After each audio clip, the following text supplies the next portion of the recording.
where Giggles and Pelly last played, and Giggles has massively stepped up since then. And I think this is going to be such an interesting challenge to see if Pelly has still got it, because we do think that Pelly's one of the biggest wildcards of this event. He could still be top 5 UK, but equally, he might sort of, the break might have kind of, sort of hammed that down a little bit. But we'll have to see. We're going to get straight into game 1 of this match. Yeah. Personally, although it's very hype, I think this is a pretty bad player matchup. Giggles obviously thrives in those really strong advantage states. Pelly thrives on his patience and knowing how to avoid things, and his character is very defensively inclined as well. And then, Captain Falcon's disadvantage is alright. His up B pretty hard to edgeguard. For most characters, this is arguably the best edgeguarder in the game. It's also wild as well because when you think about Falcon, you think about that sort of that blistering speed, being able to sort of exert that pressure. But Sonic obviously being the single fastest character in the game, we were seeing Sonic outrun Falcon kick and then get a punish for it as well. So once Pelly has got the idea of like the rhythm of neutral that Giggles has got, particularly it's a hard rhythm to work out, but once you've got it, I think it's going to be really, really difficult for Giggles unless he is sort of mixing up. However, his ledge trap game is looking excellent at the moment, and there we go. First stock going in the favor of Giggles, and now Pelly has got to find some kind of answer. It was really good, but it was also a burn all 4 times, and that guy just kept on jumping into them. So Natty, what are your thoughts on Giggles' gameplay? So, Giggles, great edge guard, obviously by Pelly, really good edge guard, guys. Spring, really hard. Really good. Giggles, so people have called him a masher, if we're being blunt, and he is a bit of one. He will press a button in spaces where you don't think buttons should be pressed, and like as you said, it's a rhythm. Yeah. It is really a rhythm, I think, is the one problem. I do think what ends up happening with these really buttons-heavy playstyles is you kind of, if you're really good, get an understanding of when they're going to press a button. This is why Scores and Darkstalker have incredible records over Giggles. They're so consistent versus him because they know how to deal with button-T players. They're both button-T players. And so, as a result, it can be really hard for Giggles once someone truly figures out his technique. I think this is why best of 5 is so important as well, because this game 1 is going to be an interesting kind of little taster of things, but obviously the fact that we've got so many games ahead of us is going to be really interesting. It's almost going to favor Pelly, who is such a he understands player habits. He's a bit like Bloom. He will very quickly catch on to things. And I feel kind of once he takes away from this game, he'll be like, okay, right, I've kind of figured out what you're going to be doing here, how quick you are. And we're already starting to see it a little bit. Oh no! Never mind. But then we could also SD. It's so sad because if you reversed it, he actually would have lived. Yeah. Yeah. That's really unfortunate. Very unfortunate. Okay. Game 1. Yeah, I mean, you just mentioned how as the set goes on, Pelly's going to get better, and then you SD, you're stuck at 0 like that when you're kind of on a hot streak. Yeah. Pretty difficult for Giggles there. Yeah. Pelly, of course, plays one of the best characters in the game, undoubtedly, but he was still one of the best players in the UK with King Dedede. And while it's not just automatically loads winning with low tiers must be amazing. No, that's not how it works. Actually, it still does mean that fundamentally there is an incredibly strong foundation behind all of that gameplay that will help you a lot against players that are more of a one-track mind. Yeah. But we are going to get off of PS2 for the first time today. God bless! It only took 5 games. 5 games, guys. Wait, no, 6 games. That's fine. I kind of want to keep a tally of how many times we get Book of 32, but I feel like I'd run out. You'll forget very quickly. I'll just get bored.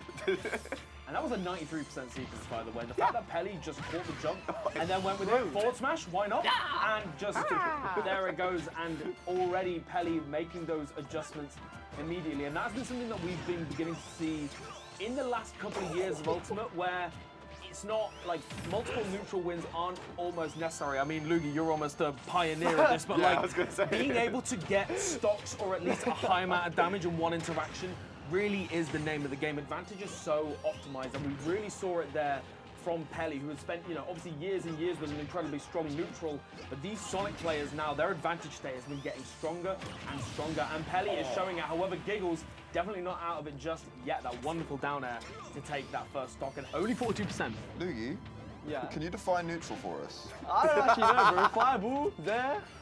Right, that's not a definition. Those are moves. Yeah, bro. Okay, Spin dash, I got my answer. Don't worry about it, bro. Don't worry about it. The thing is, one thing I'm already noticing from Giggles is that there are moments where he's going for these almost incredibly hard reads. He's sort of committing to this one option, particularly the jump reads. He's really sort of betting it all there, and Peli is just taking an extra second to almost react and then just get either a reversal or just reset to neutral. And I think that's the hard part sometimes, where against players that sort of panic more, are really good options to go for, but I feel like Peli is just not the kind of player to almost mindlessly fall into something like that. He is mindlessly falling into some of these down Bs though. As we said, I've been thinking he's dead. Oh! You're dead, bro. There it is. A million minutes to respond to a stomped knee. Since Melee, that move has never changed, and may it never change for all eternity. Right now, Giggles with the lead. It's really interesting. It kind of got off of Peli had an advantage state, but Giggles keeps on pressing these buttons that don't logically make sense, but you don't need logic, you just need to win. Yeah. And that's what Giggles is trying to do right now. Peli obviously stalling with that spring. One of the most annoying things about Sonic actually is that stupid setup. And Peli is using it to great effect right now. Finally isn't stopping that advantage state. Giggles needs to kind of try and find something on this ledge, otherwise I feel like this could go really poorly, because all he has to do really is edge guard Falcon, and that's not a tall order for Sonic. Very much, little bit with a slower pace at the moment. Peli getting a nice little three-piece there, get Giggles back on stage, and then just sort of sweeping in with that Falcon kick. But already Peli once again just going for these, trying to optimize that advantage state time and time again. But at the same time, we've seen it again with Giggles where he'll just find that one read, and then even, every now and again it doesn't work, but when it does work, he's getting so much, and again, with that much rage as well, like a stomp knee will realistically kill at this point. Oh, he absolutely will. Yeah, with this amount of rage, he'll 100% do it. You can see like Peli is like really slowed this down as well. Like he's caught on the fact that like Giggles is just pressing those buttons, like, and it's just trying to charge in. Really just sort of catch him out, like, especially like sharking underneath as well. Why? And it's just gonna do that. Yeah, go down smash, end it all. 2-0 up for Peli right now. Interesting decision from Giggles to go above the ledge there. Yeah, I don't necessarily agree with that march, honestly. Yeah, I feel like, I think sometimes the challenge is that like Giggles is such a fast player, but like in certain situations really needs to slow it down. And I feel like that was one of the positions there. Like Peli like slowed it right down, like kind of saw the risk he had of sort of playing too aggressive, and just slowed it down to a hole, like, and just, like I said, started sharking underneath, catching every option that Giggles was trying to do. Meanwhile, Giggles was still, like, just charging into shields and stuff like that. Like, it's just going to be a punish every single time. And we're back to PS2. We are back to PS2. It was nice to see Hollow for one stage, for one game. I quite liked it. I would have liked to see more of it, to be honest. I feel like that stage was a really nice pick for Giggles. Just a bit less space for Peli to maneuver around in. Whereas PS2 is the biggest stage in our legal rule set right now, along with Kalos, and like it can be quite hard actually to approach Sonic, especially these platforms above him, going from the corner, so much space, so much time. Giggles can't seem to catch up right now, and he just keeps on getting clipped every single time, and it leads to so much damage, because Peli has a really strong understanding of this character at this point. Just bursting into him with the Falcon kicks. He's been letting those rip today. Like, surely, like, maybe it's not that bad versus the start of Spin Dash. I'm not the Falcon versus Sonic expert, but Giggles is finding answers on the fly. It's very nice to see. I was going to say there's a lot of priority on that kick at the very beginning. It was probably the default answer Giggles had to the option, and now Peli is still getting hit by it. It's more so every other part of the game that's the problem. There we go, another trade with a Falcon kick as well, throwing out that up smash, and we could see something here. Giggles finally getting an advantage state of his own in the back air with all of that rage. Again, is one of these characters who's saying it a little bit last set as well, right? You'll be fine, bro. It's okay. He did 3 buttons to catch a landing. But this is something that we've seen in the previous set with Bloom and Zangrix, right? Where you've got these almost rage monsters against these characters that can sort of slowly chip you up. And it's 214%. And some of these raw hits from Falcon are just going to start getting Peli, please kill him. For your safety. He's at 214%. Touch him. On the completely opposite direction. Bro is using Falcon kick like a Spin Dash, man. I mean, he's on 240% with zero fear. He's just running in doing Falcon kick. Do it right now. Oh, my he's God. going to do it. Wait, that was such a good down. This is crazy. Oh my God. God. Okay. Giggles in a really good position right now because his boat does not decide. He's not going to die. He doesn't want to die. Penny does not want to actually hit him. I think he's playing a pacifist one, like here. Like, you know, what's going on? No. Oh, God, what's going Giggles on is here? locked in. He grabbed the back hair of Sonic. No! Like, Is he dead though? yeah. Okay. I was I about hope to so. say. Yeah, no, same. I was about to say that should be it. I'd hope. God, but Giggles in a really good position here because I mean Falcon's got so many moves that can kill you. Just like that up smash, you're gonna land straight into it, and then Yo, top 3 in the UK just got JV3'd. When you're that far behind, there's almost the extent of, right, even if I do get hit by something as sort of aggressive as that, it's not necessarily the end of the world. You've still got 2 more games to play. Yeah. But this is really going to show the importance of, like, you need to finish your food. No, if I get JV3'd, I'm DQing, bro. And that's why you're on the couch. that's right? embarrassing. This is why you're a commentator now. Like, That's embarrassing, bro. You've got UKPL. Get off that chair. Like, See, Joycey, I would agree, but however, if you're 3 stocks down, so I'm Falcon kicking in the opposite direction, I would feel a little bit upset. Under the weather, you might say. But Pelly's going to get right back into it. He's already got a back air. Goes for the F smash, classic Sonic. Goes for another F smash, classic Sonic. I'm sorry. you having a good time, dude. I love these games. You seem to be really enjoying this set, I can tell. I love Sonic games. I love Sonic Falcon. Yeah, no. It's actually, to be fair, Pelly has really kind of gone back into it with a lot of panache. He's really sort of readjusted himself, has immediately restarted, but he's still getting hit by Falcon kicks. So I think the core issue of the matter has not yet been addressed, and he's kind of just going to try and find his way out through other methods, through really strong advantage state, through good catches, through him running in with a dash attack and back throwing him. And it should eventually lead to a victory because Sonic is going to catch kind of any sort of option you're going to go there. And this is when Pelly thrives, when he gets to play super lame and you can't expect when he's going to go in with those up airs that lead to 43%, arguably too much for a character that's really strong defensively. Yeah, but no, what do I literally. know? This is the dominance that Pelly was showing before in those previous games. Like, he is absolutely catching out every option here. I mean, like, Giggles really just kind of struggling to find like a single moment to actually get in. Like, you can see he's really going for it. I'm gonna go obviously go for this ledge trap in here, but Pelly's just gonna keep holding back, just gonna wait out every on, option, man. and it Oh still my catches God, him. Okay. I swear to God. You guys are back. He's using Falcon Keep to evade homing attacks. Giggles truly redefining the Captain Falcon and Sonic matchup right now. It's nuts though, because I feel like when Pelly is scariest is when he just stops and reacts, right? It's Yeah. these Yeah. moments where Pelly has this such strong game plan in neutral and almost sort of follows it, sometimes to a fault.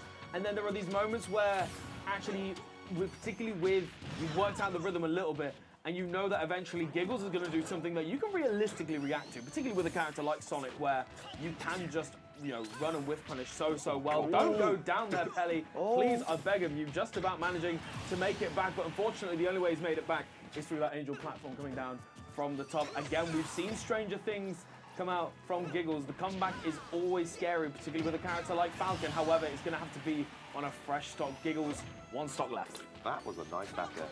Yeah, it Hang was. on, It really hang on. was. Right. Wait, at 10%. Hold up. only Wait, a- did I see a Falcon punch? It's only a stock difference. Why is Bro giving up?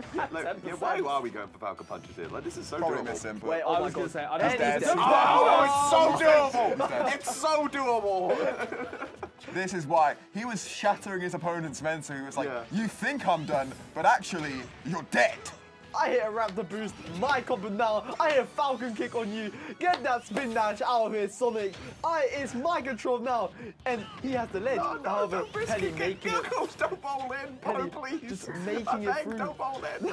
Oh, that back air was so nicely scouted. He really had the timing down. He just barely missed my Sonic's God. really small hitbox. No, stop it! It's safe. It's literally That's safe. It's totally safe, and it would have caught the spot dodge really well as well. And this is the thing, Giggles has got a really good idea on some of Pelly's habits, trying to particularly catch out these spot dodges I'm noticing. And again, Oh they don't my- read, but it Okay, doesn't no, you've matter. got Game 5. There is no way. Jesus No, he Christ. won because of the Falcon punch. That is actually insane. That Falcon punch changed everything. Because Penny was like, "Huh? Are you done? Are we done here? Are we done?" Yeah. Maybe he's given up. This is my time. Guys, we might be really bad at our jobs because we said Pelly would get better as the set goes on, and he's reverse 3-0ing him. Yeah, this is. I feel like, and I have no data to back this up. I feel like Giggles does this quite often. where he like goes down 2 games and then Yeah, so he's I see a lot of game 5s with Giggles. Yeah, and it's against a lot of really good players. So when I was doing some research, sort of looking at the set records between these, you know, he's gone fair. He got last game 5 with himself, Lugi, Mazebees as well, very, very recently. Went all the way to a game 5. So this is something that Giggles has done time and time again. But of course, the big difference here is that he's got to be able to close it out, right? And this is the thing. No matter how far behind Giggles seems to be, we're still in this position. So it's going to be really interesting to see if Giggles can sort of make that slight difference and actually be able to close it out, or whether it's going to be another sort of tragic game 5 in the books. But it is dead even, and this is at a breakneck pace as well, which is something that I'm surprised that Pelly is sort of electing to go for. I would have expected him to slow it all the way down, but evidently, tonight it's not really been working. No, to be honest, I don't really understand. Right now, they're literally trading hits after hits every single time one escapes disadvantage. The other's going for it. I don't really get why Pelly's not trying to get a little bit more space, try to kind of restart the pace a little bit. This is where Giggles thrives. It's always been where he thrives. Against every player in the UK, it's when he thrives. But Pelly is not one to be outdone. He's clearly making a statement. He's already made statements about several aspects of this tournament, and clearly he wants to make a few more.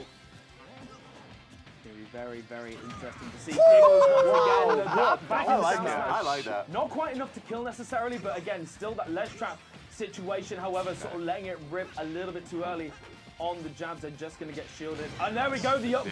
And this is something that we haven't been really seeing in neutral, right? This is something that we've seen every now and again, particularly in those ledge trapping situations where Giggles is almost trying to take it to Pelly. But in neutral, it is not something that we have really seen. And the fact that he's bringing it out in this game 5, even though he is that little bit of a deficit, is now yet another option that Pelly has got to keep in mind. And we can see it already, Giggles. Just these elements of patience, waiting for these moments, and seeing it again. Lugi, it's getting scary. A nair 1 or a down air, or does just up smash randomly could spell death for Pelly, as Pelly is now off stage. Giggles is at the ledge, and throughout this entire set, we've seen how strong he can be at ledge by just doing options into wrap the boost. No, sorry, up B in the other direction. I'm a bit confused. Really liking the elements of patience that we are seeing from Giggles here. Honestly, like the fact that he's slowing it down suddenly this game 5 is crazy. The fact that he's reacting now to what Pelly is doing every single time and catching him out by surprise. And honestly, this is going to be so tense to see who takes this last stock, Joycey. We're also seeing so many different options of disadvantage, Joycey. Yeah.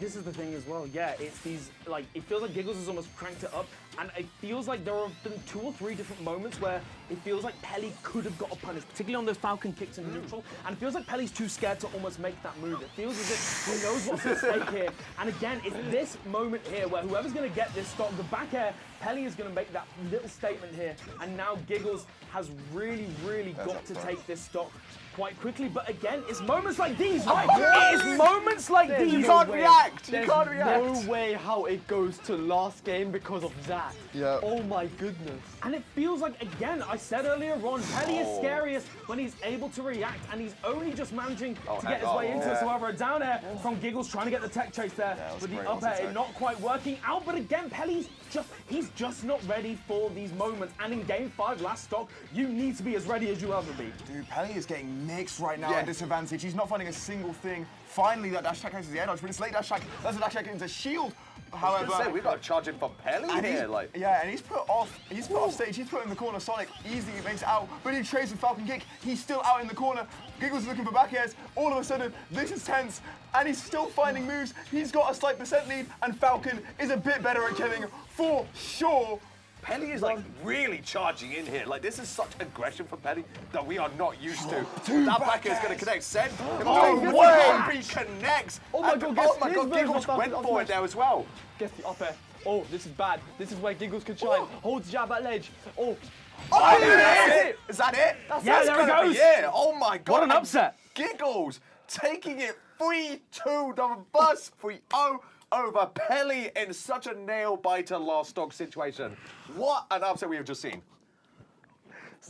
That's nuts. That is genuinely nuts. Again, to keep your mental in that situation, and it must be so hard when, again, we mentioned it a little bit earlier on, but the set record between him and other top players where it's been game 5 to a loss, game 5 to a loss. Yeah. And against somebody like Pelly where it is a really terrifying second seed to have, and you don't know how good he's going to be playing, but Giggles just holding that mental so good. We can yap away, don't you worry. It is really interesting, actually. So we talked on and on and on about how Pelly's been on this break, how he's not quite had the experience, whereas Giggles has been fighting in these Game 5 situations. So often. The player that has been dealing more often recently, like Pelly's got a bigger wealth of experience, certainly, but Giggles has been in those breakneck moments, in those last clashes, a fair few more times than Pelly recently. He's certainly developed that experience to at least rival him, but sometimes when you don't do things as much as you want to do, you fall out of habit. You forget the technique, you forget the mind state you were once in when you were doing them. Giggles has learnt it recently. Pelly is trying to pick it back up. And there, I think we really did see that Giggles was just a little bit more comfortable. Every single time he was in disadvantage, he found a different option. Whether it was a new form of drift, he went on platforms, through platforms. Then he was using reverse up airs, back airs, nair ones into a second hit. He kept on finding different ways to escape disadvantage. We talk so much about advantage, but that was disadvantage all over, where Giggles was just untraceable. Yeah. And it kind of just led eventually to really good pressure. In particular, at the end, I want to talk about that adaptation. Button at the ledge every time. It was jab, it was nair, right? Every single time. He shields at the end and he gets the up B out shield. Yeah. He's been looking through for that the entire set. Like we Exactly. saw like in the small moments earlier on in the games, Giggles would bait out that shield and up B. But on the final game, I really like what he did. He did not pull the trigger on the up B on the shield at all until that last moment. He was revving it up. Such good conditioning. I'm honestly incredibly impressed. I think for me, the thing that impressed me the most was just like, especially like the second stock of that Game 5, was just like we talked about it, but the patience that we saw from Giggles. Like, we always kind of joke about how like Giggles like unmaps his shield button and stuff like that. How he is just absolutely charging in always. I mean, obviously we saw so many like dash stacks into shield and stuff like that. Like he does not slow down. But it was just like, the sudden instances where like it was the perfect time to just slow it right down, and Giggles did exactly that, and it caught Pelly by surprise every single time. And that's exactly what gave him those opportunities to mix up what he was doing and punish Pelly even harder.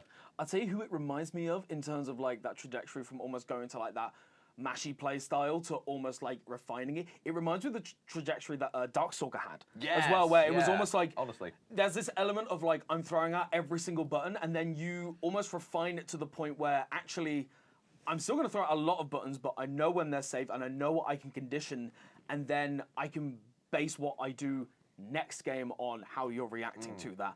And it's so interesting to see because, again, it is not an easy matchup by any stretch of the imagination. Sonic having the speed to contend with Falcon, almost sort of neglecting his biggest strength. It is something, but again, Giggles has been, you know, in these situations time and time again and sticking it out with that one character. And again, this is the kind of event where you need to do your homework. And it's very, very clear that Giggles has been very, very much invested in how well he's going to do at this tournament, the opponents that he's going to face.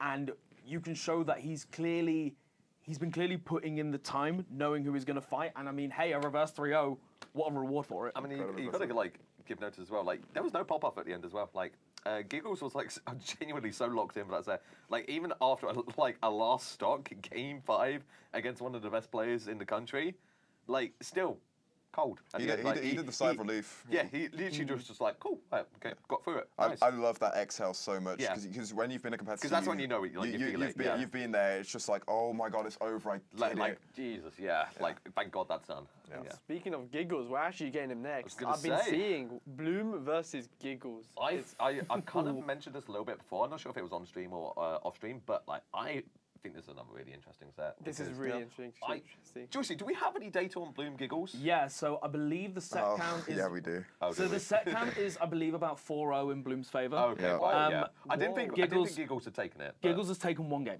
Oh. Across all of their encounters. Oh, so I was thinking it was like Game 5. No, it's been... So, like we've been saying a bit earlier on, like Giggles has been getting to this point where like he's been going Game 5 with a lot of the UK's best. Bloom is still the one that's just about evading him at this point. This was the person that Giggles didn't want to clash with. Yeah. Out of everyone, Bloom was the. Was it? Unfortunately, it had to happen. But this is the kind of the matchup that Giggles actually really wants to avoid. Avoid amongst the top seeds. I wonder if it's because like Bloom like is probably like actually not even probably like is just the best player in the country. Like at understand players. We talked about it with the previous Bloom set, but like. I wonder if it's like because Bloom's just able to catch on to these sort of things. It could be. It's also an interesting idea. I think though as well, Bayonetta, really strong, patient neutral that can kind of dance around you. Say if you, Luigi, had to play into Giggles, you guys both have to scrap. And you don't want to scrap with Luigi, but you don't want to scrap with Falcon either. It kind of goes both ways. Even Steve, his one big weakness is characters with really high speed and the way to get in, and Falcon does have that in spades, and it's why Giggles has done decently against Maze Beans as well. Bayonetta kind of doesn't have to deal with that. Bayonetta, you're scared of getting killed, so you're scared of getting comboed. But otherwise, you're going to play it back, you're going to play it safe, you're not going to get caught by these up Bs because you have so much range and patience. And yes, Giggles did just beat a Sonic, but I think in particular, it really is Bloom Forever that is kind of his big demon, accompanied by his Bayonetta, so I can understand wanting to avoid that. I suppose, like, Bayonetta can kind of just keep you in disadvantage the entire time, like, and, I mean, you kind of mentioned before, Jude, that, like, Falcon's disadvantage state, not necessarily the best in the world, and it's like how do you actually really escape that? Like, it's interesting as well because Luigi, I remember you mentioning earlier on that in terms of all the, in comparison to other Bayonettas on sort of Bloom's level, Bloom is really known for that really good neutral game, that really sort of, you have to earn every single hit against Bloom because he's giving you no freebies, and I think particularly. Even again, if it's Giggles has taken a game before, and there is that very much volatile rhythm that he plays at.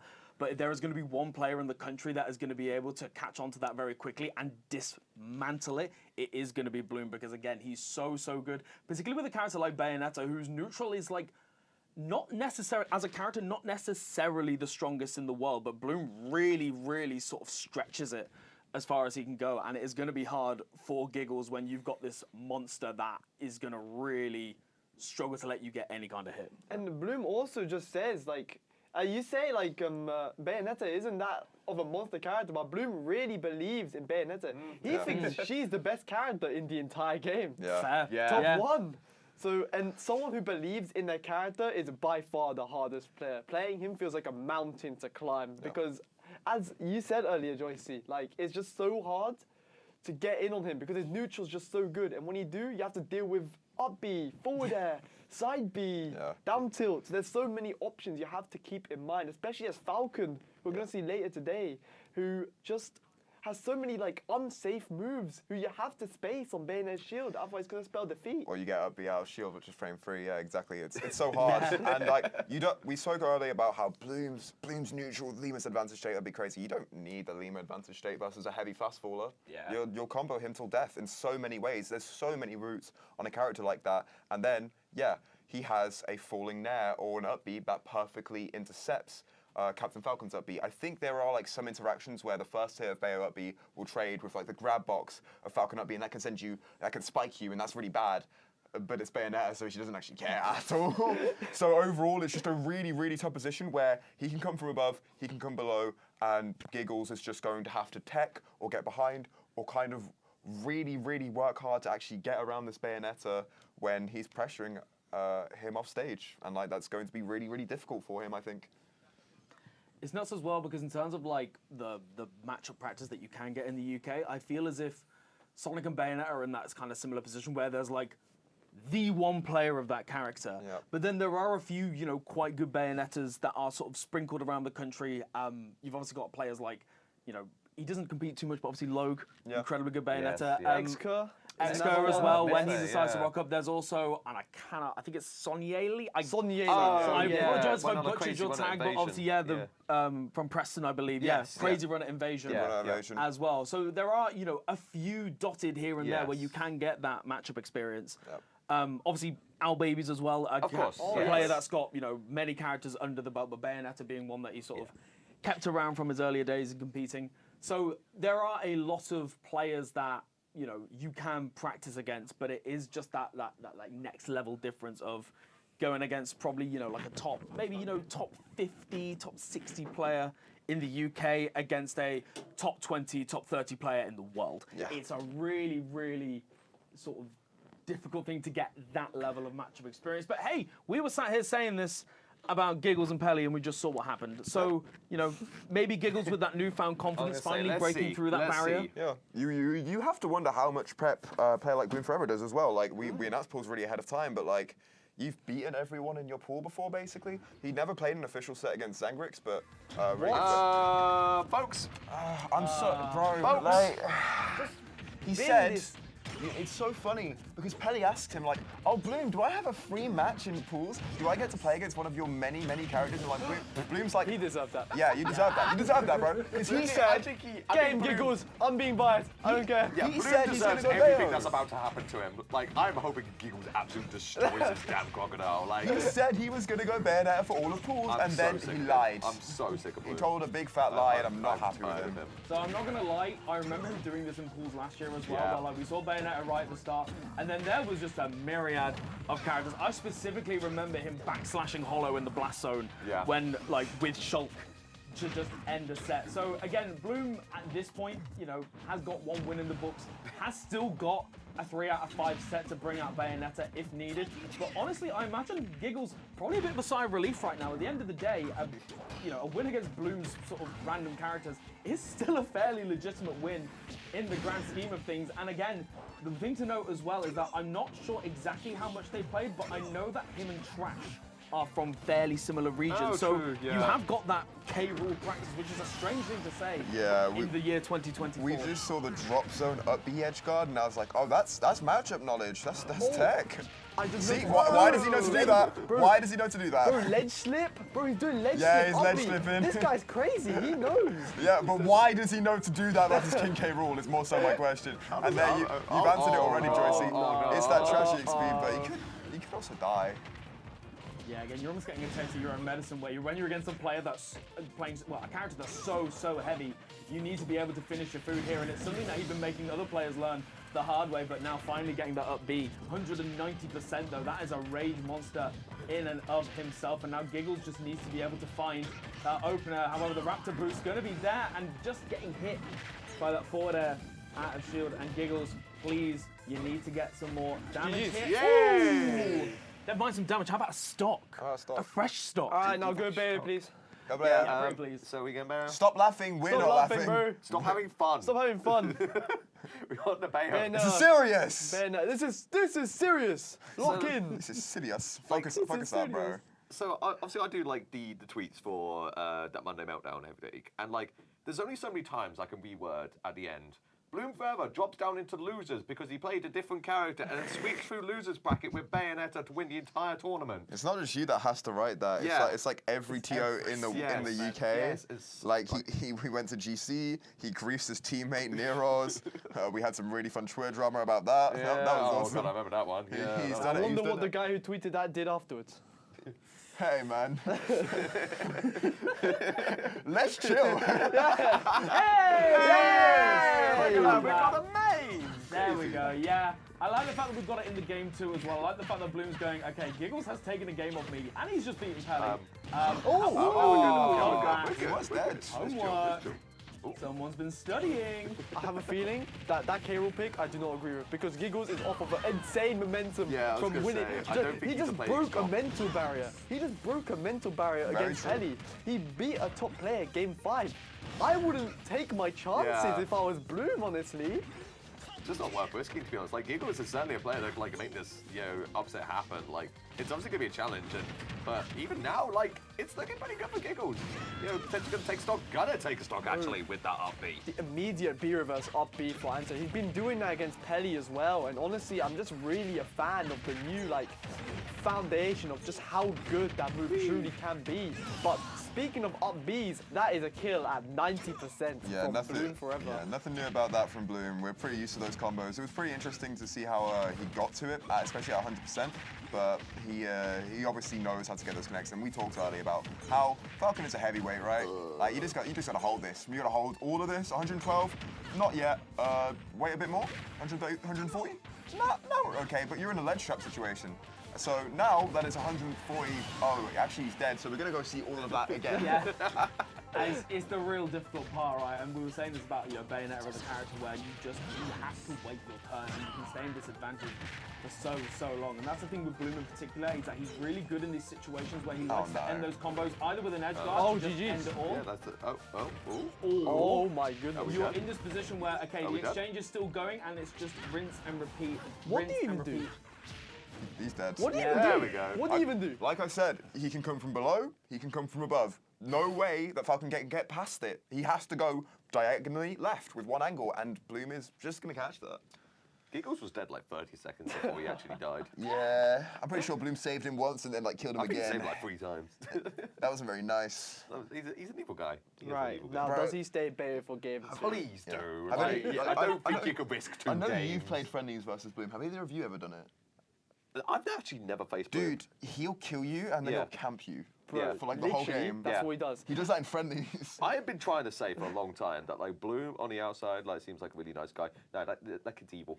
So my one experience he's of a playing cool Bloom guy. tournament. Yeah. So I think certainly the impression that I got before I played Bloom was that Bloom literally just hit the random button. Or would like do the classic thing of like, I'm gonna play this character first and then I'm gonna win a game and then I'll change my character if I felt like it. But when we played, I also found this a bit rude. But he was like, he said, I'm gonna play Kirby, Snake, and Cloud. Yep. Now, first of all, why are you That's assuming so that bad for why are you Yoshi. assuming that you're gonna 3-0 me? First things first. Or I know game rude. I know you're the best player, and I'm like a 2-2 at best. But like, come on. But it's the fact that he literally had 3 characters just like up and ready, and he went all 3, and he did 3-0. But like, it's just interesting how he's just like, I'm just gonna play these characters for fun, and I've got it in my mind. He's already there. So it's just, I don't know, I would love to just get into his head and just work out like, how on earth do you just pick all your characters? See, Joyce, this is why I was, because I played against Blue today at one of the invasions, so did some friendlies against him. And that's why I really was quite happy that he just went warrior and mocked me 3 times. Like, I'm really like pleased with that, to be honest, because we just didn't need to do it for any longer. Speaking of getting boxed, much like our co-casters, right now Bloom's being put off stage by that down air. Wow, that's deep. Giggles still finding this ledge trap, gets that down tilt, and that is going to take the stock, and and it's all of even. them were kill moves. Yeah. Yeah. So, do you have a record with Blue? No, I've never lost to him. Have you ever played it? Yeah. And we're not going to In talk about friendlies. set records over here. I'll beat his Cloud. That's a send. I'll beat his Cloud, I'll beat his Corrin. I'm a lot better than you guys, to be honest. Well, Like, yeah, wow, that's crazy. That's crazy that you were UK PR. You might be better than the 2 commentators, one of We're which goes all 0-2. Crazy. We're all commentators here. Anyway. Bloom's looking like one right now because he's getting stomped like one. Giggles put on stage. I was going to say, he might be better than the 0-2ers. I Anyway. was going to say, jokes aside, Giggles has actually been doing a real good job of just getting straight back into this game. I was a little bit worried about the FG pick because I feel like it just exaggerates the issue of not being able to get at a disadvantage. But the fact that he's already at 164 and is still going, it's really impressive to see. And it is going to be just one big ragey hit.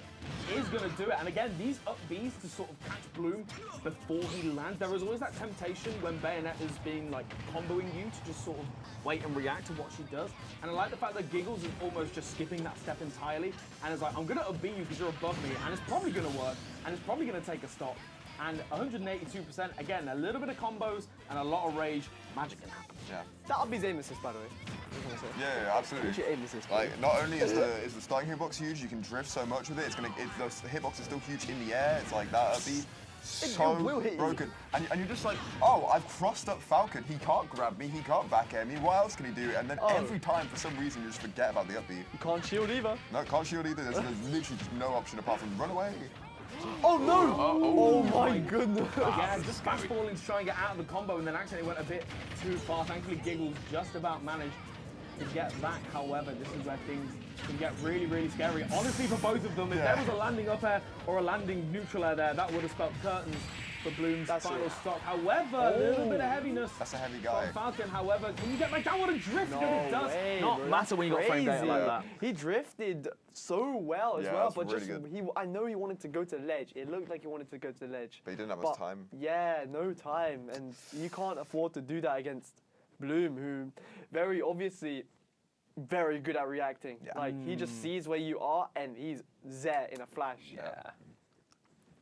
2-1 to Bloom so far. Obviously, Giggles getting the game On the K on the rule. K rule. On the K rule. He's going So- K-roll again. I have a feeling. Okay, guys, we don't need to all say on the K rule. Like, he's going By the through way, enough right now. here's the Did asterisk you on know? Did you know that Bloom went K-roll, and that's the only game Giggles won? Okay, he's on Bayonetta again. Heading up to Battlefield, I do like the pick. I like the fact that Giggles very much relying on that sort of like, wow. Do we like Oh my god. Do we like this? He's going to have to rely on more That's than GG. platforms at this point. He's going to have to rely on a miracle. Maybe the Crocodile could come back He's out. having a giggle right now. But certainly, this is looking very, Oh, very GG's. difficult. Yeah. Yeah, and this is Oh, what Bloom wow. does. Yeah, GG's. Still going. Oh my he God. tried to cook him. I feel like it's scary because Bloom Oh is my God. Oh, Bayo's so light That though. was scary. Oh, but Bayo's so light. It's so hard to combo. Bloom's one of those players where I feel like every now and again he just decides to win. Like, not necessarily because he's like sandbagging or anything, but it feels like when he gets these 3 stocks, he just looks so dominant with it. And sometimes it just comes at really random moments where you have like a really close sort of game 3 or game 4, and then Bloom just goes, oh, actually, suddenly I'm the best player in the room again. Okay. I love that. Giggles literally wasn't letting Joycey speak, by the way. He Yeah. just did. Down there, no, up smash, up smash. Up smash, like this guy. Stop talking, let me Wait, get my wait. Back to Brink here at the comedy club. But again, 163%. Gonna get the back throw instead. Just trying to go for maybe more of these ledge trapping situations. Again, it's quite hard to do that to Bayonetta, and that was a very optimistic up smash. I think most of them are, to be fair, Joyce. I love the word optimistic in the context. It's so You know much. exactly what I mean. Because it's like, that was a really bad option, but you know, wow. he just really believed. He wanted it to work. He really believed, man. Like he believes in those down Bs. Oh my goodness. It just worked. Yeah, he's smiling right now. Yeah, he's smiling He's right now. optimistic, man. Who's having a giggle now? 191%. I don't think Giggles has moved a single time in his player cam, by the way. He's been locked in this entire time. This is what Giggles does, though. Like, I don't think I've ever seen him like actually pop off. Yeah, it's so good that like the UK's funniest player, one of them at least, is just completely stone-faced with everything he does. He believes in it, Mo. He's optimistic. He truly just thinks, he's like, this is how I should be playing Smash Ultimate. This is Captain Falcon. I am doing the correct option. It's honestly looking quite good right now because Giggles in a fantastic position to maybe take this game 4 away and take it to a game 5. Only needs something more to do it, like an up smash if we can catch it. Go for But you up can see smash. Bloom is really just What? Then Love air, that. but the down B gonna catch That Bloom. hit through the platform, She babe. wears So heels, tall. bro. Come on. Like, that's a tall woman. And time again, That's it. yeah, that's Wow. it. Game 5. I actually have some Giggles lore to share. Go for it, go for So, it. we all talk about how me, Bloom, Maze Beans are Wi-Fi warriors. Yeah. Giggles was as fierce as a Wi-Fi warrior as I think I've never me, been for Giggles example. Wi-Fi, Yes. yeah. He would be in the Wi-Fi weeklies, locked in, playing, grinding Wi-Fi, just practicing all these matchups. And even though I don't think it's shown as much when he came offline for the first time, now all that practice is coming in to show. He's game 5 with Bloom right now. That is another mental hurdle that Joycey pointed out from their set record. That is the first time he's taken Bloom to game 5, even if it's K-Rule, and he wants to close out the set now. We're going into game 5. Yeah, this is really interesting now because this K-Wall pick could potentially come back to bite Bloom in the butt here. But we'll have to see if Giggles can actually take this game 5. Already starting off quite strong again. Like, Giggles already sort of just slowing down. Like, he's already weaving back in and out. Like, he wasn't doing it before. He's not charging in as much as he did necessarily against, like, Pele, for example. Interestingly, we've gone back to Battlefields. Usually you wouldn't counterpick your opponent to the stage they won on, but Bloom Forever is obviously better, so he has a very distinct mental thought process, which is why he's losing right now. But still, it will work out eventually, I'm sure. Oh, and the spacing of the get-up attack just pushing just outside of that Witch Twist. However, it doesn't matter when Bloom manages to pick up a bit of a punish anyway. That trade really going to be vital for Giggles to stay alive at this point. And the spot dodge, but misses the knee as well. That could have been a really nice stock taken. However, Giggles still going to have to find that one hit again. These up Bs are being let rip a little bit too much at the moment. The weak knee, though, and just about managing to get around that afterburner kick as well. Giggles' recoveries have been honestly absolutely stellar in the grand scheme of things, but he is going to need more than that to secure this game. Yeah, it was a great answer from Bloom in neutral there. Reading down air is crazy, but a great backer from him. But yeah, I would really like to focus on that actually, Joycey, because you remember in the Petty set when Giggles like got a reverse 3-0, but partially because he started like dodging all those edge guards really well. He could be doing it again. He could be doing it again here. However, Bloom right now is not letting go, gets upbeat, but maybe this is why you're choosing Battlefield, because these blast zones are really big. That tall blast zone at the end of the day to account for that top platform is going to give him a bit more survivability, which is really what you want as Bayonetta in this matchup, right? You don't care if Captain Falcon lives longer. You're Bayonetta anyway. You were killing at 200, or you were killing right now. He's good. However, Bloom is going to live longer, and that is being a huge benefit to him right now. So much rage, which is going to lead into a stronger edge guard, and that should be the stock. Oh, yes. what a tech, though. That Crazy. I'm actually shocked that was takeable. Yeah, to be honest, like, and that's what percentage. I'm crazy that Bloom was able to make that. Nice. back. Yes, Yeah, okay, up that throw. should Up do throw, it. wow, yeah. Yeah. I mean, Both kill at up percent. Okay, not impossible for Giggles here. Got to still make a bit of a mountain of a comeback here. But certainly, I mean... hang on, hang on. Oh my God! Bloom used his jumps. That's just going to take him down. Giggles suddenly in a fantastic position. Still No, very I'm high scared. percentage. Bloom can certainly take the stock away. Okay. And is certainly going to do it with that down air. We're going to an even stock. Last stock. Game 5, folks. We've been in this position before. This guy Bloom loves to throw. It is known about him. He is the best thrower in the UK. And right now, we might be seeing one of history's greatest in the making. However, of course, he is going to do his classic Bayonetta combos. He is going to put on a lot of percent. He is going to start catching all of these disadvantaged Giggles. options. And all of a sudden, he's entered his brain. He's entered the mainframe. And he is in charge of this game, 122%.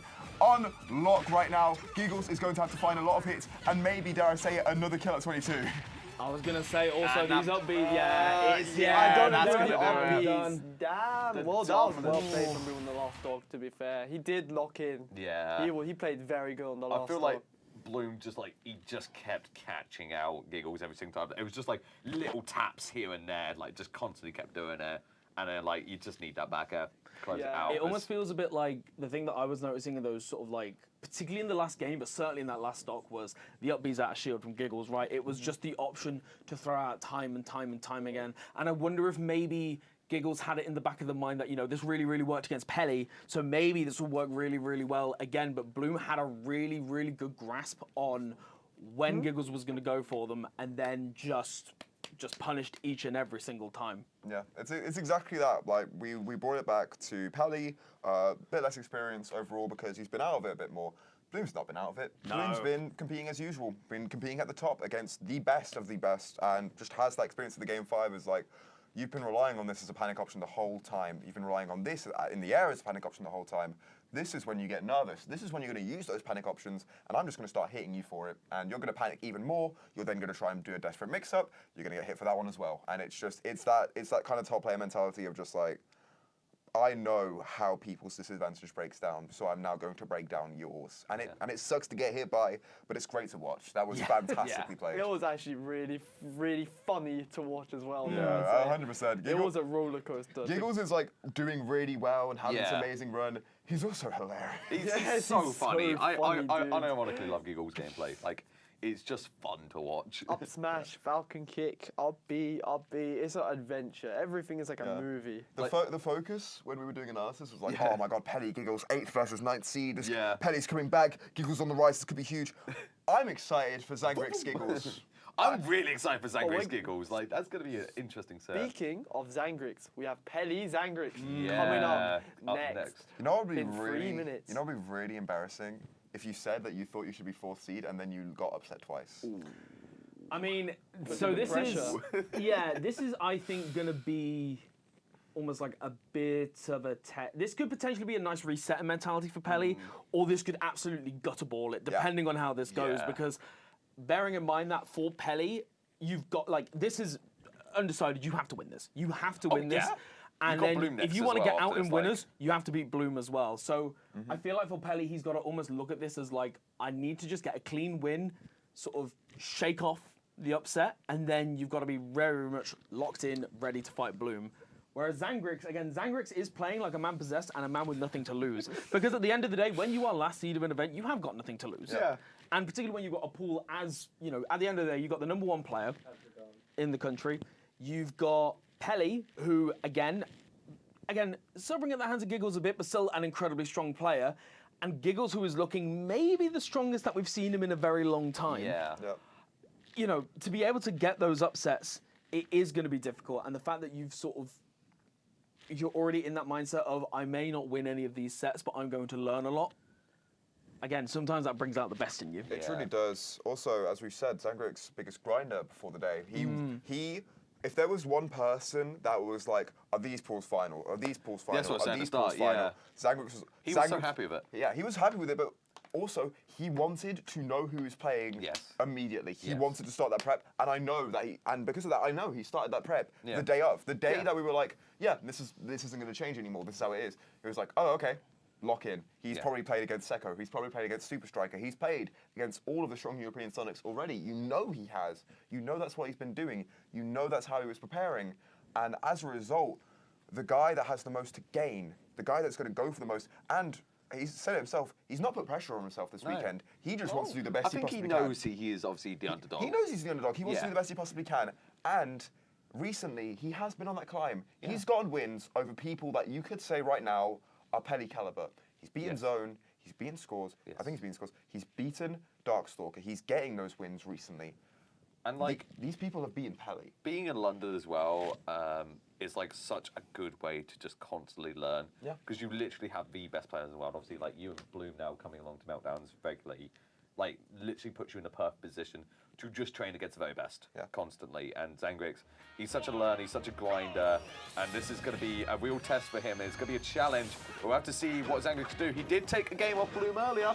See what can happen in this set. Yeah. This could seriously be a shock to the system from Pelly, depending on how Zangrix plays this out. And notably also, Sonic supposedly loses to the fastest sorties. Wow. You wouldn't believe it based on the fact that he just got edgeguarded, and that's why I don't think Sonic does lose to these fast sorties. But in neutral, these are the characters that can actually give Sonic a bit of trouble. The problem is, the moment you get sent off stage, one of the best edgeguarders in the game is now staring you down basically at gunpoint, and you really have to avoid that. And Pelly right now is not putting the brakes on this advantage J. Oh no, this could be it. Back air beats out everything Roy has. That is a kill at very low percent. It's like 30 or something. I mean, this is the thing as well. We were saying about the sort of shock to the system with the way Zangrix is playing, but in the same vein, a character, if you haven't played a really good Sonic in a while, it can be so jarring, and particularly with Pelly, who was clearly sort of sharpened up, ready for this set, knowing what is at stake, particularly with this set and his next set as well. And it feels like Pelly has just taken a moment and been like, right, I've just got to sharpen up the edge guards, got to be a little bit cleaner. The advantage, got to get that little bit more damage, and we can really, really see it. Zangrix beginning to sort of show some signs of life. At the moment, it's not been the Pelly show necessarily, but it might be game 2 where Zangrix really has to show what he's playing when he's a little bit warm, because at the moment, Pelly is definitely on fire. Yeah. This is absolutely just so hard for Zangrix to get in at the moment. I feel like this is what I like to call a fake Sonic losing matchup. Yeah, exactly. The characters like, for example, I don't think Mithra beats Sonic. I don't think Roy beats Sonic. This is like one of the matchups which, in theory, could be hard for Sonic, but in reality, one edgeguard, one good hit of Sonic, and they're just done for. Yeah. It's very polarizing. Yeah, guys, that's BMS Luigi saying that, by the way. That's one of the best players in the world. So like, I know I say it, but like, he's saying it now, so you should probably believe that.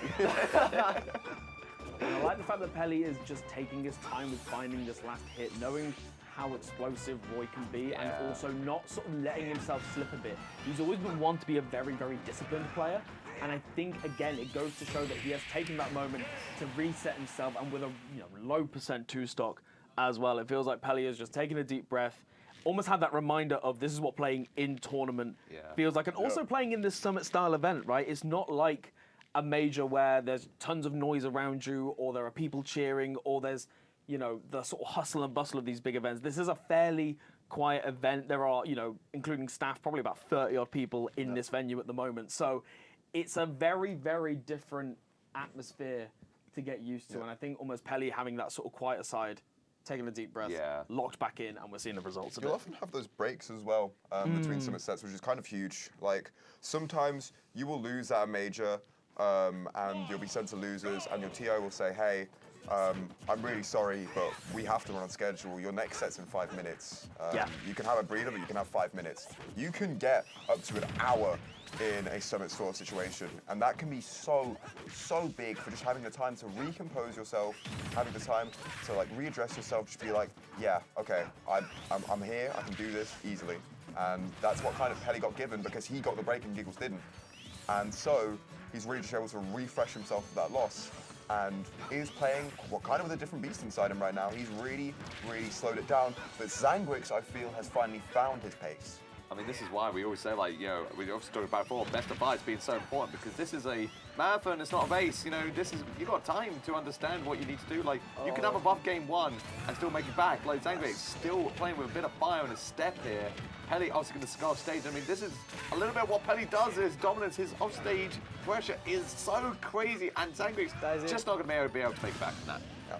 That was an edge guard that went on for 40% as well. It's just so hard for Roy in those situations. Zangrix had some nice mix-ups, but it just doesn't matter when Sonic can react perfectly to all of them. This is a thing we haven't talked about. Sonic's ledge hang. Yeah, why is it it's like really top good. 3? Why is it top 3? It's really, really good. For some reason, the character with the best defensive neutral in the game has some of the best defensive attributes as well, and part of that is his ledge hang. You can't down tilt him, and you can't jab him, so you don't have the pressure with Roy that you usually do on some of these characters. You just have to throw out hitboxes and hope. You just have to hope. It really is just hoping and praying, and Zangrix is doing a good job of it. Like, you could believe he's religious because he's really trying his best, but it's just not quite what you want, and as a result, Pelly's taking a bit more of a lead again, and we're on the ledge, and it's like, okay, I'm going to pressure Sonic at the ledge. Oh, he's off. Bye.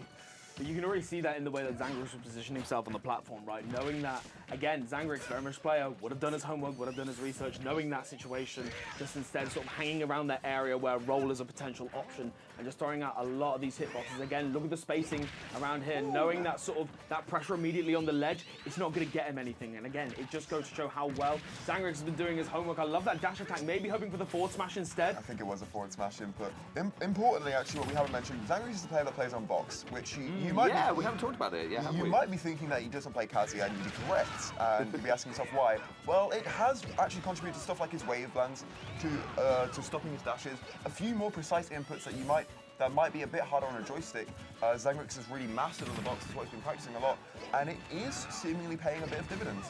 There's also like another take you could do on Roy with box. I don't know if you guys know, but there's like an inhuman timing for Roy's last hit of side B, which you can only do on box. You can delay it for like a whole 2 seconds or something. And it just hits you right off. About that, He did it to me at a local, I was shocked. Speaking of side B, that is going to secure Zangrix that last stock, and it is down to even stocks. Obviously, Pelly with a big percentage advantage in here. We're going to see the edge guard. Zangrix gets past, and we finally have some room to do something here, to really get something started. Pelly has to get off the ledge. Zangrix getting a bit too antsy, doesn't quite get caught, and now he might be able to restart something with Roy's advantage straight, but Pelly at every single opportunity seems to catch him, and it just takes one hit, but he's not finding it. Yeah, needs to try and find an opening. That's that box diff. Wow. Yeah, that was a box moment right there. Yeah. The box giveth and the box taketh away. Box taketh, yeah. You can have your 2-second input on the side B, but in exchange, you will flub your up Bs. You'll be Trade doing offer. that input off stage where you didn't need it. Oh, that's so rough though, because I feel like Zangrix was starting to make that Yeah. comeback. That's really rough. That's tough. But it's just nice to see signs of life, you know? Yeah. You get these players. I think there's a sort of Summit classic, right? That is, who's the player that's going to go at 0-4? The voting, right? It's always that one voting that is definitely going to go 0-4. Everyone says it, and sometimes it does happen, and it's sad to see.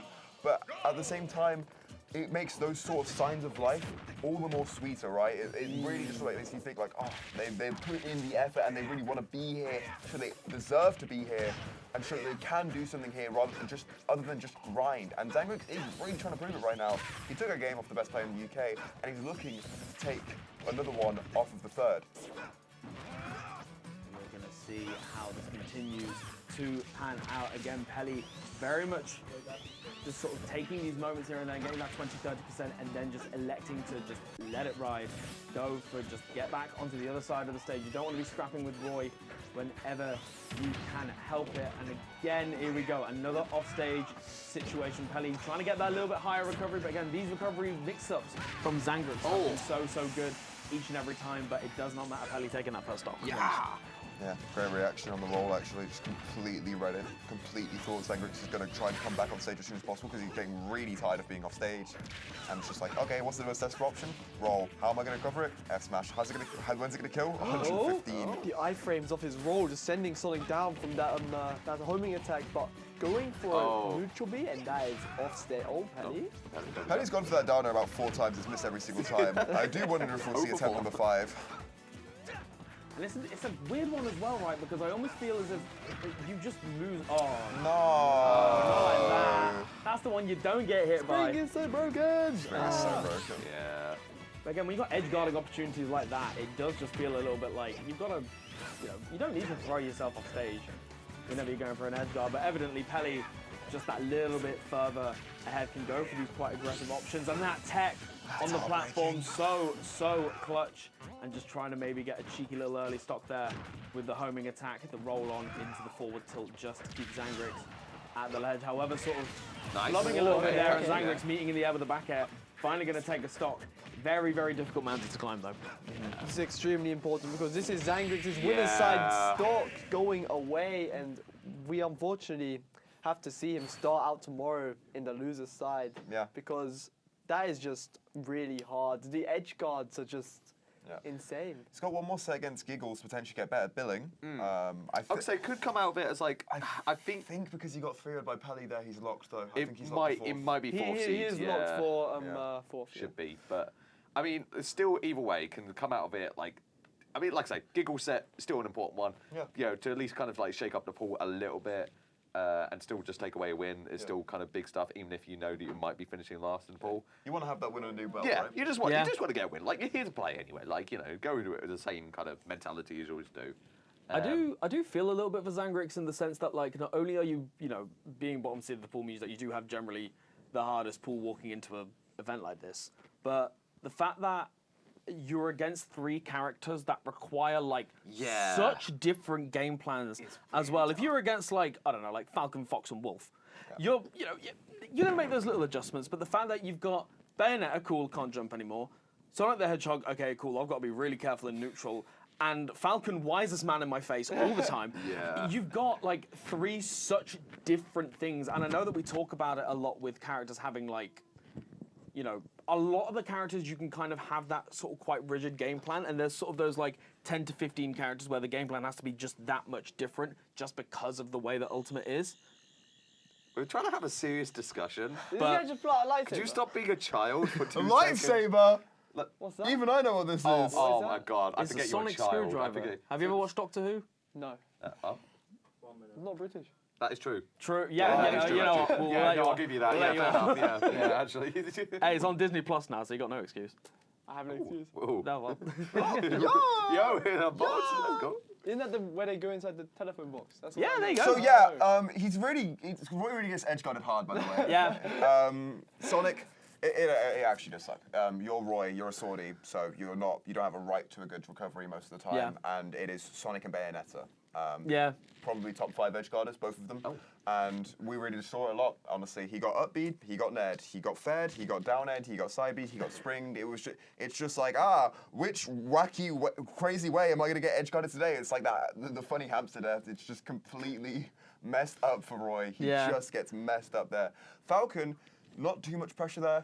The thing is, though, he's probably just going to start spamming dares at that ledge, and then you have to do a timing mix-up that's really hard because you're like, it takes a while for Roy to clip ledge, and it's just hard. It's just a really hard pull for Zangrix, and he's doing a good job of making it back in, but it's like, he got tough billing. He really did get tough billing. He couldn't have anything but tough billing, unfortunately. It's just the nature of being a vote-in and arguably like having the worst results of all the vote-ins. Like, this is just the billing you get, but you do also have to praise the fact that he's really gone into it with full confidence, at the very least with full intention to do the best he can, and he will continue, and I am excited to see how he does versus Giggles.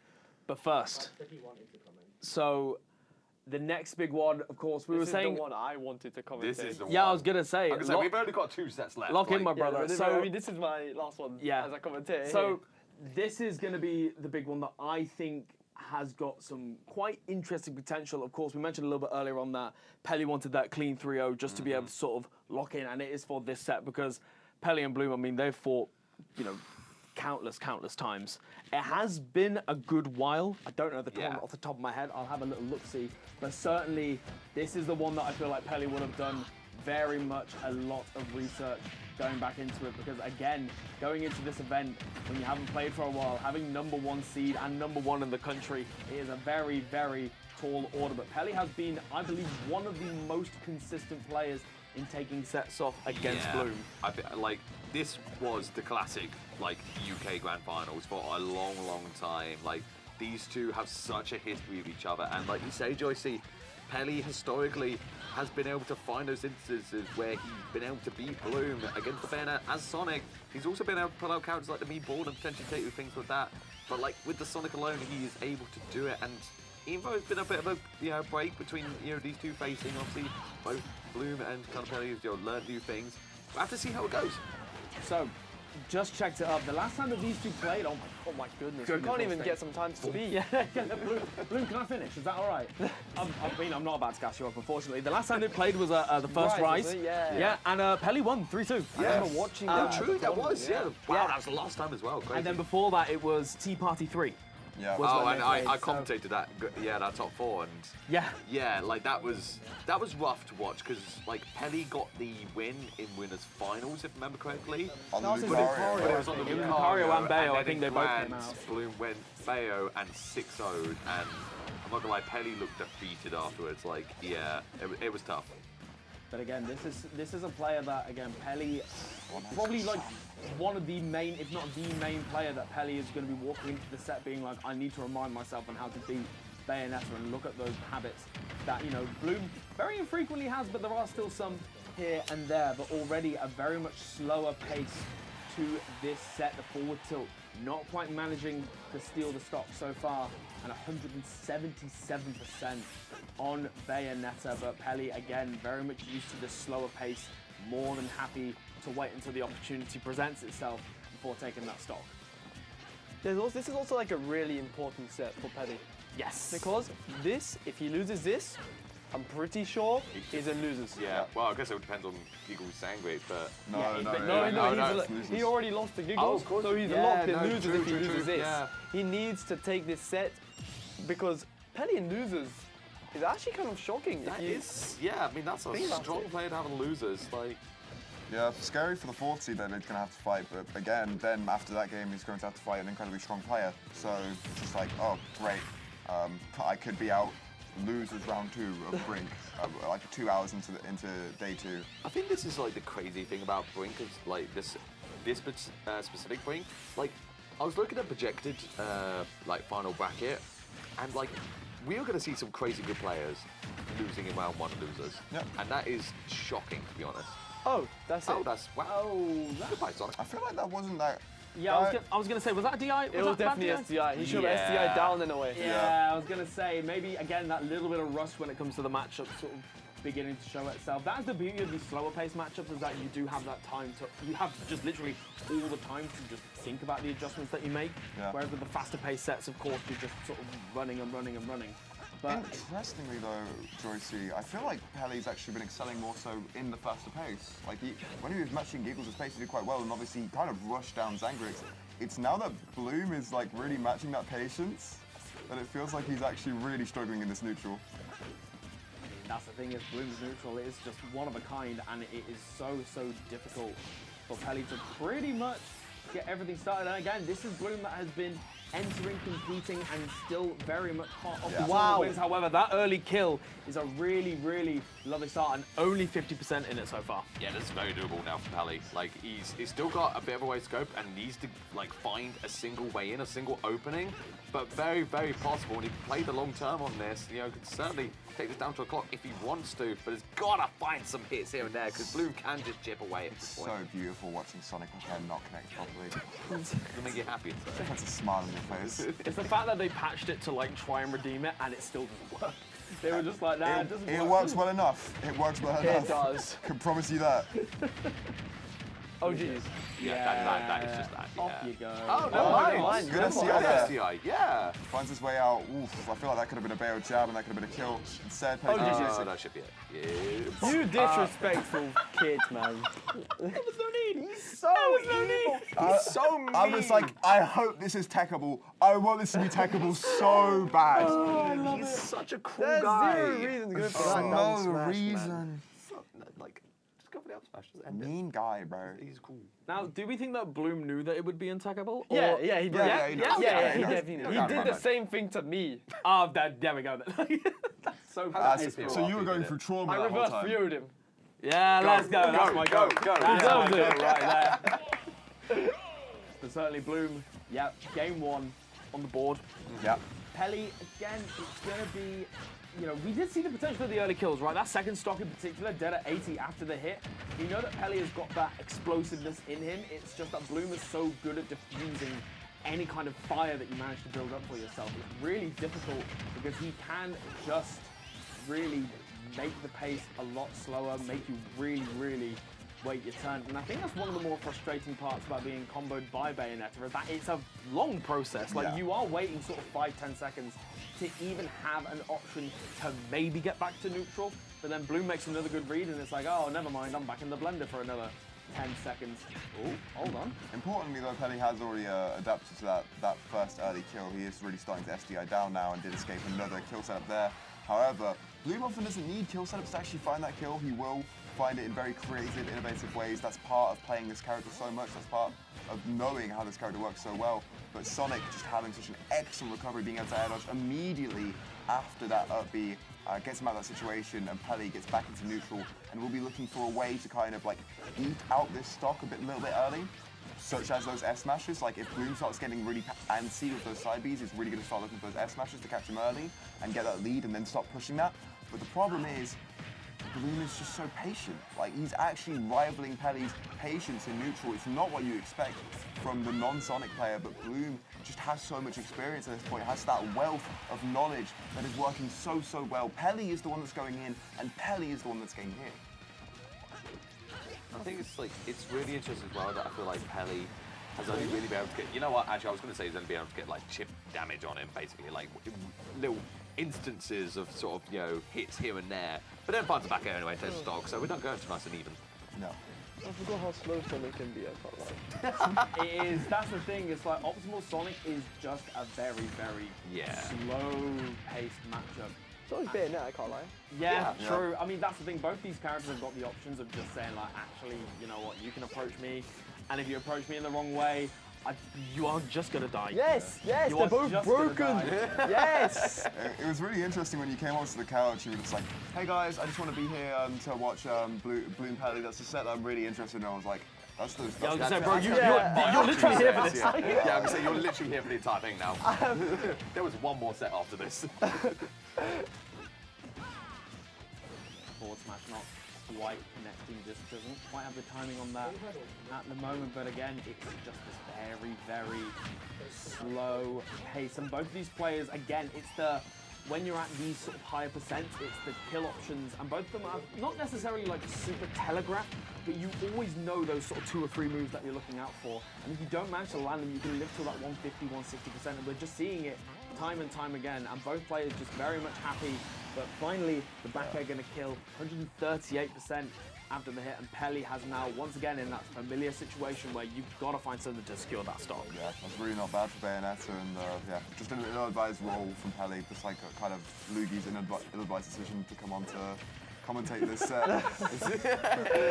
as Bloom is just going to slow down this pace, you can see it clearly. He goes to the other side of the stage, gets past that Sonic back air. Peli's not going to find the kill for another 10 seconds at least. Don't you worry, Lugi. And like now, this is really when. Just slide, please. Oh. No, we're just going to play nice. No. Gotta slow it down. I really like the almost like improvised counterplay to the spring setup there. It was almost like Bloom sort of bats within the spring and then like double jumped up to try and catch Peli. Unfortunately, Peli just was able to air dodge before anything happened, but it's not something that I've seen before, and it's really, I love the way that Bloom almost pushes the air dodges and the bats within to be able to get punishes on things that literally pretty much any other character would not be able to get. It's really interesting to see, again, the sort of almost endless pockets of knowledge that Bloom has for his own character. Yeah. Creativity is kind of actually his memo, I would say. Like, outside of advantage state, everything he does, everything where he finds stuff in neutral and disadvantage is just so interesting to watch. You could also say he's blooming with creativity. Oh, that's Get the hell off his couch. Oh. Why did we invite you here? Fab said like 2 hours ago that he was going to replace you, and I'm really wanting that Fab's comms right now. I understand all of a sudden why he gets all these jobs in America. It's like anything but that. Please. It was a good joke. I know, but speaking of good, that is a good advantage state starting off from Peli. And he's segue all time, baby. It is looking pretty good right now. Bloom's got him at the ledge. We've seen a lot of back airs in this situation. Can't quite find anything there. Goes for an ABK. This guy's crazy. I got my heel slide. Huh? I got my heel slide. There you go. You got it. There we go. 2-0 up for Bloom right now. I mean, we're going down to last stock each time. Like, Pelly's able to take us to the end, but it still feels like Bloom is showing just a bit of dominance here. Like it's like I was saying before, I feel like Pelly has just not really been able to get anything going. Even Bloom's yawning. Like, even he's tired. Yeah. He's like, you know what? Can we wrap this up? Yeah, I've got. Well, Bloom, we can wrap this up if you don't go cable.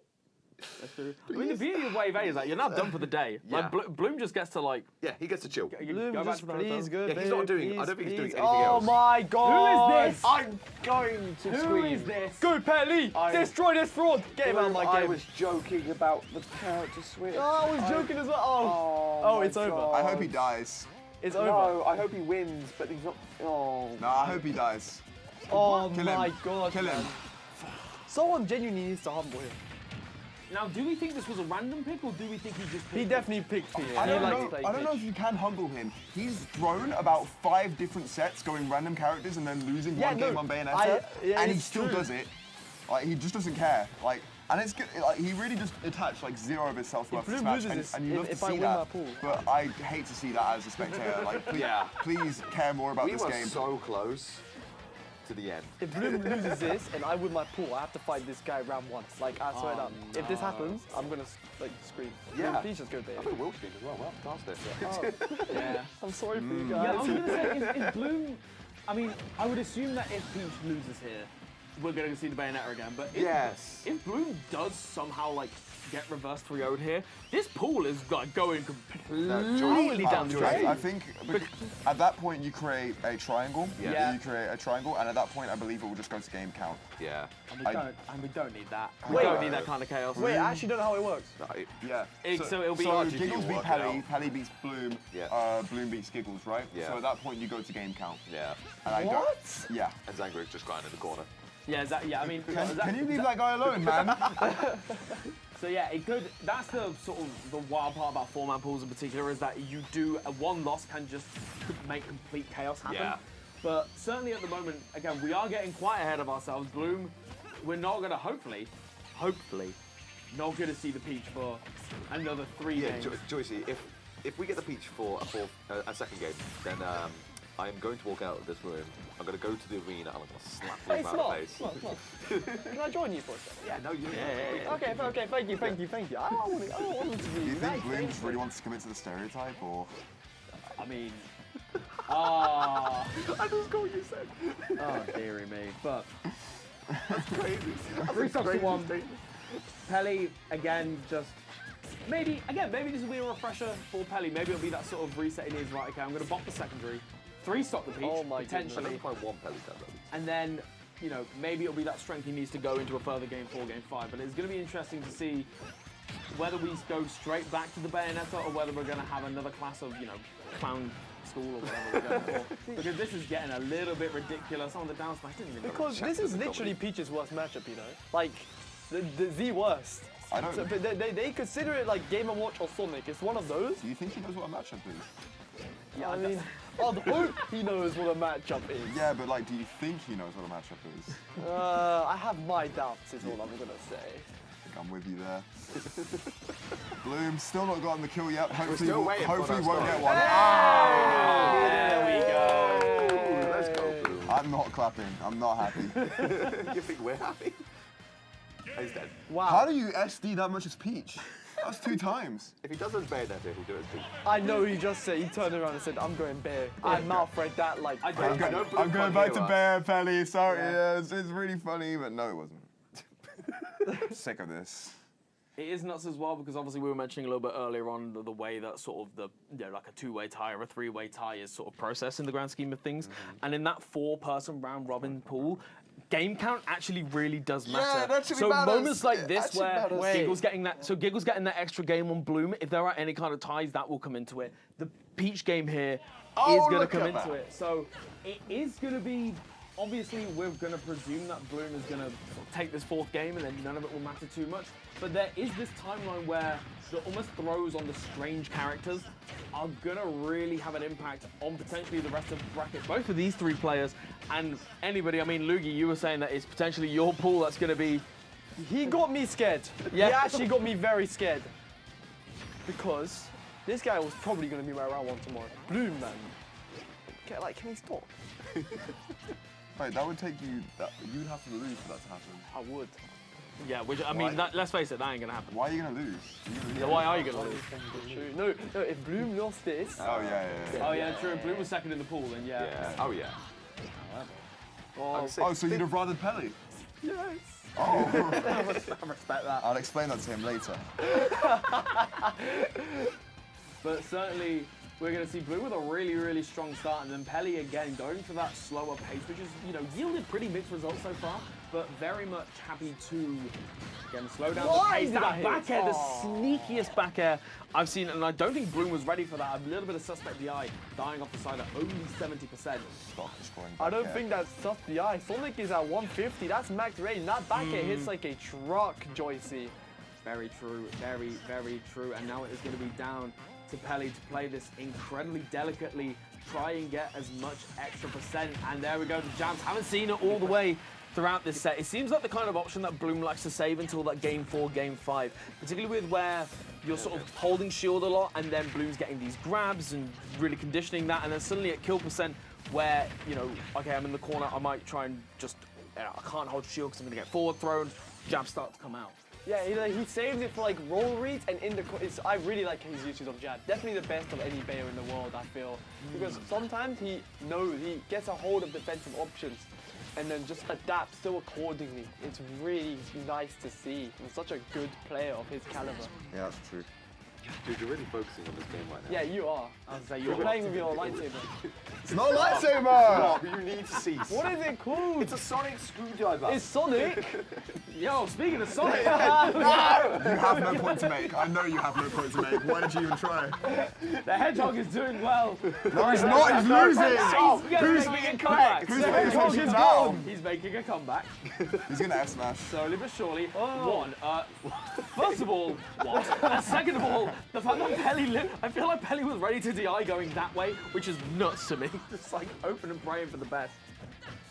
But we are one F smash away from that Dastardly Hedgehog where it could even things up. And again, Pelly really electing for that much slower playstyle, trying not to get any risks. Again, stunning DI. It feels like Pelly is slowly but surely being really getting back into the mindset of I've got to DI in these directions. Those sort of almost rookie mistakes that we saw in the game 1, they're really not coming out here in this game 4. And even though he has lost that second stop, it is not too much of a mountain to climb if he can get that 1 or 2, that solid read to get back into this game.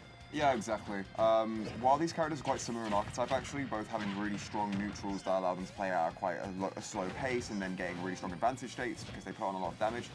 The key difference between all of them and why people will tell you that Sonic is better than Bayonetta is because one of them simply kills better. Sonic just has access to a few better of those kill moves. Those back air and that F smash in particular are just so scary options that just constantly exist that he can find.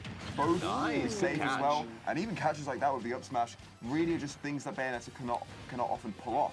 And that is what might give Sonic a little bit of an edge in this matchup. The question is that enough to kind of bring it back from the player diff? And there is a player difference at this point, right? You have to acknowledge the elephant in the room. That is that Bloom simply has more experience, has gotten better over time, and is still pushing Pelly to the limit right now.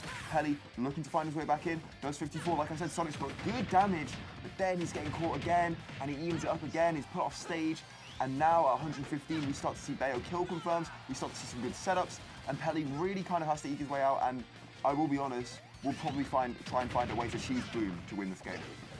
I mean, that is almost the name of the game at this point. Particularly when you've got a lot of rage as well. You just need that extra sort of 10-20% where maybe those back airs are going to start killing. Those forward smashers certainly are going to start making their mark. And perfect timing there from Pelly just to get in before that final hit of jab was there. Of course, that being the ending blow. And again, Bloom maybe trying to get some kind of read that wasn't necessarily there. And only, these trades are really getting scary for Bloom, and we can see Pelly's been a little bit trigger happy with these forward smashes, hoping that one of them is eventually going to hit, take it to that game 5. However, it is going to be Bloom very much trying to get out of it, but another edge guard situation. Bayo, very hard character to edge guard, but Pelly's certainly going to try the forward tilt as well. Smile, this is getting scary. Yeah, no, Pelly. Sonic players, yeah, man. that's. Oh, it's a Sonic's classic, that one. Yeah, that's Sonic's players 280. That's like literally the same instance of like last hit in a that's a trash game, and Yeah. it really is. It's Yeah. That move is not that bad. They keep on using it in bad situations. No, that's what I mean. Like, it's alright. It's just like. Like, yeah, It's just you don't understand use it, it right? as- yeah. Because Bayo at 130 with full range Sonic, fully charged spin dash is probably or homing attack. It's probably going to kill. It doesn't have knockback. So it's like, oh, I've got this checkmate situation. Yeah. Except Bayonetta can go to the bottom of the blast zone and recover from there. It's not actually checkmate. It's not like a Roy or Captain Falcon as we saw in the contrast of no, this is Bayonetta. It's Bayonetta. You can't just go for that. We've even seen it with characters with good recoveries like Diddy Kong. Not maybe the best in the game, but even then, like you really just have to be careful. That Pelly was not careful enough, and unfortunately gets punished really hard there by SDing. But yeah, he was going for those F smashes, right? And I think that situation was in Pelly's favour. F smash is safe for some reason. There's no scientific reason why it should be. It's got a huge amount of reach. It kills at 100, but it's safe. And he was just going to start angling for that, but he just gets a little bit overeager, you'd probably say, and as a result, he's going to lose that game. And that's set. And Pelly will be third seed of Pool 1. Not where he wanted to be, absolutely. Not where I think he expected to be either, but it's how the cookie crumbles in the end. Starting and losers is tough, but yeah. I mean, Pelly just got to lock in tomorrow. Just got to learn from what went wrong today.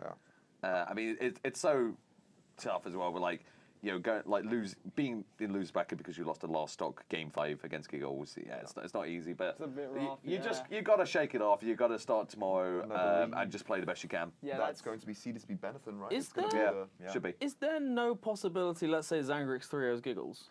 No, because shouldn't Giggles be. beat Pelly. Would it go to game count or head to head first? No, we go because head-to-head Bloom first. is Bloom won every set. So Bloom's obviously fine. Bloom's top Bloom seed. is first seed, Surprise, yeah. surprise. But there's this potential where I don't know how it exactly works, but I'm thinking if Zangrix made a big upset here, would it come down to game count instead of the head-to-head first? Right. So that would be an interesting situation because they're all 2-1, right? Is what you're saying. Yeah. But I think it should almost be based on like the. I suppose there's a triangle of a head-to-head. So should Zangrix lose here, should be game count. you go down to head-to-head. It goes head-to-head before game count. Yeah. Giggles beat Pelly. Pelly is third. Giggles second. Should Zangrix win here? Yeah. It's going to be 3 people with 1 and 2. Exactly. 3 people like that, and they all lost to one of each other. Therefore, you can't give priority to a single win.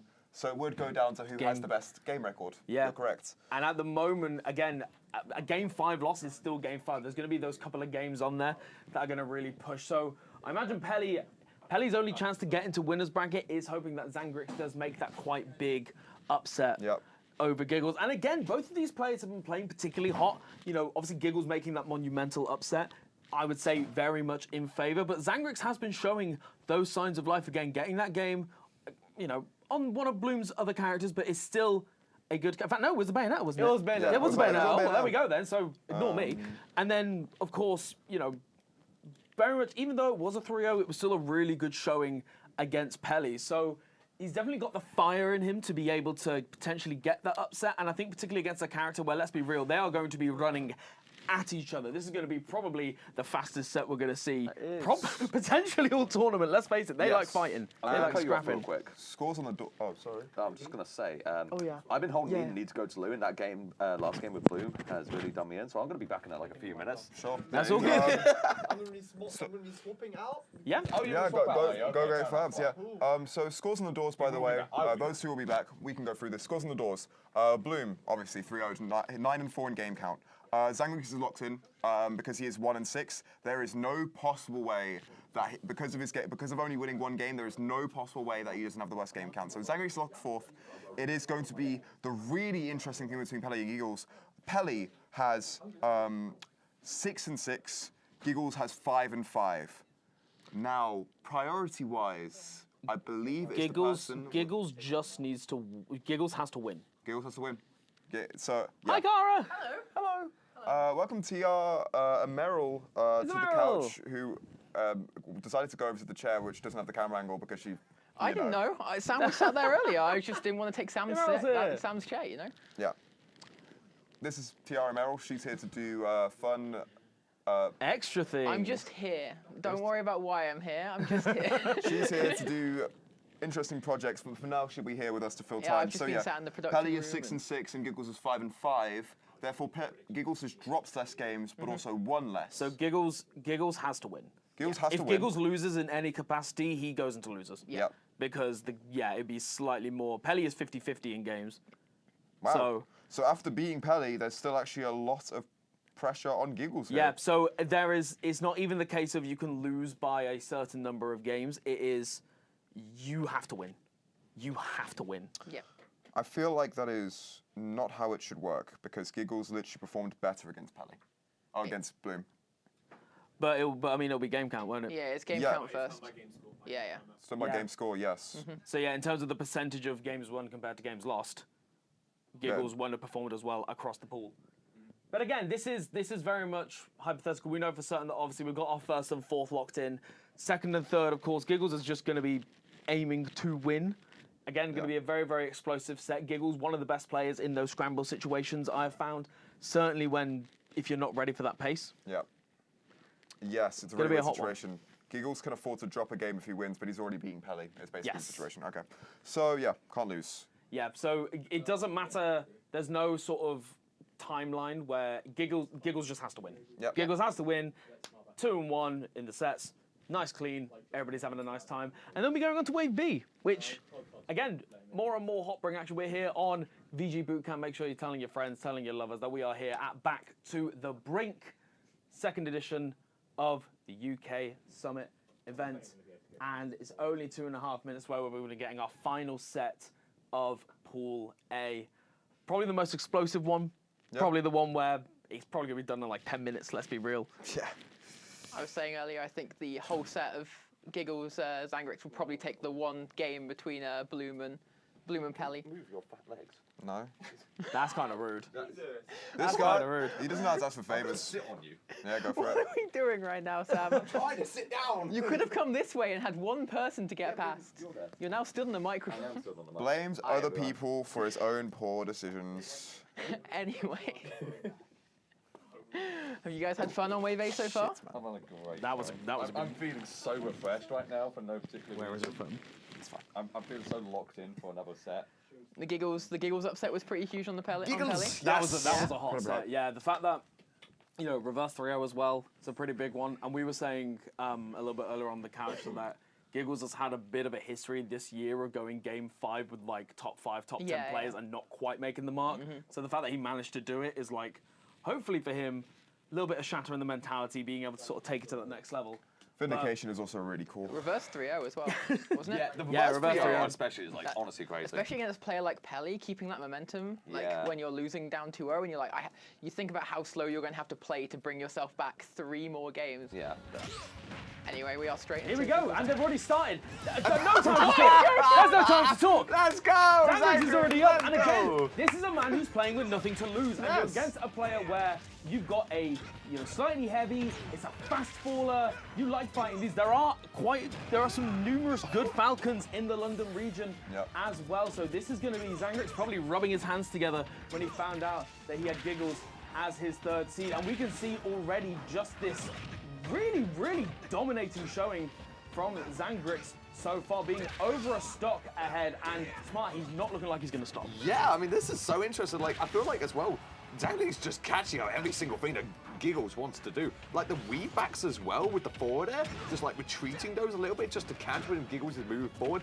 It's honestly crazy, but this is where it's going to be most interesting to see if Zangrix can deal with the ledge pressure that Giggles throws out constantly. We saw how devastating it was against both Bloom and Pelly, and Zangrix, unfortunately, playing a character that does struggle a little bit more than those characters to get back to the stage.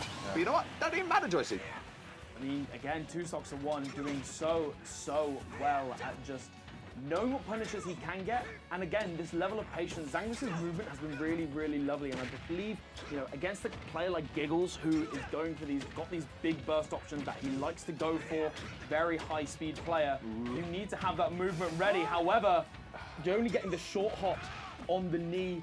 Of course, having that little bit less knockback means that Zangrix is going to live another day and going for quite an optimistic run off forward air. But again, just catching these really aggressive approaches from Giggles. I am loving that ledge trump, and Zanatti is looking very strong for Zangrix right now. It's looking incredibly strong, and that's partially because he was literally playing against anyone's Pocket Falcon yesterday. That was his big prep. Apparently, he'd done prep for the other two, but Giggles was the big one that was yesterday he was truly locked in, trying to get every single piece of Falcon knowledge he could, and it really shows. I think Scores in particular would have prepped him really well on this matchup. Scores, great results against Giggles, like I said earlier, really, really good set record. And as a result, and mostly does come, not just from matchup, but just because he understands Giggles fundamentally as a player. Zangrix will have been informed on this, knows to slow down the offensive play, but Giggles is just so creative with these advantage states sometimes that you get really scared. It looked like he was going to do Tipman into something. It was absolutely crazy. And with 86, there's a lot of different ways to kill a Roy right now. Oh, I love that beefy up B just from the ledge, just to really just release the pressure, even if just for a moment. But I think I can see the fear in Zangrix's gameplay as well. I love that weave around the Falcon kick, and it's going to be the weak hit. Not quite going to manage to do it, and another ledge trump. Really nice. Oh my god, the ledge trumped into the back air. That was so clean from Zangrix as well. Needed to do that in that instance and did not hesitate. 2 kills with that as well. Really nice. Really, really nice. Zangrix on the board. Yeah, but Giggles bringing back from what looked like a really bad deficit to begin with, but bringing it back to that last hit situation just shows you really cannot disregard this player in this matchup because he's so explosive. That's going to be important going into the next few games, right? Is that Zangrix has got to keep in mind that you had, like you said, such a strong lead being sort of shredded to basically even. You've still got to have those adjustments. You can breathe that sigh of relief that you've got that 1 next to your name, but in the same vein, the work isn't done yet. And, again, Zangrix potentially feeling maybe that little bit of pressure. We've been talking in the past couple of sets where against players on that next level, Bloom and then of course Pelly as well, that you have to play like you've got nothing to lose. But when there is that potential juicy upset on the table, it is going to be, that pressure can start to creep in, particularly when you start as hot as that. It is going to be interesting to see, 1, how Giggles retaliates, and 2, whether Zangrix can sort of keep that mental locked in and in check and keeping those elements of patience that we were seeing from him. But of course, Giggles showing those little moments of retaliation, and that high speed, I think, is just going to be cranking further and further up. Yeah, it was really interesting as well. Zangrix actually really thinking super hard about those stage bans just then. He really took his time to consider what option he wants to leave Falcon. Falcon, I think, quite the nice stage list in terms of the European one. I feel like he has a lot of good options even after 3 bans. So you really have to consider, in terms of you as a player and you and the character you play, which one do you want to afford him? He affords him Battlefield, pretty good stage for Roy as well, obviously. Lots of different platform mix-ups. Falcon gets better combos. Roy can get some really nice movement going though. So overall, it's just really, really nice overall. We've got a fair few jabs coming out, but not quite the execution. Oh, that was a nice stop, though. And I won't lie, I've talked about the Swordy recovery before. And I sort of said how, Sonic, Bayonetta, the great equalizer with their amazing edge guarding. That's the Swordy edge guard for Captain Falcon. The Swordy must go to ledge most of the time. They do not have great options going over it because their hitboxes just fade away. As a result, they will get down aired 2-framed, and it's really, really tough because it destroys them so early. I'm getting a little bit worried for Zangrix's mentality here. I think the fact that we've seen a couple of flubs on potential kill KOs, potential confirms, and then suddenly, slowly but surely, Giggles has been, clawing the percent up and up until finally that rapid jab takes it. And now even then, it's the scary part down there. You're done 3 stock, and what a retaliation. Yeah. It's so hard. It's especially if you spend your jump, right? The moment you spend that option, the moment you lock yourself into one recovery pattern, it's like, oh, down air. His hitbox is almost as big as Pirate's down air. It's not quite as good, but it's huge. It extends so far through the ledge. It's why you can't take him to Town City or Smashville, because those have the even smaller ledges, right? It extends so far through. But even on Battlefield, it's such an easy catch, really, because of how quick Falcon descends as well. You can really control your timing, and you can't make small but big errors like that, it's really, really hard for Zangrix, who's just going to have to slow the pace down here because it's clear that when Giggles is on a roll, he's just overwhelming him. But slowing the pace down into Giggles is not an easy thing to do. He's a player that's so explosive that just you give him an inch and he will just run you to the sides of the stage and immediately just put on 80%. It's wild as well, particularly for someone like Zangrix, where I feel as if that isn't almost his like natural style as well. It's like not only have you got to sort of adjust your gameplay to something that you're not frequently used to, but do it against the person who is going to be one of the hardest people to slow the pace down. So Zangrix has got a very, very tall order, but has been doing well so far. Again, these juggle situations are so devastating, but Zangrix very much keeping himself in the game. Only 90%, definitely some kill confirms are going to be able to get it for Zangrix, but of course you've got to be able to catch the speedy bounty hunter and actually be able to seal it before you can even get started on a comeback. And there we go. It's that kind of conversion that I want to see. Took a deep breath, execution on point, and suddenly dead even. Great way. What I would like to point out specifically, we mentioned earlier, technical player because of his partially because of his controller. Zangrix's movement is actually probably some of the best in Smash UK, to be honest. Genuinely. He moves super well. And what that allows you to do is not maybe these crazy combos, but actually we've seen a few slingshot fairs to catch roll-ins, and there we saw he feigned a really quick dash dance, which allowed him to get in a great position for that. What I don't like to see is just how much he's kind of panicking in disadvantage and giving to Giggles a bit for free, I would say. Yeah, there was that point there, the knee actually caught the jump on the way, and I'm not sure if Giggles was fully aware of it, but was just a little bit off on the timing. And again, this sort of pressure right at the ledge from Giggles sometimes is so scary. And the Falcon kick, something that we saw quite a bit in the previous sets and something that we haven't really seen until this game 3, and it's such a powerful burst option to keep it hidden until this point. And again, these down airs, they're dying so early. Zangrix losing stock so frequently in these early positions.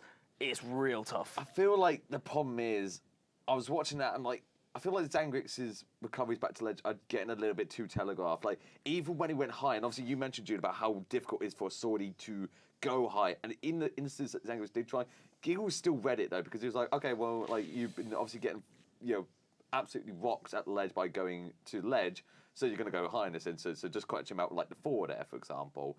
But or like sort of neutral air even. And like in this instance where obviously he has to go to ledge, he's just getting caught about the down air. Yeah. It's so tough because I feel like every option he tries to do, Giggles has a read on it, and there's not really many options to do anything else. Yeah, it's this really interesting situation where if he's getting sent really far to off stage, that doesn't matter because you can't get your.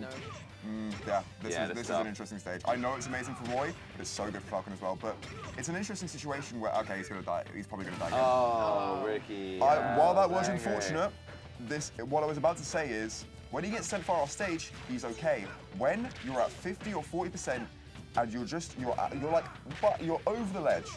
You think I can use my jump here because it's the best way for me to get back on stage, and like there's no way I die. That's all Giggles is scouting. At the ledge, Giggles is actually just scouting jump because he knows that when you clip a double jump, all he can do is up B. So all he's going to do is down air, and that's really what Zangrix has to adapt. Nice, okay. Nice side B. The other thing that I really want to see from Zangrix at this point is that he's now gotten caught by 4 like mash down Bs after a whiff neutral option. And I know that Scores has told him about this. I know that Darkstalker has told him about this because everyone in the South knows that Giggles does that. He really just has to play it a bit more patient, add a second to his neutral timings, and we could be seeing so much more success. But right now, he's just not slowing it down enough. Yeah. And you can see that panic when he's in disadvantage. Like, there was a point where he just drifts out of a combo and he immediately wants to hit Giggles. He doesn't reset, he doesn't go back to stage to get his resources back, he just immediately wants to hit, and it's just not working. But that side B is almost going to take it, and if he does get the stock here on this leg situation, it is a very close game. Doesn't quite turn around his jab, unfortunately. That would have been really nice there. Unfortunately, he's going to have to play out a few more situations. I think Giggles is going to send him off stage. Don't jump. Thank you. Yeah, we go. Okay, got to keep that safe. I mean, this is just so tough. I mean, you're off stage again. Giggles actually going to retreat back, and we're expecting the recovery back onto the stage. But Zangrix still just on the hunt, and again, just trying to find just something here, but can only get these stray hits here and there. And Giggles doesn't look good, but that forward air going to take us to the last stop. Jab, the great ledge trapper of Roy, has been since the beginning of this game and still goes to this day. Still really strong. Zangrix is trying to amount something. Giggles is pressing a really good advice. This could be down air. No, Zangrix is not opting for anything. Hold on. Oh, but again, this is another adjustment that we've seen from Giggles, right? And that game one, the Lestrons were doing, making a lot of money for Zangrix. So Giggles has been just buffering these options, does miss the full hop knee that could have ended the set there and then. However, oh, what a lovely drift. Zangrix at the moment just very much sort of tighten the screws a little bit, really trying to take this all the way to a game 5 and is really keeping Giggles in the air and he can't get down. Yeah, I mean, the sharking onto the platform is so potent. No. With the burst option and cut away, and you can see the controller down. We didn't see the end of the game, but that is going to be the kick hit. We all know what's kick. going on. Smashville there. That percentage, we know. Yeah, unfortunately, you're not going to make it back from that one. That is really tough. But I mean, before we get to kick-off, I mean, you got to say that, like, yes, okay, Zangrix didn't win a set today, but my God, I think this is the best I've seen him play. Yeah. I think he's genuinely playing so well, and it's just. It's so tough that it's in the setting where like you got 16 of the best players in the UK, and you're facing 3 of them which are all UKPR level, and it's just it's a rough pull. But Zangrix is playing well, and he needs to come away sort of knowing that he's taken games off Giggles, he's taken games off Bloom. That's something to be said. Yeah, it was the hardest pull. It's very much. It was the lowest seed here, right? Very much. As person who seeded it, it's designed to be the hardest pull. Yeah. It's going to be the roughest bracket. It's going to be the hardest work that he has to do, and he did great work. He did great. And I have to say, I've not seen Zangrix play much since picking up the box. His movement is so impressive. Yeah, it's really fast. Really good. Like you watch that and you're like, is this a top player movement? Like I'm not used to seeing him do that kind of stuff, and it's very impressive. I think in time Zangrix is going to become a huge threat in the UK, and I really hope that he doesn't like come away from like today feeling disheartened. I think knowing his character, he won't be disheartened. He's got tomorrow still. He'll be disappointed, and he'll be annoyed. He might complain a little bit, but I think knowing him, I think he'll still come into tomorrow with a fire in his eyes, looking to still make that run. And if nothing else, he's going to be using the rest of today just to grind. Yeah. Because that's who he is. That's what he does. That's what he does. And that's respect. He's very motivated. Yeah. And you will be seeing Zangrix more tomorrow. But for now, that was the end of Pool A. Amazing pool. I think some people said that this might be the least interesting one, but that was an amazing, really good interesting pool. Amazing set of games. And so that should be the end of our tenure on comms for the time being. I believe we'll be passing it over to Fabs, Rekka, and Dalax, and maybe someone else. It's me. Who knows? Who knows? I'm you. Yep. Yes. Well, there you go then. Oh, it's thing. Yeah, Amazing. I'm down for that one. Great. I just hold the couch.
so clear.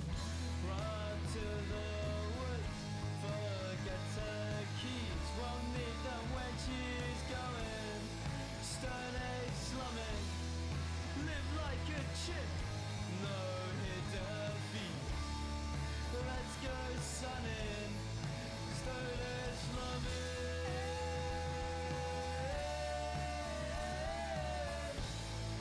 Let's go sunning, stone age slumming.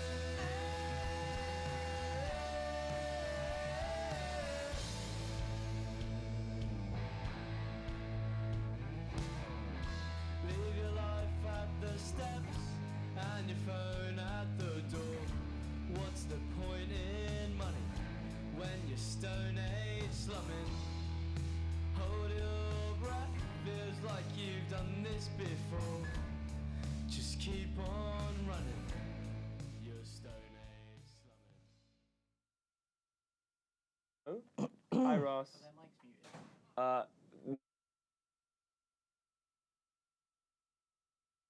Hi, I didn't. Thanks for the countdown. It's fine, don't worry about it. We're gonna go live with Pool B in just a second. I'm not the only caster here. I'm joined by two new faces for this stream. Well, one new on this side of the stream and one just new to the stream in general. It's Fabs and Zangrix. Hello, everybody. Hey. How you doing? Ready? How's it going? Ready. Yeah, we do have a fourth caster here, but he's not very talkative at the moment. Hopefully, we'll get someone that is a bit more chatty through in a minute. He's too shy, bro. Like, you know. Let him go, bro. Let him evolve as a commentator. True. I get it. But yeah, the joke. Yeah. No, it's fine. I'm pretty sure the stream got it as well. Do you get it stream? I'm pretty sure they got it. Either way, it's gonna be a good time, man. There's like 4 strong players always in every pool, but I feel like this pool especially, it's gonna be explosive, right? Obviously we've got Zone, Shanique, who filled in for our babies who had to drop out. Yep. Is it Benethan? I want to say. Benethan, yeah. Yeah. So Benethan, Zone, Wait, I might be. Shanique, and who's the top seed? Loogie. Loogie. Mr. Explosive There himself. you go, yeah, Mr. Explosive. So that is going to be a scary ass pool. And I don't know, man. I feel like some of these sets can go either way. I feel that's the kind of the cliche, but I feel like Zone and Shanique especially is one I think everybody kind of wants to watch out for, because you don't know who's really gonna take it. Who's Shanique gonna go? Is he gonna go with the Inkling, the Aegis, the Palu? Is he gonna ditto it? You know. So I don't know, man. What are your thoughts on this pool? Would you say, like, if you got any thoughts about it or nah? Don't be nervous, bro. No, it's just never mind. Oh, your mic's not even there. My fault. Never mind. You know what? Come back to you. I was going to say, a thing with this pool, you kind of touched on it as well, is that there's a lot of people in this pool who are locked and loaded to kind of pick characters based on what they want in the moment. Like, I remember literally this time last year, hello. This is our second player caster. Come by here. Yeah, totally fine, totally fine. Oh, you are leaving. You left all your stuff here, and then you're gonna run away. Okay. Yeah, what I was gonna say was, literally this time last year, we had Loogie who was literally prepping a Shulk for the Brink 1. I don't think it was 4 actually, but it was around the same time, and he was happy to kind of counterpick if he wanted to. I don't think he ever did bring it out in bracket, but he talked about it a fair bit. And then we also had, obviously in this pool, we've now got Shanique, who can counterpick Inkling and other things. You need a mic, by the way. It's that, it clips onto your collar. Yeah, that's it.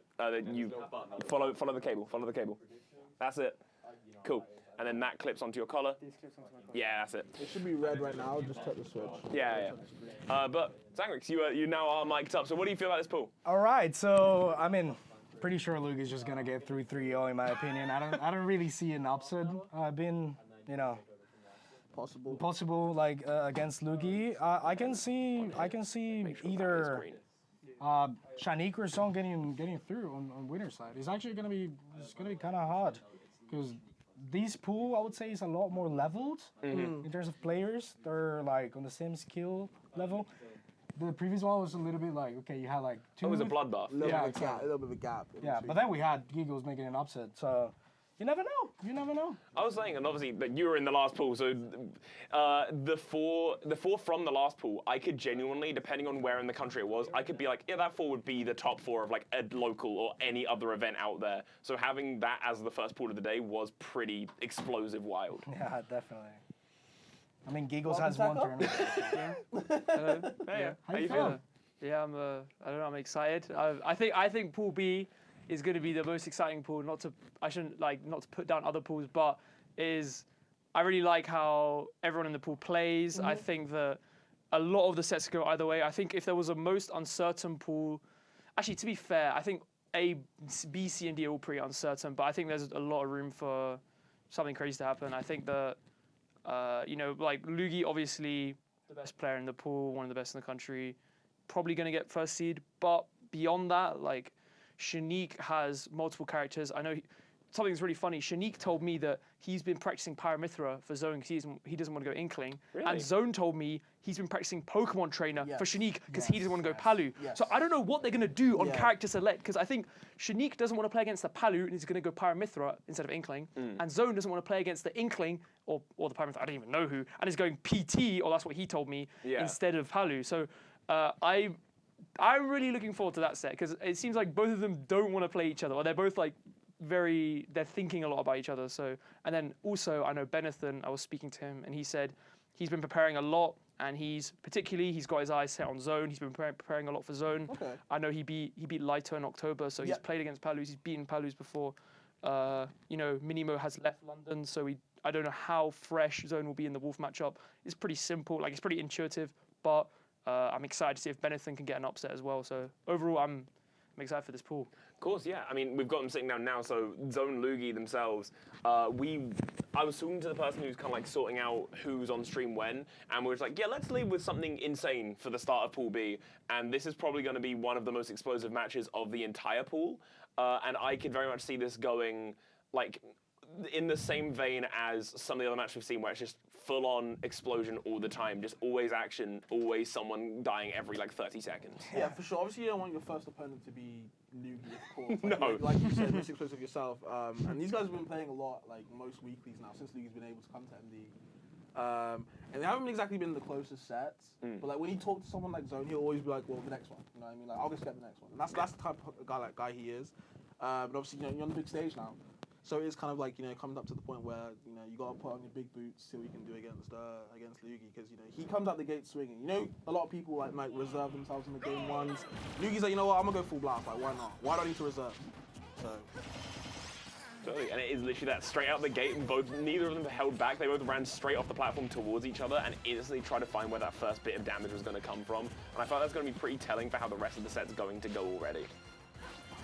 Can we please appreciate Spirit's nickname, please? That's a lovely nickname. I think it's part of like a donation goal. Yes, I'd imagine, but yeah.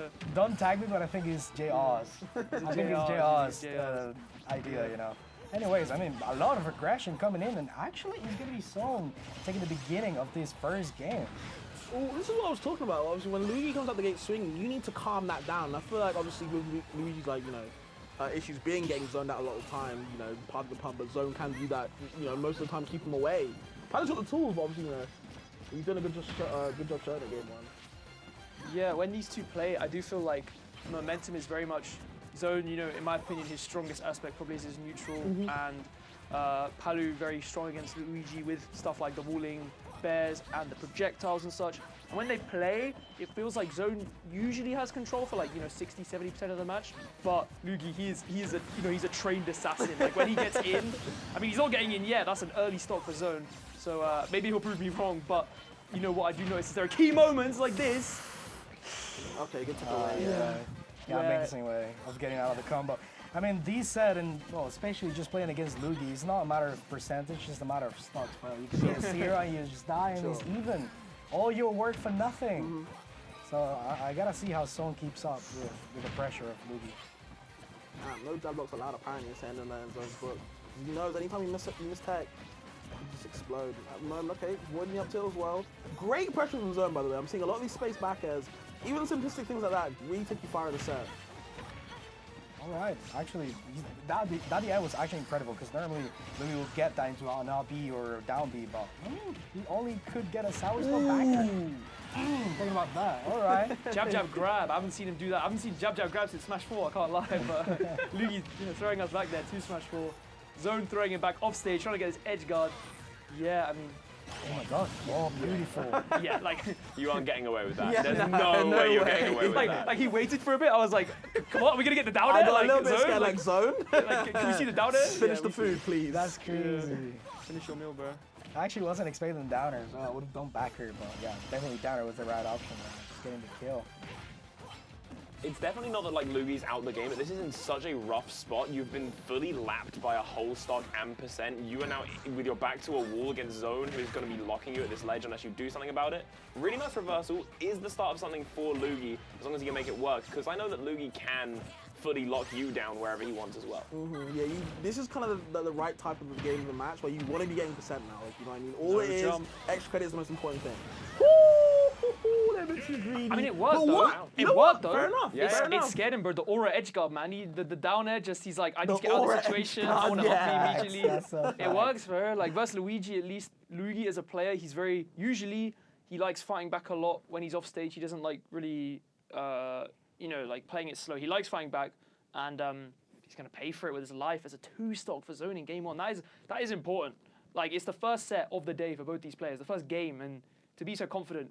I think Zone as a player sometimes is a bit too reserved, and he does sometimes, like he needs to make that read, but he doesn't want to do it. But that game, I saw him going for some dash grabs on his grabs. I saw him going for some dash tags on his jumps. Like Zone was confident. This is the best I've ever seen him play against Lugi, especially. I was gonna say that. Yeah, I was saying earlier, like the other games, it doesn't really look that close, but kind of set the tone of the set so far with a 2-stock. That's insane, man. Yeah, I mean, sometimes all you need to do is put some pressure on Lugi, and there's so much that you can do with Luigi's recovery, especially when you have Palutena with a counter with, such good aerials, the backer, so you don't really need to care about the side B hitting you. So, I mean, really, really well done from Fear, and I'd love to see that.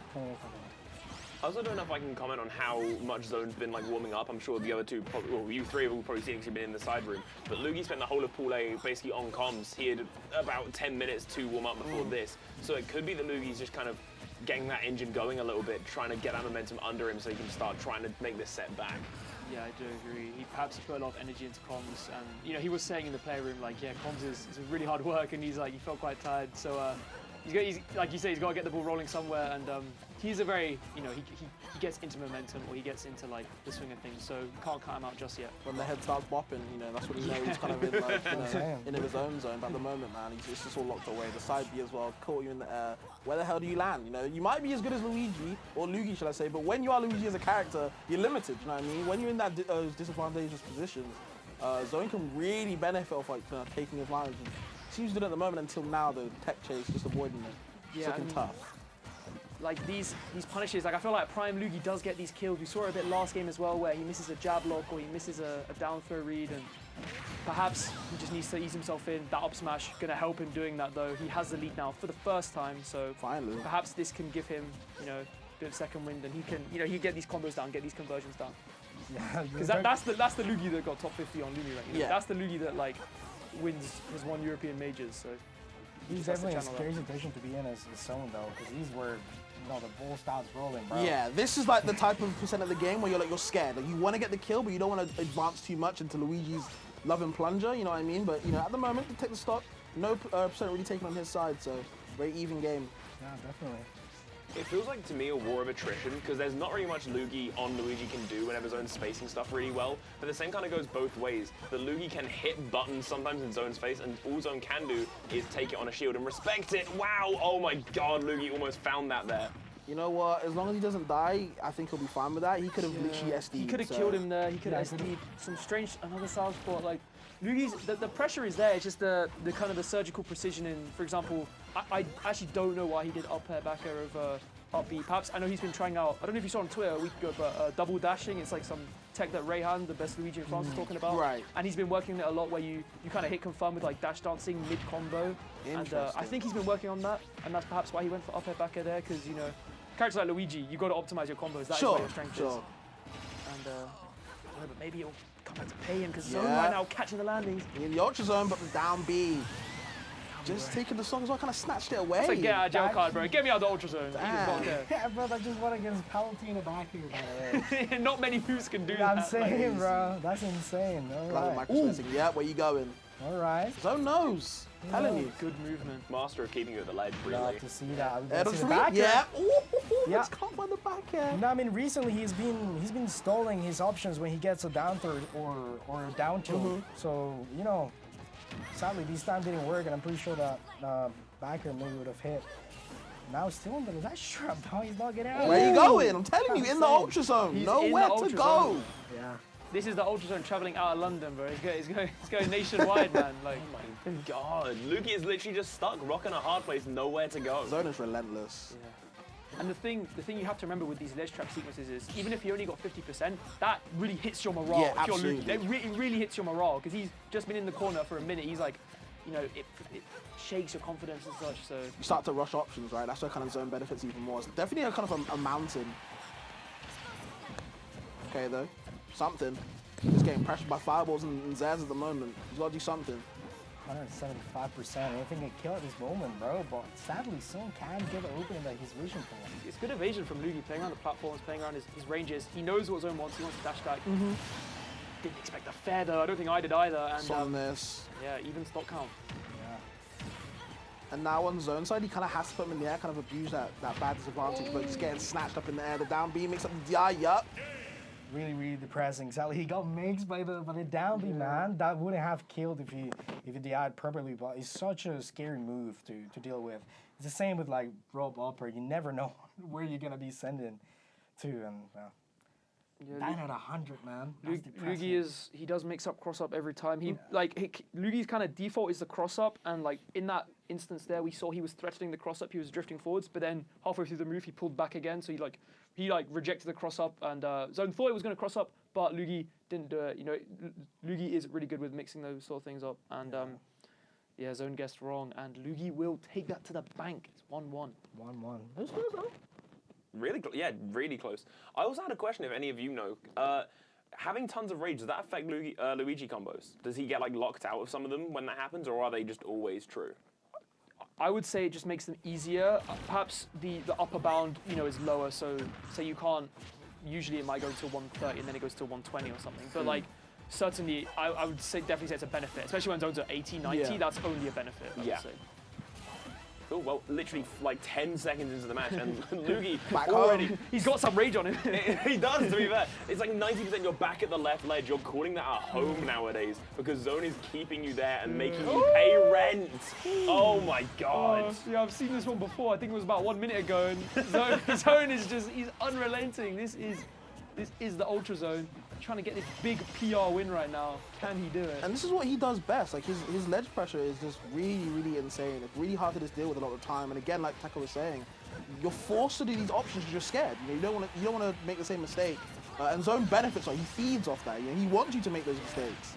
Lugi keeps trying to fight back here. As you said, he's been getting more aggressive. And look, it's not working. Zone is there with the shield every time.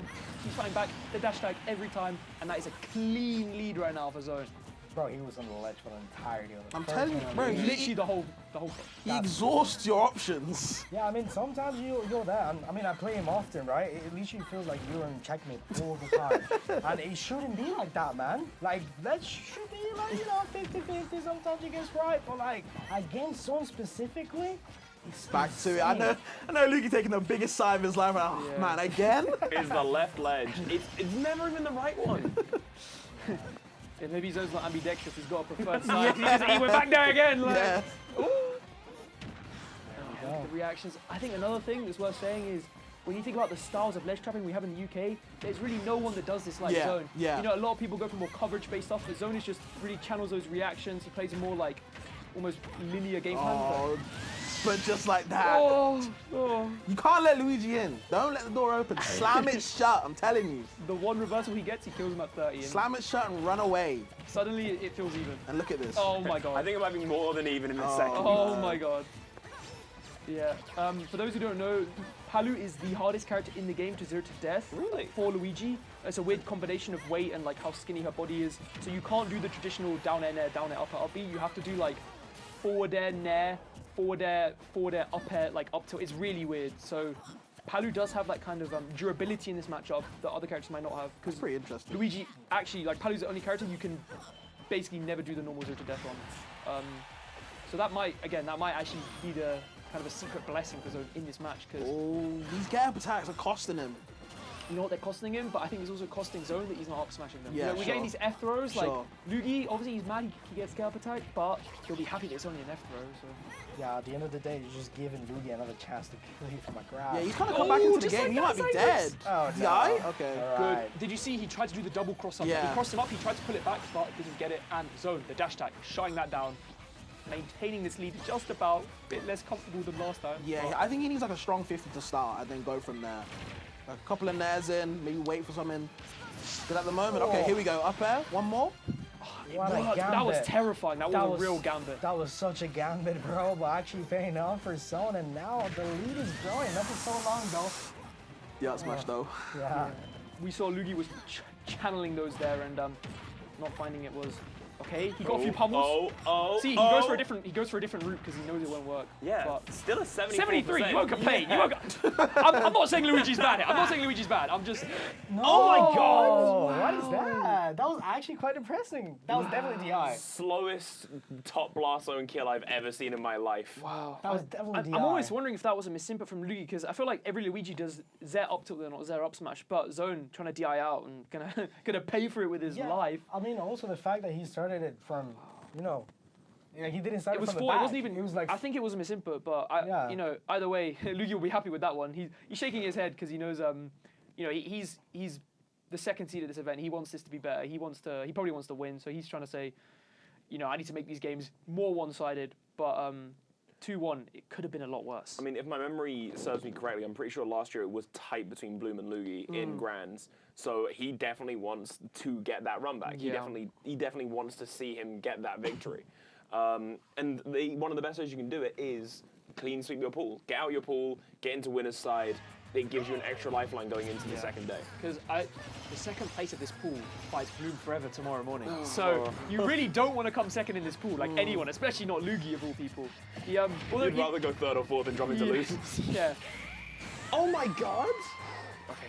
Yeah, so as we were saying, man, Two taunts, three Palutena taunts. is the hardest character to get through today. Hey, I said 0 to death, not 10 to death. No, but I know please. what you mean. I know you're right. From 0, from 10, I mean, it's fair game. It's just really funny, man. This character is truly something. This is gonna really test Zone's mental as well because you know after getting such a quick that was his game to lose that last one. So then to get like 10 to death like Tekka said till now, really have to kind of dig deep. Especially knowing that you're on potentially the set point. Yeah. There's a coverage from Lugi right now. I feel like he's coming alive a little bit. That 0 to death, 10 to death is really what he needed.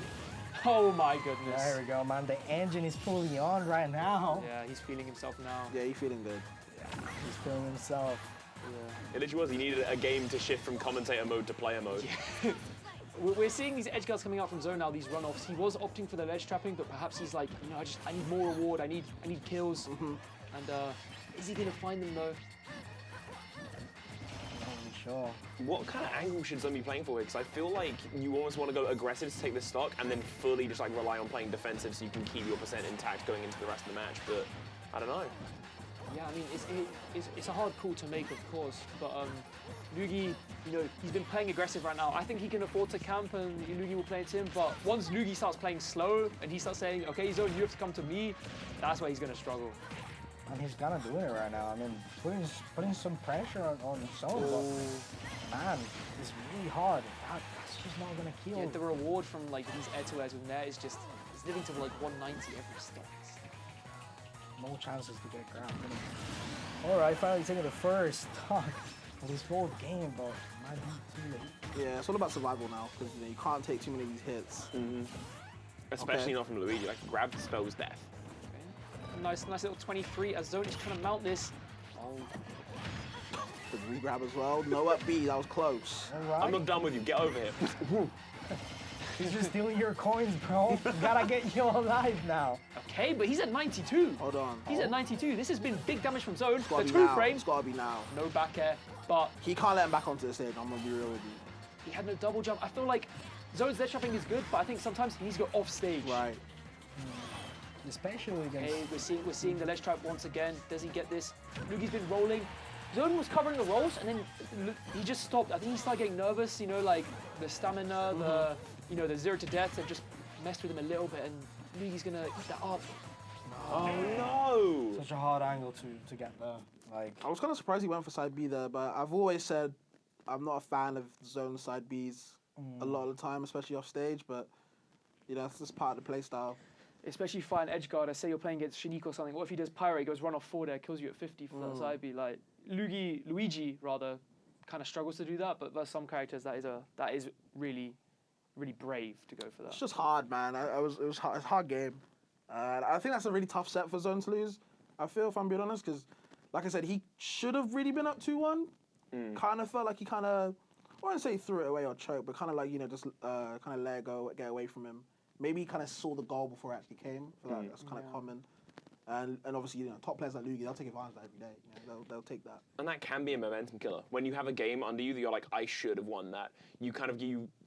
Someone that isn't in massive control of their mental can get stuck on that. Sure. And kind of be so stuck on what could I have done better last game. They're not thinking in the moment anymore. They're too busy stuck on, oh, I need to do that better. And like the moment-to-moment gameplay just kind of slips away a little bit. And it's a shame, but it happens. These are round-robin pools for a reason. Sure. Zone's run isn't dead because he dropped to Lugi. It was a very, very rough match, let's be real. No one wants to beat. Though, I'm not going to lie. Oh, yeah, I think he played overall amazing. Yeah, really happy with how he played. Just finishing, It's always about finishing the job. Yeah. That's the hardest part. Sure. Yeah, I do think that's, again, we said a little bit with the edge guards, perhaps psyching himself out in some situations. It is a character thing as well. Like the two characters, Luigi and Palu, do lean into those roles where Palu is way better at controlling most of the game, but then Luigi's better at those clutch moments. But that was really the story of that set, I feel. We saw those 0-to-deaths come out in game 3 and 4 and just Zone's empire crumbles. Yeah, I mean, to be honest, I think it was a combination of of course, Luigi, he was commentating, he had to start the engine, but also the fact that, someone was maybe getting a little bit too pressure with having that first game and, maybe wanting to match the performance that he had on that one in the other ones, and maybe not being able because Luigi was playing better. Yeah. So, definitely hard to do at the moment. It kind of felt like that when I won my first game against Bloom as well. So, definitely was like, oh, all right. Yeah, I mean, we still have the whole pool ahead of us. Bloom, sorry, not Bloom, but Zone. He still has to play Shanique and Benetton, and I think both those will be interesting sets. They will be difficult sets for him, but if he does win both, he's out winner's side. Yeah. So there's really not much to say on that.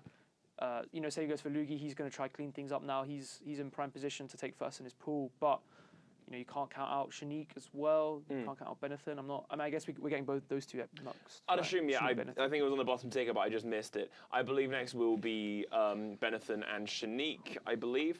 There they are. And the thing that I want to mention about Shanique that I actually don't think I have heard anyone pick up yet, obviously there's a lot to be said about how he's kind of like a surprise join for the rest of us, but also he joined onto this bracket 2-3 days ago, I think. He hasn't had the 2 weeks of prep time that everyone else has. Sure. He hasn't been able to grind in these matchups for this pool. He's kind of just been given, oh, by the way, you're playing against Zone, Benetton, and Lugi, have fun. And he's had very minimal prep time. He's a really good competitor, but he's playing from a worse starting hand than everyone else is.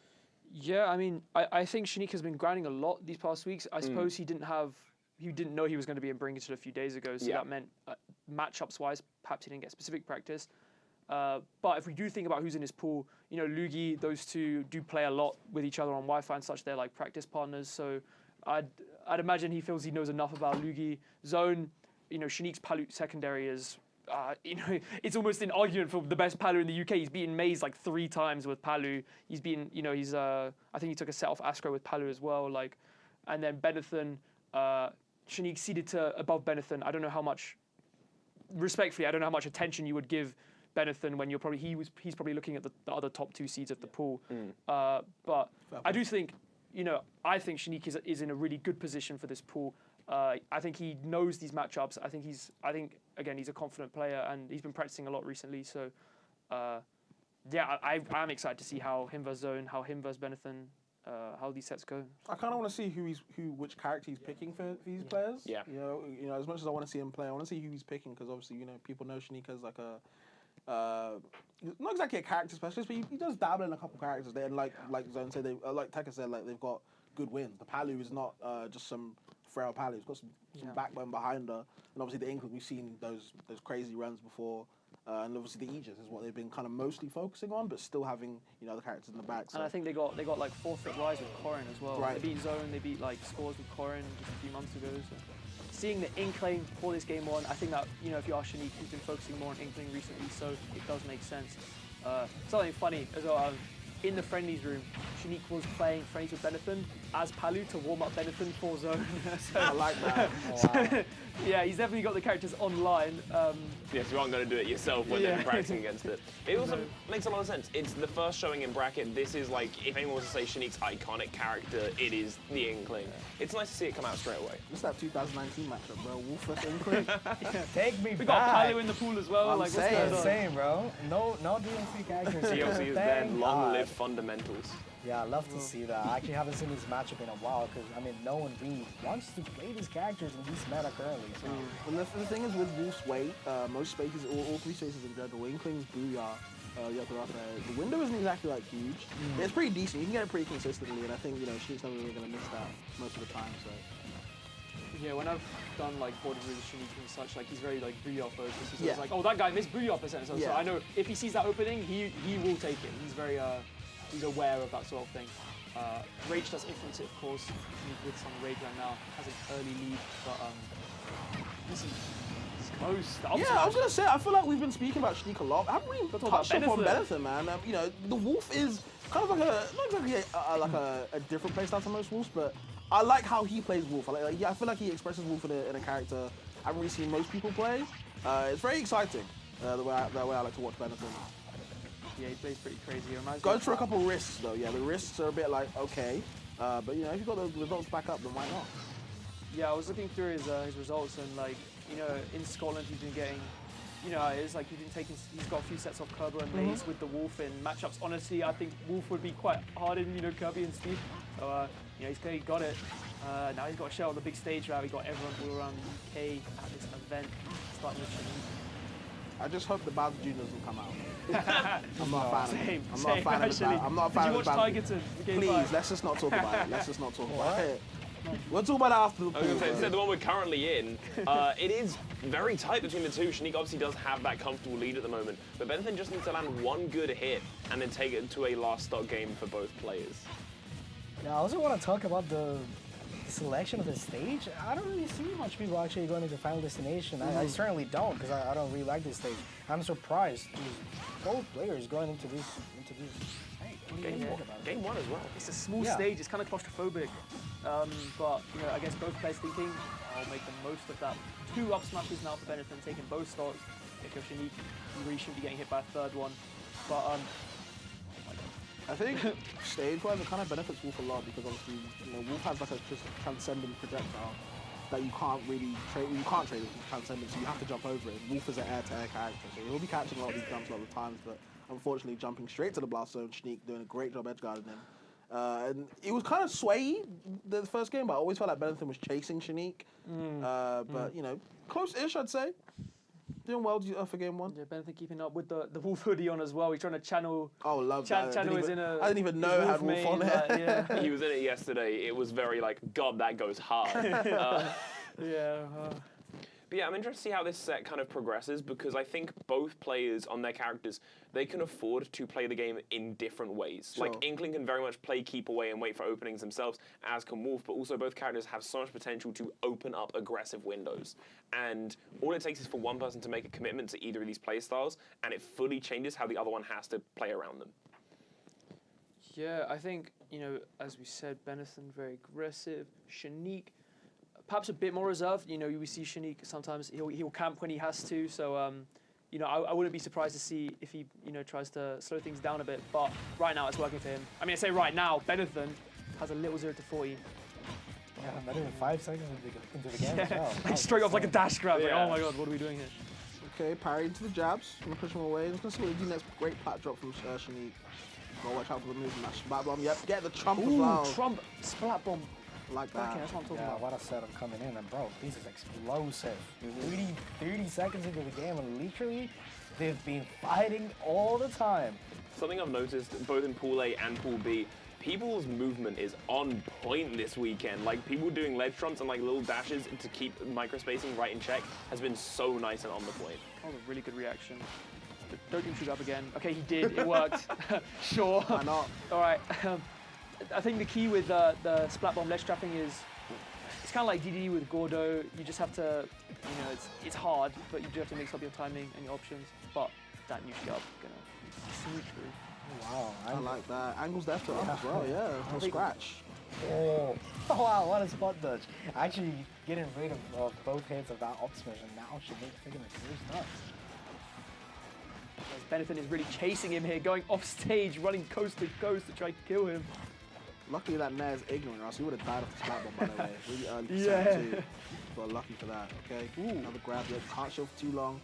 Can't stand for one place for too long. Benetton really just needs to catch a straight hit at this point. There's nothing you can really do outside of find a smash, like find like a well-placed back air, a tilt, but not in the middle of the stage, Ben. You need to land it somewhere else. What a tech, by the way. And wow. Why not? I feel like Wolf kind of is the king of straight hits though. Like he doesn't really have too many confirmed that are like too practical. A lot of the time, actually looking for the flash setup. Beyond like 80. Right. Yeah. Great grab there. Good, pivot grab He's as well. in the lead. Yeah. Wolf does damage, I'm telling you. 70. The sour fair jab though, as Shanik is trying to rack this back up. I don't know if he's going for a reversal or something. Ah man, come on, give me some ledge jumps, bro, come on. Yeah, this guy is really struggling with these splat bombs on ledge. Shanik just abusing this weakness right now. That is a lead for Shanik, that roller. The first roller kill, presumably of many this tournament. Now we're definitely in 2019. Yeah. Right? That's all you'd ever see. Okay, Ooh. there reset. Oh my, double something. down there. That was good. Perhaps he wanted to push him off or something, but that is a nice idea from Shanik. Do you know what I mean? Like, you know, between, I was talking about double dashes with the Lugi combos, and, you know, we see Shanik going for these, like, jab logs. I still feel like even though we're 5 years into this game, like, people are still trying to do stuff with their combos. They're still trying to come up with new options. Always got to optimize, right? Ways to optimize advantage state. And, Shanik right now proving it with this 2-stock. Again, another neutral get up from Benetton, as Shanik is just the king of the corner right now. Big roll into up tilt, that still didn't work. So now you gotta wonder, like, what do I do next? He doesn't know, man. He doesn't even want to pummel. He's trying to make Benetton uncomfortable right now. And that's Just get him really off stage. smart. But that Trump failing has him in the corner now. Benetton needs this stock imminently. Yep, and he gets it. These up smash. Has he taken every stock with up smash? I would have said so, yeah, but yeah, the Trump back Oh, air, the Trump, wow. Trump bomb back air again. As Shanik going up 2-0. This gameplay is it's pretty good from Shanik because he's coming in. Trump bears. I like it. Yeah, I mean the setups just in that corner, man. Benetton doesn't really know what to do about it. He's really hard. I mean, I really like. I think it was the second stock or something. He didn't let Shanik set up the down B because he just went for the side B, and that actually kind of worked. But Shanik this time just getting a little bit further from the corner and just setting it up anyways, and it just keeps working, man. Yeah, I think the best counterplay to splat bomb setups is you just want to get to ledge as quickly as possible to not let that. If you can't, perhaps you can throw like a laser at them. It's a bit risky, but again, like you can jump through it. So some ledge jumps would be advised. But that is if he gets put in the corner. First, we gotta get there. You know, neutral once again. New game, new me. Benetton wants this reverse duo. Right, I mean, Benetton actually starts all the games with an advantage. Previous one also. Then at the end, he just gets to the ledge, and then there's nothing much that you can do there. It's funny enough to say for Wolf, but I almost noticed that what Benefit is, he plays neutral really well. It's just finding the kill shot when it comes in. He almost like starts tossing out things because he gets desperate for it. Right. And that's where Shanik starts like punishing the things that have that little bit of end lag that Wolf has, which might be a lie because I'm not sure Wolf does have end lag anywhere, but Shanik definitely does find a way to punish it. I mean, that's the main problem with a bunch of Wolves, you know? I mean, they're always saying that they struggle to kill. So when you get to that position, personally I've played Wolf as well, it's kind of hard. Sometimes it's just, you don't get the kill. Even if you have really strong moves, like that backer, just sometimes doesn't happen. This propaganda is getting out of hand. Shanik with Benetton in the corner, another Trump back air, give me some buffered options, let's not get Trump. Oh, that is exactly what we were saying, and it worked, and he lived. Right. Yeah, well, like, okay. Sure. This side B might be the answer, as I was mentioning. I don't know, he's kind of proven it. That wasn't even a side B, like, to recover. That was he was on ledge and he dropped off ledge to side B. Like, yeah, sure, let's go. Benetton with the crazy reversal. Oh my god, not spike. I think that would have killed almost. Really? At like 10? With max rage. I don't know if you remember. I don't know if you remember Ouch vs Shuton from Battle of BC, but he literally killed Shuton at like 10 with the side B in that exact position. Yeah, you see, Alex, that's how I know you haven't played against a wolf. That thing deletes you, bro. Yeah. Well, the ones that are catching me there like that, like definitely not. The classic. But you're better. You wouldn't get caught. You're damn right. It's nothing about the wolves. It's about me. Yeah. Also, Shanique, you're gonna have to move, man. Shanique, you know, with the deficit, Benetton finally has the lead. He's gonna try and make the most of it. Has Shanique in the corner, the roller out the corner. All right. Ooh, IDJ Nair, bad, okay. Love to see that kind of combo short. Benetton looking good this second game. I mean, this third game, but I don't know, man. He still needs to get the kill. Oh, Benetton's been mixing up his tech rolls as well. I was almost thinking he's been going in, out. Like Shanique hasn't gotten high reward off it. Again, he delays it because, of course, one of Inkling's win conditions at this mid percent to get an early kill is those tech chases, and Benetton has been avoiding them. All right, I'm telling you, this guy loves up smash. I mean, That's a tally, right? I think I would too if it was working as well for me. So. All right. Wait for the, yep. Good wait, good patience. Couldn't get it. It was spaced fair, even on parry. Didn't expect the space, didn't dash grab, but the lead still is building right now. Love to see that get up attack. Nothing much that he can do now. All right. He's been getting the backers as well. Doesn't miss those. Yeah. Okay, like the bait as well. You can keep calling the corner all you want, you know, as long as I get these grabs, that's still my advantage. I don't think Benetton minds. Give me this 2-song. Yeah. I'm genuinely really surprised because Shanique really wanted to be here, by the way. He was at every single qualifying event and placed incredibly highly in every single one. And now he's made it. He's in pools and he's having a good time. When he was doing that backing up into the corner, he had such a smile on his face that I could tell. I mean, I guess he can afford to. He's going to take stocks like that. It's one stock apiece. Obviously, you're sitting at 111. Anything from Wolf could kill pretty soon. But we definitely cannot count Shanique out just yet. And definitely Inkling, bro. That character stakes on damage on you. Maybe he struggles to get a kill sometimes, but damage? Nah, bro. They're good on that. We can takes it to 70. I do think, again, with combos, Shanique's been doing these Nair fairs, Nair bears, getting up tilt as well. I feel like Inkling's doing this. Oh my god. He's getting a little bit too smash happy. Yeah. And obviously, Wolf does enable that. His smash attacks have quite low end lag, mostly. They have decent startup, so. Yeah, and tries to get a trump to seal the 3-0. This momentum is definitely in Shanique's favor right now. He might be in kill percent. Whoa! The waveland! Maybe it's one up smash too many. He's starting to predict them now. Yeah, getting a little bit impatient now. Benetton can't get a kill. And I was talking about this earlier, man. Sometimes you can't get the kill and you start getting anxious. And that's exactly what you don't want to do in an event like this. I gotta say, all right. Don't say anything. That F tilt taking us to a game 4. I think Benetton has been playing around Roller really well. He got hit by Roller once, just as a punish on the up smash. Never again. But literally never again. He's been, because Shanique, he likes them. Inkling players, they need them. But Benetton is just not letting these rollers happen. He's positioning really well. He's moving, he's jumping, he's doing wolf things, but he's doing it out of range where he's comfortable and he's not getting rollered. So yeah, he's gonna take a game off that. And I don't know if we'll see a reverse 3. I mean, I'm sure Benetton wants one, but games matter, man, as well. That's the craziest thing. That's true as well. Round robin, we were talking about in Wave A between Giggles, Zangrix, and Pelly, where the way some things could have gone, we weren't really sure who was going to be in winners, because again, every game matters, especially in a pool as tight as this. Back to Palace. I'm kind of liking this from Benetton. Good momentum too. Down smash. Yeah. Double jump. Where are we gonna go? Doesn't go for the Nair. Goes to stay on stage. Okay, respect it. Yeah, I think both these players also in disadvantage. Do sometimes we see that antsiness with say double jump Nair off the ledge, and Benetton ready for it. So ready for it, man. 100. Literally 30 seconds into the game, bro. He has his momentum going and he needs to keep it. Catches the landing. Gets another jab lock. Oh, I like the reset. I like the idea with the sour fair to extend. That was really nice. Again, using sour fair. Yeah, if you're not gonna attack me, I got a bucket for you right here. Yeah, man. All of that damage already been reversed, by the way, pretty much even across the board. Shanique almost finds a kill. Any other stage, that would have done it. Sour hits, smash, maybe not the best at killing, but there's the up air. These downers, like auto-cancel downers or something, actually working really well, despite, because I wouldn't really think, oh my god, the wall jump B reverse, he's moving right now, 24%. You know what? Fair enough. I'm actually curious if anyone could call this out, because obviously, Taka, you were mentioning about how Shanique loves going for Booyah. This is his counter pick. Why does he want Kalos?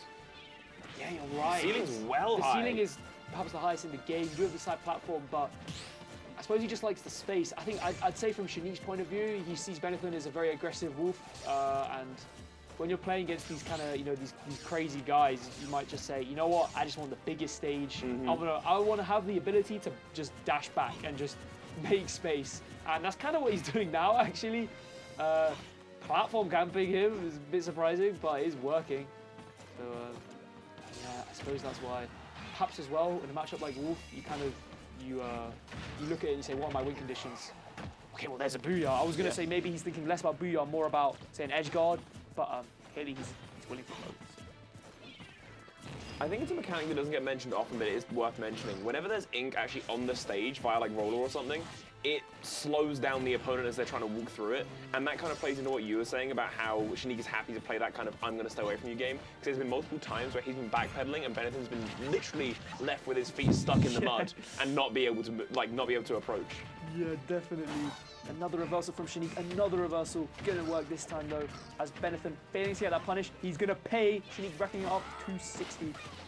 And yeah, we see him disengage with roller sometimes. I don't know if other Inklings do it, like I don't know if Shiryuki does it, but I think it's something he told me about that he kind of came up with himself. And it's a cool idea, seeing the roller away. It almost reminds me of Splatoon,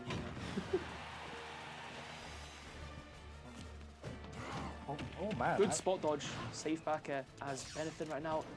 This could be a set-ending interaction. I think Shanique's kind of really picked up on the point that Benetton's really hungry for these up smashes out of shield, so he's kind of like either delaying his attacks or kind of like preemptively. Oh my god! Held that bucket for a while. He knew he was spot dodging. Oh my god. Get painted. Benetton, he's smiling. He's like, yeah, he read my spot dodge. Like, what can you even say? Like, fair enough, fair enough.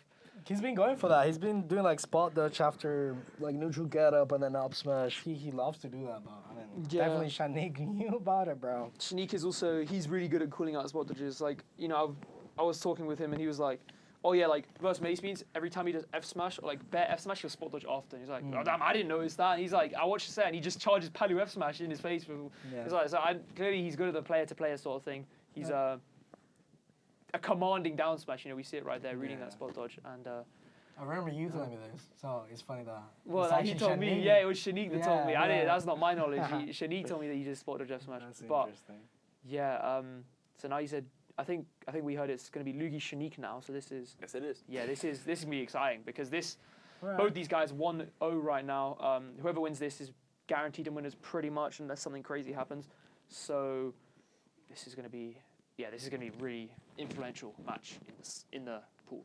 Also, while we're in a spot of downtime, I literally just remember during that set, I am even more, I think, invested in Shanique's run now, because I've remembered a fact, because obviously he is this like really late entry, filling in for Owl. He really fought to be here via like trying to win his way in through every single tournament and missing the mark by one person every single time. Yeah. But I just remembered last year, for personal reasons, he had to DQ out of main bracket. I remember that he too. played the pools phase and then had to drop out. So if he makes it through this pool, if he can keep up this momentum, if he can get into winner's side of Final Cut tomorrow, I really want to see how that story plays out. Could be like a little bit of redemption, right? Totally. I don't even know what happened last year, but yeah, it'd be pretty good. I think he's going to feel really good going into the game against Zone.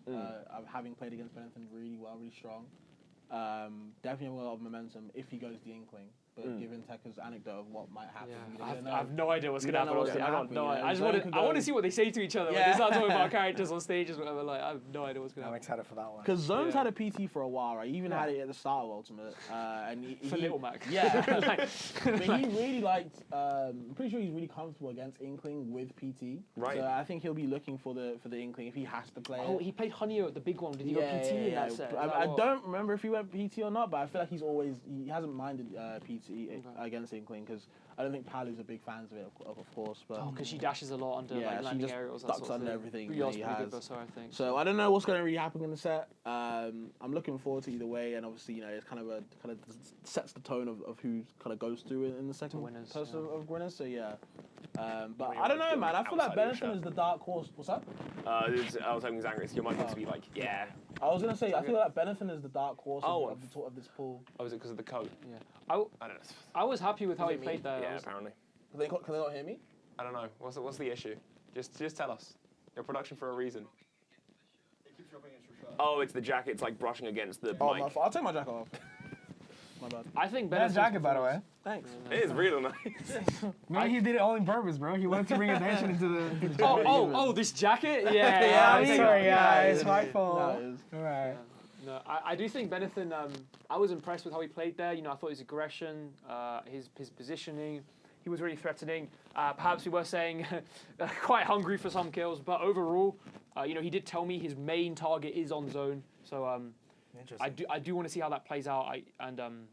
Yeah, you know, if he takes a set of zone, for example, that really does change the landscape. Say for example, zone beats Shanique, and then Benetton beats zone, and then we're like, do we see a three-way tie? Do we? That could be so we nuts. we don't know what's going to happen there, but.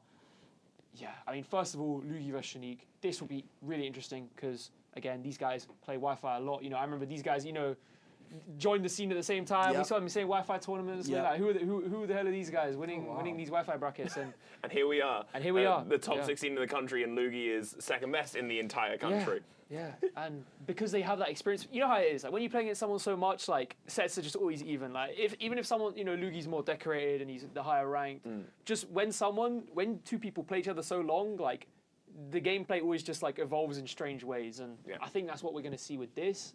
I know, you know, for example, Shanique likes edgeguarding Luigi really hard, but then also I'd imagine Lugi knows Shanique's bad habits and disadvantage really hard, and we might see some like destruction on both sides, basically. So Which character do you think Shanique's I think he's going to go Inkling. I think. Wow, edge guarding. He does like Lugi. edge guarding Wow. with Inkling. Yeah, he's a big edge guarder on Inkling in general. But Interesting. Also, it is worth noting, as you said, they are like good friends. They joined the scene at the same time. I did hear rumors, not rumors, because that implies that they were the ones saying it. Just other people around have been kind of saying, "Hey, expect them to do something stupid." Like, they're good friends. It's the pools phase. They might random ditto. We might just completely not be able to predict anything they're doing. Hype them up just for a I hope not. ditto. Yeah, like a DK ditto on a random stage. I wouldn't stop it. I'm the head TO. I will. You will.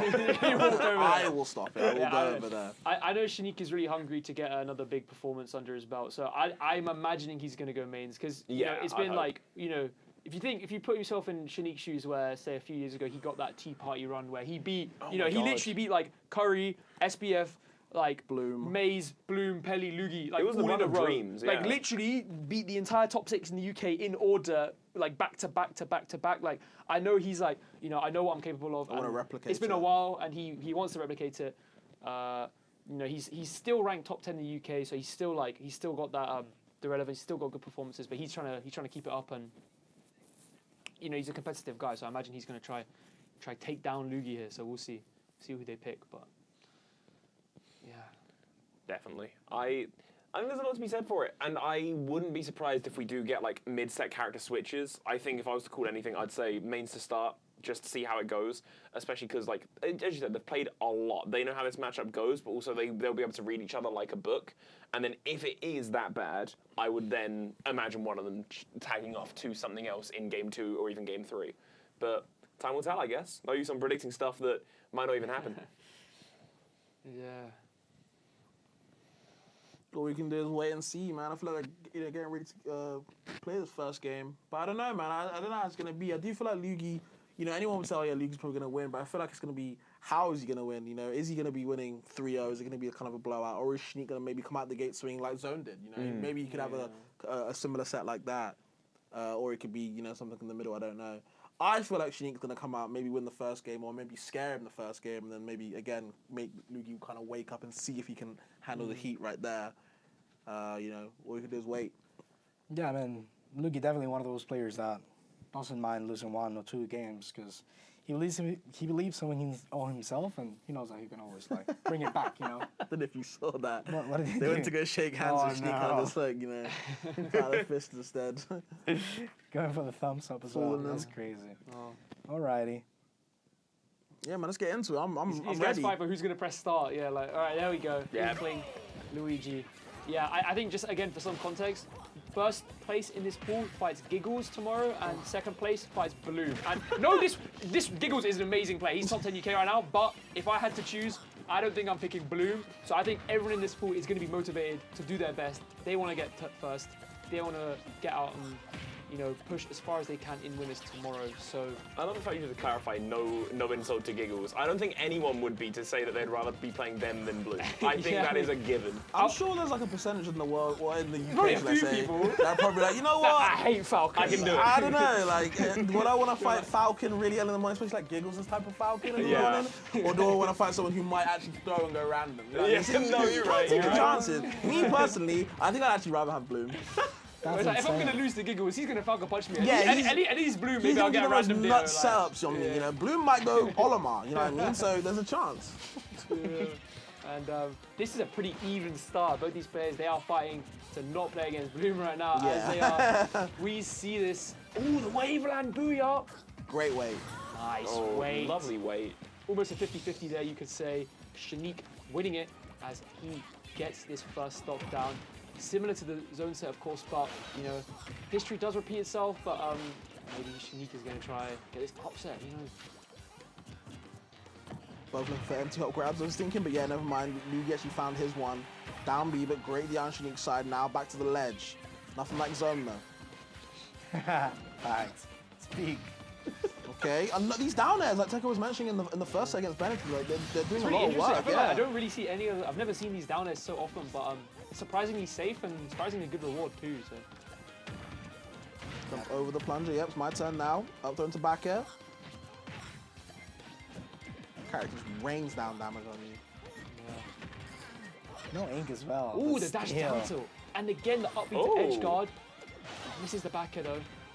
That's no, it's not even the Luigi. Wow. Yeah, I want to tag. I think if he got Sour 4 there, it would have lived. Or maybe that was Sour 4 there, I'm not sure. But, you know, that's what I meant. We saw Shanique really exert himself off stage there. He's like, I see the opening, I'm going to try and maximize it. I think he's playing this real nice as well. He kind of got stuck to the platform, but at the same time, there's not really much Luigi can do to explode you while you're up there. For now, though, that percent is starting to even out. Shanique really wants to get this stock and get it soon so they can really cement a lead. Yeah. Bearing through that plunger as Lugi right now, racking up this damage. Both players in kill percent. Honestly, Shanique probably even more so than Lugi. Oh, yeah, that was definitely just a kill coming in. Bro, the conversions of Lugi are just immaculate. Like, every single time I literally feel that he's killing something new. Like, he just reacts to everything and he's able to just get the kills when he wants. Insane. Easy, confirming the dash out. Yep, gonna see what he can do next. Keep him on the ledge, gonna pressure him with the forward airs. You know, the fireball's trying to soften the percent, right? You know, get him in that right percent window so he can crack him down easier. But Shanique's standing strong, man, on the ledge as well. Getting past the bomb, but the back air right there, that's splat gun, man. Can't get past it. This is pretty even, but again, with Lugi, he's gonna need one interaction. Wow. You know, I think Inkling would have needed a bit more than one interaction to take that stock, but... It's the reversals, man. Like, you know, when Luigi's in disadvantage, like, you saw Shanique punish it, especially, you know, waiting for that down B. When you've got frame 1 down B and a frame 3 there, when Luigi's in the air with nowhere to go, you know he's pressing those 2 buttons, he's got a way out. It's not as easy as said as done, though, you know. It's harder to pull it off, and sometimes you can get hit by those nairs, and when they do hit, you get a whole stock off it, which is kind of insane to think about, you know, the risk reward. It heavy favors Luigi, I feel. It's quite annoying because, like, if you want to play around there, you want to stay just, you know, outside of his range. Sure. But then if he does down B, the wind bug just sucks you in, bro. So, like, okay, what do I play? If I'm too far away, then I'm not able to punish neither of the two, right? And I feel like that was Luigi's game to lose, like, or should I say Shanique's game to lose. You know, they had a pretty decent command lead, but she couldn't finish the job. Ending the combo early. I mean, I say it's 82%. Has it off stage still, so perhaps not that early. And that's a 0 to death back there. Yeah, Luigi, he'll hit those every time. And wow, the Fire Luigi just injected something into his gameplay right now. Playing Fuego, okay, gets out the way of it. The other nair, there it is again. That landing nair, you know, puts you in a prime position to take hella damage. Luckily, Shanique only took like what, 38%? Not too much. Luigi's really built a name for himself as the Luigi where he'll hit you with any kind of stray aerial in neutral and then carry it either to 70 or to death. I feel like, is that a misfire you even want there? Probably not, to get way too far and gotten stuck, yeah. Rough. It's quite funny. It's not often you see misfire kill, much more so that it saves you. But... well, normally you see misfire kill, just not always you. Yeah. Yeah. All right. Plays that down B. Yep, down there again. Yeah, a lot of stun off there as well. I didn't see Incomes doing that in 2019. You know what I mean? We see that down air up till there, like quick 50 as he catches the landing. Boom. Dessert honestly helped him get that charge F smash out too. Yeah, definitely. Yeah, he's angry saying, but he's in lead again. This came out of nowhere. We started off with him getting 0 to 100, and now Shanique with a sizable lead. Down B into neutral B. Shanique playing out of his mind right That's what I mean. Like, when Luigi gets those openings, it's massive, but when Shanique does, they're massive too. Like, this is what happens when these guys play so much. It's just they're aware of the vulnerabilities and really maximizing reward on hit, even with a character like Inkling, who perhaps is traditionally more attrition-based. Yeah, I also like to see the aggression coming in from Shanique, bro. He's not letting him breathe, and he has the lead. Oh. Shanique smells blood in the water and is looking for that kill. But hold on, though. We can gas Shanique up all we want. At the moment, we're going to see Luigi pop off in a sec. Maybe. I think Luigi smells blood in the water too. Shanique's at kill percent. Look out. Bro, this literally feel like... This feels like a winning situation for It Luigi. really does. He's like a shark and a piranha just like fighting each other, bro. How messed up is it that he is in the red with triple digits and we're like, Luigi's got this probably. We'll see. Okay. Oh! I love to see that. I mean, PS2 also helping him with low ceiling, yeah. Oh, yeah. Running it right back. And honestly, I feel like stuff like that kind of matters a lot more than what we saw with zoning the first game. If you're able to kind of like withstand what Luigi puts out in the first game, and then still able to kind of take a game as well, it shows that you're kind of keeping up with him rather than kind of setting the pace at the start of the set. So I feel like Shanique should probably feel really good. Like, you know what, we're playing right now. You know what I mean? We can keep scrapping. I still got some fight left in this, so it's not over yet. I can see this set going close. It's 1-1, so. With how they're both playing. I wanted to know as well, it's not often that you can compliment someone and be like, man, they play disadvantage well, because disadvantage is bad. It's why it's called what it is, right? But it's very matchup specific. I would notice whenever Shanique was stuck on the ledge and Luigi was edge guarding, Shanique would basically do all they could to just get ink on Luigi to prepare for when they were back to stage. So they would drop off ledge, jump up, do some neutral B damage, reset to ledge, and then go again afterwards. Because that just means that when they get back to stage and they win neutral once more, their damage is amplified. Oh my god, sorry, I blinked and I missed the first stock of the game. Luigi isn't taking that last loss, sitting down. First stock, 20 seconds, keep the change. Yeah, Luigi's what's this Daleks guy talking about, man? Hold this up. I got this. Yeah. It feels so annoying to gas up a player before the game, and they play the game, but after they get dumpstered. Like, why? Like, why did that just happen? Now look at me. Yeah, I look like an idiot now. We both look stupid, man. Don't do this. Yeah, it's true though. Splash out disadvantage is a really good option because it racks up that. It's a good cheer pick. It kind of, it tickles them as well, like Falco lasers. Ooh! Yeah, Rubik. ledge trap, man. Ooh! He's been getting so many percentage from it. Good back air, good Another jump as well, yeah, that's it. Jump trying to do the side B high. Catch clean. Great catch from Shanique, And Inkling's not really a comeback character, right? They're not one of those characters. They have to do damage early on and find the kill. Great down Shanique slide that, by the way. Yeah, that reverse was really good versus like the Nair type of edge trap. Really wants that up smash coming in. Now he's just gonna get comboed, man. Falling out of the down D, amazing as the eye coming in from Shanique, bro. Still leaving. Yeah, Shanique is a big STI. That's another thing to say. Very important information in a matchup like this. Good opening for Shanique as he has stage again. Not again. Another misfire. He's been betrayed by the thing that's meant to be a random chance to get something great. Been betrayed by it twice. Crazy. Good timing mix up with that early down air. As Shanique now has the lead, trying to go up 2-1. I'm just saying though, bro. That misfires. They're doing God's work, bro. Finally some revenge, bro, for all the stocks that he stole. Now he's getting a little bit of karma. Wow! Oh, yeah! I've never seen this before. He's SD'd 3 times because of misfight across 3 games. Shanique's I've never seen this. If he's not already, he's going to become a man of God after this. Surely. I can't believe this.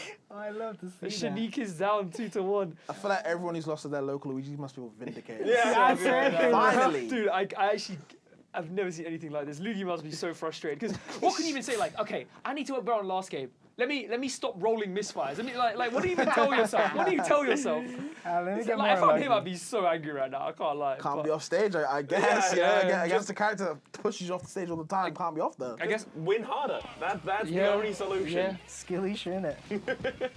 Now, should you go into set 2-1, man? This pool's scary. I don't know, man. This pool's scary. This whole bracket has been just insane upsets from Pool A through to Pool B. If Shanique makes this, that is a very, very notable thing to be going into the rest of this pool. Yeah. This would be the upset of the tournament if it happens. Okay, yeah, the Naz though picking you up. We can't always trade with Luigi. That's exactly what he wants. That frame there allows him to be. Okay.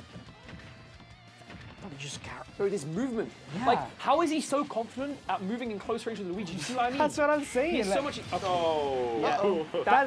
That is the Shanique habit, that double jump aerial. Again, like I said, Luigi knows he's dying. But, like, those jump around there stuff, like, he's just so confident. He's moving so fluidly right in Luigi's face. Again, it shows how much these guys have played. Oh my god. And I think that does too from Luigi, dropping the combo, but still has this lead. No rollers for the entirety of the set, I would say. I think he understands. He can't be thrown I think out he's against terrified. Luigi. Yeah, the jump. Nah, but that conversion was just incredible. That's just PS2. Like, did you see how high up he was when he hit that down? But he was almost off the camera already. Like, oh no. Uh-oh. So basically, Luigi listened to us and went, okay, yeah, I won't go off stage. I hear you guys. Oh, never mind. The cast is cast in true colour. The second he does, he dies. Misfire not even needed that time. I bet it was lots of loaded, though. Yeah. It's like queued up. It's the next one. With every one you don't misfire, you get closer to the real one. Okay, like that stuff from the back he's getting into something, but the down B, man, the reversal god. He just said, no, my combo, bro. Get out. Nice delay through the Zaire. B reverse bomb. Trying to rack up this damage, but Luigi firing back. You know, he's like, hey, you're using some landing arrows. What if I just slap you with this forward air? Oh no. Oh. What time? The 2-frame. He has no double jump. This is big. No way. He needs this. Good That's from it? Shanique Becker. Oh, Good from Shanique. Great advice from pristine. Shanique. See, that's what I mean. That's it. They've played so many times. He knew, as soon as he 2-framed him, he knew exactly how he was going to kill him. Yes. He knew that whole 10 seconds.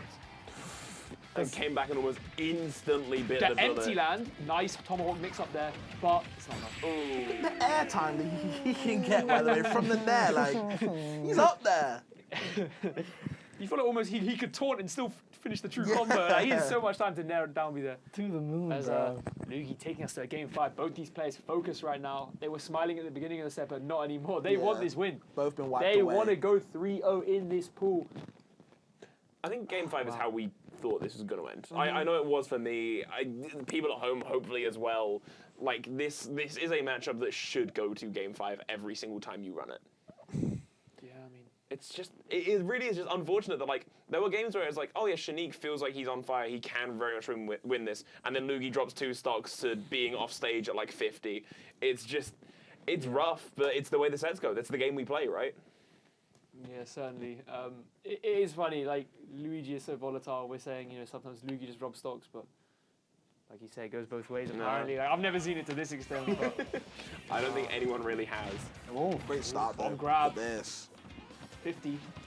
That's a pretty easy 50, I can't lie. Here we go. This might be an even easier I can 100, match though. it, though. Like the way 40 he though, says not the too end. much, but the up tilt's gonna be catchy. You can't be jumping near me. Talks about how, you know, when Shanique wants to get near Luigi, kind of weaving and bobbing, but getting bobbed right there with the grab and the forward air as well. It's too much damage from Luigi sometimes. Oh no. Finally. Yeah. If there's one thing Shanique has been getting hit by too much, it's that Nair. Yeah. I mean, we see the up smash coming out, taking that stock, but like, you reckon he's got to be playing around these Nairs more, these reversal Nairs. No pyro grab, maybe a bit too early on the execution, the down smash and the forward air pushing you off stage. But the misfire, low-key killing him. I can't believe this. I actually can't believe this. He's died 4 times because he got misfire. I've never seen, like, this is unprecedented. Is it Luigi bad luck or Shanique good luck? It's got to be one or the other at this point. Come on, it's definitely Shanique's good luck. He read the air dodge there, but a bit too early with the up B. As Shanique, he's running this momentum right now. 70%, 80%, 90%, 100%. He's got to stop the bleeding. The air dodge again. He should be dead. This is a 0 to death.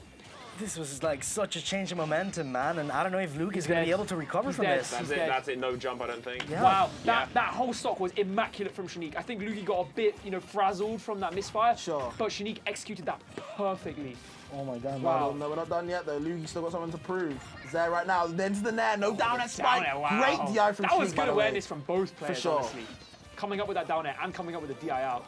Just letting these plunges rain on them. But okay, now it is. This is the edge guard situation. The win condition for Shanique's been this so far, but Luigi pushing on strong, pushing him away as well. Airtime. Again, this is wow. Right. Good DI though. He has the DI though. He's not getting mixed though. Aggression, getting punished. Good SDI. He's going for. I thought he was going for like a footstool or something crazy there, but no matter what, this is it. This is Lugi's last stock of this set. He needs to make magic happen. That headbutt could be the start of it. 1 stock apiece on both sides, 2 games to both. It is only this stock that remains between them and a victory in Pool B. I'm a little scared. I'm not gonna yeah, lie. I'm scared for both players. I'm tense. I'm scared for both players. This is such a high stakes match. This is probably the highest stakes match of the tournament so far because we know what bracket looks like now a little bit, and this means so much. You know, the next grab means so much. Yeah, it was this or Giggles and Pelion. Yeah, hold on though. Okay, the rising level. Oh my god. No Zav. I think if that's that sweet spot, he was dead to like dare net down B. No. And he catches the roll in. Oh my god. This momentum is crazy. Lugi with a massive lead. That could be it. Cross up. That should be it. Amazing. No! Good DI from Shanique. He's still in this. Hold Dash on, grab, off stage. Oh! The reversal! Oh la la. My god. Refusing the handshake. That's crazy. That. Wow. All right. God, what a set. Bro, not many people can say that they can get Lugi like that. No. That's Lugi popped off. I saw that. He jumped out of that chair. He was like happy normally with he gets like excited or whatever, bro. This is a different emotion, bro. This is relief. He was worried. He was worried, man. That's relief right there. All Dude, right. that was an amazing set. That was the set I was looking forward to, or one of them, and I think it showed really. That was crazy. Just amazing strings from both players there. Lugi coming out on top with a nice, really good momentum on the last stock, and yeah, wow. I didn't even know. Like this now, I guess the pool. I was expecting it to get shaken up. It looks more normal now, but.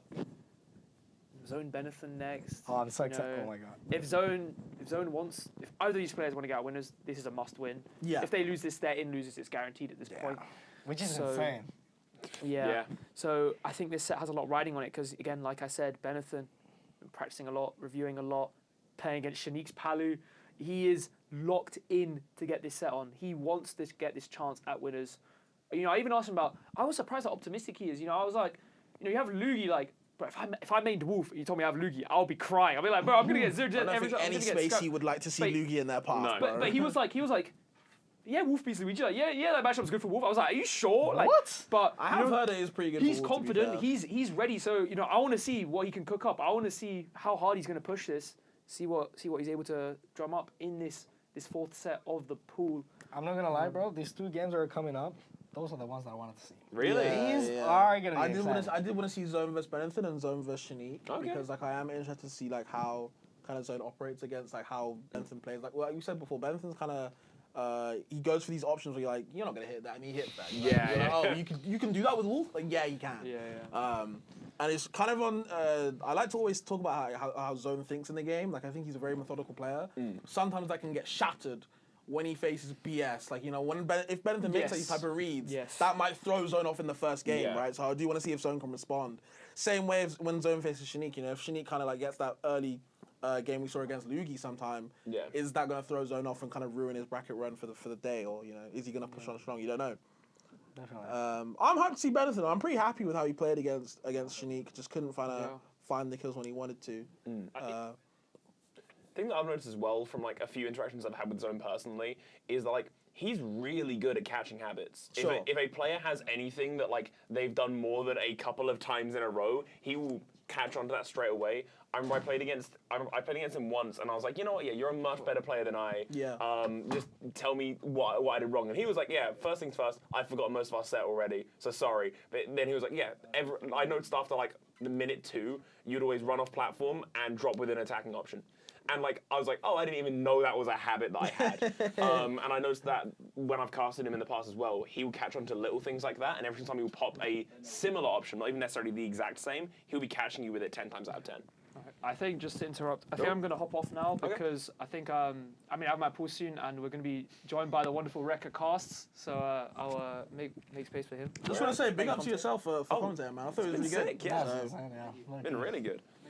Some really good insight. I feel like everyone knows, obviously, the type of player that Tekka is. He's smart at the game, you know what I mean? So you do want to hear him on the mic to hear his insight. Yeah, I feel like he has some good insight. Yeah, but even double the way he was saying it as well. Yeah, for sure. Really But obviously, welcome. Oh, I mean, you have to get your thing sorted, so I'll give you a little bit of time. But yeah, Zone Benetton, I think it's going to be pretty hype. I hope the stream is enjoying it so far. Brink's been insane already, man, and I'm excited. But Rekka, we here? Oh, We right. in the building? We are in the building right now. How we feeling? I'm feeling full. I can't lie. Is that where you've been? Did you go and get lunch? Listen. You said you wanted to be on Pool B. I went to go. I was like, okay, this set is happening now. I should be able to, grab a drink, maybe a snack. Yeah. They took like 50 years. They didn't even give me a fork, man. Like, what's going on? I just wanted to get a drink, man. I miss Zone Loogie. You did. Those are my BBs, bro, my brown boys. It was a hype set, low key. You really do come onto any stream with like a bang, don't you? You have to sit down and like make a big statement when you come on. Listen, you already know who it is, man. You know what I mean? Like, Rekka always come with the bang, right? Yeah. why? Yeah, no, I definitely do, Fabs. Definitely do. definitely. He does eat sometimes. Definitely, man. I've been eating for sure, man. I've been eating for sure. So how do you feel about, I think we're about to see Zone versus Benetton, right? Palatine versus Wolf. Is it Zone? Yeah, it is Zone versus Benetton. Yeah. Right, yeah. No, obviously, the thing is with Zone, I think he's just so really good against his, let's say, traditional characters. Sure. When it comes to Smash Ultimate, I feel like I don't really think Benetton's gonna have much to like surprise Zone per se. And honestly, with the way he was playing against Luigi, like we were, potentially on the verge of seeing an upset. That sort of thing. so close. It was so goddamn close. I don't think I've seen him play cleaner than I've seen him play today.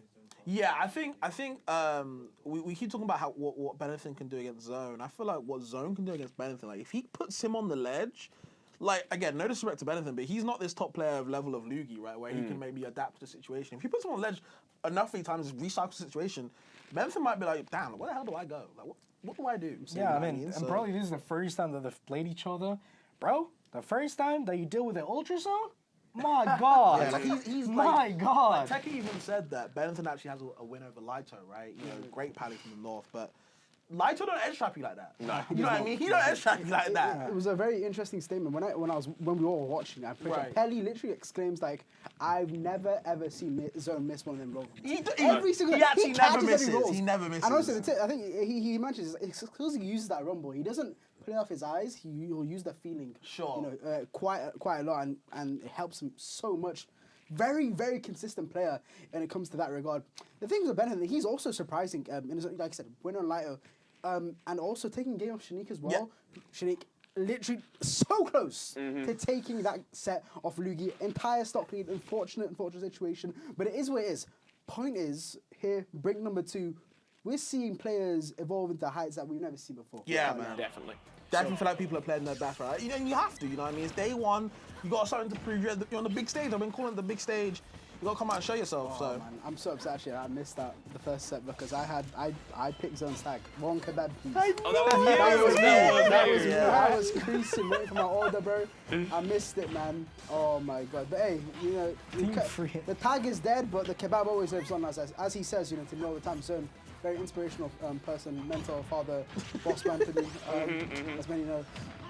Man of many talents. Finally getting started as well, man. Benetton had a pretty decent lead, but finally Zone kind of getting back into the game, kind of feeling himself once more. Now hit the ledge, yep. Okay, good scratch out from Benetton saying, you know what, get off me. I've seen the ledge options before. Sorry against Luigi. I'm not going to be a part of the statistic. Exactly, man. Also, it's game one. That is always like your time to get a download on someone. Yeah. So if there's any time for Zone to start getting a grip on like what options does Benetton make at the ledge, it is now. Yeah, definitely so. We're seeing now, finding that forward into not the back air. Very unfortunate though. Oh God, very, very, very, very scrappy right now. Oh, that's like into the back air too. Lovely stuff. Well, that's the problem with spaces, bro. Them recoveries are not exactly the best. They can get clipped all the time. Even if you're trying to sweet spot the ledge, and unfortunately Zone can get the kill there before. He can't even get the kill right now. Starting to struggle, and that's the only problem. When you want to get the reversal against Wolf, the side B, if you don't edge guard correctly, you can find yourself at the end of that move. That move is scary. Yeah. So, at least it's happened now, and Zone hasn't gotten punished for it yet. I feel like I don't think we're going to see Zone be caught up by that wall flash, and I feel like it'll happen like once a set, per se. Because he was waiting for, Benetton to get back up there, but wasn't expecting that wall flash. So, we'll see what happens. Staying on that shield, man. He was not moving from that. And this is how he was killing Shanique though, right? He kept doing out smash after out smash after out smash. So I feel like Zone's like, you know what? I'm not going to deal with those legs. I've seen them. That roll was crazy from Zone, man. I don't know what he was thinking with that, but managed to get out of it just barely. Still trying to recover here though.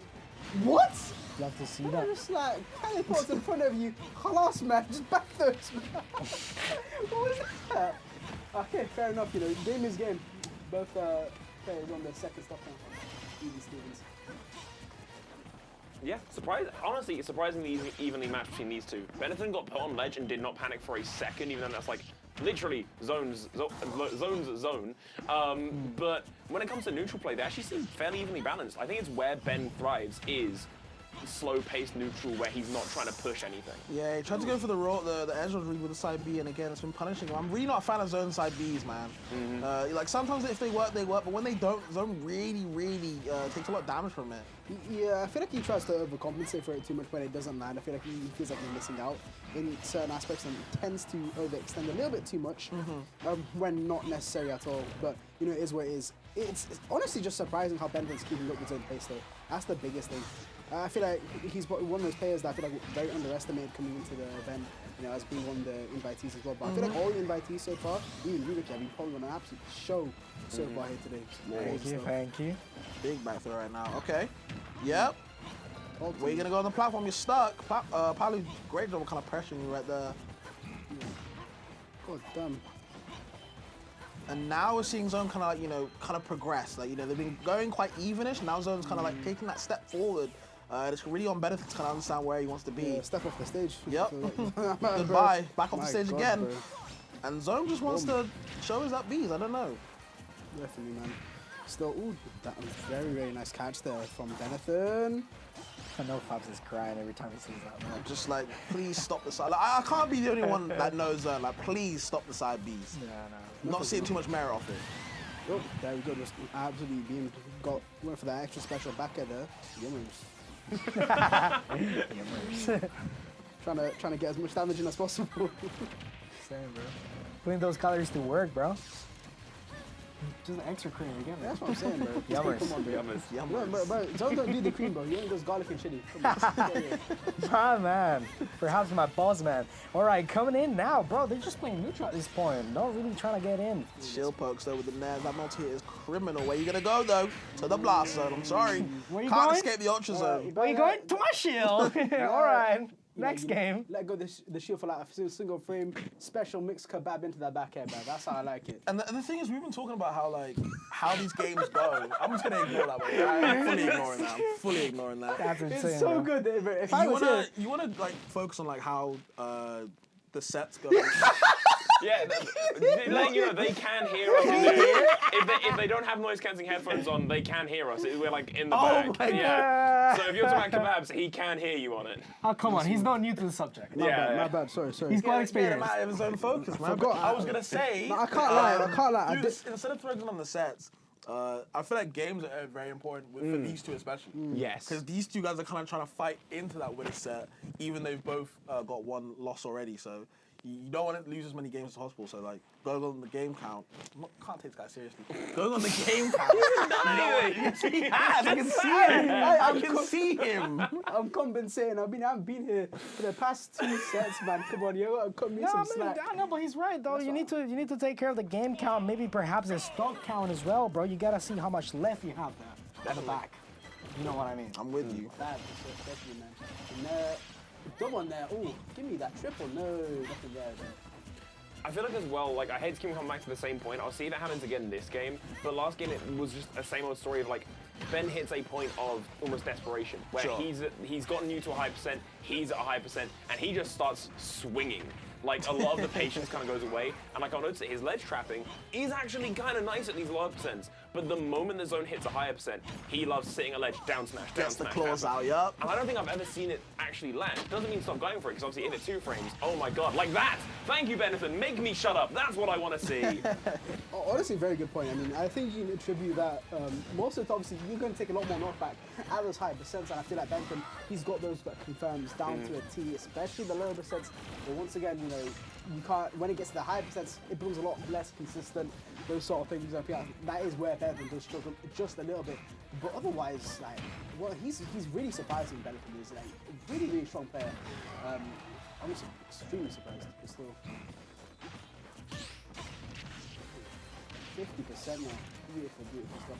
And he's just really not letting, like, I love it, he's not overextending here too much. trying to keep that space between the center stage and letting Zone mess around at the ledge there. Very, very nice stuff indeed. Yeah, I feel like he kind of understands that, you know what, I've got the lead, you have to come to me. I don't want to go in the Ultra Zone, you know what I mean? You can come to Benetham's town and see what you can do there. Unfortunately, they ain't got the same right. I'm not going to Scotland. It doesn't ring the same bell, you know what I mean? I don't think Zone delivers then. It just doesn't.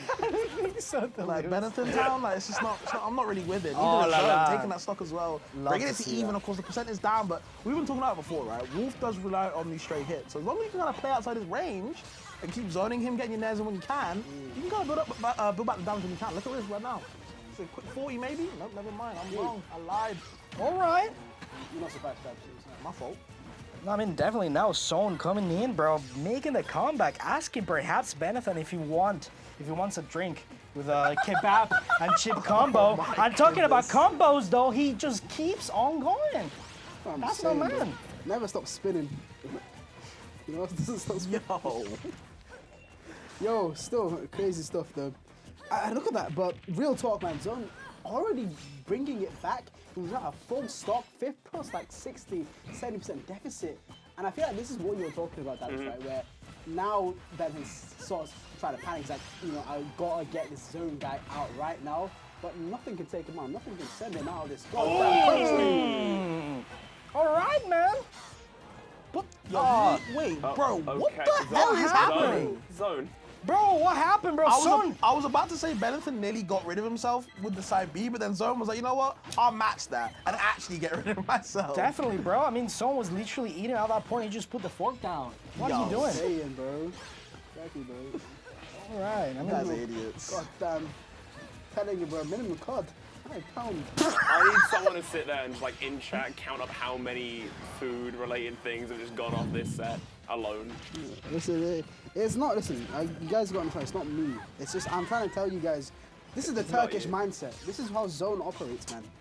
You know, this is just like, everything is a game to getting that net into the bag. Come on, tell me that wasn't clean, Alex. That was very, very clean. Ben surprisingly living it, goes for round 2 and still lives on as well. Again, round 3? No, doesn't want thirds. I'm telling you. Saves room for dessert, gets 5 stuck. star. 5-star hygiene rating on this team right now.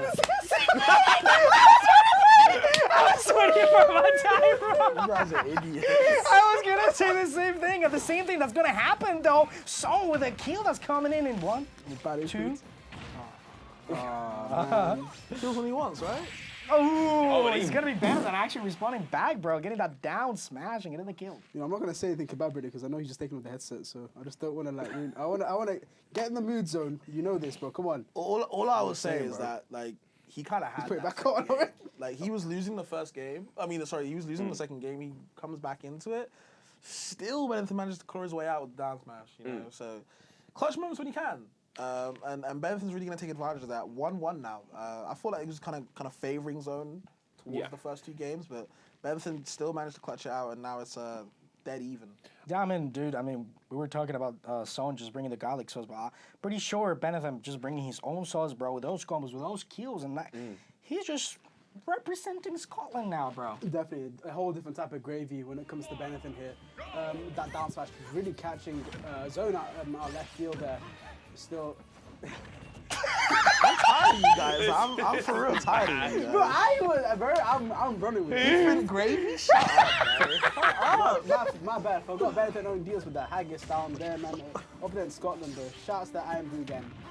Scotland just changed to hating you, man. Definitely, I don't know. definitely muted this stream, Yeah. by the way, definitely. I know George has already got this off of work already. Yeah. You know what? On a more real note, though, one thing I have. Oh! I'm saying, bro, pull up the wings! All right. Just expanded the menu. Sorry, Dallas. I don't want to. The moment's gone, man. The moment's gone. The definitely moment gone. is on the screen right now. Benethan being a whole stock down needs to do something soon about Zone, and is doing it actively. That percent is racking up, and Zone is actually in a bit of a dicey spot. Every single recovery they're making, Benethan's there and covering it. Finally drops the back air, and it gives Zone that little bit of room to breathe, and hopefully start racking up a bit of advantage on that early stock lead. Dragging him down with the Naz as well. Trying to get the side B bit amounts to absolutely nothing. He's really struggling here, and he's managed to kind of put himself into the corner better than has himself. Really, really nice reversal situation for Zone here. And he's just going to try and maintain it. Look at that. Ultra Zone is not a goddamn joke. Crosses him up, waits that little extra couple of frames into that back air. Bentham absolutely caught off guard by it, man. Laser helps him a little bit, but again, the recovery, man, it looks tough. Hey, we saw this. I was gonna say we saw this exact same situation last game, and Ben did manage to just about make it out. This time, though, that side B just falling short and not making it to the ledge. Okay. That's what we're seeing in the zone already. Once again, just keeping the pressure. It's just a little ways he does before throwing out the multi-hits. Really throws you in for like a complete. Oh my god. Very messy stuff from Benefit. He's trying so desperately to take out that stop. Up smash, managed to land, but it's still, like you said, that it's kind of a desperate attempt. Yeah, I think the more I'm watching Benefit, the more I'm like noticing what it is. It's like as I said, I love his neutral play. He gets a bit desperate when he's at high percent or the opponent's at high percent.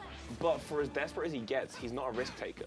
He will go for stuff like down smash at ledge, which he deems safe, but I rarely will see him push off to try and deal with someone out off the side of the stage. He will rarely give up stage control willingly to try and chase an advantage.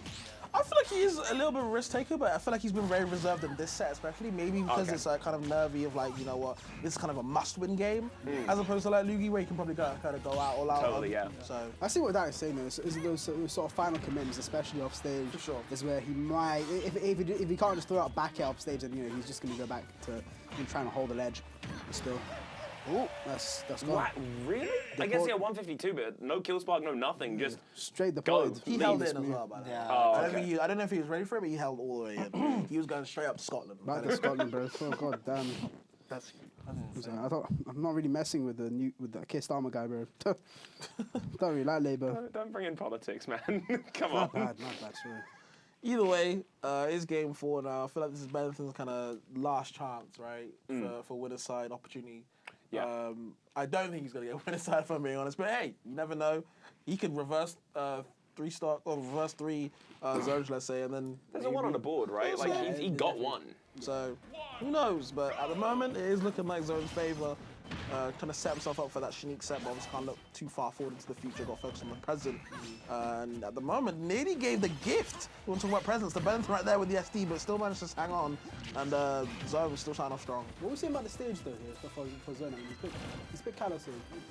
Is that really gonna like hinder Benetton by any means? I think Benetton picked this stage, right? Yeah, I'm pretty sure Benetton. Benetton's been going callous a lot. I saw him go this again twice, I believe, against Shanique, I think. Shanique picked it once. Ben picked it the other time. Okay, cool. But So yeah, this is still like, Kalos isn't exactly a common stage who's like, yeah, I'm comfortable, let's go Kalos. So Ben leaving it open for the Shanique set, picking it during the Shanique set, and then picking it now, he likes this stage. I think it's quite clear. I think Wolf obviously lives longer where anyone does, but of course the Wolves being where they are, you give them a better recovery and a more kind of like more options, obviously, the wall jump stuff, and you can do the wall jump laser or whatever you want to do with Wolf if you want to get fancy. And I think the platform layout where it is, Wolf likes a flat stage. Yeah. Because he has really good aim ability. You can kind of camp on the ground with the transcendent laser you can't mess with. And he's an air-to-air character, so you can kind of throw your approaches there. So the platforms are pretty good too, so. Yeah, a lot of control over the horizontal.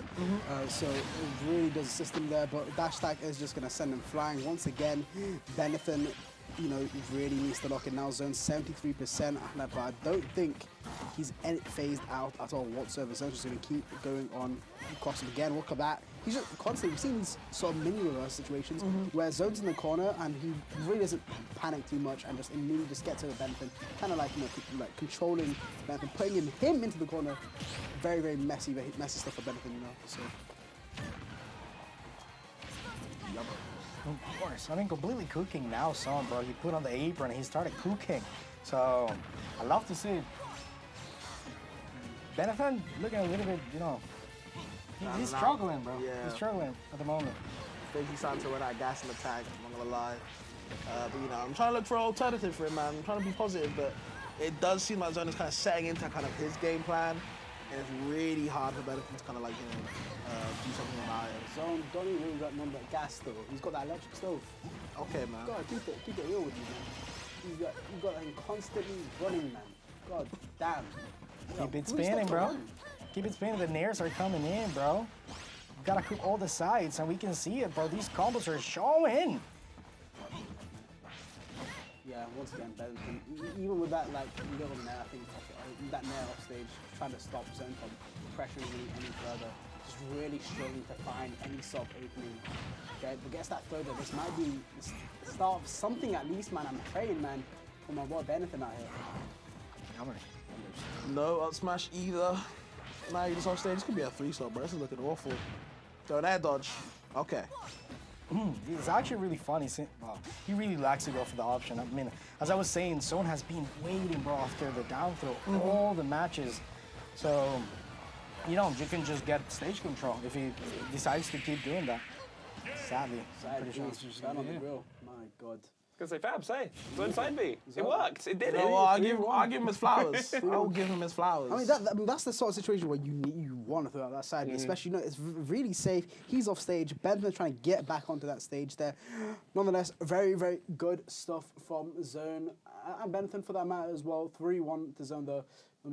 I think Zone will be happy about that. I think after that kind of I'd say a toughish loss to Lugi after it was so close, to winning quite convincingly now. He won very convincingly as the games were going on. I think he feel very comfortable against Shanique going into it. So obviously he just has to calm the nerves. Just think about, you know, can't think about the future, got to think about the present. Zone, for him, we'll be back to the shop for him. So we'll be waiting for our next, what's our next set going to be? Is Zone Shanique? Is it Zone Shanique or Benton Lugi? Zone Shanique next. Zone Shanique? Okay, cool. And then Ben Lugi's our last one after this, right? Yeah. So, cool. 2 sets left. I think Zone wants to play Shanique right now. I think he'd want to. I don't think he wants to wait. He wants to I keep think with like with the momentum going, So. Especially after that game 2. I don't even feel like Zone lost game 2 in like the same sense where Benton completely like read him or like, you know. I feel like Zone kind of used that game to sort of feel out what Benton wanted to do. Because after that, like, basically we saw near 3-stars. Well, it looked to me like Zone was going to be up 2, because after losing at the start of the game, he kind of came back into it, had a good lead, and then Benton was like, you know what, down smash the ledge like you were talking about. Yeah. And it worked. And those last-ditch efforts, they do work sometimes. That's kind of where he snatched the game off Zone. Definitely. I've already talked about before, games matter. So I don't think Zone even wanted to lose that game, because it doesn't matter on the comeback if there is a 3-way tie. I don't think there will be. I don't think there is. But we'll see now. You know, it is all on this set, I think, for Zone. You know, stream can hear that, right? It comes through our mics. Yeah, Either way, well, what I was going to say is surprisingly, in my opinion, like, and it might just be my opinion, Zone Lugi felt more like Zone was very, very contested, and Zone was very heavily in advantage for certain points of it. Like, literally, having Lugi on that ledge, he was stuck there. Benethan didn't really struggle with that as a thing, but yet, against Benethan, it felt way more zone-sided. Like, sorry, all the way around. It felt way more zone-sided against Lugi. Like, there was a lot more contention there. But with Benethan was giving Zone like a proper run for his money whenever, and would never let him have that like really solid advantage that he had before. Ben was working around it really, really nicely. Definitely. I think it's kind of similar to what Teko was saying when he was here, that Wolf is like kind of that simplistic character where you don't really warm up for Wolf, right? You warm up for a player because Wolf is going to be doing the same things he's doing since 2019, except with a little bit more flair. Whereas someone like, a character like Inkling or Aegis, where, even though they might be still simplistic, they've got like a little different play of what they can do, like the options they go for, like Shinique going for the downers all the time. Or Luigi is like a, completely unorthodox character. You don't know what the hell that man's going to be doing until he does it to you. So I feel like it's going to be kind of weird on how Zone kind of reacts to that. He didn't really prepare for Wolf. He kind of just prepared for his players. Whereas Luigi and Shanique, he's played Luigi so many times. I feel like in that set, he was like, you know what, I've seen you do this before. I'm not going to get hit by it this time. Yeah. Whereas with Wolf, it's like, well, I know you're looking for. It's just a matter of if I'm dumb enough to get hit by it. So. Definitely, yeah. Still, I just hope that Zone can carry that momentum that he's sort of garnered from that set over to his set with Shanique. I feel like he's definitely going to need it. Definitely going to need it because Shanique, once again, I feel like a lot of the players coming in today feels like everyone's got a good night's sleep. Good night's sleep. She's been playing nice, man. Yeah, Nando's was hitting last night, man. Must have been. Everyone is playing absolutely heat. Even once again, even Benethan in that set there, right? Shanique, I just remember watching him like edgeguard Luigi. That was perfect. Yep. Absolutely perfect. Everyone talks about Luigi's so easy to edgeguard off stage, but you never really see many people, unless that's at like top level, really, really execute it like that. Shanique nails it every time with that Inkling. And even Inkling, a character where feel like many players sort of obviously thrown away that character. In general, for other characters like Aegis, for example, Shanique still has that inkling. It's hot, it's ready to go. You know, he's still cooking with that inkling, and I'm ready to see it here against Zone. Totally, yeah. And then, Zyrex, how are you feeling about the upcoming set? I mean, I feel you know Zone obviously really well. Experience with Shanique, do you know what this matchup kind of would look like? I mean, what matchup, first of all? Because as we were talking before, you don't know. We don't know if they're going to play Palutena. Oh, yeah, true. PT, Mithra, bro, you know. This was the set for either of them can do, like, That's why I'm excited. Yeah. There's nothing much to talk about, So of course, like, you know. Because you weren't here, Tekka was telling us that Shanique doesn't want to play the Palu with Inkling, so he's going to be going Aegis. But Zone doesn't want to play the Inkling with Palu, so he's going PT. So we're thinking, what the hell's going to happen when they rock up to the set? What are they going to do? You know, so... honestly, this is like probably one of the biggest benefits, especially of that European rules. So Sure. I feel like, obviously, Stages first. Stages first. Just this is where it really, really gets something, because then the character picks first, it gets a bit iffy after with the stage picks. But now, I feel like this is going to be a real interesting matchup, no matter what we get. So yeah, I mean, in some American rule sets, you can just be like, you know, you do the. Everyone's done it before when they played a tournament, so I know they have. Where like, you know, you get to the set, you get to the setup first. You put your cursor on the character and you kind of wait. You don't select them, but you kind of wait, and then your opponent selects a character and you switch over to the other. Yeah, like, oh, okay, cool, nice. I remember it was maybe like my first ever tournament, like ever, that I did that in, and the guy next to me strep complained and was like, "Dude, you can't do that." Yeah, I mean, no, you can't do that. No way. But we are seeing the Aegis and we are seeing the Palu, so. So I mean, I feel like it's probably. I think they're both happy, no? Yeah, you're both happy. Yeah, they're both happy. Especially Zone. I mean, obviously, no blame to Zone here, but I feel like obviously his Paladin is his character. I feel like Shanique it definitely has a lot more mastery over a wider range of characters. Zone Paladin is that character. I feel like Pokemon Trainer is a bit of an annoying character to sort of master. You're playing 3 characters at once. Point is, I feel like Shanique's Aegis would be a lot more consistent than Zone's Pokemon Trainer. So. I think there's a lot to be said as well, because we're talking about European rule set. Obviously, after this game's done, that was real nice. Sorry, my bad. After this game's done, then whoever wins has to announce they want to switch characters first. So if both of these want to flit around their pretty expensive rosters of characters, every single game we could be seeing a different matchup, and there's nothing the person that won the last game can do about it. Yeah, game 1 is kind of important for that many reasons. Yeah. So, you know, you can kind of put a little bit of pressure on this first game. And both these guys are going kind of all out on it, kind of, you know, gain that lead. It is both 3 stocks at the moment, going with a little bit of a percent lead. And this is the issue of Aegis, right? Their recovery isn't exactly the best. It's kind of like, you know, they're one big thing about them. But the thing is with Zone, what makes it interesting is Zone doesn't really ledge trap you. Doesn't really edge guard you that much, right? Yeah. He prefers to kind of sit on the ledge and suffocate you. So with Aegis being not exactly the best character recovering, they can kind of benefit from that. They can understand, like, hey man, I'm not going to die off stage. I might lose a lot of percent, but at least I'm not going to die. So it's a little bit of a back and forth. Yeah, I mean, I would see that, but me personally, playing a character with a recovery kind of similar to Pyre and Mithra. Right. These are the characters that actually Zone is comfortable going out. Right. And, you know, go for an edge guard, maybe counter, backer, whatever it is. So I wouldn't be surprised if he actually, you know, dabs himself into that department. That makes sense. That's a good point. I mean, it's literally in the name for this game, isn't it? There we go. Yeah, just making sure, quick remind himself, you know. Because this kind of mix-up coaching, like, because the Zone doing the tag thing, one of his incentives was to change the tags. So oh, right. Yeah, so I wonder maybe, you know, someone's giving a little bit of coaching as his tag. Remember to edge guard here against Shanique. Might prove to be very good advice anyway, but we'll have to see.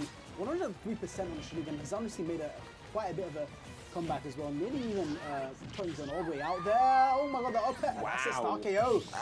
Beautiful, man. What percent was that? Was that 80? It was below triple digits. Yeah. I think it was after 80, the hit it was like 90. It was 87 before hit. It was insanity, bro. Ridiculous, man. The Pyre up there is no goddamn joke, man. Here we are.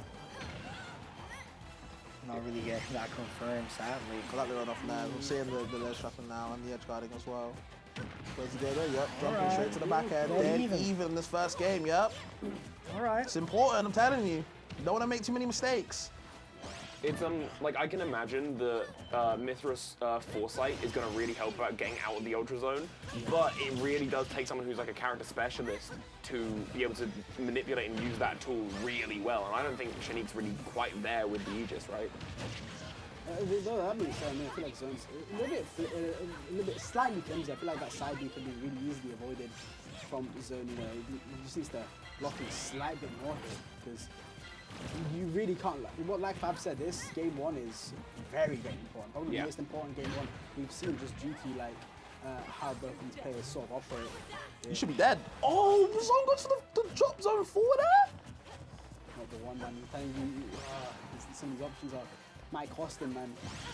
Barely. I don't know if it's nerves or not. Okay, there's dash tag in the air now. Where you gonna land? Not exactly the best air speed, but it's on Pyra though.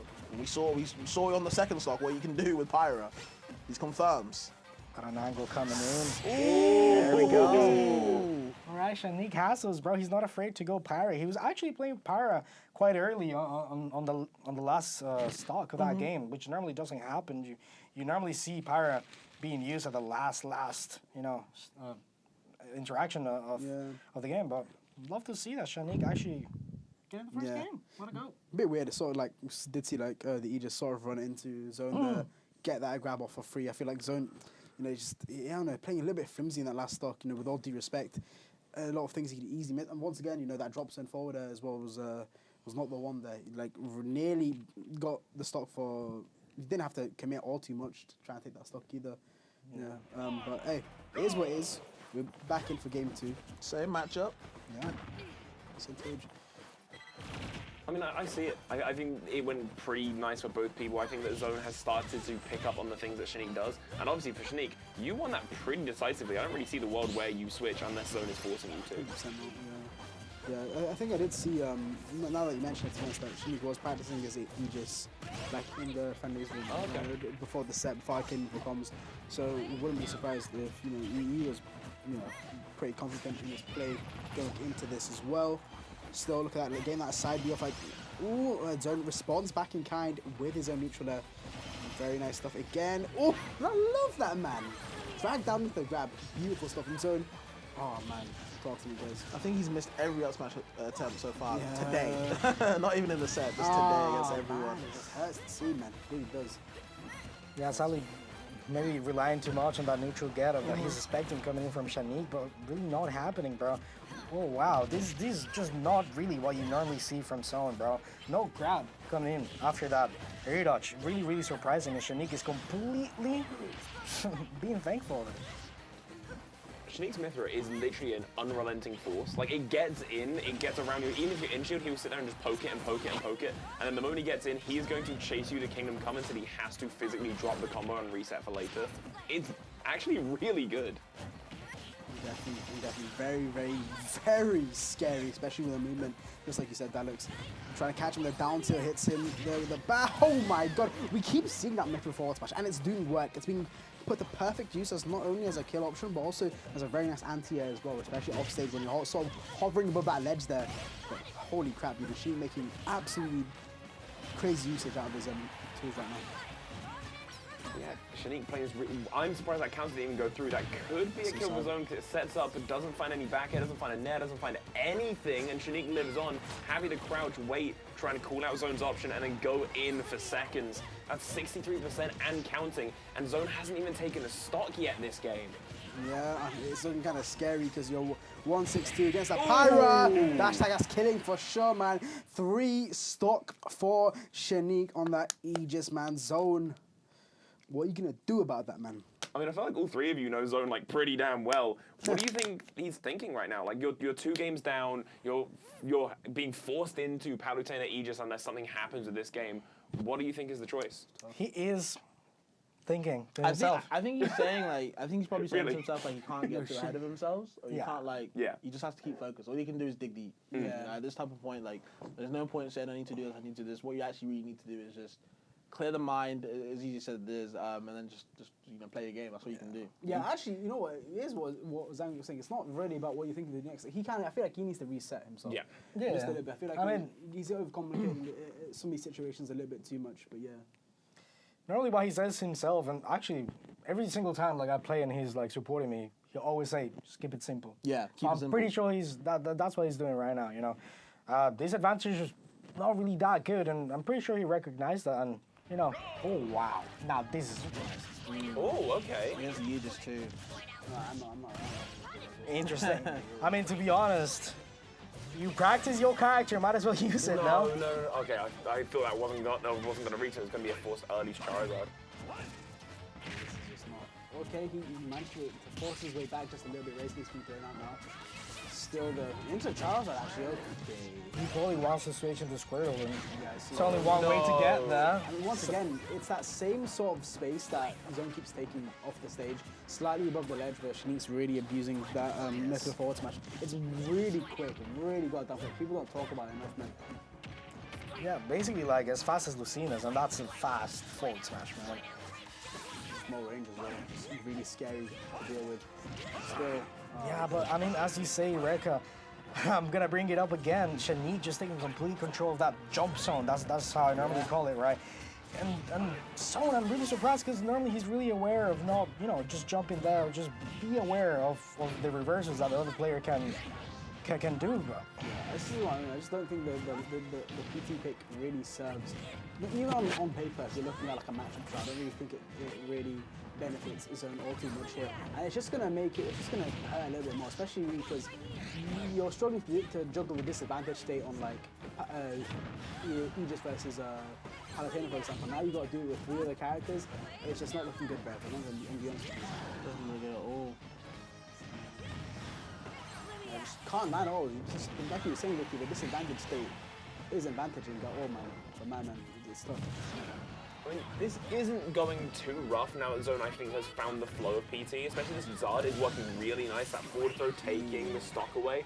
Does go back to Squirtle. You're at a very dangerous percent, but obviously this is the combo fiend, so you really want to rack up some damage on Shanique and then go to Ivysaur. But yeah, at what point do you call it? At what point do you go, I'm going to die way too soon, I need to make the switch now? Yeah. Zone does make it. I mean, honestly, I can't like Squirrel Mythra. It sounds really bad, really bad for Squirrel. Because I mean, you're looking at very similar archetypes of characters here, especially in the roles they play in the overall character as well. Where you have the fast little combo character as well, but you just have Mythra who's got like a disjoint, massive sword as well, along with that same sort of speed that Squirrel has as well. How do you really contest against that? Like, what are you meant to do here as Squirrel? You have no range at all. yeah, I mean that's a problem, right? I think Pirate Mythra really counters all the Pokemon, and there's so much that you can do. You know, Squirrel just gets outranged, Ivysaur just gets out-front data, then just Charizard is combo food. So it's really hard to find the balance and something to do against his character, and especially piloted by Shanique, as we see it right now. Like, he was playing so well there as well, keeping Shanique at the ledge there on the left side now. And then now he's gotten back to Mythra. Now he's okay. The Ivysaur though, now hold on, I feel like this might be different. You know, Fabs, you can't continue that. I don't want to get embarrassed. I mean, I was just going to say that I agree with the start of the game. I think the PT was the pick here. You know, it was just such a quick water thing. I don't think it's ready for Shanique's Aegis. I don't know if it's the matchup or not, it just doesn't feel like it's, I want to see that. The Pyra has been so good today. I'm really impressed with what I've seen against Zone so far with this Pyra from Shanique, and he has to space correctly, no down to him compare, but still the advantage state has been flowing from Shanique. Oh my gosh, Lockjack, what on earth, man? You saw like super fast dash dance there with the air smash from Shanique, and he's just not scared at all. He just kind of flow around. Sure to he be though. I mean, you were saying that, I mean, the Charizard was doing work, and it still is, you know, getting 2 stocks now. Yeah. It's funny because I don't expect, like, coming from Palu, something like, say, Squirtle or Ivysaur working better for Zone, but I really like this Zard. It's Klingon to life, it's finding really good kills. His combo game is clean on this type. Zone just makes it back. Okay, this is still all on the cards. Shanique could die from anything really here. Charizard has insane kill potential. Zone just has to live.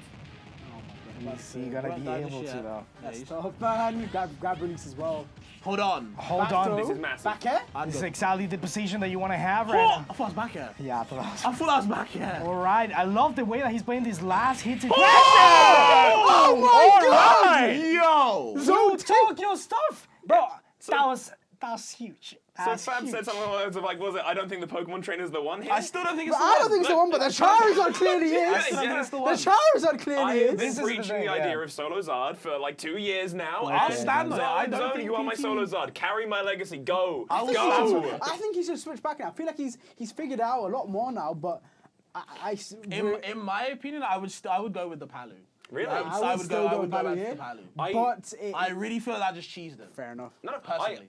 I feel like you're not entirely wrong, because I think that you were right at the end of game 2 when you said it was a mental thing. Yeah. I think switching to PT and then winning on it could have been a mental reprieve. Sure, for sure. 100%. Plus changes the 100%. momentum, like, in terms of, Shanique was expecting this. Okay. Now he has that, but we're still going to go with that. Would you stay PT? No, I would switch. I do agree on that. I kind of feel staying partly I think I'm biased because I like Charizard, but also because I think there's a lot to be said of imagine going back to Palutena and then dropping this game 4 on Palutena. You'd be gutted for the rest of either the day or maybe even the run, and you don't really want that. If you lose now on PT, you kind of go, cool, that wasn't my main.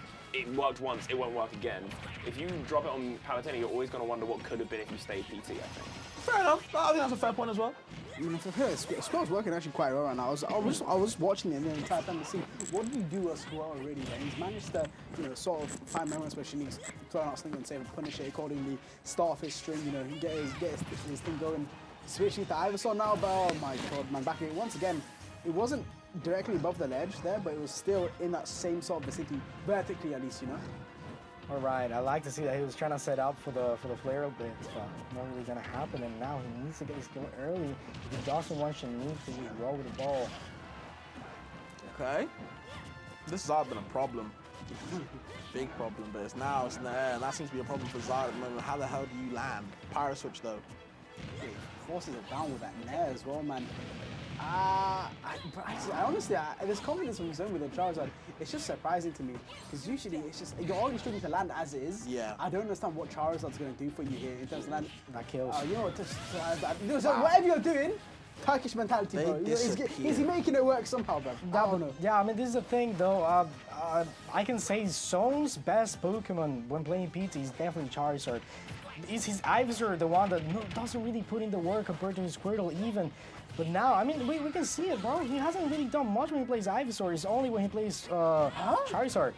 Hold. I'll just get punish. That punishment, there's no punish on the board, even after that waved up B, man. Crazy. Shanique, sort of fumbling here, just a little bit stumbling around. And Zone, he's finding some hits here and there. He's playing really careful. I really like this. He has to play passive right now. He's Squirtle. He'll sneeze on him and die. But here we go, though. All right, okay. He has them? No, getting a bit too antsy right now. And Shanique gonna benefit off that yet because the M-top grab switches to Ivysaur now. You're a little stuck in the air though. Ivysaur goes nowhere, no air speed. 100% he wants to get into Charizard. Yeah. Air speeds, man. Yeah, 100%. Can you see? Needs an opening. He's in good Charizard. Nice. Okay. Should he? Oh! He didn't even opt for it. Okay, he's looking for the up air. There's the back throw. Great movement as well. Razor Leafs. He decks those though, and he makes it back. Great on Shanique to recover from that. Yes. That was scary. Not easy not easy at all. We'll try starting you from underneath the stage without up B. It's got that weird disjoint from under the stage. I love the switches to delay that airspeed, the movement, man. Very nice, and he's still not dead. Yeah, Mithra, baby. There's pyro time now, though. Oh, okay, get attack, very aggressive. The forward there, the Zard's starting to work now. He's finally seeing a lead from Zone for the first time in this set. It feels, except game 1. Yeah, he definitely had a lead in game 1, but still. Hold on. Now, PT practice might have done something, but okay, can't survive with that smash.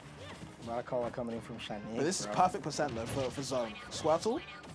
Yeah, can do something. If he gets it started in the first place, it's the toughest part. Oh but he has got it started. That's the thing, Fabs. Little rat. Rather than any sword, switch to Ivysaur. Probably just wants to switch at disadvantage, but you're just feeding Shanique right now.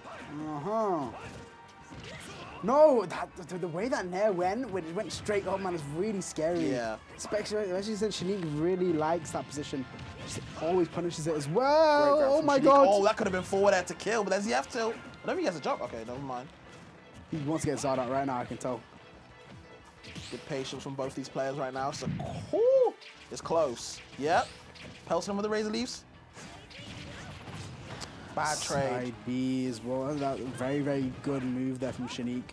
Controls so much of that interaction there. This is really stressful. It's so stressful. Dropping this stock means the set, and you just can't afford it. I'm really surprised we haven't seen the switch to Zard just for the survivability. Yeah, no, legit, man. He wants back. Oh, the Pyro Rapper No is going to take the way. game, and Shanique solidifying winner side with the win over Zone as well. Honestly, Shanique is like, I'm not exactly going to say here to win because that means the entire bracket, but like he has been fighting through this pool, and I'm sure that motivation is going to stay high throughout this entire weekend. I think honestly, Shanique as a player, not just as a player, but his mental coming from like post lockdown. Yeah. This guy had like an awful mental. I'm gonna say it straight to this guy. Yeah. I've told him before. But now he is a completely different beast. His mental, he is mentally untouchable. Like at this age, I remember every single time he would lose he'd start like sad tweeting, this, that, and the other, get really depressed. But now he's so much more confident. Not just in game but out of the game as well. Talking to him, so much more vibrant, so much more confident, and it really shows. Really shows the game. He doesn't unfazed, completely unfazed, and I love that for him. Totally. Amazing stuff for Shanique. Amazing. Yeah. Really good showing. Yeah, impressive. And honestly, that PT as well from Zone. Honestly, I was not familiar with the game, bro. I cannot lie, man. I know it was good. It was good. It was good. I still think pretty the Palatino should have been, should have come out after that sort of, let's say, reset game. But he was still making it work nonetheless, even in that final game. So. Definitely. All right, guys. I'm probably gonna head out. Cool. That was good, though. I'm really happy with that. Well, I was Those going were to good say, I appreciate you jumping on the mic, man. you, So, It's been a pleasure. Gave some amazing insights as well, especially when it came to the matchup. So shout out to you, Ricky, man. Good stuff, bro. Definitely. We do have one last game, so we can either grab one more person through, or we could just wrap it up as a 3, and then, because I believe after this we're throwing it to a lunch break. It'll probably be a shorter one because of how the stream started. Thank you, Japan. But yeah, I mean, you know what? So Zone has no more. Does he have any more games? no, Zone's done. No, Zone's done. So, It's wait, just Ricky, Loogie Benetton. try get Zone if you can. That'd be cool. We can, It'd be like, good because we interview need a little interview as well. Yeah. We can. I don't think he really wants to He play. has just Is it not? I don't think he would want to commentate. I mean, 'Cause he's- whoever. I mean, honestly, I'll be surprised if he wanted to commentate after I mean, I think he wants two to. kind of I think he wants to toughest deal with losses. me personally as well. So I'm giving. Are you asking I'm giving him the opportunity to. Are you asking for Zone or are you asking for you? Right. I think Zone's insights are like top notch. I think. Yeah, wait. To be fair, you don't really want to interview someone who's just lost anyway. That's what I was So thinking. Yeah, I don't normally think, we'll. Yeah. I don't think you want to interview. Yeah, I think honestly, we haven't done any interviews yet today, but like if I want to like backlog any for tomorrow, I think Shanique and Giggles are the two at the moment where I'm like, I need to talk. I don't necessarily want him from the interview. I think Yeah, just on Zone's guns. coaching and like because he does a lot of coaching His as well. insight's His insane. insight is really good. So Yeah, it's yeah, some of yeah. the best we have in the country, to be honest. So I really want him on for that. I feel like what we had with Ricky here as well, and like he was giving his insights on his own matchups and how he felt as well. And, Yeah. it's always nice to have that player perspective as well. So It's something that's been really nice about having this, like, we've obviously got 4 slots. We're normally filling with 4 casters, but being able to have a player here means they'll have insight on, like, they'll have ideas about what they're looking at. Hello. yeah, my man's here, man. Well, if Okay, you wanted should have to, told we you. Do you want to know. cast the final game? Because Racker wants your insights. That's what I'm saying, bro. We didn't know if you wanted to. Or not. Here's the thing right now. Yep. You just unmute it, so I'll unmute it for you. Yes, cool. So we do actually have Zone games and then already click it. underway, so Zone will be joining us about in a minute or so. Loogie Benetton. And Benetton, Fabs, you said there was one thing you didn't want to see from Benetton. What do you make of this is Roy Cooper? Roy Cooper? I got no thoughts. Okay. You don't like Roy Cooper? I love Roy Cooper. I think he's the best Cooper in the Oh, Oh, really? you think so? If I play Cooper, then I play Roy. And he's the coolest one. Definitely, Roy is my favorite character in this game as well. Shouts to you, Bonnick, man. I miss Bonnick. But still, no. What did you like about the Bowser here then, in general? I don't think at this level that Benetton's Junior can really compete with people in his pool. I don't think he would have gone well with either one. I don't see why he played Junior over Wolf in this matchup when Wolf. I don't think he loses. I think he does decently out of spaces wise, but I don't think Junior does like well against the Luigi. The only thing in my mind is like, oh god. The only thing in my mind is that obviously you have a couple good projectiles in Junior's kit. I mean, hell, that's basically the way that you play neutral. Whereas Wolf is kind of, you have to choose to scrap with Luigi. And there's one thing to say, there's one thing you have to scrap with Luigi. It's another thing to say you have to scrap with Luigi. And I can imagine Benetton's like, I'm gonna try to just not interact with him. But so far, that hasn't been playing out that way. So maybe it's a completely different reason why we've been seeing the Koopaling. But for now, we're almost saying goodbye to the Koopaling as it goes almost to the top blaster. Yeah. Ooh. Hold on. Nearly taking the stock there. That's big things, man. But hold on. Plunger tries costing him up with that back hit off the momentum of that up B. Beautiful stuff. Oh god, he got the back foot. So you got the extra large puncher there. Yummers. So Zone, welcome. Hello, what's good? Speaking of yummers, anyway. Oh, does the thing work? Yeah, it was a green light in I front of you. was just saying. Yeah, I mean, it's like. Wait, what? Oh, we looked away to help you with your mic, Huh? and yeah, Lugi's down a stock now. Okay, cool. Awesome.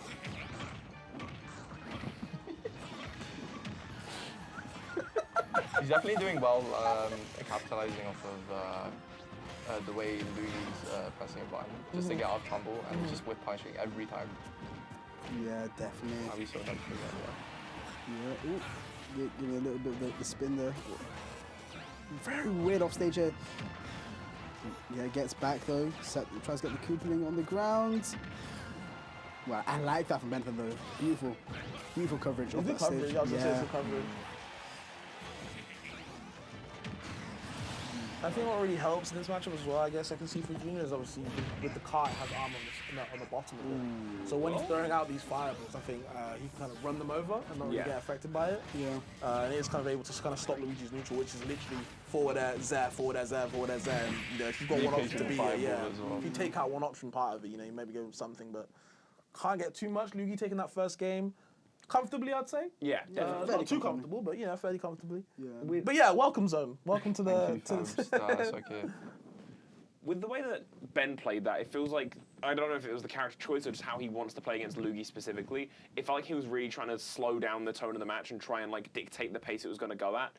Didn't seem to work out because Luigi was more than happy to go, oh, okay, you're not approaching me, I'll approach you and I'm going to do the same stuff anyway. Sure. So I'm curious to see whether Benetton's going to stick with that Koopaling or tag back out to the Wolf and go, okay, if you're going to run at me anyway, I will happily fight back. But I don't know. Maybe he just wanted to play Junior on stream. Maybe, yeah, maybe. We are reading into this. Because he plays both characters quite. Yeah. So it's not like he just mains Wolf. So I can understand why he probably wanted to get a game on. He wants to get a second game on. Staying with the boy. I feel like it's like mostly he just doesn't want to. I don't think he wants to scrap for Yeah, that's fair. The way he's been playing Wolf today, he's quite the aggressive player. Yeah, we were saying he's very Extremely aggressive. aggressive. Yeah, like we've seen him like in certain instances take his time. They're trying to set a mecha keep on the stage, for example, keep it going, and then approach. The point is, he really likes these sort of safe approaches when it comes to the Bowser Jr. here. So, but on this stage, Yoshi's it looks kind of tough though here. I can't lie. Oh, but you just get killed. Yeah, I was gonna say earlier, maybe the reason why he picked Bowser Jr. was like the increased weight, a little bit more survivability against those combos that Luigi is known for. Definitely so.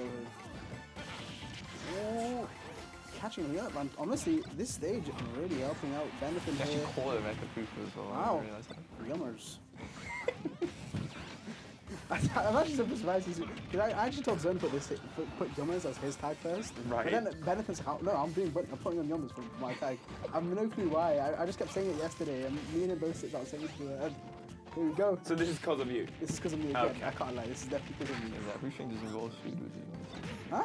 Everything just involves food with you, honestly. Are you trying to get involved as well? I mean, you are already involved quite a bit. I don't want to get started though, Zone. Still though, it's impressive. Benton's still hang on here, guys. You know, like 1-1-5 as well, and it's been at 5 minutes 30, and he's still doing all this damage. He's taking 2 stops. You know what? Maybe I'll shut up. Maybe I'll shut up. Potentially. Maybe. We're spreading the misinformation, man. Maybe some of the number one platforms are laid out as well. He's just able to clown cut his way out of certain things or game when he wants to. The F smash, I think it was. Up smash, you just put a kill on with. Yeah. Beautiful. Grabs the night for himself. The Luigi starting off the stock here was like, I'm not letting you set up that thing at all on me. But once again, yeah. Oh, he's actually flanking. Of course. Wow. Don't want to do another Luigi on that bottom plat. Honestly, I think it is what you said. For example, you were saying how the Wolf is really aggressive. I feel like it's like an outlet sort of thing, right? Boom! Oh. No, it doesn't die. That's the Yoshi. The way that's probably a major reason why. Well. He had the Mecha in hand as well. I feel like they assist him in that as well. So I feel like Ben sorted this out pretty well. Ooh, hold on, he's at 0%, so we all know what that means now.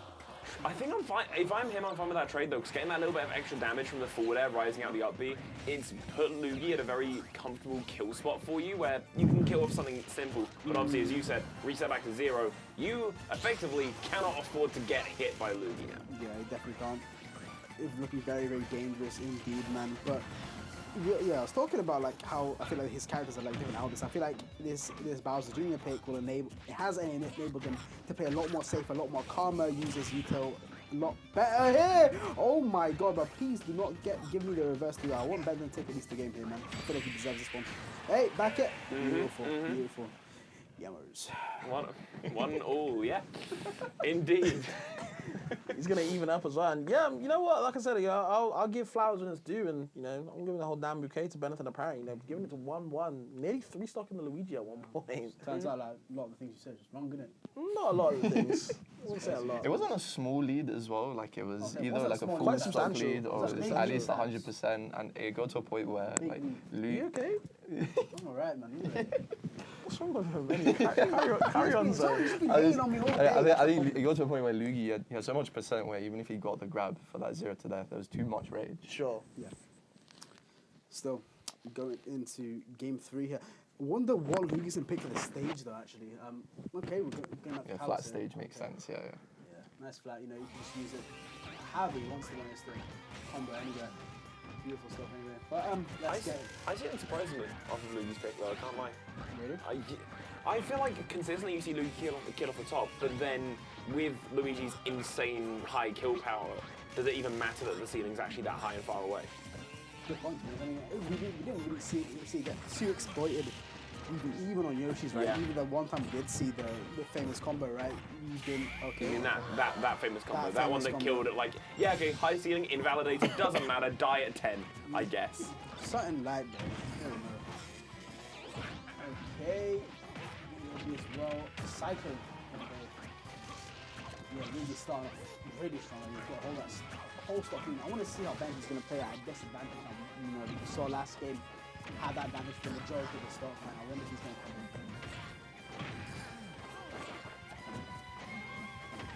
in. Yeah, Ben is actually really damn good at trapping. I feel like I was about to say he's really damn good at trapping people at ledge. Lugi's getting stuck at ledge a lot at the moment. Like between just different players that he's played against, it seems like obviously we've seen some very, very dicey spots where his own characters kind of screwed him over. Oh. But in general, once someone has got a kind of rule set up, Lugi has to fight for a way back in. Yeah, definitely so. But we've seen Luigi, you know, use benefits. We saw him further on, like to set him up for a nice little combo there as well. Now it's 3 stocks to 1, the same situation, except it's swap styles. Oh, Lord. But I didn't get to finish speaking, man. You don't care for your speech, man. That's what I'm okay, bro. Think of the casters, Lugi. That's what Come I'm saying. on. Luigi, city boy, man. It's interesting to say about Kalos as well, because it's kind of like a written rule where like all Bowser Jr. players love playing on that stage. He's run around free, using that clown cart to their advantage. But, honestly, I'm surprised Luigi hasn't. I mean, I'd be scared if I was fighting Benetton. I mean, look at that hoodie. That is a cold hoodie. When you played Benetton, was you intimidated by the Alpha hoodie? energy. Because it has a wolf. Do you know it has a wolf on it? Yeah, I saw it has a wolf on it, but like I don't know. I just see him sitting down most of the time, so I can't see. Oh, okay. The full thing, so I it's walked like, past him this morning. I actually thought like I walked past a wolf, bro. You know that wolf in Puss in Boots. The new. I literally thought. Double-sided as well, no matter where you are, it's always staring at you. Same, bro. I forgot I could hear this song. Okay, let's get into the next game. Game 4, you know, I hope Benetton's been boosted by that. Luigi, I know he's trending. Whoa! What? Okay. He'd rather go this than a wolf? I'm so no confused. way. He must have been watching Game or something, because there's no other reason why. Got the extra large character this time. Oof. You're just giving him extra hurt box? Yeah, it is. But you know what? Play devil's advocate. Maybe he's like, yeah, I'm done with dying at 80. I want to die at 100 instead. I respect it. What's on the show, man? You can still die at 80. Yeah. I'll be real with you. Luigi will make that happen. Homelander play Donkey Kong. No. I feel like he'd get mad at why Ganon wouldn't work. Yeah. I feel like that's what he would do. Good point, Yeah. actually.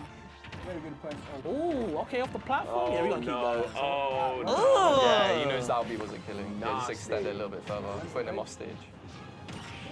Oh.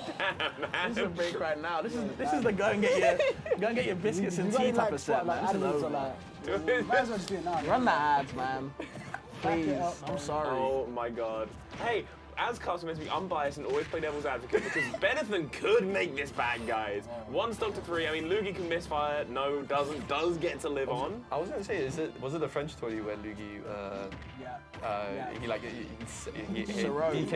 Oh, that's why. There's a whole Right. speech. It was like, is that why he's on DK? that is That's actually what I'm why. thinking. That's Yeah, Ben Good looked around shout, with a mate. big smile on his face and then looked at the camera as the match started. Gonna do it? Yeah, I think Lugi's over his problem. I don't think DK's an issue anymore. I said 100%. I think he should have growled at Lugi before starting that game. I think I scared him a little Lugi bit. should hit Benetton with the fingers as well. No. That's what he should do. Hit him with the I fingers. know he wants to, bro, but you know he's like, I'm gonna keep it PG, and I know Alex wants that VGBootCamp again. Okay, man. But no, trust me, Lugi was like, I can't do it. I can't do the pose, bro. He knows. Hey, you know what? I can't censor anything, and that's not me doing it. So this isn't me saying yes, but this isn't me saying like I could do. Oh, he's off screen. Oh, he's off screen. I was gonna say like I thought that game was very anticlimactic from how Group B started. Yeah. And how sick most sets were. That last game, I was like, oh, okay. Bit of a downer, but hey, man, Group B was cool. Really cool. Really good, really good pool.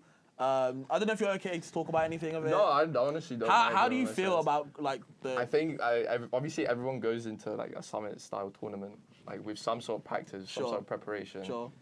And how like everyone plays and what characters they're going and whatnot. And it was especially between me and Shanique, because we have a history of just counter picking each other, whereas whether it's either Inkling and Aegis or PT and Palu. So it's sort of a little bit of back and forth thing. Obviously, I'm not gonna lie, I don't know what Benefit was cooking with the DK. But It was all mind games. He wanted to get in Lugi's head and make him like, yeah. Yeah, so I understand, obviously, you didn't want to do the Palutena versus Inkling matchup. But what spurred you to pick Pokemon Trainer against the Aegis? I think personally, that's more of an MU where PT strives more over Palu. She's just too tall and it's easy to combo her. Sure. So like she's like usually the template when it comes to I'm gonna test out a new combo route. So it's like everyone usually knows what to do against her specifically. Right. And it was working in my favor, but he's cracked, honestly. Yeah. And his reaction time was insane. There were some times where we were just like, damn, like you knew he was gonna do that. Like it's like that. Like impressive. The amount of times he managed to like I think he's very consistent with his punishes, right? You know, a lot of people say, you know, just use anti at this, anti at that. The amount of times he landed that Mithra forward smash on the ledge to try and stop you from getting back. It's just so much reward off it, right? But it's the reactions that he's got. He's a very impressive player. But yeah, no, you played it also, honestly out of your man as well. Yeah, man. Like, I think all four of you guys like played really, really strong. There were no sets that went 3-0. Yeah, no sets that went 3-0. Good. So it was challenging Really whether it was the expected seed that was going to win or not. There was still at least a game taken, and obviously there's a game 5 between Lugi and Shin. But either way, it was either 3-1 or 3-2, regardless. Sure. That's what I was saying. It generally is. Honestly, you don't really think about it much, but you know, coming into the tournament, I remember everyone saying there's been a lot of upsets today and whatnot. But coming into a tournament, generally, you always have like maybe one player, two player, you know, kind of off their game that day. It's a bit of a shame. You want to see them perform their best, but honestly, it feels like today a lot of guys have just performed beyond the normal means. Even like at the start of the day, Ricky getting a game off Bloom as well. You know, it's just 3 months, bro. Oh my God, give him 3 more minutes, bro. God damn, Nah, bro. for real. That's what I'm saying.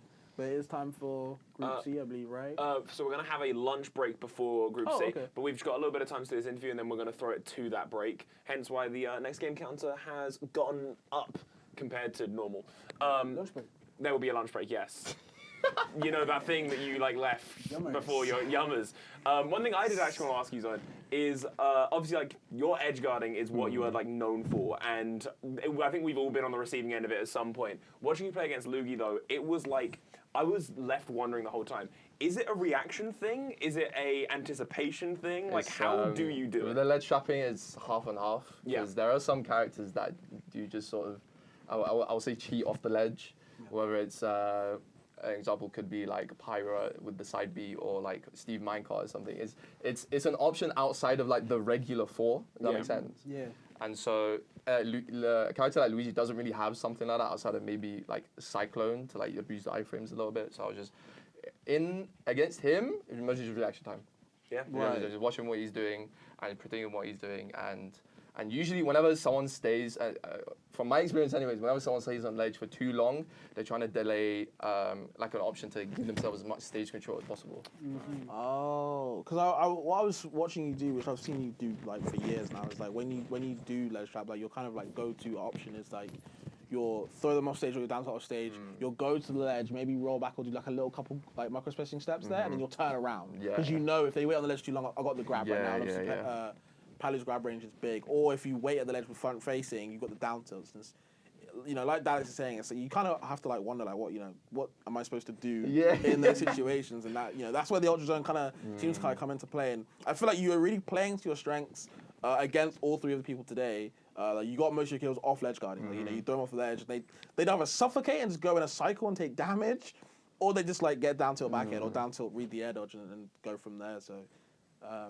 I was really happy with how you played. I don't know how you're Honestly, feeling, I was really happy. Yeah, because usually I don't know if he agrees, but usually when he starts playing, he's a bit shaky at the start of the day. Right. Like he was a bit shaky. Like his disadvantage, he was shaking his head, looking down on himself, stuff like that. I think he wasn't playing his best, but he gradually got better. Right.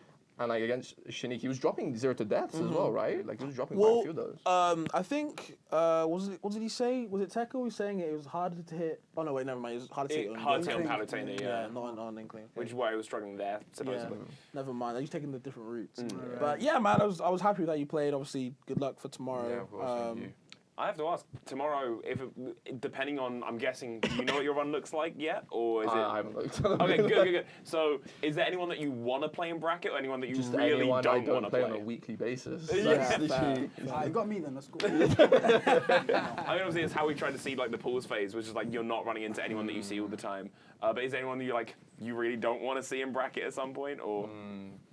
In terms of like, I think I'm gonna lose. Well, take the question however you want to take it. You don't really want to be like, oh, no, I don't want to play. It can take it anyway. Like, oh, I might lose, or I wouldn't look forward to a match up, or it could be anything.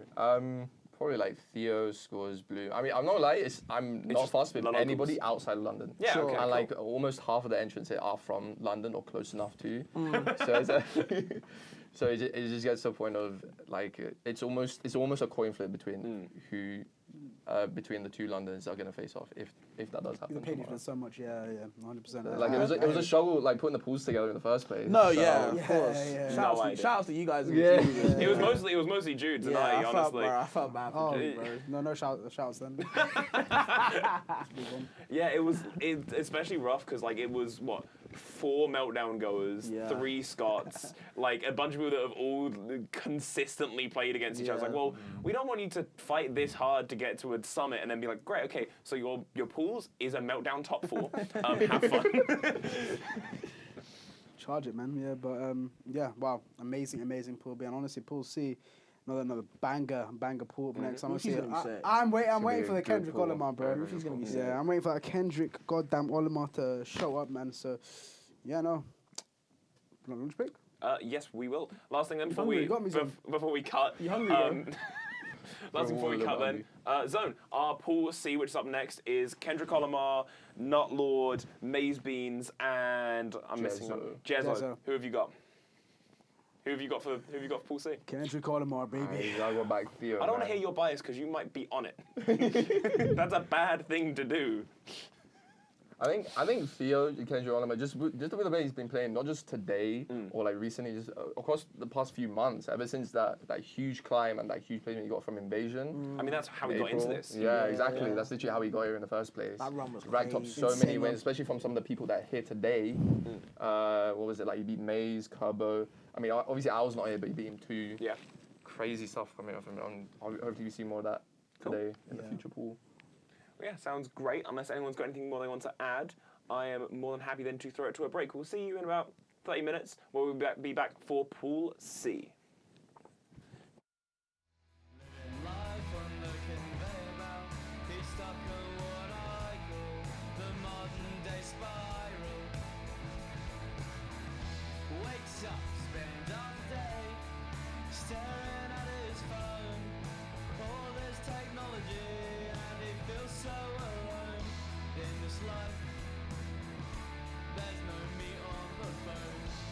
This modern day caveman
so clear. Run to the woods, forget her keys, won't need them when she's going. Stone age slumming, live like a chip, no hidden feet. Let's go sunning, stone age slumming.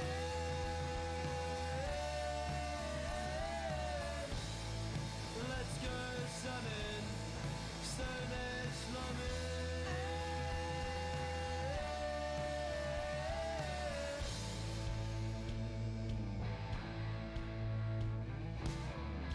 Leave your life at the steps and your phone at the door. What's the point in money when you're stone age slumming? Hold your breath, feels like you've done this before. Just keep on running, you're stone age slumming.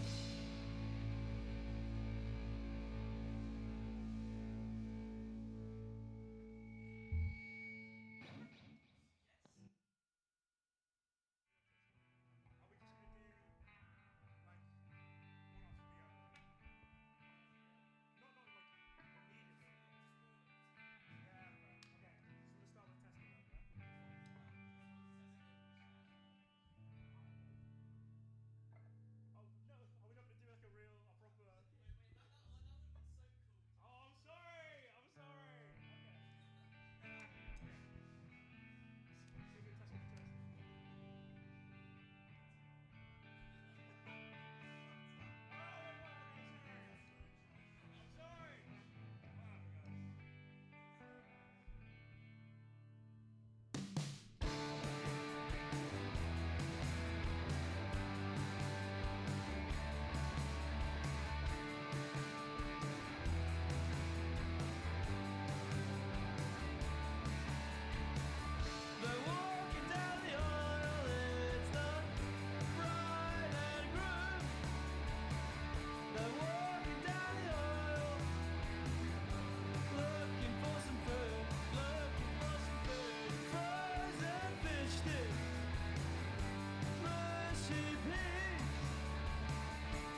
splat.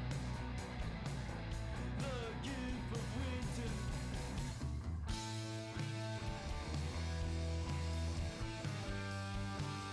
The gift of winter.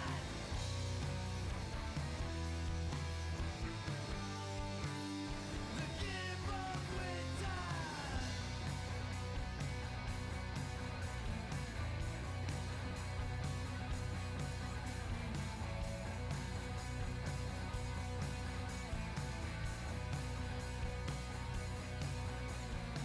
Skin-tight latex, leather boots. Pray the gift doesn't get you, or you'll become one too.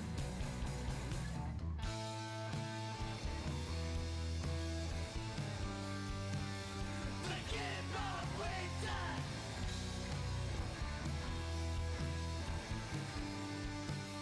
The gift of winter.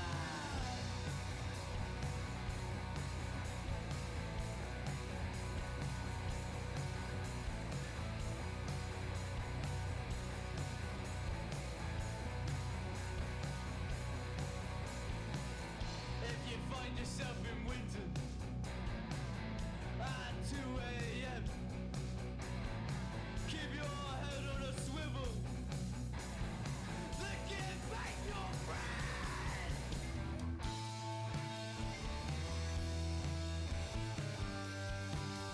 The gift of winter.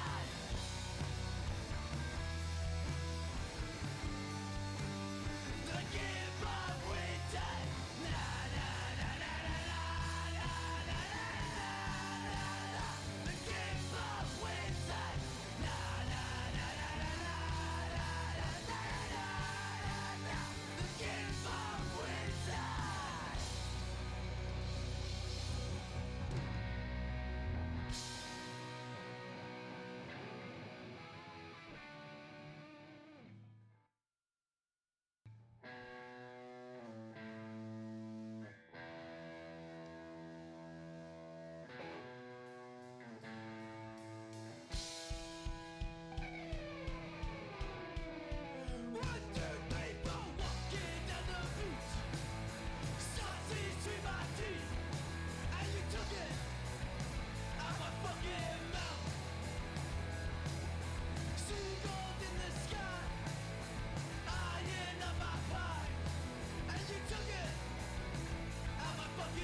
so clear.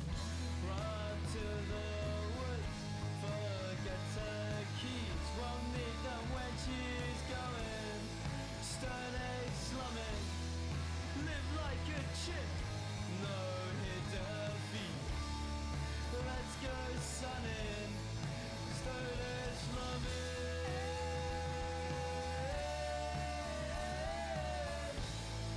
Let's go sunning, stone age slumming.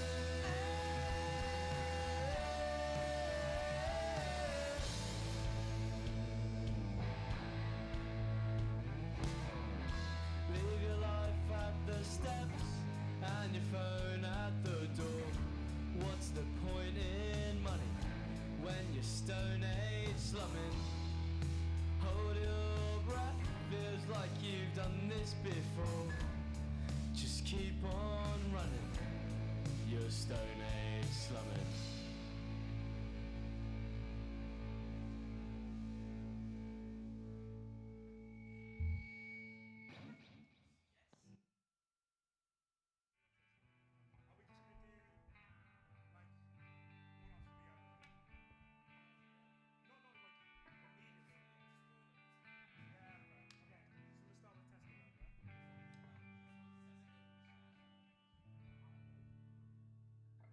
Are we not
journey from Christchurch to Branksome.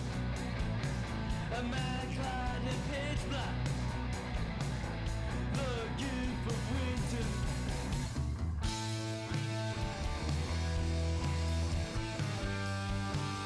The gift of winter.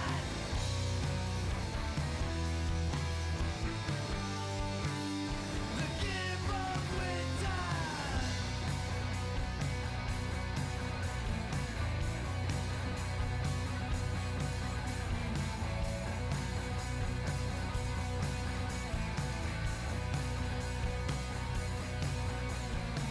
Skin-tight latex, leather boots.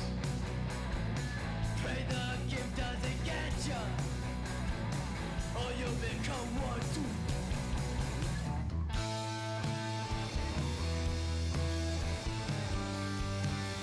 The gift of winter.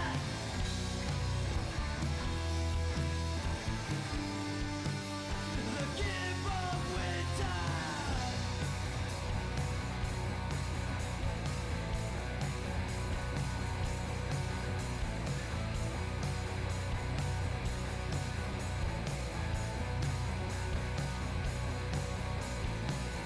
If you find yourself in winter at 2 a.m., keep your head on a swivel.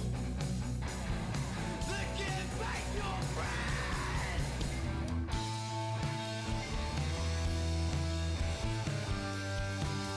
The gift of winter.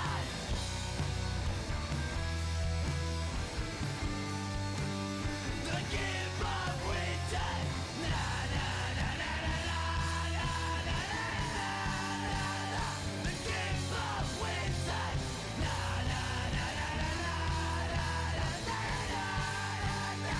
The gift of winter.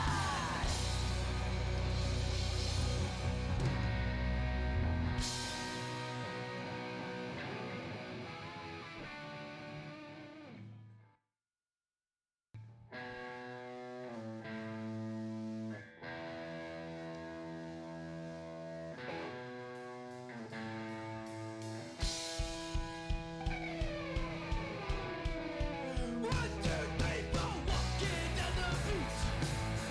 Sausage between my teeth, and you took it out my fucking mouth. Seagulls in the sky, eyeing up my pie, and you took it out my fucking mouth. Straight out my fucking mouth. Straight out my fucking mouth. Seagull getting cocky, took my fucking saucy. Straight out my fucking mouth.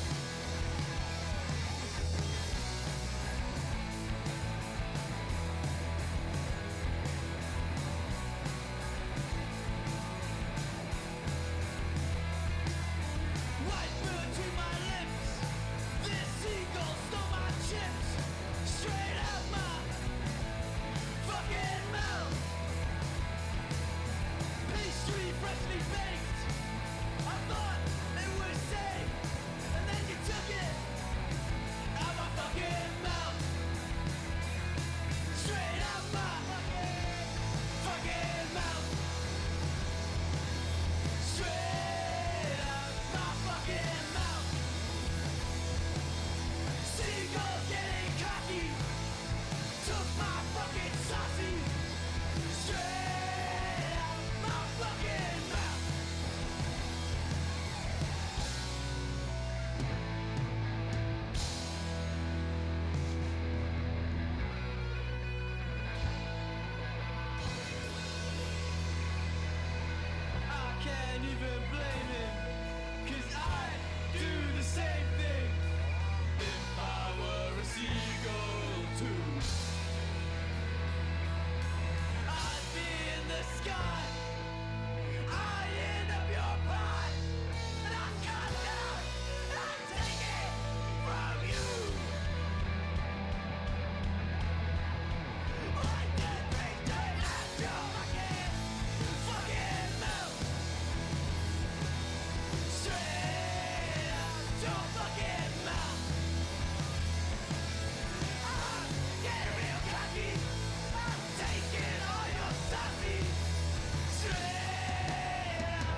staring at his phone. All this technology and he feels so alone in this life. There's no meat on the bone. This modern day caveman just wants to go home. Leaves his life at the steps and his phone at the door. What's the point in money when you're stone age slumming? Hold his breath, feels like he's done this before. Just keep on running, you're stone age slumming.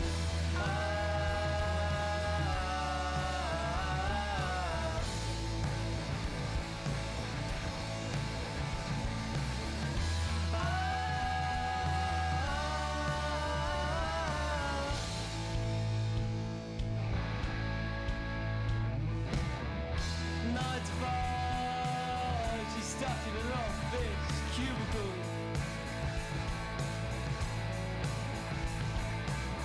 Contractually obligated to take all your coal. She can't take it anymore.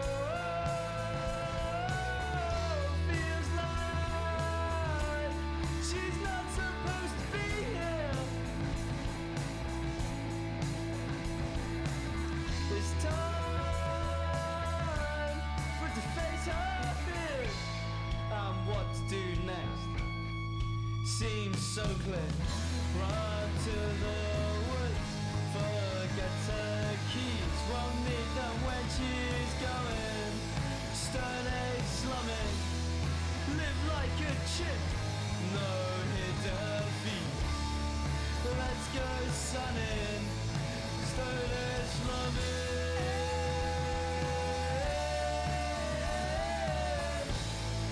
Let's go sunning, stone age slumming.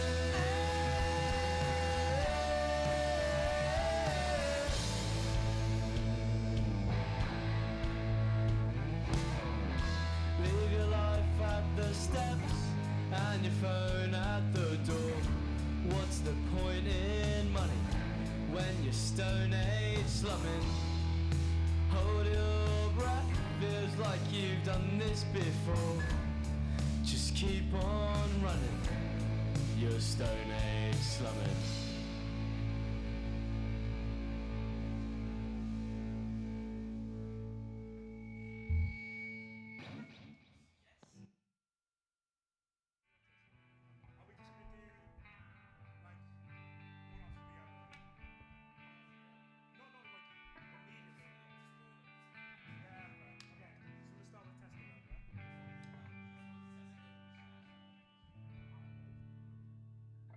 Are we not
Hello, everyone. Welcome back to Brink to Wave C. Now, we got going on here. We've got some amazing players and some amazing commentators to help the #1 commentator in the UK.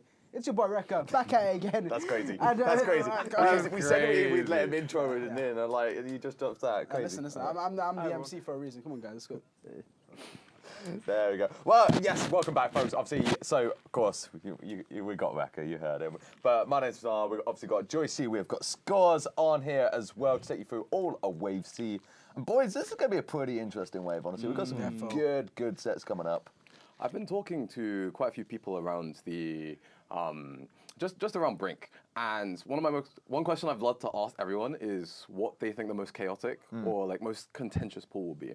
And one of them has been this one, just because of the fact that, well, Jezzo and Maze Beans have had back and forth sets in the past. I remember Maze Beans was one of Jezzo's first UKPR wins at Frontrunners. But then Maze Beans got revenge at several times. So they've been back and forth.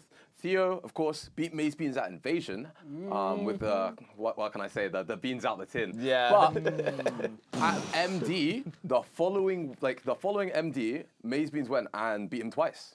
Yeah. And then, of course, Theo's beaten Jezzo before, but from Theo's own words, that was pre-patch Jezzo. That was pre-glow up Jezzo. So we got quite the Nutlord, as always, a wild card as well. You can never, ever count a good Samus player. I mean, all I'll say is, with Nutlord, obviously, so he got him through overleveled. Well, technically got through Primplup dropping out, but did also finish second at overlevel, so it was like a natural kind of sub in. But the fact that he did get second at that Brink qualifier is kind of testament enough. Like, I think that was over Shanique as well. Yeah, he beat Shanique and only lost to Ascro. Yeah. Who, of course, rising star. Literally, like, I think Ascro was like the first player to get locked in for Brink from like qualifiers. So it kind of says it all. And yeah, Nutlord, like, even going close with Ascro shows that he's not someone to count out, ever.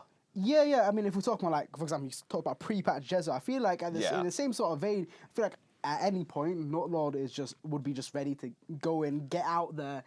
I feel like a breakthrough could happen with this guy at the time. He's got one of probably the most aggressive Samuses in the UK, and he's stuck to it for time. A lot of Samus players have, sort of stopped playing the game. Shout outs to Rambos, Bengus, for example, as well. But Nutlord has always been on his game, and he's always been, like, building his craft up even more. So, seeing him fight Maze Beans, hey man, I feel like we could potentially see something happen here today as well. But Maze Beans, ever since he got sponsored, I feel like he's just whole of the plane of existence. You know what I mean, guys? Like, just ridiculous, to be honest. Yeah, I spoke to him quite a bit at KingCon about it, and it was sort of during his sort of like really stellar run there where, he beat Base Mage, he beat Siski amongst others. And he literally said that basically, like, as soon as I got a sponsor, I'm learning all the difficult stuff, like the really, really tricky frame perfect stuff that Steve can do. He was like, right, I'm sponsored now, I'm inspired, let's get it running. It's really interesting you say that as well, because like I was talking to him a little bit about like DBZ. So obviously, like me and him, so we had our set together. I entered into Old Singles as a DBZ. Had that blast if anyone was not sure. I kind of afterwards I was like just talking to him for a little bit, just kind of yapping away. And he's saying about like even like learning things like the new like jab back air that Steve's got that people have learned, and sort of even sort of just like really tight combos that like normally are only situational, but literally what he was saying to you, Joycey, is that he wants to learn it because he really wants to like grind out these proper things now. And what is going on right now? Jesus Christ! Hey, you don't know the Minecraft house, man. Come on, man. What's going on? That's the Mickey Mouse Clubhouse special right there. Trust me, man. We know about the Disneyland rides. Honestly. Music of that, I don't even know what that is, man. So, that one's that when you don't have enough materials to make the wither totem. Oh, there you go, up smash. Call it a day. We've talked a decent bit about Samus, but what's interesting in particular is the Samus-Steve matchup, because of the fact that it's pretty bad for Samus. Mostly because of the fact that minecart and block eat charge shot. Like, the blocks themselves do not take any damage from charge shot. Wow. Which means that Samus's main, like, whole, like, neutral tool and, like, insane part of the character, that's their, like, X factor, is just invalidated. So now you're having to see, like, a lot more normal-based gameplay, a lot more mind games with the Zers, the Nes. And Nutlord's just kind of having to play a little bit out of his mind just to keep up. I suppose it's worth mentioning with Nutlord the fact that he's sort of quite aggressive on the whole. Like, he's not really like a part of his game plan is around charge shot, but it's not like your traditional Samus where it's sort of the everything in the game plan. So Notlord has that like slight advantage of being a bit more proficient with the aggression, but in the same vein, it's still taking a lot of really good tools and just basically nullifying them in this matchup. But we're seeing it already. You know, a stock has already been taken, nearly losing a second one for Notlord, but and I speak it into existence, and there we go. 2 stocks to 1, everybody. Really did not care. But I mean, we're in that same vein as well. I think we're seeing a lot more other tools being used from Notlord. We saw a lot of use of missile at the start of the game there. I don't know if you realized, but to counter the blocks, they destroy those blocks, use that missile. Smart bomb just there coming out from the Angel platform as well, you know, the down B.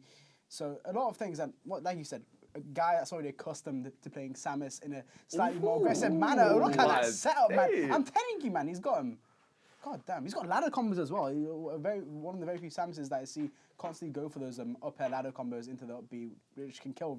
He's really consistent at it, mind you, as well. As someone who's fallen victim to them myself, I'm very aware. It's as you said, this aggressive gameplay style is giving him familiarity with the tools that you need to use in a matchup like this. It's crazy. Definitely. Oh, another forwarder, and it's going to be a... How do you guys think he gets back back in? He's actually going to make it back from that. That's crazy. Because, like, Maze Beans was doing so much at that ledge there. It was setting up so much pressure, but still, Nutlo was able to weave his way through, but taking a whole lot of damage for it. Maze Beans just literally looking for the kill now as best he can. Nutlo just trying to find a way through. Do love the use of the Zed, though, and then a neutral air to catch, obviously, the top bit of the minecart joystick. Very, very nice. Beautiful, beautiful stuff indeed, yeah. And the thing is, Maze doesn't have much resources. He has no gold, and now he has no iron. So this is, if there's any time to rush down Steve, it is now. And the thing is, what I love the most, right, is that he's not committing for like full charge shots, because he knows obviously that won't break through any blocks. But the smaller ones are still able to get through those one-block obstacles, such as that dirt block and in between the platform, actually stopping Mazemans from mining, getting more resources there. Oh, no! That's rude. Nah. That's mean. Nah, you're rude, Mazemans. I know you can hear me. Yeah, you can hear us. We're calling you out, bro. You thought you were rid of me, Mazemans. Silly boy. We're going to go back to you guys because there's a technical issue with the sound. Oh, no, but they can't hear us. That's probably why here, Steve. That's right. No, they can hear you. Oh, they can hear us. Oh, right. Hi there. We're back to us. No, sound for them, I think, yeah. Yeah. I think your mic might be muted, though. I don't know. Yeah, you think? Yeah, I think so. Wish it was. Hope so. Hey, oh, domain expansion. Oh, you edited it. Makes sense. What do you mean domain? What? He's already confused from the domain expansion. It's not even the same series. You can't point this. I will expose I don't know if you guys know, but Umar is a JJK fan. Could you He's tell? a JJK fan. I was annoying him all of yesterday by just doing like random things series, and just going domain expansion. Jujutsu Kaisen is his favourite series. Jujutsu Kaisen. Just showed my arse on stream. Well, I'm a professional, aren't I? I love my favourite character, Gojo. I love it when Goku uses domain expansion. It's my favourite. It's like when your like uncle or like your dad just found out about like, you know, the latest. Tomorrow he's going to be going around, guys, skip the toilet. Am I right, guys? Oh dear. But it's not even been a full set. It's been one game. Yeah, it's been one. It's not even been. Yeah, it's been literally one game. We're already at this point. We're in for a long ride, boys. I was following around yesterday and just saying domain expansion, and I swear he was giving me daggers. Like, I'm not looking at him at all. I love you, Umar. I love you. I mean, while we're here, I mean, we might as well. So, obviously, you're going to be on Wave D scores. So, how are you feeling about, you know, how you're going to play, or who you're going to play, rather? Better question would be, like, how do you think everyone's going to be? I'm pretty excited because I've actually done quite a bit of preparation for the matchups. I got some games recently against Nightpixel for Kerbo. For those who don't know, Nightpixel is the next best Kirby in Europe after Kerbo, of course. However, there's a little bit drama. I have heard about this. Yeah, I've heard about this. I got told on arriving to Brink that Nightpixel, well, the practice was incredibly useful. He recorded the games and sent them straight to cover. So that's crazy. It's so toxic. Wait, what? Yeah. So imagine being like, I'm gonna prep you for a tournament. Yeah. And then I'm also gonna send them to your opponent. That's literally playing both sides. Yeah. That's playing both sides, so you know you're right. Like playing both sides, so you come out on top is crazy. But to be honest, if it's a balance between, if it was a choice between getting to VOD review a matchup and getting to actually practice playing a it, matchup, I'm choosing practice every day. Yeah, definitely. So I'm very excited for that. Astro is interesting because I think he's probably the closest thing I've had to a bracket demon in forever. Really? He literally. How many sets have you played then? We haven't played a ton. We've literally, I think, only played like a couple times. Right. But he has the last set. He destroyed me so badly that I was just scrolling about my. Imagine you're going about your day. Yeah. You go onto YouTube. You're bored, right? You're not clicking through YouTube Shorts. You go onto Yeet Smash. Yeah. Most no. disrespectful clips ever, right? Ever. So I'm just like, okay, you know what? This will kill a little bit of time. I got a little bit of time before lunch. 1 minute 45 seconds in. Toon Link, Ness. I'm like, who the hell is playing this matchup? Astro, score, I'm done. I clicked off the video immediately. I know, I played that set. I know what happens next. What clip was it then? He freaking, he like suicide down airs me off stage at 40 when he has a massive stock lead, and then after the down air, he goes down into the blast zone and PK thunders me. That's rude. Like, I got folded that set. I'm sorry for asking, bro. My bad. Yeah, that's actually, this sounds PTSD, bro. I'm sorry, Scores. I've only viewed that set twice because of how bad I got destroyed. Did some practice with Astro himself like a couple weeks before pools got announced, and they actually went pretty well. So I'm actually, as long as I think this entire pool is literally, if I have the space and confidence to do my thing, then I could do really well. Serenity, of course, I haven't mentioned, but I'm absolutely not sleeping on because we played at New Era. Serenity genuinely, like proper sleeper pick. Like I played him a year and a half ago. I played them a year and a half ago at New Era, and even though I won, I dropped a game. Yeah, I remember. I think I commentated the set, and I remember it was like, game 1 was like mad close, and then game 2, 3, you were just like, oh, I remember this. I remember I played this. Yeah, but I practiced that matchup too because I'm not sleeping on anyone, and Serenity, you know, been a little bit, definitely not an easy win, but by any means in the past, it was quite a difficult win. So. And it's been a year since then, so anyone can advance. Like, we've been talking about it a lot, but I think like the interesting thing about this Brink is that like in every single pool, it's not an easy one. Like I think like last year there was definitely like there was some kind of like pools where it was a bit like, oh yeah, well it's like, you know, not quite like this kind of same amount of skill. Like obviously everyone was good there and deserved to be there, but it wasn't kind of like the sort of 16 or the players you would expect to be like on a podium stage. AK-47. That's crazy. Why is Alpha covering? That's my go. That's my go.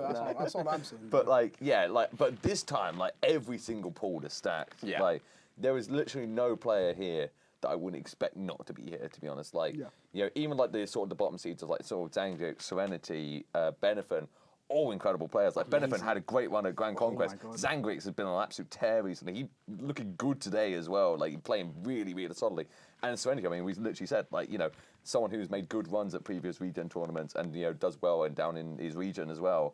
Like absolutely someone that can make a tear through back in, like cause an upset today. Yeah, no, that's exactly what I was saying though, because you see Zangrix taking a game off Bloom, which is crazy as well. And then Benetton also not only taking a game off Luigi, but doing it with Bowser Jr. I remember we were talking like, do we really want to see the Bowser Jr. here? You know, like this, that, and the other. What would just go Wolf? No, at this point. Bowser Jr. did the work, man, and you know, like these players who, I mean, we're nearing the end of Ultimate's lifespan. Let's be real with you, like, it's nearing the end. But even still, it's honestly inspiring to see such like strong players, no matter what, keep on grinding the game, and you know, keep improving day by day, and we're seeing it here at Brink too.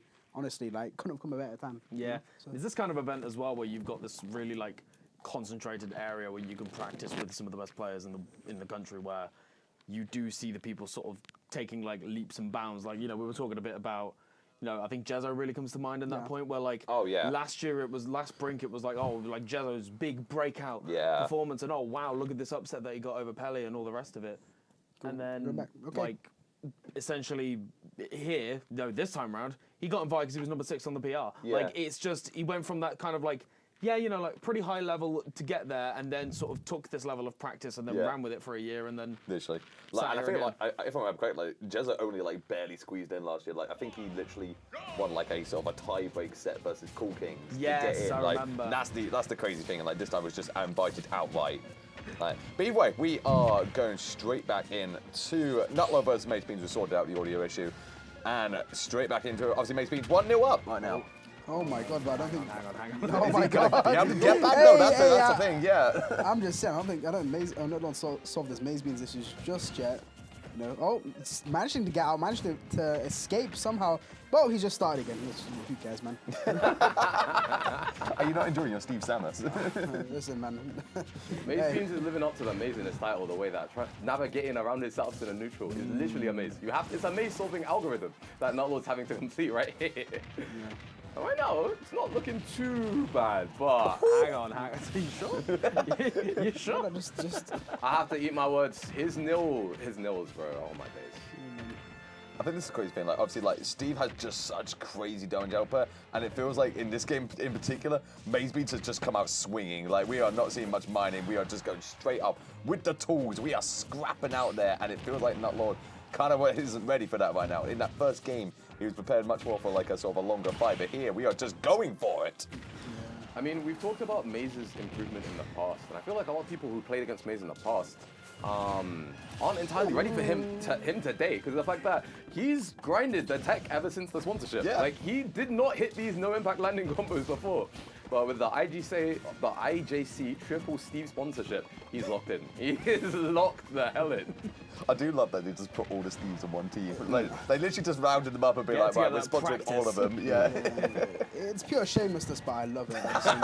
It's what you need. That's being financially smart. That's what I'm saying. Esports organizations nowadays more than ever need money. And what better way to get money than to sponsor Steve Play? Money smart. Exactly, and they probably don't know what tax is or anything, so they've probably gotten scammed in the contracts. You know, Maze Beans like, we'll give you like a free Minecraft Plus membership. I don't even know what Minecraft Plus is. 6 months free Minecraft Realms. Like. Oh yeah, exactly. Give you some V-Bucks as well if you make top 8. Like. You get an entirely covered Minecraft server for 3 days. That's crazy. 3 whole days. Yeah, we'll give you like. You get a cape in game. We'll give you some currency on Hypixel server. You know, just to. That's it. Not gonna lie, that's oh! I just went over the blocks as well. I don't know if anyone knows. It's literally just right over them. Plus 5 currency on the Hypixel server for that one. All I'm saying is it's not looking good. What is he doing? What is this? There's so many blocks on the screen. Abstract art on the screen right now, man. What? Okay, fair enough. Oh my God! Hey, he got spiked by the block, man. Imagine if we continued that combo there, that would have been insane. But even still, you know, like, Nutlord, if he takes the stock now, I mean, it's still very doable, all things considered, with how much control Maze Beans has had over the game so far. The downside about the diamond tools, right, is that even those like 1 or 2 hits, you're still taking 30%, and then those like comebacks that you feel like are really possible. Now suddenly you're at 77%, and it's like, ooh, never mind. Now 1 hit's just gonna kill. And Maze Beans at, you know, 150. Goodbye. Yeah, oh my God. That's it. That's it. I like the fact that Nutlord respects his controller enough to go, you know what, you got that. I'm not gonna try and mash out. I'm gonna get spiked anyway. I want to play. I bought this controller soon. Are you good, bro? You good? What are you doing with that score, buddy? I'm not entirely sure. It's good. It's interesting that you mentioned the minecart. Feet in your face. Like, what's happening? I played against Maze earlier, like just before his pool and friendlies. And there are some times when like minecart like comes from down a diagonal angle and just sends you down incredibly quickly. Yeah. And he told me that he's never had anyone mash out of that minecart like at that angle at that percent. Just because of the fact that you just get grabbed and immediate blood zone. Yeah.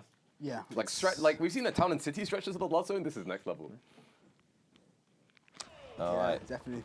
So here we go. Game 3. Obviously, Maze Beans 2-0 up right now, looking pretty scary right now for Nutlord. Got to try and find a way through, but it's going to be a tough one. Like, I feel like Nutlord is doing some really nice things. Like, I feel like the way he's like navigating around the blocks, especially, is quite nice. Like, especially like the down beast to sort of like kind of squeeze his way through sort of the tiny gaps is really, really nice. And like, especially during game 1, I was noticing kind of just like that a lot more, almost like he was actually playing like Metroid, where you have to literally sort of get through those little like tiny gaps there. But it still feels like Maze Beans with this more aggressive behavior that's going on since game 2 is really kind of throwing Nutlord for a loop. What I love about Nutlord in this game in particular is, did you guys see the way he started with run up Samus grab? Yeah. Like anyone else in the situation, throw down to Maze Beans in particular, their confidence would be shaking. His confidence is unshaken. Like, look at that F smash. Yeah. He is 100% ready and 100% confident. And that's what I love. I love the idea that like Nutlord is like, okay, I'm 2 games down, and instead of going to like, right, let's go for a more like traditional game plan, it's like, right, I've just got to run him more. I've got to scrap even more.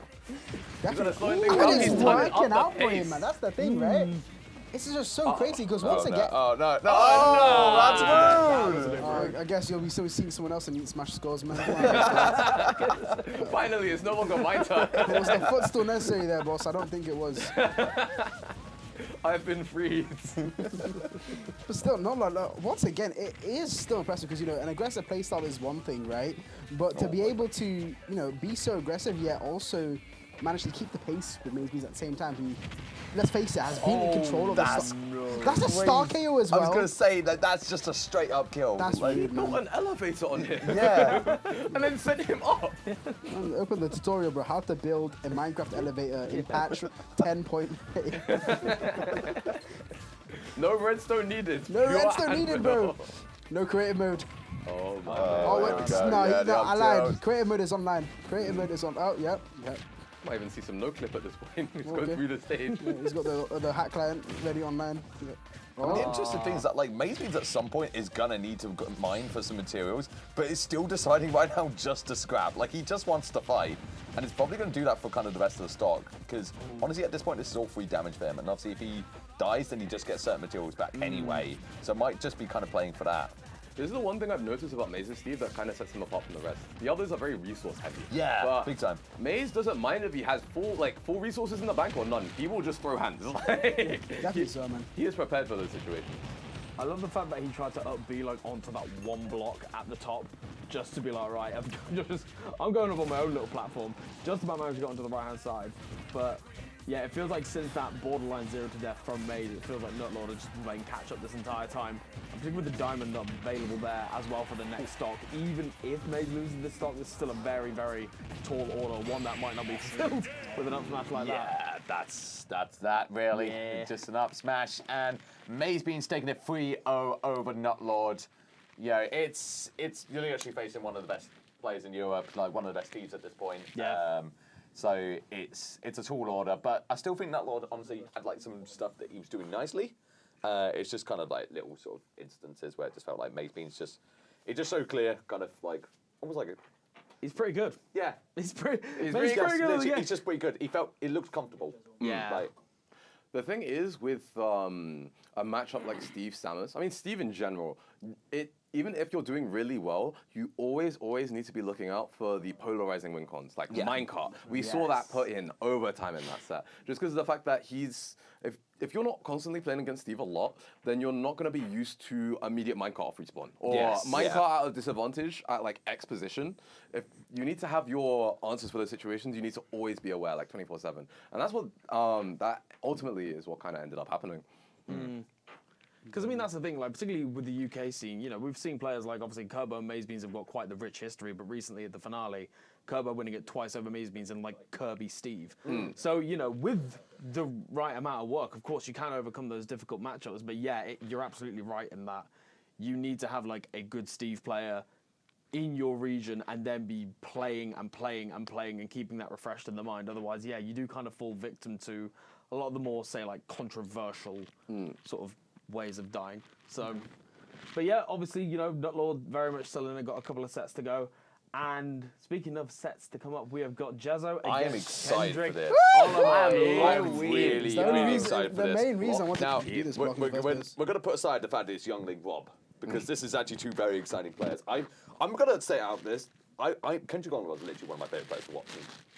He's such a stylish player. Yeah, he's my favourite player, full stop. Really? So, wow, just damn. Genuinely, his creativity with the character, and I love the fact, I love youngling to absolute pieces. I think the character's amazing. But, his creativity and his dedication to, just mastering his one character is really inspiring to see. And of course, I've got my day one Jezzo there as well, who I feel has been. It's going to be really interesting to see because he's not been present for months. And I think this is either his last event or second last event as well. I think he basically got onto the UK PR, was like, cool, that's my dream. I'm gonna retire. So I was actually talking to Jezzo a little bit yesterday during the media day, and I was kind of sort of talking about his break, and he kind of said yeah, I just kind of want to play when I want to, because he literally feels zero pressure now. He says he doesn't need to kind of go out and practice. Yeah, if he doesn't want to, he does do little bits here and there if he fancies it, but because he got onto UK PR, he's kind of made a name for himself. Like, he's completed his goal, and now he literally described it as he just does side quests now. Yeah. Yeah. And like, this is a side quest at the moment. Like, he obviously wanted to come back because, you know, he enjoyed it last year and got invited this time. But he feels zero pressure going into this. And low-key, that kind of makes it like almost more scary. Yeah. Because this is a player that does not mind how he does. Like, could be zero kind of bad mentality in him. Like, if things go wrong, it's gonna go. Yeah. Oh, should have practiced more, I guess. But like, he honestly feels nothing, and it's going to be really interesting because obviously this player last year was so dominant in the UK, like was picking up massive amounts of wins, and literally, as you said, Joycey, last year at Brink was one of his biggest breakout performances where he went on a ridiculous one, picking up some huge names under his belt, and then since then, you know, just went on an absolute tear, getting all the way through to that UK PR. See how it goes this way, because he is, alongside Pelly, one of the biggest wildcards. He did just lose the rock, paper, scissors. He did, though, yeah. Yeah, I was going to say. Crazy. That's the Cambridge rock, paper, scissors. They teach him that actually at Cambridge. Yeah, I was going to say that. It's one of the benefits, you know. Yeah. You know he goes Cambridge, by the way. Yeah. Wait, he's never said that. Yeah, he's never said that. Never said that. Yeah, I remember when he like first like started going and he had that one like Cambridge hoodie or take it everywhere. He has like this one Cambridge hoodie. Every event I'd see him has that hoodie on. Every single time. Just and remind people where he went to uni. Oh, you know, I wish he had his Evans out, bro. Okay, yes, it has out now. Love you, Theo. But he's looking around. He's like, wait, what's going on? But still, interesting matchup, obviously, in general, because we all, I mean, you love watching Kendrick Solomon play, but the thing is that young Link is just, he's got so much opportunities to do what he wants against Rob. But likewise with Rob, you know, your battle of projectiles, you know, you have the gyro as well, you have the fire arrow on young Link's side. Who is going to win over the other? And honestly, I feel a bit scared, especially off stage when it comes to young Link as well. Yeah, it's going to be a massive problem. But yeah, I mean, I don't really know kind of how this one goes. Like, obviously, I'm not like the best player in the world. I'll never say that. But like, there's some matchups I can like kind of work out. Like, oh yeah, this particular character has strengths over the other one because they can do this one. With Young Link Rob, I have no idea how this like actually is meant to go. Like, obviously, I know gyro can be really annoying for projectiles and everything like that. But all the Young Link's projectiles kind of are just designed to go over it. Like, it doesn't really block it all that much. You look like you got something to say, Scores. Tell me. So, I've heard from both Kendrick Olamar, the Young Link perspective, also from the Rob perspective, that it's not super fun for Rob, just because of the fact that Young Link's combo game is so good that Rob can kind of just enter disadvantage and never escape. And we're kind of seeing it here. The game started and it's 90%. It's still going. He hasn't touched the ground. Now he does, but like, to what extent? Here's the thing, right? We're talking about how, you know, like Theo, he doesn't really consider like that winning against Jezzo all too much now because he's fighting against post-patch. Yeah, post-patch. Jezzo. But the thing is, oh my God, that kills. That's the part of the matchup I didn't quite get to. Even though Rob gets comboed and sometimes like killed forever, if Rob gets to play the game, then you get to like you have some of the best edge guarding in the game against a character whose main weakness is recovering. So it gets very, very scary. It's quite the volatile matchup, to say the least. There is so much going on the screen right now. I was gonna say, like, the thing is, Theo himself, he's made like a lot of strides in his own gameplay recently, especially since Jezzo stopped playing as well. So in a way, like, Kendrick Olamar, he himself is post-patch as well. Jezzo hasn't fought Kendrick Olamar at this stage yet. So I'm just eager to see what happens right now. Because even losing that stock so early, he's managed to bring it back already. He's bringing it up. It's basically even at this point, right? So, honestly.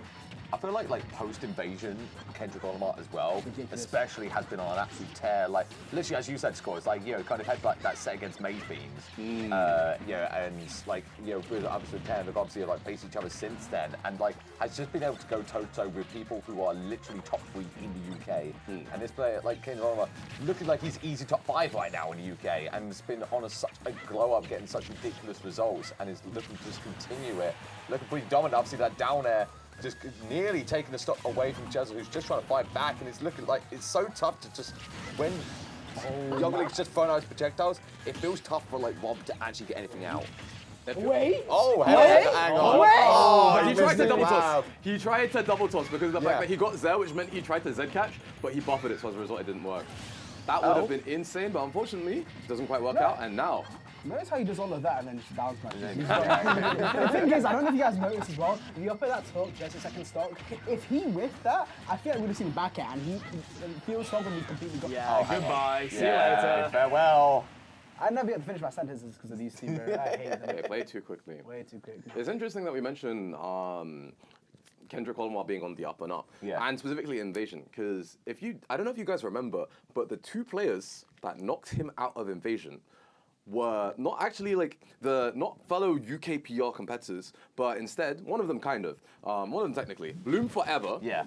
And then Siski. Yeah. So he lost to top 4 in Europe at Invasion. And at the time, literally number 2 and number 3 in Europe. Yeah. Obviously not now, but that's some pretty big names that a lot of people lose to. And I think even against Bloom, wasn't it game 5 in the end? I want to say, I might be wrong on that data, but I remember it being close. It was close. It was close. Yeah.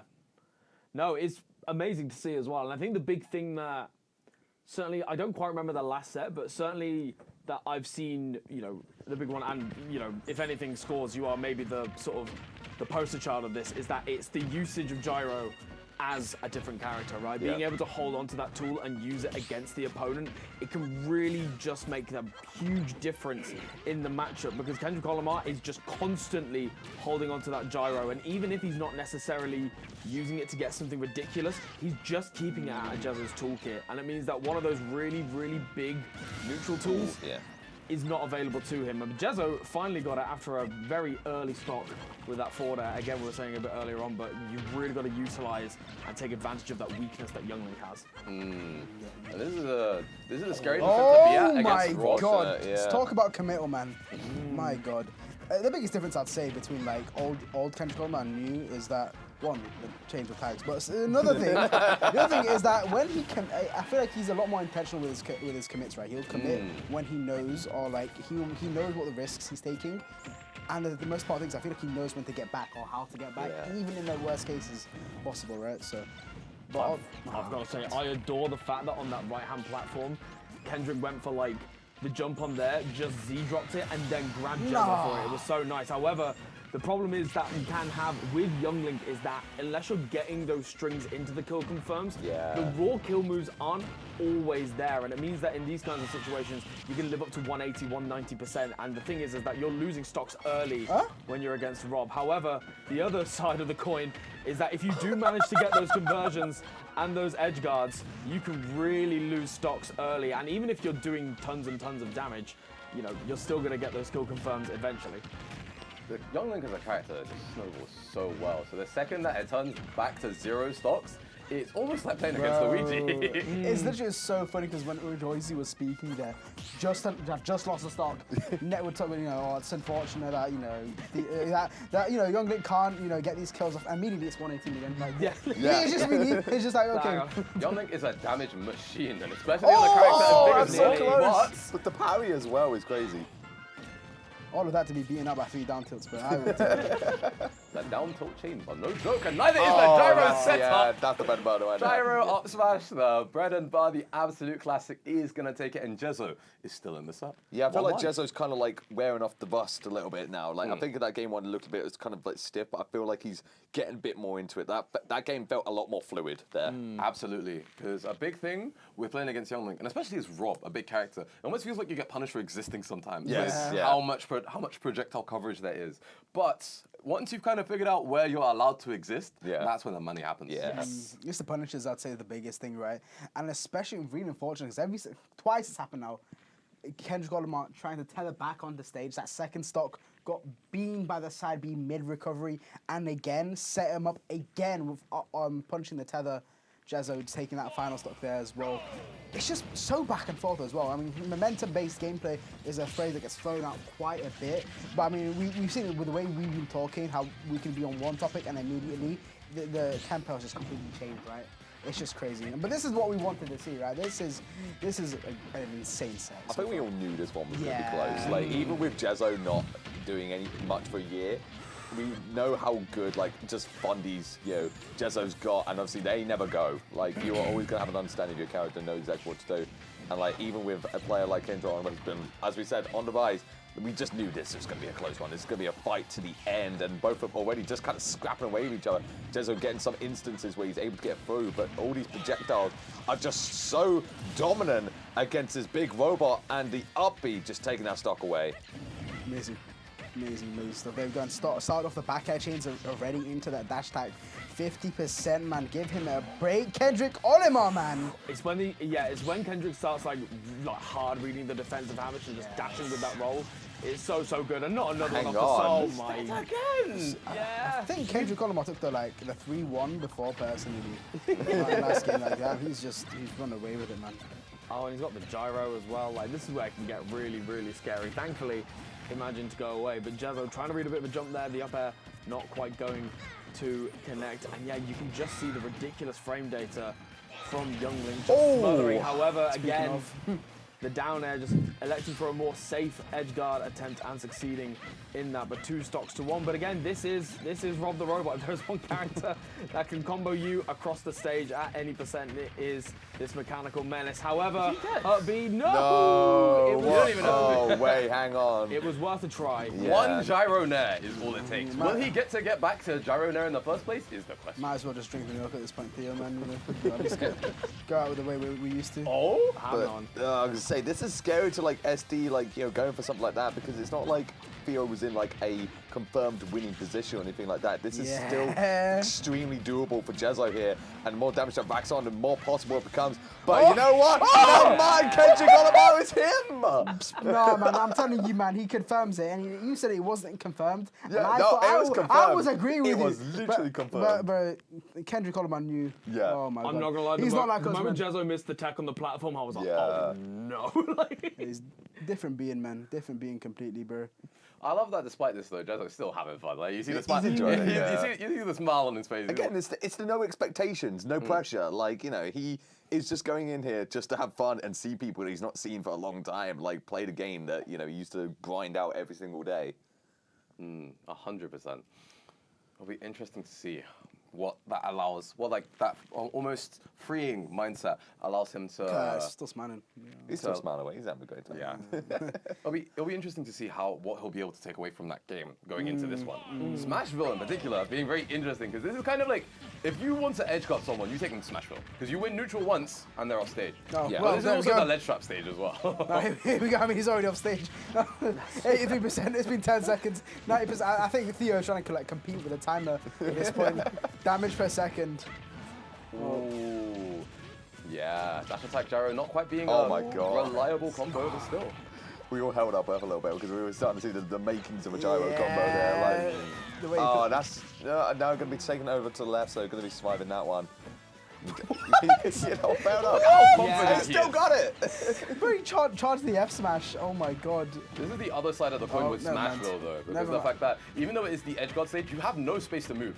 And against a character that's so threatening and has that authority, that presence that Youngling does, it can be very suffocating. Definitely. But speaking of, man, it's a two-way street.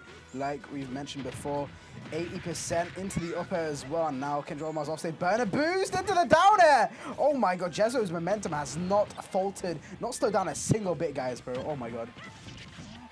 Oh my God, this is just insane to see. Yeah, it's scary, man. Yeah, I mean, you can see that, Jezzo is really just trying to sort of get it come and go, but I feel like every single time. Oh, you know what? No, I'll shut my mouth. The delay from the gyro, flanking with the get up attack. Any other Rob would have just been faltered. They would have buffered the up smash, but he was ready. He reacted. Hang on. Oh my God, Jezzo, calm down, bro. Jezzo with momentum? Are we here to see it?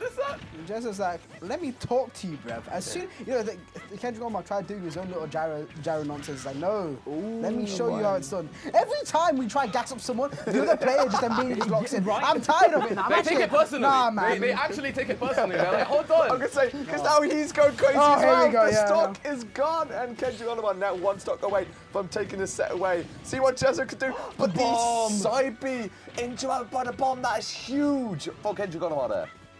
Ooh, Jezzo's turn.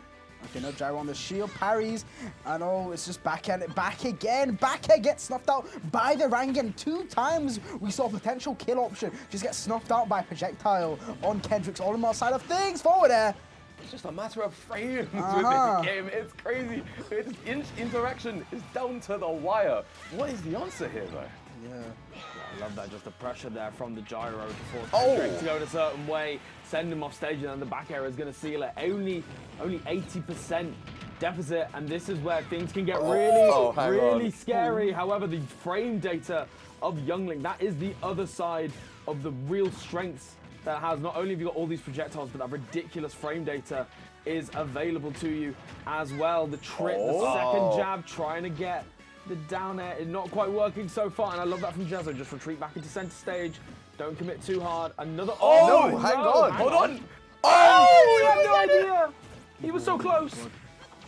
I'm so scared. I like that. I'm He chose silence. Jezzo. He's like, other side of the stage. Yeah. Get me over there. Get me away from this surprised child. he committed to F smash instead of up smash. But it's not going to do enough because it just sends out to the right. But Oh, and then the see, down that'd there be not it. quite doing it. But No, you're that's doing it, And that's forward it. it. And we're I going to game 5, folks. I held my breath when he F smashed because every single time he set up that gyro ledge trap, up smash has done the job. Yeah. On the get up attack, up smash. Yeah. To end game 2, up smash. But he went for F smash, which is very much more precise. So if that was me and I lost the set after that, I would be so heartbroken. Yeah. But Jezzo, as we said, has that freeing mindset of whatever happens, happens. I've already achieved my goals. So he kept it moving, he kept it rolling, and now we have a game 5 situation here. C'est la vie indeed scores, C'est bro. la vie. Oh my god. The thing is, I really wanted to highlight something that Kendrick Lamar does, even in those Brink situations. Oh my god, I said Hey. that was Roll credits. Thank you, everyone. Good This night. truly was our Jujutsu Kaisen, guys. But it was the way bounce side Bs especially, right? Yes, yeah. Insane positioning, even in real tight situations where, usually the boomerang could fly into Jezzo, putting you in very unsafe positions. But with the wave bounce, he was able to survive just a little bit longer. And it's happened so many times. It's really intentional and just assists with that combo game and that survivability at the same time. That aggressive sort of defense, is insane. And in the time that we've gone over this, it's only been 40 seconds, and yet so much damage hasn't taken on. I've got to say, this is probably the fastest game 5 I've seen in an incredibly long time. Again, just the explosiveness of both players and how quickly they can rack up damage or just straight up take stocks. It is really, really fun to watch them just sort of fighting at a breakneck pace. However, Kendrick Lamar electing with this counter pick has got that game plan. We're just staying underneath the platform. It really stuffs out any kind of approach that Jezzo goes for, and that was just a really clean 20 to 30 second sequence, and Kendrick's now got a really solid lead. Yeah, honestly, I need to talk about this again. The main thing to highlight there is that even though he was getting fireouts, he knew he didn't have the speed nor the space to really actually commit. The moment though he got close, got that fireout confirm off, that's when he committed. Even though he had 20 fireouts before, he knew if he ran in there, Jezzo could easily have got a silver in there or any other option. It's just amazing awareness from Kendrick Lamar. But once again, Jezzo just did his thing out, so whatever. Forget what I said. The pace of the gameplay here is genuinely insane. Players are going blow for blow. Wow. It's not been that long, and we're already in a potential loss situation here. One gyro neck could do it for Jezzo, but as we've seen before, when it comes to leads, no player takes it lying down in this set in particular. Yeah, this is going to get really, really scary for Jezzo, potentially. He's really got to make sure he gets on that little bit of damage, because Kendrick has been doing such a good job at just being relentless and finding these confirms. And like you were saying, Rekka, just being fairly safe with it until he is certain that what he's going for is going to get the biggest reward. And we can see very similar to that way of game 1, these gyro conversions and just making sure that Jezzo doesn't get to play with his toy. Wow, that's just so amazing the way they just keep bouncing gyro off one another. B should get the kill yet. Beautiful, 36% only gotten on Kendrick Lamar. It can go either way, guys, man. Oh. This is a scary position to be in against the Young Link as well, because if you lose neutral once, it's gone from a winning game to a losing game, low-key, in terms of percentage at the very least. Well, it's the thing, Scores. We've seen so many instances where, both these players have just been able to literally carry so much percentage from the smallest of strings. If Kendrick Lamar is able to get something go here, one little opening, that could just be the stop. And already he's starting to do that, but falling out the up is huge for Jezzo there, who hangs on, not taking too much, but you can see all this damage is just building up right now. The down tilt knocks him out of the jab lock. The percent is too high, the range is too much. What's gonna happen here? I was going to say, Kendrick kind of reading that roll behind with the boomerang, but it's not quite working out so far. Trying to get that down to, but the Nair just about stuffing it out, and we can just see both of these players just throwing out these little bits and pieces, these nickel and dimes, trying to cash in and get that set win. Oh, hang on. No drag down. It's just, how is he getting past these sandwich situations? Let the back end through. Jezzo beats Kendrick Oliver 3-2. That's oh my ridiculous. days, the pressure, the tension of that situation. But as we've said before, Jezzo has nothing to lose. So he's completely calm, he's completely collected, finds that one opening, boom, back air. He Done. literally snuck it through. He literally just drifted over and just went, you know what? It's nuts as well because I feel as if we didn't really see much of Rob back air at all throughout that entire set. Absolutely. And I was wondering if maybe it was going to be maybe like a try and parry mix up because we've been seeing Kendrick going for a lot of those parries on the nairs to try and get the punishes. But obviously back air having that slight little bit of delay. I wonder if that was Jezzo trying to mix up that timing a little bit there. You know, I'm giving Jezzo like very much like the benefit of the doubt here. But even so, I mean, going all the way to last stop, last hit. But hey, Jezzo still got it, let me tell you. And the biggest wild card in the tournament. Yeah. Biggest wild card of the tournament. 100%. And we were talking about, you know, Tekka waiting for the right moments to get in those kills. And, you know, same thing here, you know, we saw Jezzo wait for the right moment for that back air. But even still, we saw so many situations where it looked kind of over for Kendrick Oliver, and especially when he had gyro set up on Jezzo's side of things. I saw this guy, Kendrick Oliver, down air the shield to bounce off, position himself right in between Gyro and Jezzo to continue on his offense. Yeah. It's just ridiculous. Like, how do you think of these things? To go back to the back air play and why it worked in addition to that, what takes it another level even higher is in that position when a Rob is high up and like near, like let's say like this is the ledge and a Rob is like high up. The classic for every single Rob player and their mother, my fault, is to land with Nair because it's broken. It's so disjointed. It covers like that entire area and it's safe on shield. Every Rob player in that situation lands with Nair, and Jezzo himself is known to do that at times. So as a result, that's the option. At least if that was me, that's the option I'd be scouting, and it's probably the option that Kendrick Olamar was scouting. That's exactly why the back air works on another level, because Kendrick Olamar is waiting. He's waiting for the Nair to come in so that he can like parry it or like fire arrow it and get the win. Jezzo sneaks just past that Nair range, and the back air completely discombobulates him because you're like, wait, why is he here? He's not gone here at any point. It's such a good observation because I was waiting for the Nair as well. He, just like you said, waited for the right moment to use the back air, and it's basically a feint at that point where it looked like he's going for the Nair. I mean, this is just a typical high-level Smash play, right? You're constantly baiting out options, making it look like you're going to do something. The conditioning just absolutely immaculate from Jezzo. Sneaks in. I didn't even notice he crossed him up. I didn't even know he crossed him up. Gets the back off. Just cinema. Absolute cinema. Absolute cinema. Stunning. Utterly stunning. And that's the thing, when you're, you know, both of these players in particular have been really making a point of, like, they have been specialists of their character for the longest time. I mean, Jezzo's been playing Rob, I think, since at least Smash 4, if not earlier. Then obviously Kendrick with the release of Ultimate sort of found Young Link and really stuck it out with the character. And the fact that they are, you know, these little tiny situations, these moments of conditioning that we see and saving them right to the end, you can tell that they are, you know, right at the peak of their gameplay. And, you know, even for someone like Jezzo who has been saying that, you know, I've done my thing. The Brink. I got it. Yeah, We did it. Yeah! We did it. Thank you. But both of these players are just, you know, incredible in their own right. What a hot set. What can I say? And speaking of hot sets, we got Jezzo back at it against here we go again. the big one, Here we go Maze again. Beans. Now, again, this is, I feel like a classic from last year, where I think, if I remember correctly, Maze Beans did take it, but I felt like Jezzo was getting closer each time to win this, because this used to be a pretty dominant. Maze Beans just took it, and then I feel like it was last year that Jezzo just got it.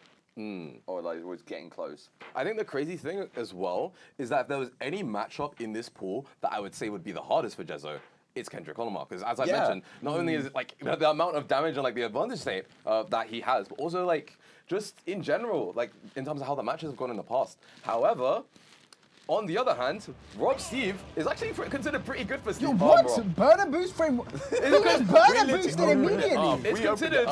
It's considered pretty good for Rob, just because you have the tools to deal with stuff like minecart, anvil, etc. Just because Gyro kind of automatically beats minecart, and of course you can just teleport behind his wall.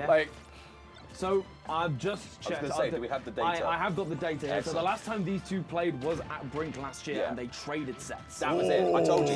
So they played twice, and I think when it came down to final bracket, I believe it was Maze Beans that took it. Yes, because it was the big pop-off. Yeah. Like, that was the kind of iconic moment of Brink last year was Jezzo getting that pop-off, and I think it was overbeaten.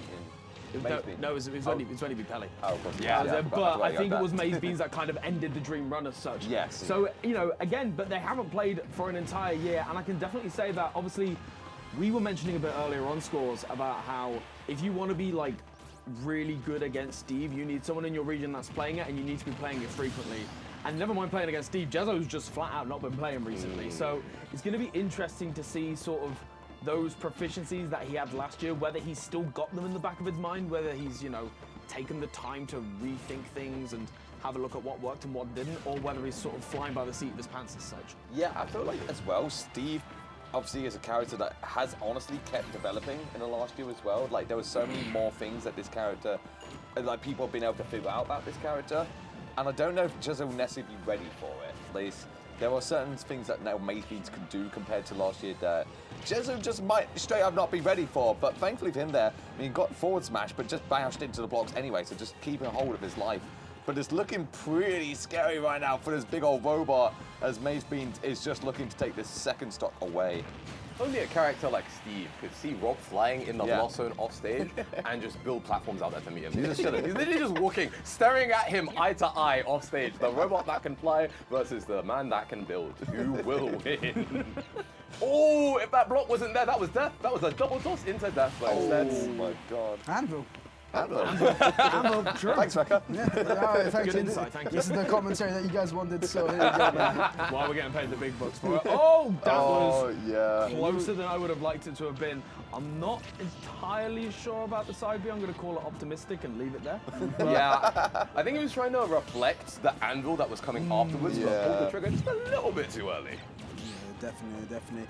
Still, just seeing Jezzo throwing out the side B there, and obviously that side B still helps redeem the minecart just a little bit. But Maze Beans, he just doesn't care. Like, he's mid-hit and just throws out the forward air while descending.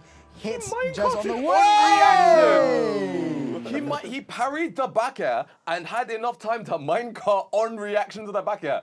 Like, that is not only insane awareness, but that's crazy. Honestly. I will minecart because it's strong.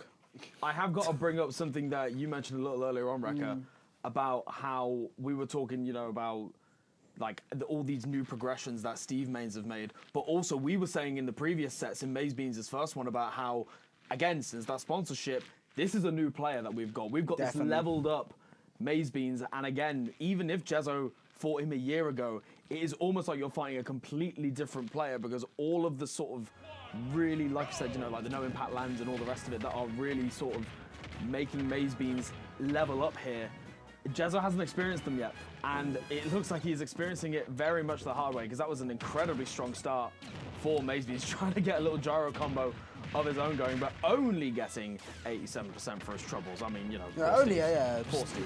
Not that, They're very, finally gets the stock. Very hard-working characters. Stock. We mentioned the experience thing again, and I talked to Maze Beans a bit before this about his Rob experience, and he told me that Crep Soleil has recently picked up, well, I guess over the past couple months, picked up Rob as his other characters. Well, you either have the Steve Ditto or the Wario on like Crep's side. So he picked up Rob, and the Rob actually does pretty well against the other Steves. So as a result, Maze is ready. Maze is ready for this kind of matchup. So the question is, what can Jezzo do to counterplay this more accurately? I want to talk about Maze's awareness of like having the up air ready halfway through the up smash because of the block going away. That level of awareness, like I'm not that aware in anything in my life ever. To be ready with that kind of thing is so ridiculous. But a classic back air from Jezzo is going to take that stock. And again, very similar situation to what we saw in the first game, where Jezzo is keeping it a little close, but it seems that Maze Beans is just a few meters ahead every time. Yeah. Did anyone else see how he bounced the gyro off of the block? It landed directly onto the TNT and exploded. Like, what is going on here? You don't know about the mathematicals, bro. What the hell? What in the name of Pythagoras am I seeing right now? Mathematical angles, bro. Come on, they teach that when you get sponsored, you see. The trigonometrics is crazy. Yes, Jezzo, he took a break to go get a maths degree, it seems. Literally. What I think is like really interesting right now is obviously you see that Mazebean's materials are literally naught. He has nothing right now. But unfortunately, and I was going to say that like what Jezzo needs to do was just keep up this insane pressure because he just needed to keep scrapping away when Mazebean's had absolutely nothing on him. But of course, it's just one moment, like one slip up, like one time you're slightly off stage and Mazebean's just on stage, and that's it. Like he can just mine away.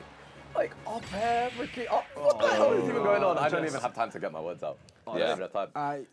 That was just absolutely baffling because he mistimed the time where you pop out of the minecart, but even still got a fat punish nonetheless. And it was even weirder because he did like what was it, up air or something into block into forward smash, run off forward. We're like what? Like how do you like why can you?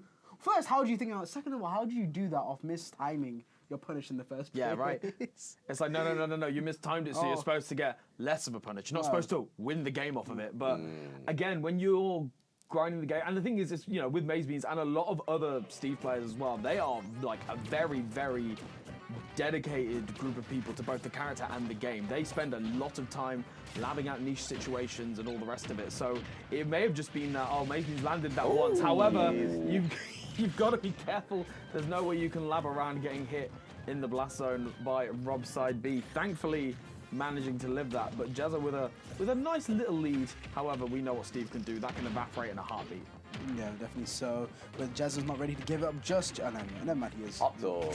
Here we are. He's ready. Yeah, he's definitely ready. If that spike, that was GG. Yeah, he's ready to give it up right now. Back to retirement. There we go. Neutral B. Grabs the gyro now. Mazebeans gyro in hand, uses the throw up. Is that set up into the up smash? I love that bait as well. Kind of waited for the air dodge and absolutely read out of his goddamn mind. This is a classic thing that Maze does that not many other Steves do. If you see the classic counterplay to like Steve building walls when you have invincibility, you just go behind there and hit him because you're invincible. So, but he'll use the wall as a bait and then just jump over it once you're on the other side. And now you have no invincibility and he's mining behind the wall. Yeah, he did that last game as well, where it's like Jezzo just like spawns in and then he kind of runs into the corner, then ran back out. Jezzo's in the corner, builds, that's it. Now he gets materials for free. Got the gold materials now as well, but still gonna keep it. I guess I understand why quicker mining as well. But just laser. He does not care. He just does not care. Jezzo does not care at all. Jezzo's just like enough. Stop it. Here's Jezzo, and then the forward smash just comes out, man. Bloody hell.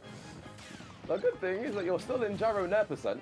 The bad thing is you're in also Steve everything else %. What's the gyro doing, man? It's just.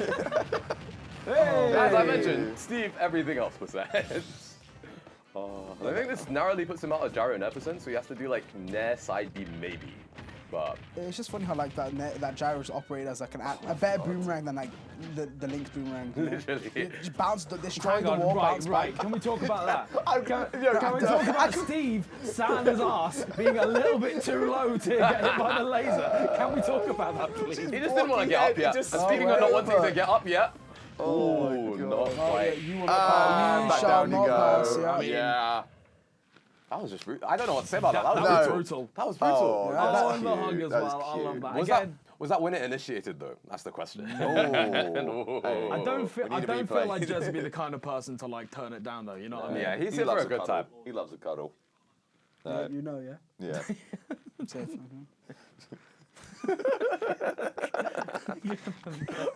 Anyway. It's gonna be so over when Jude gets him. Have you tried to block yet? Wave D's the time. I was gonna say Wave D. I can't wait to watch back my VODs from Wave D. It's just You're not gonna hit yeah. Anyway, there might be one caster missing, like by the end of it, like silence. His name, Small. Whoa. Anyway, so yeah, no, I mean, 3-0 from Mazebeans over Jezzo. It's I think a classic case of they were close before, but obviously Mazebeans a player that's just been continued to grind for an entire year, has learnt new things. He's been picked up by a sponsor. Committed himself to grinding out these new Steve combos, these new techniques. meanwhile, obviously, Jezzo kind of, very much kind of built on a sort of the fundies that he had before and needs to kind of remember what to do against this character who's just been up and up. Like, it's a tough one. Like, it's kind of a reminder of like, oh yeah, this guy's really good. It's interesting as well, because I think we were talking about this yesterday when we were going to get food, but for me, it's felt like sort of like post-pandemic, there was like the rest of the UK, and then there's like Bloom on this next level. Yes. And then there was even like the top sort of like 5, 8 players underneath were kind of scrapping a bit. Yeah. To decide like, oh, there wasn't a certain second place. And then I feel like in sort of like 2022, 2023, it feels like Lugi joined him up there. Yeah, Lugi so it was like, up there, okay, clearly yeah. Bloom is first, Lugi is second, and then third Threat can fight it out, who cares? Yeah. I feel like this year in particular, it feels like Maze Beans has kind of jumped onto that level of I like, agree. right, Bloom first, Lugi second, Maze third, and then 4th or 8 you can sort yourselves out. Yeah. You know, flip it. I would say that I feel like you had Penny in that section as well, but I feel like May's been sort of like replaced Penny. Yeah, in a way. I feel like since Penny Pelly had his break, like, Yeah, so it's been interesting to see that like Maze has gone from that like, okay, well he could be top 3 on a good day to like, okay, pretty, in my opinion anyway, pretty definitively top 3. Yeah. And then top 2, I feel like at this point as well. Yeah, there's I an feel like argument he's in for it. contention between Lugi and Maze Beans, to be honest. Yeah, I mean, the Jezzo side just really cements the, after that sponsor, he put in that work, he's really, really deserving of that title now. And yeah, so just crazy stuff. But up next, we're going to be having Kendrick Olamar and Notlord, and I believe some caster changes as well. So yeah, so I think it'll be you two. I believe it is. Yes. So I'm going to switch out. Yeah, we got Fabs and Zone come to join us. Me and Squad's going to swap out. We're going to go get a bit of rest, and then I'll be back for Block D. But we're going to hand it over to these guys. And I'll be in Block D. So you'll be in Block D, yeah. Jimmy, wish me luck, guys. That's all I got to say. But yeah. I'm going to find my phone and put it down somewhere. Guys, a bit excited about Block D, Very excited. What? Anyway.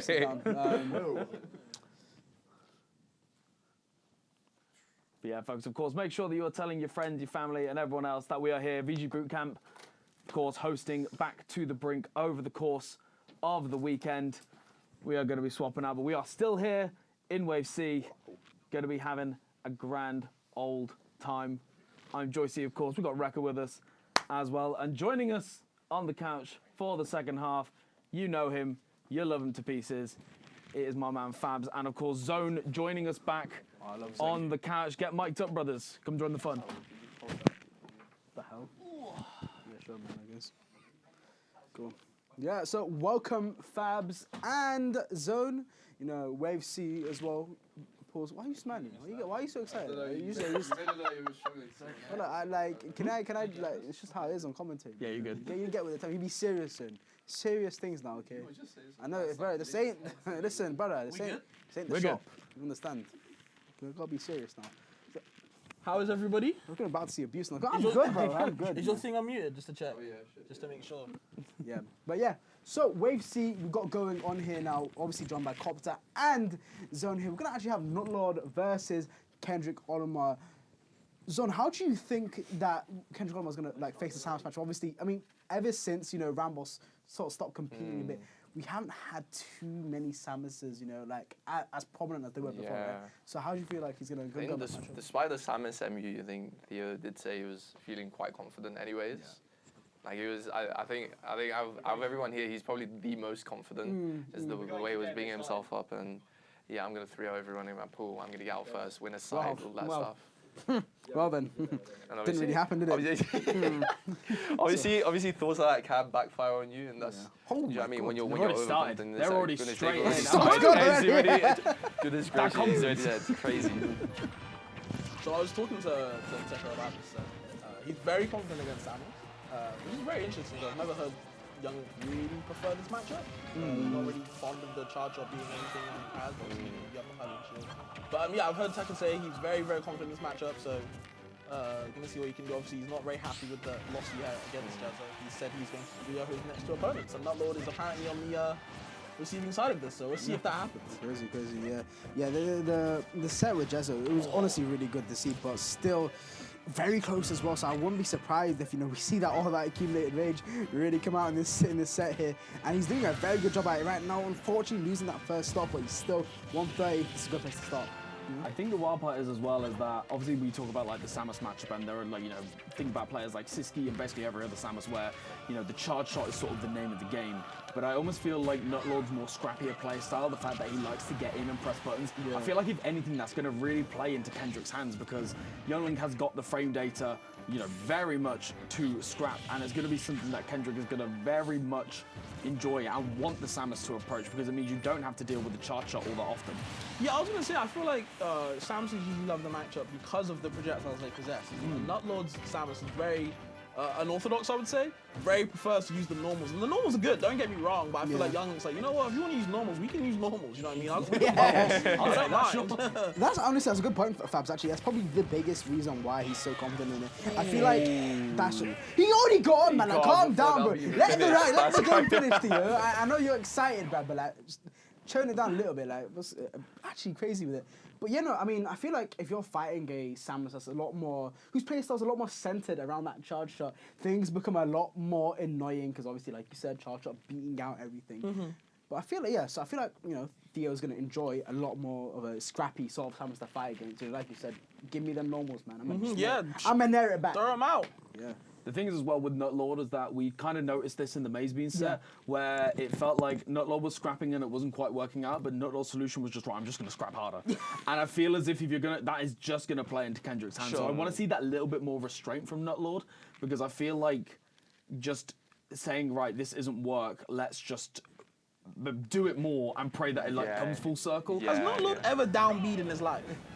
Every now and again, but you wonder. I'm wondering. I've seen him down B, but it's like right next to the opponent. Like I feel like he's the type of Samus to get you off the stage and go for like forward air ledge trapping. You know what I mean? Like just go for the bomb. Does it all for there you you? go, see? But no, I think what Fab says still has a point, right? Because I'd see him use the down B and sort of destroy the blocks against Maze Beans, but not necessarily for the traditional use it's seen. Like that should be the first thing in your mind. Like, oh, you're off stage, cool, down B. Let me see what you do next. Down B again, cool. But this is why I think it's like now. Okay. Okay. No, but stay on stage though. That's mid-set coaching. No, I mean, stay on stage. Mid-set coaching, Fab. He's half there. He's half there. He really wants to That's fall kind there. of what George was talking about, that he is like playing more aggressive than he probably should be. Yeah. Considering he got 2-star last That's game. why I like this guy. That's just how that's just his style though. If it Yeah, works, yeah, it works. yeah, He's in this exactly. place for a reason. Like so. despite Samus being like a Zona type character, she has absurdly strong movement. Oh, her normals are strong, Absurd. man. Like that back is too strong as well. the It's character like comparable to design like Wolves. Absolutely crazy, but there we go. I mean, this is what you were talking about, right? He was setting up the down B there. Theo trying to go for that up head to close out the stock, but it ain't over just yet. Going down deep though. It's nice. At least he got down that initial hit, man. You know, that move lingers for so long. So long. And the initial hit does kill pretty early if you DI wrong, especially. So, really good on Tekken to kind of recognize that. Okay, the forward there. Yeah, I was going to say, trying to jump out the corner in any matter against Samus. It's just a scary situation to be. You don't want to be in that ledge trap situation, so you just want to. Most people just autopilot to jump anyways, just to try and reset in however way they can. But not low countering that with such a good forward air as well. It covers so much space. Ooh, using off F tilt sorry, the up tilt, actually anti-air. Ken's got him up there into the forward air from Theo. He's just keeping Nutlord in the air. Oh, center stage taken. Ooh. Tough. Just going jab for jab, okay. Nutlord is going to win that trade right now. Opts for the down there, trying to get out the disadvantage. I understand the option from Youngling, but Tekken doing a good job. Ooh, the bomb causing the stage spike as well. He's trying to aim for that ledge trump and probably a punish off that. But still, you know, I feel like Nutlord we're seeing in such like very dicey situations, just narrowly getting by. Yeah, it's still not getting a move. What's bad down? Sam is actually low-key heavy in that team. Yeah, that's one of the other things about Samus. It's not just the fact that she's able to play like a Zona but has some strong up-close tools, but she's heavy and like floaty at the same time. It's such a strong character. I honestly love that. I honestly love that thing from Tekken, that you know, using the in-roll from the throw to tank the bomb and kill Nutlord in the same breath. Really, really good stuff from him. Ooh, still close though. I feel like obviously, you know, Nutlord takes the stock now. It's even Stevens. I'm not gonna lie, the way that Nutlord is using bombs, and this may sound a little bit harsh, but it feels like Fabs, he overheard you say it. And then it's like, I'm going to do bombs, and I have no idea what I do next. Fabs. Because there's a lot of like there's 2 or 3 bombs, Kendrick gets hit, and then he just kind of dashes around a little bit, and he's like, right, now what? Okay, now what have I done now? Can you give me some more advice? Fabs, you know, opening Metify soon, inshallah. I mean, when I was playing this game, I never liked Youngling Samus. I don't know a Youngling that does like the Samus matchup. I've never been a fan of it. It just seems like Samus has a lot of tools to kind of stop what Youngling does. But when you play with the normals only, it's like, cool, we can play them, you know? Yeah, like I was gonna say, even with like this sort of aggressive, even scrappy play style that Nodod has, it's still really even, right? It's still very, very even because when Kendrick Olamide does want to go for those kill setups, those kill situations, half the time Nodod's living anyway, right? Sure. Just like, so much work, and they go up B, khalas, man. In the air, disadvantage time, guys. Yeah, Jack, man, bro, if I'm in trouble, a little bit of a Jack. That's what I'm saying, cause man. Trying to combo jab 1 into jab 2, rookie mistake there from Nutlord. I mean, it even says in the tip screen that it does not work. What are you doing? Yeah, you said you're gonna 3-0, bro. Please don't. Did he actually? Yeah, you said he was gonna 3-0 his next 2 opponents after lost to Jezza. You come in and said weren't you there? Also, oh, love that. Keeps him getting up before it's done. It just kills me every time, bro. Into the up smash to take that game. Said he's very confident he will be getting winner's side. So yeah, that is what he said. Thing is though, last opponents is Maze Beans. Yeah. So like, he some said, real confidence. He said he's gonna 3-0 Maze. I said okay. You know, I didn't say you're wrong. I'm not the one to call it. I just said okay. You got it. I mean, so far, even though we've seen that adjustment from Nutlord playstyle wise, Kendrick Olamide still found that way to just hold it together. Albeit it was far closer this game than last game. Very insanely close. I do think Nutlord is kind of coming into his own shell and kind of understanding what he can do to play against Kendrick's kind of play style. Yeah. And trying to like find ways around it, but it does feel like a little bit too little too late. As in like, you know, I need a bit more grinding against this guy to understand what to do. Because it feels like this is the first time he played against like Kendrick Olamide. Or Kendrick's Youngling, should I say. Kendrick's Olamide, bro. Oh my god.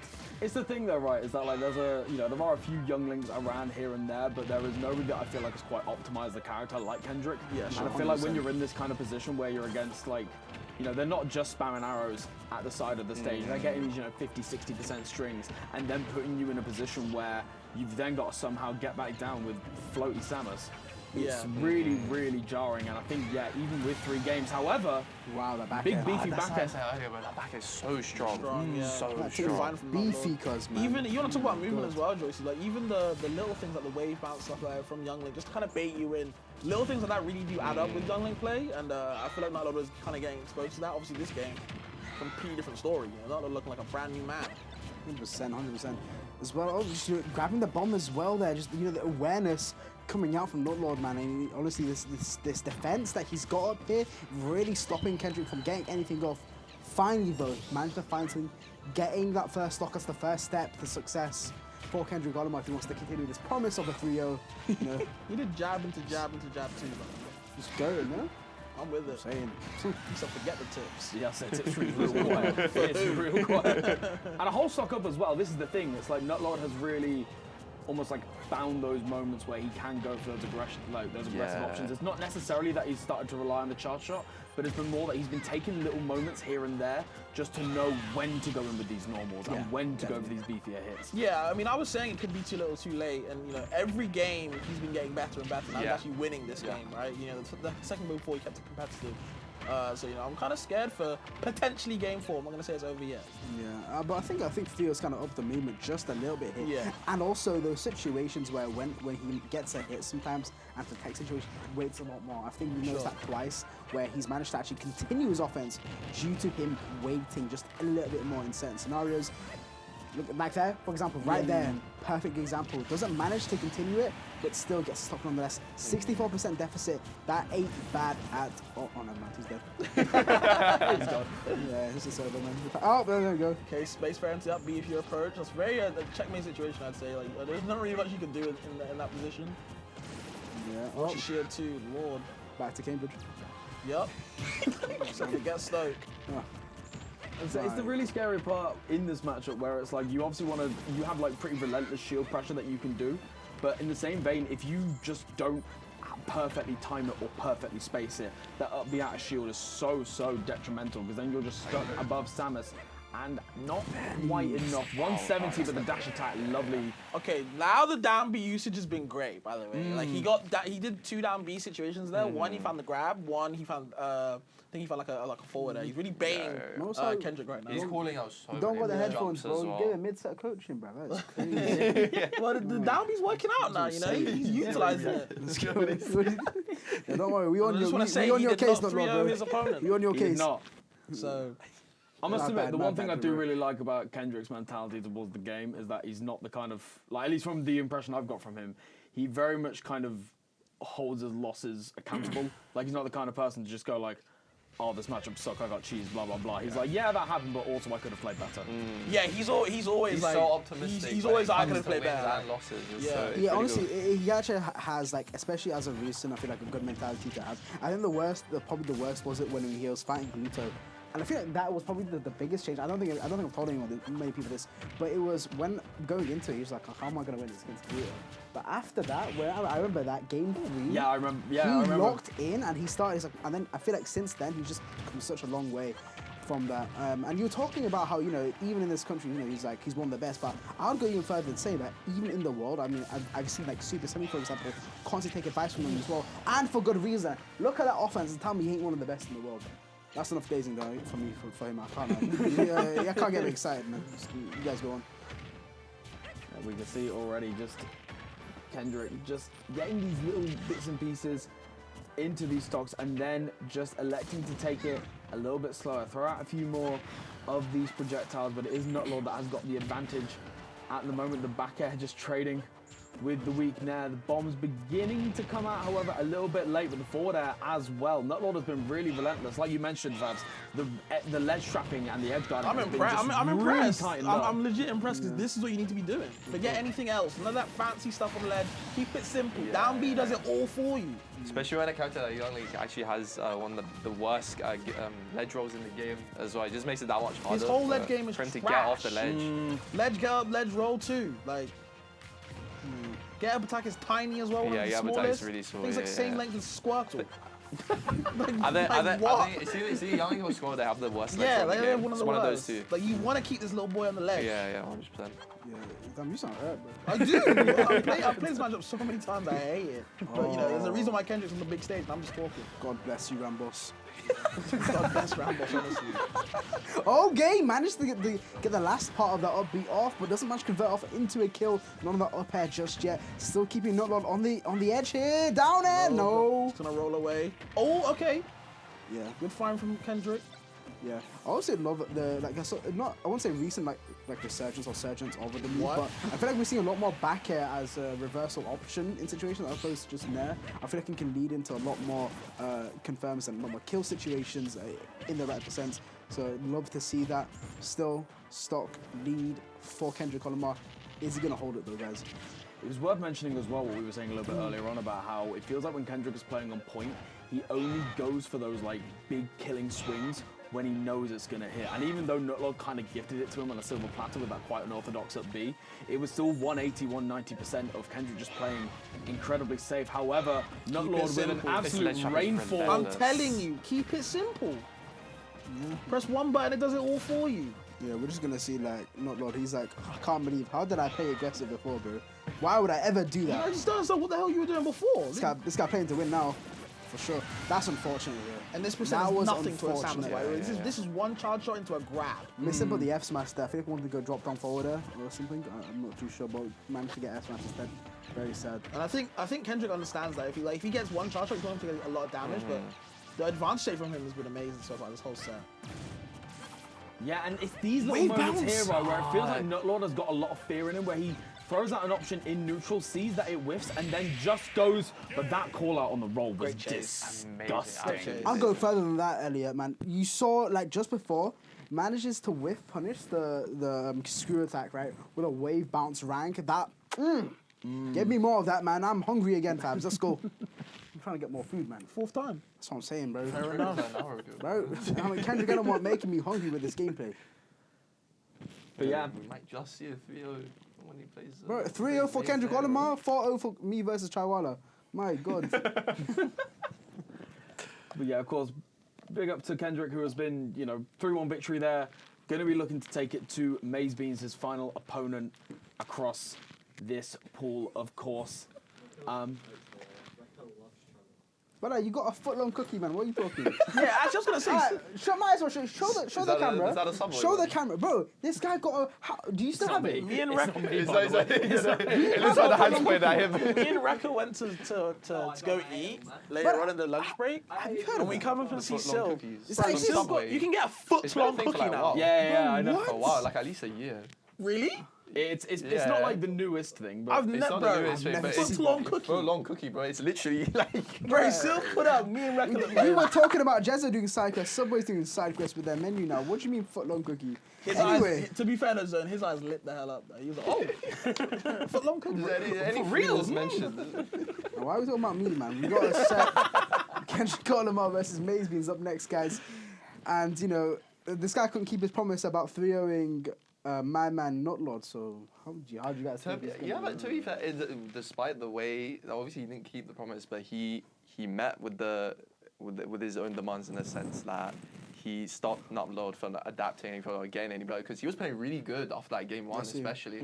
So if I were to like, if you were to go to a shop, maybe a takeaway, kebab shop, maybe you order something. Oh, yeah, Listen to me, hold on. You order something and you get something. You get something else completely. You know, would you be happy with that? Depends on what there's something else. No, your demand to be met in terms of food. You know, the tummy is sated, but that's not what you ordered. I ordered a 3-0.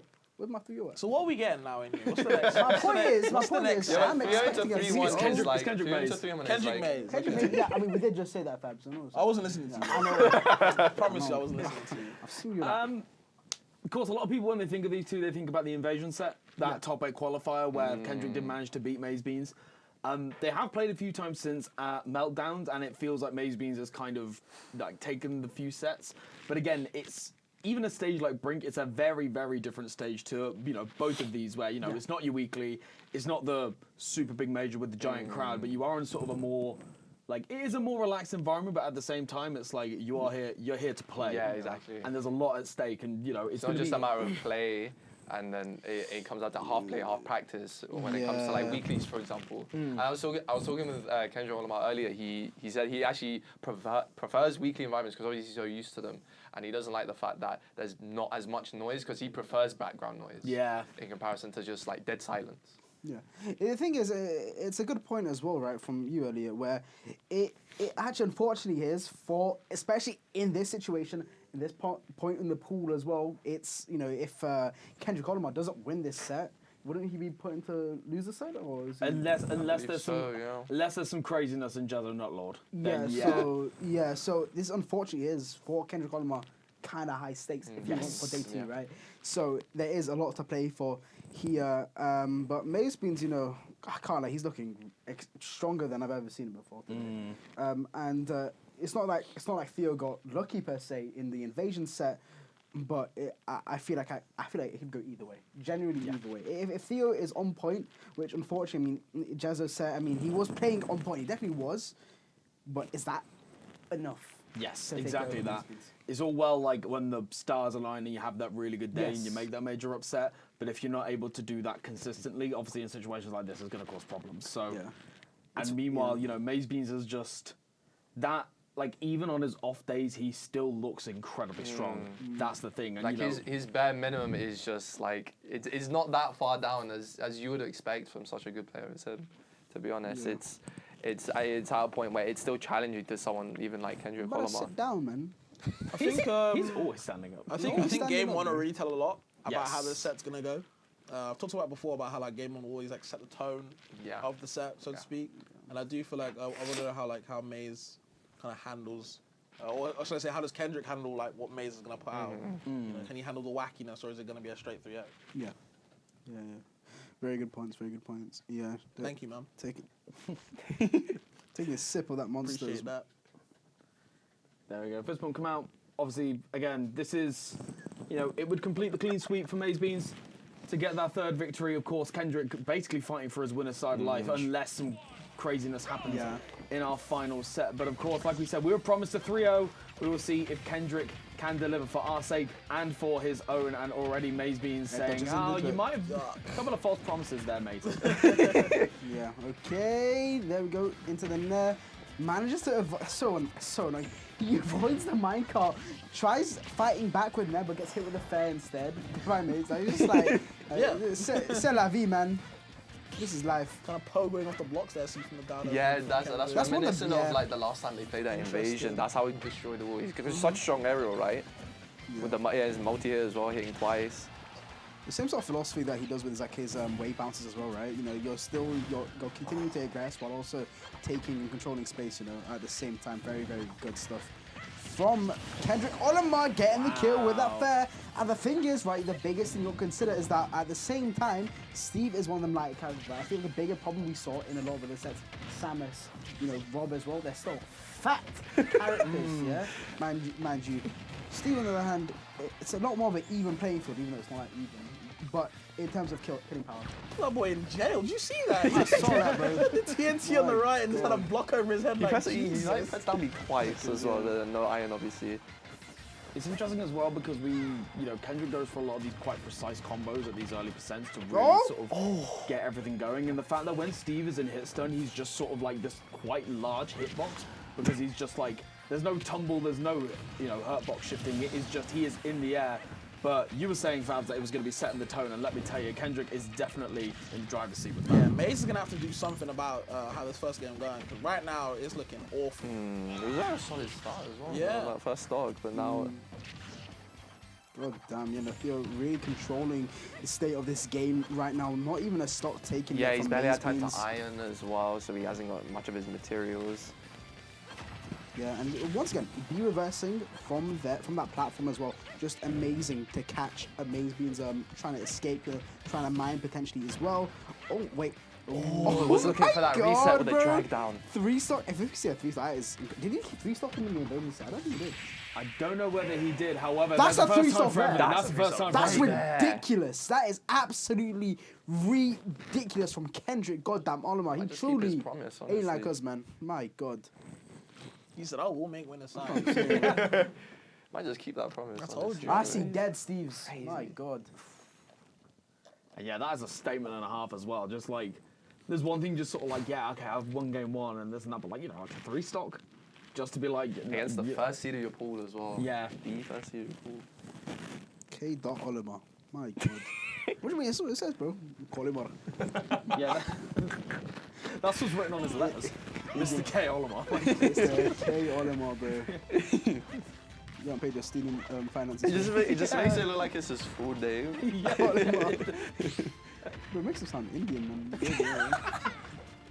Okay. So that's my uncle right there, bro. Anyway, final destination. Interesting. Zone, talk to us about this. Why do you think this was the pick? I want to say he just wants the time to just win neutral whenever he can and then just start mining away, just give himself more so. But obviously, FD being a little bit more of a smaller stage, I'm not too sure, to be honest. No, I think that's a good point, actually. I feel like you obviously playing Steve, your control, you're making space, you're making obstacles on the way. Theo can't. The obstacles created are all Mazebeans now because it's a complete flat stage. I feel like he'll be able to control the stage a lot more better that way because we did see obviously Theo using the platform to sort of be reverse, build momentum that way as well. And as we can see now, it's a lot more even to start things off, right? Ooh, beautiful stuff, beautiful stuff. Yeah, I was gonna say. Look at that pillar in the start. I think that's the thing as well. It's that like those platforms are also a lot of those like tech chase situations as well on the platforms. Crazy. But honestly, Kendrick is just, no matter how like dicey the situation seems, Kendrick always seems to find a way to just bring it into his favor. A little bit of charge as well. Yeah, time. So much time. Wow, man. But this guy managed to be.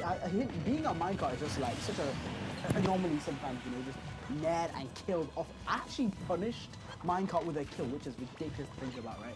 Into that charge up B on top of that, bro. This guy's on his game. Oh, and you can see he's outside of the Steve-specific habits that maybe seeming to be giving Kendrick Olimar. He's just calling out like a lot of his jumps and stuff like that. Yeah. Just really well and just optimizing that advantage to the max. Definitely. Yeah, We see a lot of those full hop down airs from Kendrick just to try and call out the jumps. And in particular, even if you don't quite get that jump read, you can't exactly punish it all that well because you've got this sweeping, lingering hitbox above you. You almost just have to wait for the drift and then pray you got enough time to punish it. But Kendrick honestly looking incredibly strong at the moment, and look at that SDI. Parry's the last hit of the... So lovely. He has clearly been like, I'm sick of losing to this damn character, and I am just every element of counterplay he's got ready.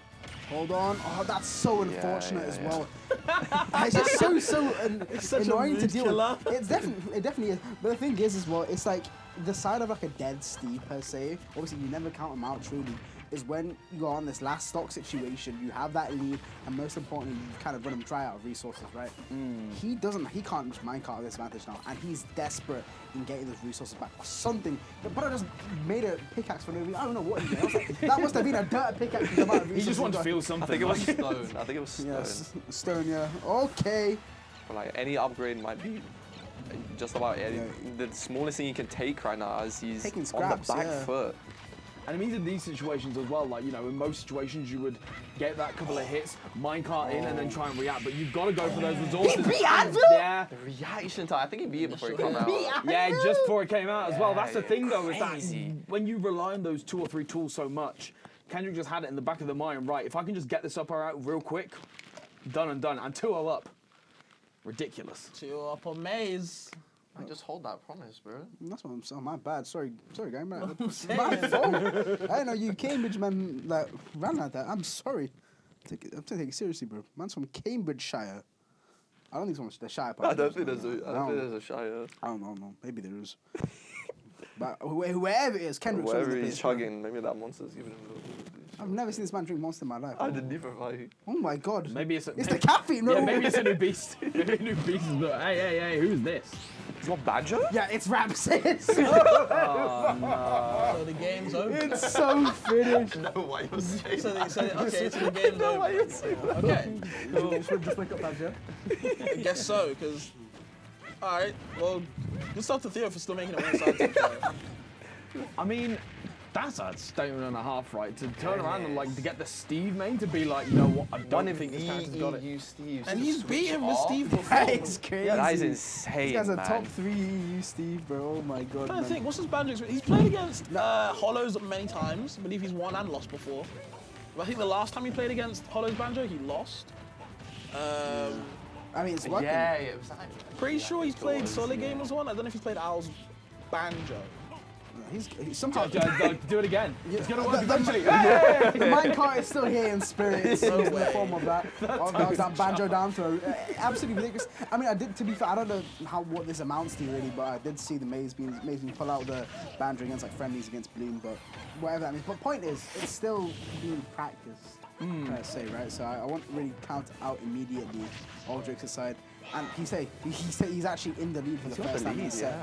Yeah, I was going to say, this character is legitimate. I mean, I think May's got 33rd at the region where Steve was banned with Banjo. So, like, even though it wasn't necessarily, like, what he would normally get, the fact that he's still got that secondary, and is still doing better than the majority of players in the UK did. So, like, you know, it's very much a legitimate character, and it's certainly, I think, thrown Kendrick a little bit for a loop at the moment, but that is the scary part of the 3 out of 5, is like, yes, you'll get the one game. Yeah. But are you going to be able to get the entire set? There's just a lot of factors you have to consider. Like, you know, for example, like we were talking about before earlier, where, you know, people just don't consider, like, for example, Minecraft. There's a lot of factors in play that you have to be constantly aware of, and that still applies to Banjo, especially in the form of Wonder Wing, which we haven't seen Maze Beans use offensively just yet. Yeah, just to recover. Just really. there, but he kind of had to recover. Yeah, he had to recover, yeah. But not as like an offensive option. You know, like he's been trying to call out his landings as well, and it's not bad picking a stage like FB where you don't really have much room to land with the lack of platforms. Yeah. But the Wonder Wing's still not coming in to help him out there. Yeah, and we might be seeing his last stop of his set, honestly.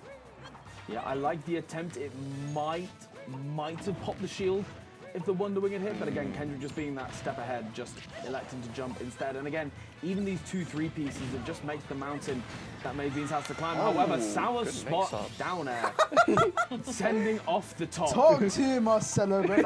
I call him Marcelo because I know him that way. I'm glad you took it like that. I mean, like, But still, He's never heard of you. 113 on the board, guys. You know, throw out the boomerang.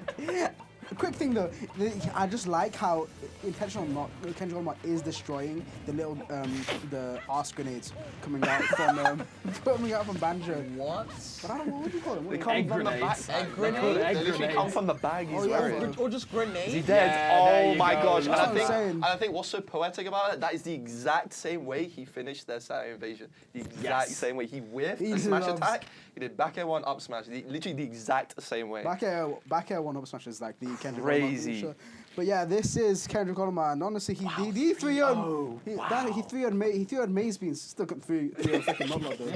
You suck, Theo.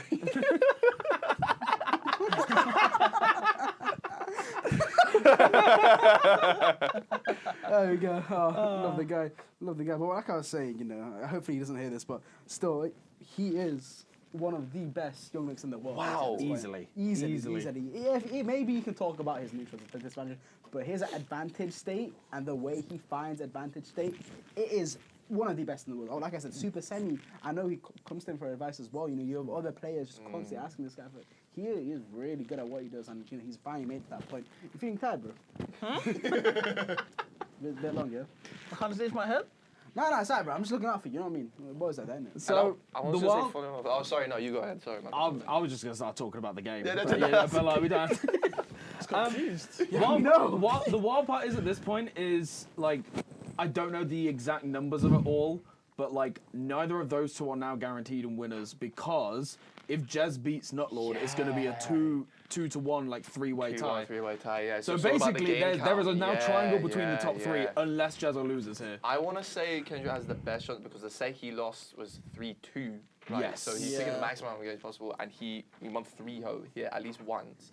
And then he dropped one. What was it? It was like 3-1 to him. I'm gonna try and do some maths. Oh, we got some Joycey maths. We got Joycey maths. I got the maths. Let me know. Hold on. Let me know. Guys, you know Joycey just finished their masters actually. Yeah, you guys know that, by the way. Yeah. Congrats. Guys. Was it in maths? It wasn't. Clearly must have been. I mean, oh my god. It was in child psychology, so I'll get into your head.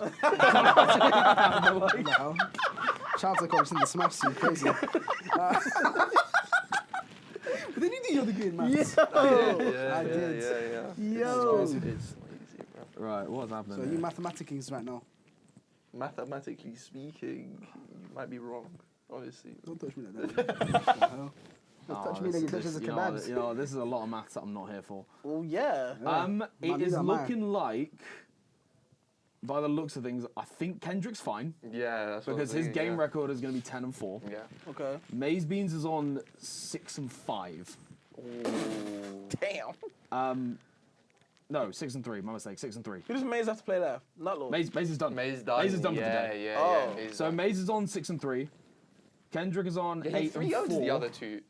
Not the other two. Oh, sorry. that's so like that helps. Oh, so actually, so Kendrick and Maze are on the exact same like percentage of games to won to games lost. So is it like the head-to-head thing? I think Kendrick guaranteed. Yeah. But it might be Maze Beans depending on potentially. What if Jezzo wins 3-0 here? Hang on, no, I'm a dirty liar. I think Jezzo is stuck in losers regardless. Regardless, even on 3-0? Joycey Max? I'm just hang on. You gotta work with me here. The backlash from like 5. Yeah, I think because Jezzo got 3-0'd by Maze Beans. Yeah. And beat Kendrick, but it was game 5. It means that he's 3-5 so far in games. Oh, that's good. So even if he 3-0s, it'll be 6-5, which is worse than Maze's 6-3. Which makes me think we can just skip the set, to be honest. Okay, that's be the way dig. You don't want to watch Rob Samus? Eddie, we're gonna cut this. But of course, you know it's. They both scrap. Yeah, to be fair, these two are gonna run it. No, the thing is, right, this is anyone else will be fine, but the moment this camera turns off, I know you're gonna be getting some eye rest, bro. Whoa. I like Rob Samus. You do, yeah? Rob Samus don't like you, bro. That's what I'm saying. Anyway, so I think we're gonna be getting ready for it soon. I just wonder if, because obviously we've seen Nunlord switch between those, different styles of play now. What sort of style or he's going to try and go for here? Either or works, I guess. Both players ready to go, though. So yeah, I'm just curious actually. Might be doing the same thing he did against Kendrick Coleman. Just start off aggressive and he can just adjust along the way. Yeah, Start really playing more bit, defensive as it goes along and scrapping only when he needs to. Yeah, you heard that, yeah? Okay. I'm not gonna lie, I forget that you could just choose not to plug it to wear the headphones, so you can just hear everything I'm saying. Quick, back here now! Yo, that's quite good. Don't forget down B, please. Oh, there you go. Hey! Clearly, I think you listen Neutral to B is Fabs. not bad either, you know what I'm saying? Yeah, good move actually. You actually cannot forget neutral I B. can't. It's mad aids. Oh, that's what the button does. Oh, we're gonna get Twit longer if we can't. I'm blaming on Fabs though. You will get Twit longer. Oh, I'm gonna co-sign it. But Twit longer against us. You're gonna bring back Twit longer just for this. Is it gone? It's gone. Rest in peace. God bless. God bless. Nah, finally can't get cancelled. Still. Okay.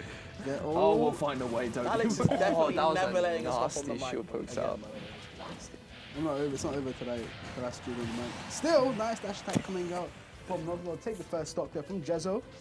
Still, oh my God! Let's go through it at side B. Why not? I don't care about the down Bs if you're goddamn Rob, man.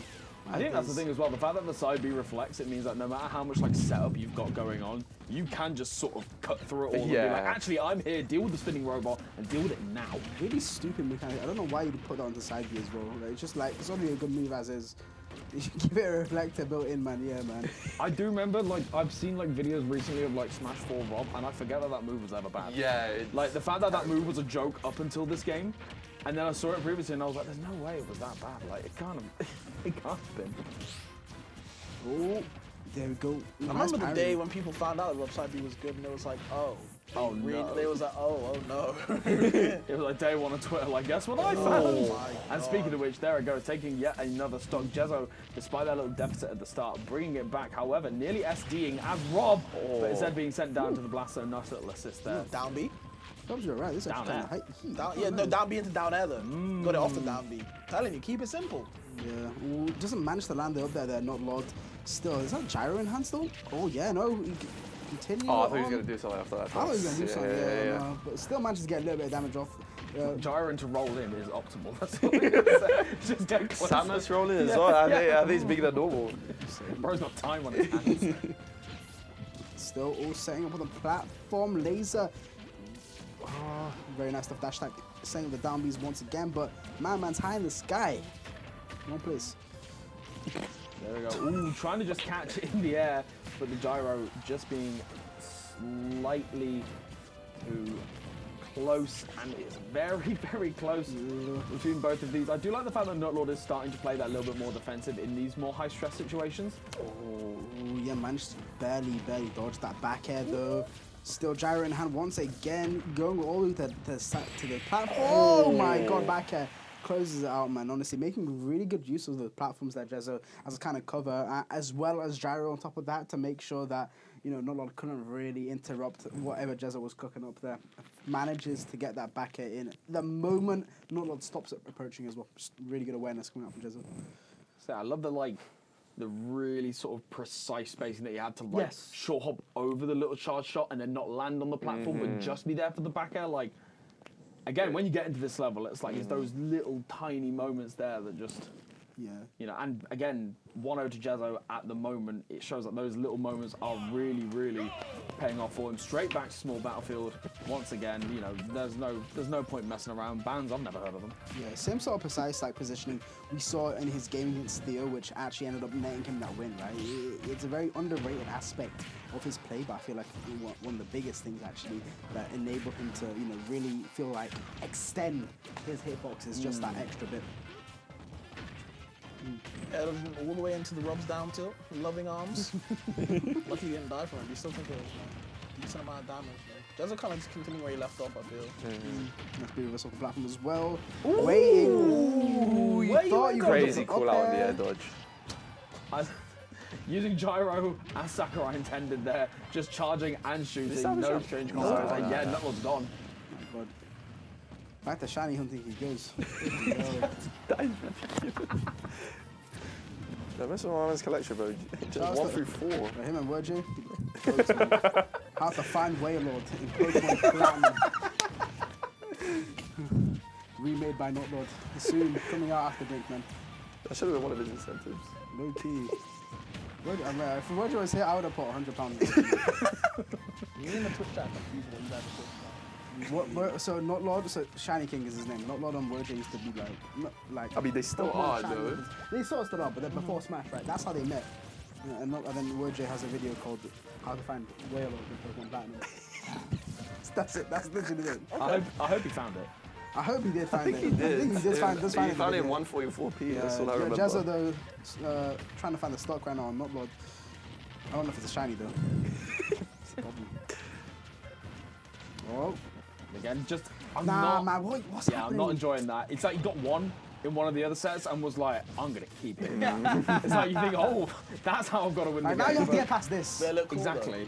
Yeah, I'm very surprised Notlord's doing this because I don't know, maybe he thought he needs to change something from the first game, despite it being quite literally a last hit situation. Rewarding right now.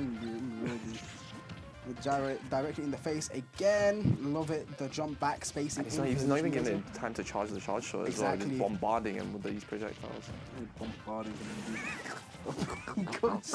You laugh too much, bro. Oh my god. Clutch timing there by Jezza with that air dodge. And again, it seems like Notlord is like doing really well in neutral and like, you know, throwing out these hitboxes at the right time. And then every now and again, he just decides, I have to up B. Like, I've just got to up B. I don't care if you're near me, I don't care if you're in the next postcode, I'm going up. And like, it's just a nice little free punish. We saw it a few times in the Kendrick set, and we saw it again there with Jezza. However, giving him a taste of his own medicine, killing off the side with the gyro, and again, keeping it fairly even.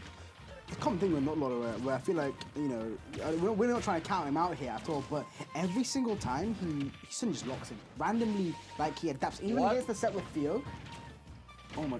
Okay. What is happening? Because like, why did he do that? Did you Yeah, I think he's expecting to just straight up go to ledge, I want to say.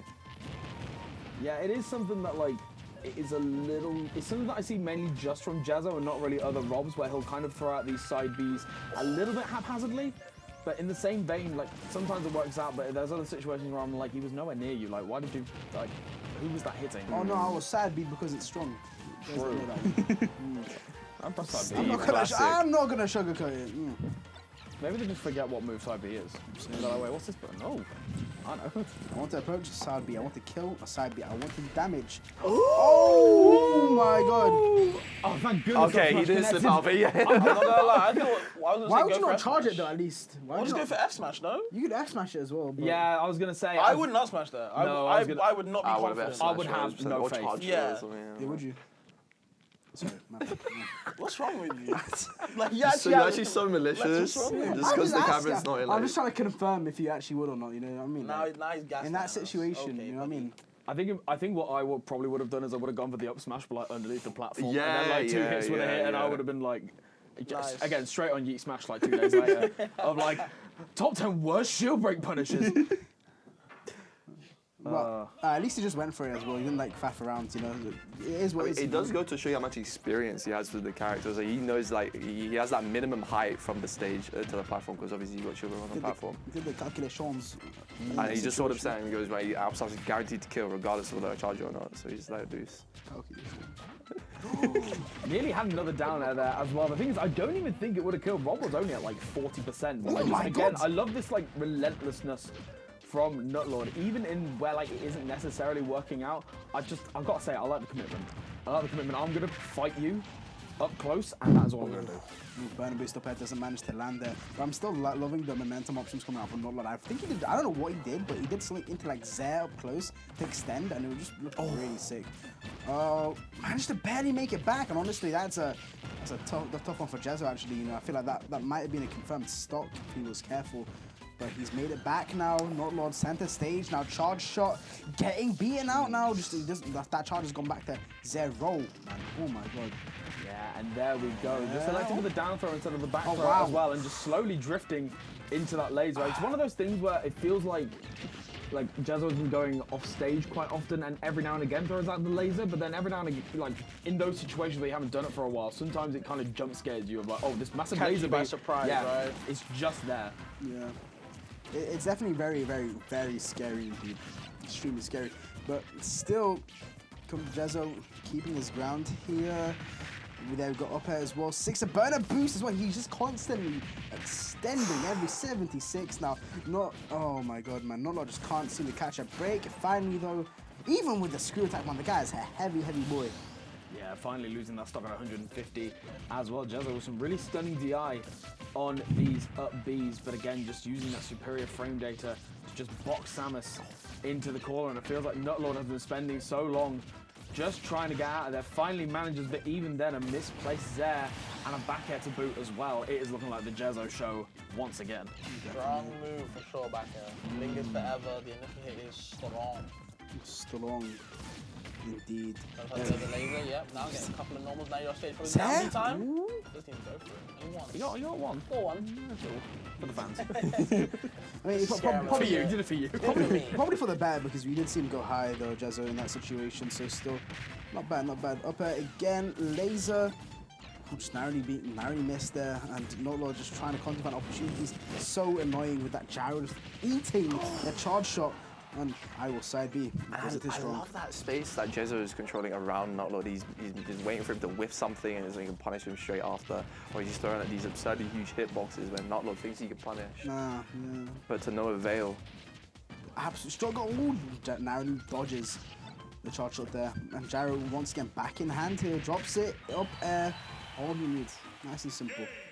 2-1 to Jazz. Yes, sir. I feel like that was a way more comfortable game than the first game. They kind of obviously went back and forth, but that third game, I think Jezzo was like, you know what? Driving some time. I'm going to do what I did best. It feels like Jez is beginning to wait a lot as well. Like, there were a lot of these Yeah. moments where he's kind of there was a nice point where he was like sort of standing on the left-hand side, and he knew that Nutlord was going to run off the right platform and go for something, and then just like had the gyro ready or had a forward air ready, and it was just, you know, these little pieces just ended up becoming this real big puzzle. Yeah, by extension, you know, you're talking about defense as well. Same thing with the gyro, right? You're playing defensively, and by extension, you know, you slowing down with the usage of gyro, leaving it in its place, eating them goddamn charge shots. Man, I wish I could have had that. Getting into the next game, though. You can go get food soon, don't worry. He's had like. You had a lunch break. He had like 4 food today. I said what I said. He's good. No, you guys hating, bro. Don't worry. You ate today. Don't worry about that. It was literally a lunch break. So what were you eating then? Smash and Trent again? I'm done. What are you talking about now? Smash and Trent. Oh, tonight? Yeah. You could be just down. Back to the set.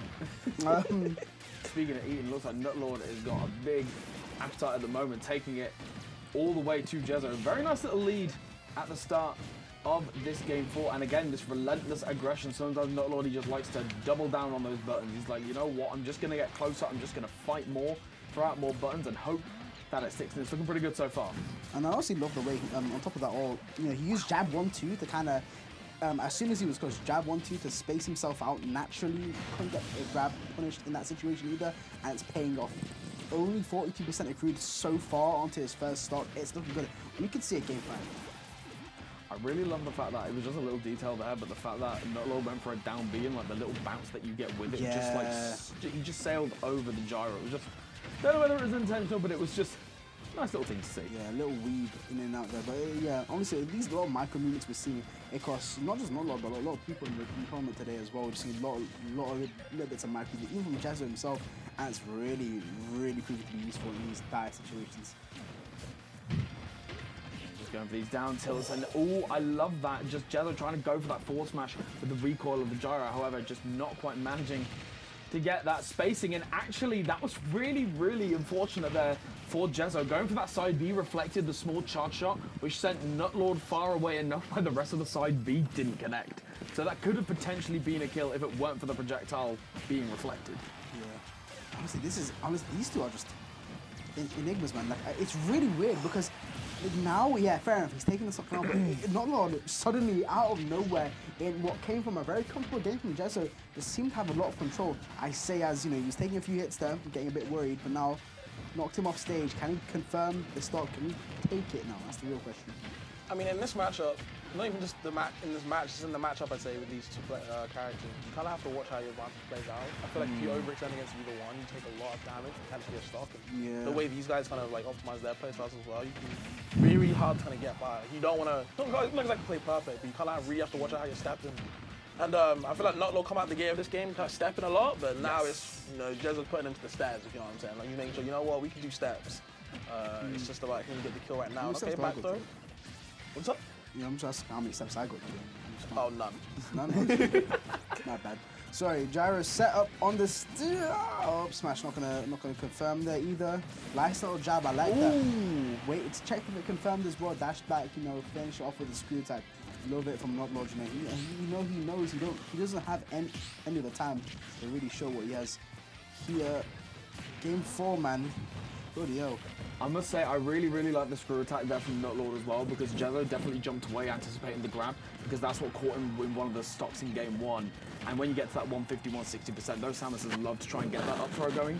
So jumping to get out of the way, but the Nutlord just being that one step ahead and getting that punish, not quite managing to get the forward smash and just the call out on the jump is such a slow move, but so satisfying when you make that kind of read. Definitely. Oh, we're gonna see 0 to death. It's the classic. Oh my gosh, the classic to finish it off. Just stole it away. God damn, that is unfortunate. In a game where Nutlord had so much control as well, Jezzo will be taking it 3-1, man. That's absolutely insane. Like I said, when you get to stepping, you know? Yeah. My God. Jezz was like, I could... Nair to gyro. That's an idea. Just... World's first. And that's the pool done. That was the pool done. We are. Well, way to finish it. Okay, I'm gone. There you go. See you later. Oh, wow. What an amazing pool. What an amazing pool nonetheless. I know, like, you know, people saw Steve and, like, Samus and they were like, you know, Steve and Samus. But honestly, every player really gave it their all, especially. It made, Nutlord especially, massive shouts to him. That Samus gameplay was actually very enticing in aspects as well. Very nice one. Maze Beans as well. Constantly, it just feels like I'm constantly seeing that guy grow as well. Yes. As player. Kendrick Golimar, I think I've glazed enough. You know, he already knows whatever about him. Jezzo especially, you know, like we were saying before, Joycey, you know, very calm. He doesn't have anything to lose. He's playing to play, and honestly, it's just paid off in dividends. Even taking, you know, that set off Theo, who, you know, by no means it's not even like Theo was bad today. He 3-0 Maze Beans, but then ultimately lost to Jezzo. That just shows everything. Still got it. Right? He still has it. Beautiful pool regardless. But that is going to be it from us, of course. Make sure that you stay tuned as well. We're going to be going into the final wave of the tournament, Wave D, ready for final bracket tomorrow. We're going to be swapping around some commentators, but that'll be a nice little surprise for you when you tune back in. And yeah, anything more to say, folks? Yeah, let's get it. Cool. He's getting hungry, man. He's got food to eat. You miss your lunch break. Yeah, man. I don't know. I think you asked about steps because, like, huh? You asked about steps because, like, calorie. Like, you're trying to burn your calories with your steps. You definitely didn't eat nothing. Stay tuned. I would say like 2K. Nah, listen, I would say like 2K. Listen, you guys listen.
Yourself in winter at 2 a.m.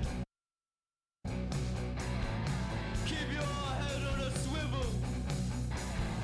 Then get back your friend.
stuck in what I call the modern day spiral. Wakes up, spends all day staring at his phone. All this technology and he feels so alone in this life. There's no meat on the bone. This modern day caveman just wants to go home. Leaves his life at the steps and his phone at the door. What's the point in money when you're stone age slumming? Hold his breath, feels like he's done this before. Just keep on running, you're stone age slumming.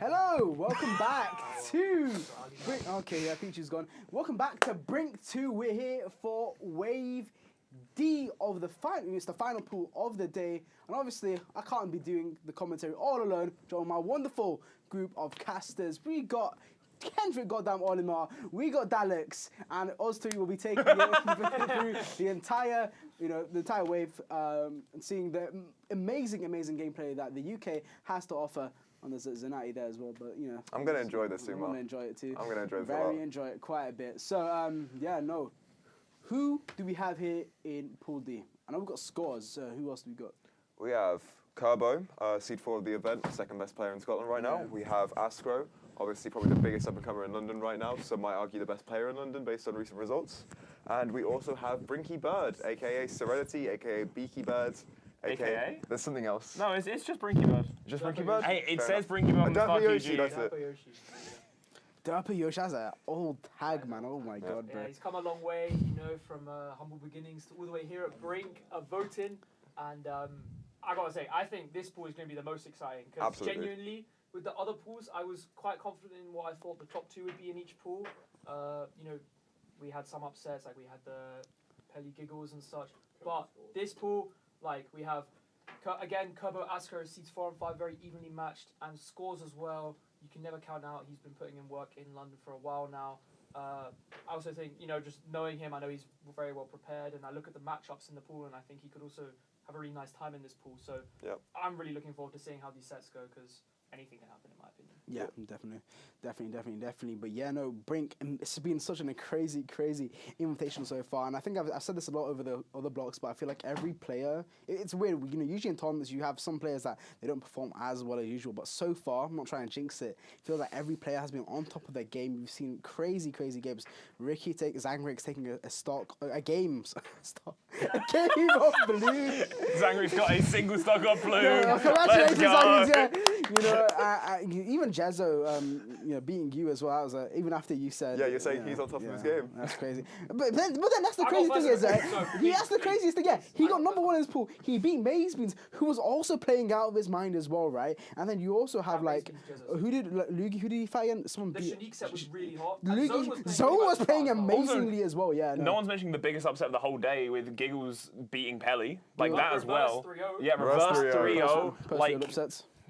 Everyone is playing incredibly hot. The people that are losing, it isn't even like, oh my god, they're getting dunked because they're being bad. People are just playing really nice across the board. Absolutely. Pelly was really confident coming into this event, and Giggles being able to just, he's been grinding so much, and just the Falcon, man. I spoke to Pelly, and he was like, he played against Captain Carson, who visited Ireland recently for an event. He was there for an event. But Giggles, yeah, man, he's just been tearing it up in the south. Your mic is muted, man. My mic? No, Theo. Yeah, Theo, that switch on the top that goes red when it's off. That's it needs to be green. We were told. It's my first day here. It's my first day on the job. He's not an official caster. We are, so just don't It's my worry first about day that. on the job. We kind of expect these It's my first mistakes day on from the these job. newbies, but I know Rekka can If we're criticizing, my handle was wrong on the overlay, but don't worry about that. You've got your account done like that. We'll take it one step at a time. This guy's so stupid. My what? Oh no, me Pichu, boys. No, I mean, yeah, okay. Do you know what the first set is? I think I overheard it was Askro scores. It will be either Askro scores or it will be Kerbo Serenity. Is it? It is Kerbo scores. It's Kerbo scores. Kerbo scores. So you're wrong on like every. How is it 1 and 3? How am I supposed to know that? He was wrong. That's not the pattern that's been the whole day. Kerbo scores. Yeah, so what's your excuse, Jude? I mean, you've been a caster for how long now? It's my excuse is this guy changing up last minute. We love production. I'm just trying to do what I think would be cool. Yeah. Interesting. Yeah. That is. I will say that has been what he's been doing all day. If there's a pattern, it's just him going, that set will be cool. It can go first. So he subconsciously made a pattern. Yeah. Fair enough. I do think Kerbo scores is the most important set of this pool because I think this will dictate it. You know, we have seeds 4 and 5 and then 12 and 13, so scores on the lower end of what is projected. But this matchup is excellent for Toon Link. You know, it's amazing. These guys haven't played since the UK IE finale, which was like about 18, 20 months ago. So much has changed since then. Kerbo has gotten a lot better, I do have to say. Yeah, but, absolutely.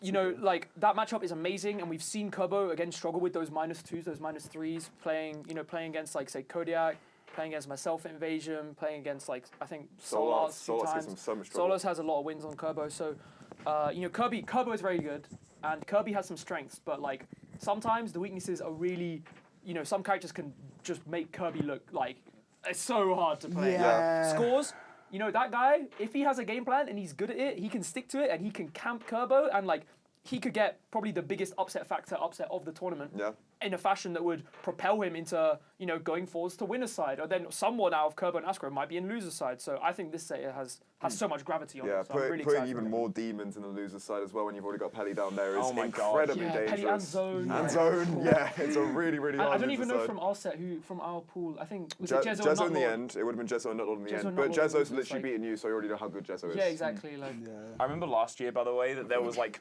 a very specific thing I remember with Kerbo. He went all in on labbing like the most insane stuff. Specifically, okay, how can I make Kirby crouch invalidate half the people here? Yeah. Because specifically he saw that Jet was in his pool, who was a Kazuya player, and the moment that Kirby squished down, Electric Wing Godfist does that, missed yeah, just every goes straight time, through. and it made the game plan fall apart. And that's to me the kind of player that Kerbo is. He will look at a matchup and be like, I am playing a bad character, not bad. Objectively worse than most character. Yeah. I will never say bad because Twitch chat will gut me alive for whatever reason. So when it comes to something like Kirby, you have to be a character specialist and you have to be like, what do I have in this matchup that I can use? And I think he's really damn good at that. And with the 2 weeks that they've had to prepare for these pools, I bet he's cooked something for each of the 3 competitors he's got to play against. Yeah, Kirby has that really interesting niche in the meta where it's like he's really strong against the scrappers, especially the FGCs. The FGCs struggle against him massively. We keep on seeing win after win there, but it's always those big swords. Like some sword characters can get edge guarded really easily, so Kirby can do okay versus them. Toon Link kind of can get edge guarded, but he does have that tether recovery, which can make it incredibly difficult. And so a character like Toon Link can really just take ages to kill for Kirby if he can't get those kill setups. He can't get specific combos on him as well because light, floaty, there's so many kill confirms in this game that just don't work on Toon Link. As a result, I think, yeah, this is probably looking to be Kerbo's maybe hardest matchup in the tournament. Yeah, which is crazy to think about, to be honest. But even still, like, just as Dax was saying, Kerbo really plays in, like, maximizing with what little he has or what little, you know, Kirby apparently has, you know, in Toronto. And he's really, really damn good at it. So I'm honestly really excited to see what happens because, you know, Scores, as good as he's a really, really good player. The thing that does let him down sometimes is his mental. But if he is on top of that mental, he might be the best player in the venue sometimes, you know. He's just that guy. Yeah. Can he overcome that? Can he overcome, you know, number 2 in Scotland? You know, it's still a big thing to, you know, fight against. We'll just have to see. Yeah. I mean, we've been saying number 2 in Scotland, but I think right now, honestly, he's probably 4th in the UK. You know, at least top 5. Like his slew of results recently, he's been amazingly consistent. Last weekend, he's fresh off winning Scottish Summit. I saw in losers, he beat back-to-back. He beat Cloud, Curry, he beat Shulk, Solarts, and he beat Maze Beans twice. Like, this guy, like, he really knows no limit. He's been practicing so hard. Amazing results. He just got ranked, like, 32nd on the European Power Ranking. Yeah. Again, 32nd, the 4th highest British person, again. So, Kerbo, you know, in the form of his life.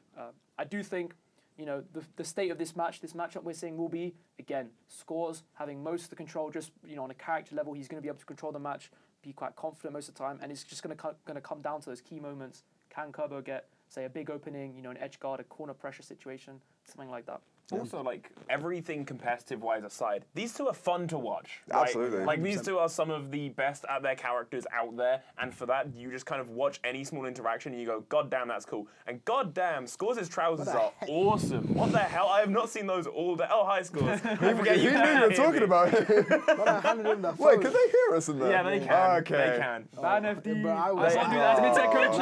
I can't say Dude, that. I was making the most out of them hearing us. But I didn't know they could. Someone wanted to kill me I after dropped the I game was to done. not launch. These guys start saying he said he was going to 3-0 him. Like, I'm just in my set, like, hey, let me focus. But yeah, these guys though, they're not cracking any smiles anymore. They are focused. They are trying to take down the opponent. So, and hey, as I said yesterday to everyone in the venue, those are noise-cancelling headphones on the table that are wired up to the switch. I have done all I can to prevent this, and if they choose to listen to us effectively ragging on them as they play, they can do that, I guess. So what's the perspective on biased commentary here? Well, just wait till they put on the headphones. Let's wait for Scores to put on the headphones. We're good. And then we will bias. Don't worry, man.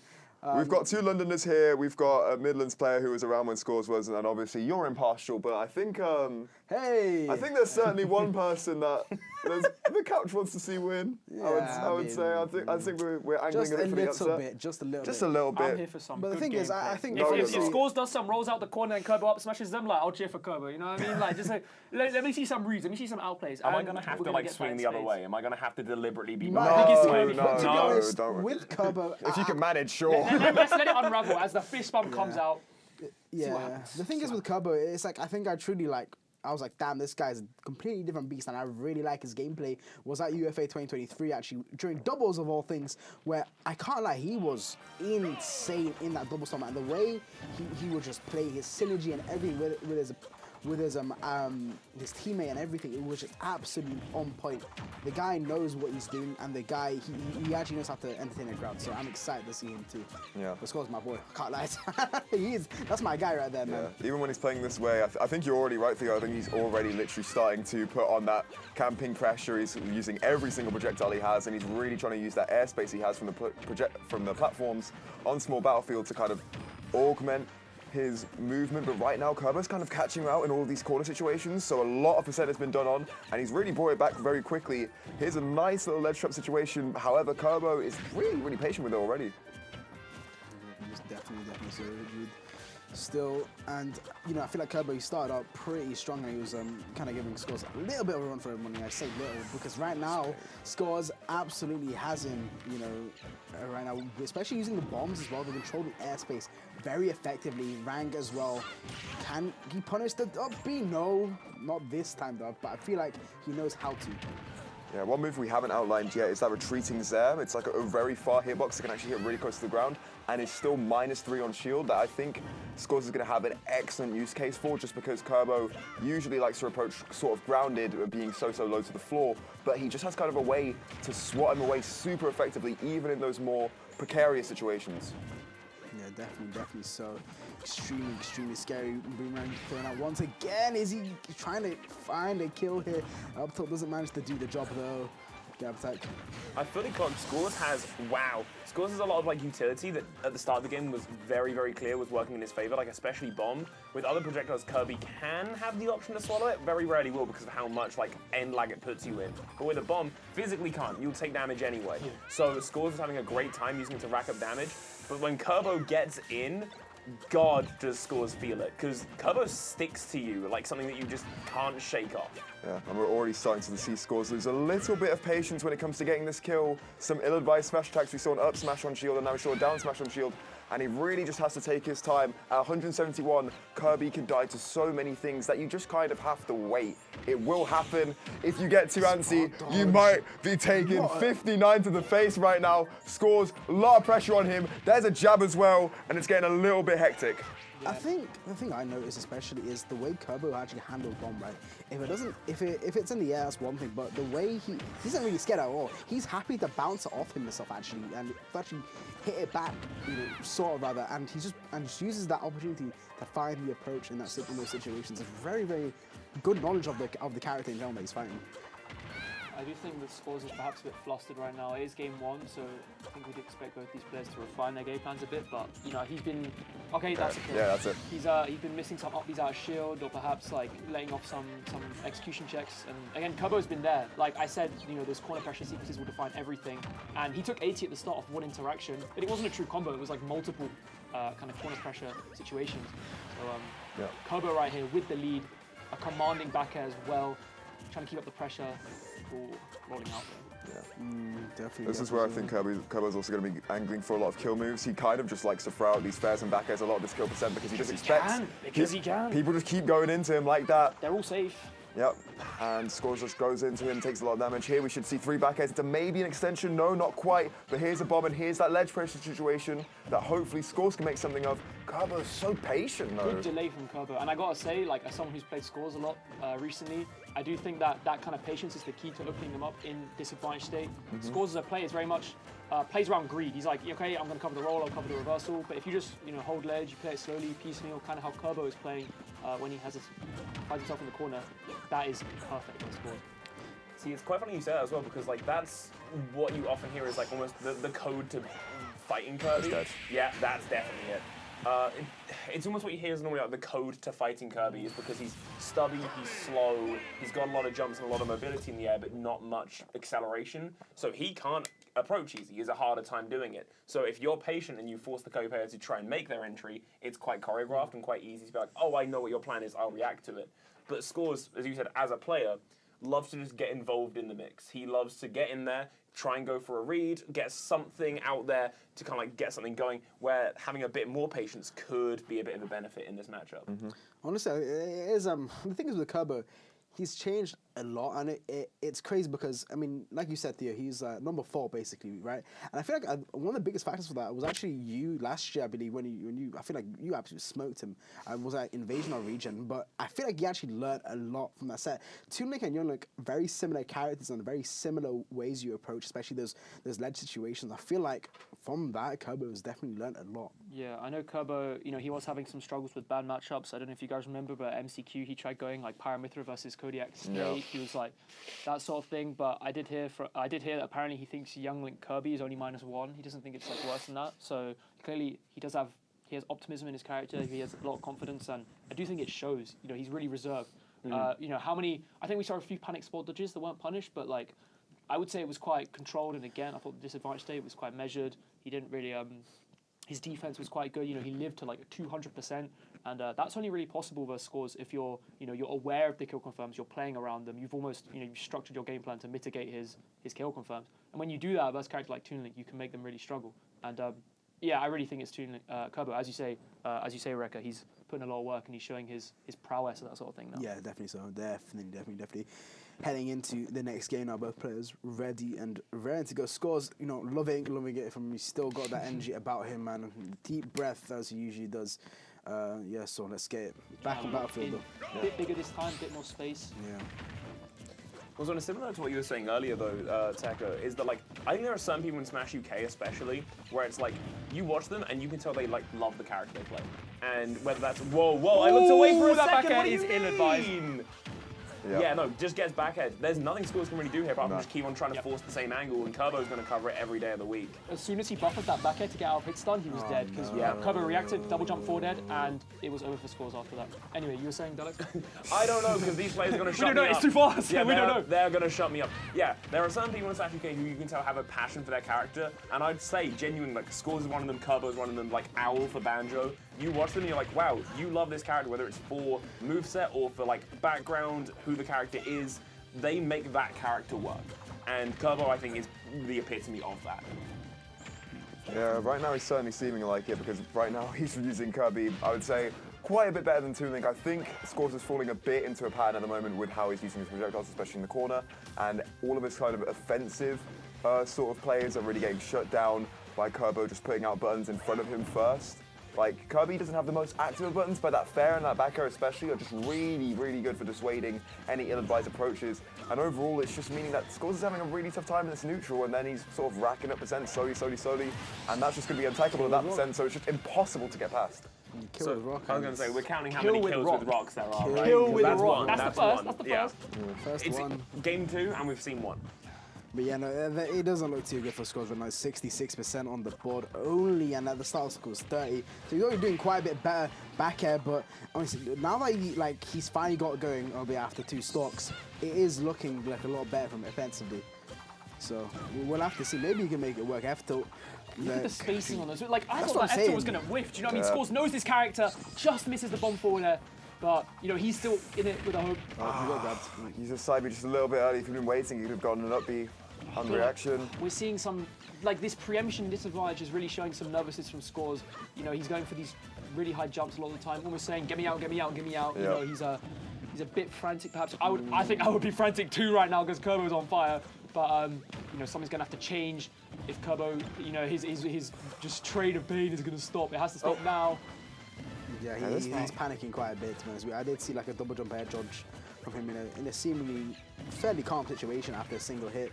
But Scores really struggling. I feel like Kerbo's taking advantage a bit of him. He's giving him the space to panic. I think that's the thing, right? And Scores isn't like, you know, operating at his best right now. F-tilt gets absolutely snuffed out there. Boomerang though, stopping the approach in its tracks. He angled it down to not get shield poke. Like, this is what I mean. Kerbo he's so conscious right now in disadvantage. He's mixing up his options a lot. Okay, that covers the whole platform. Yeah, thank God. Scores is, you know, he's alive. It could be worse, but Kerbo is certainly going to be very happy with the current game state.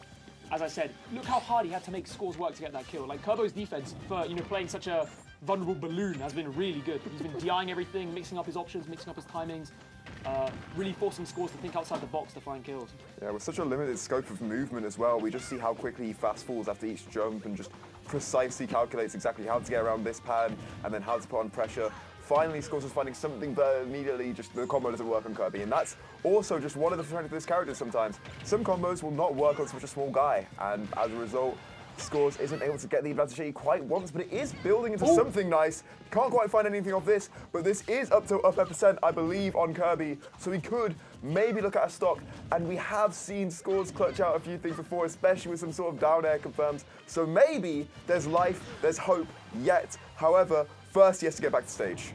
Yeah, and that's the biggest struggle here, is that he still down there onto the platform, and he's managed to go all the way to the other side.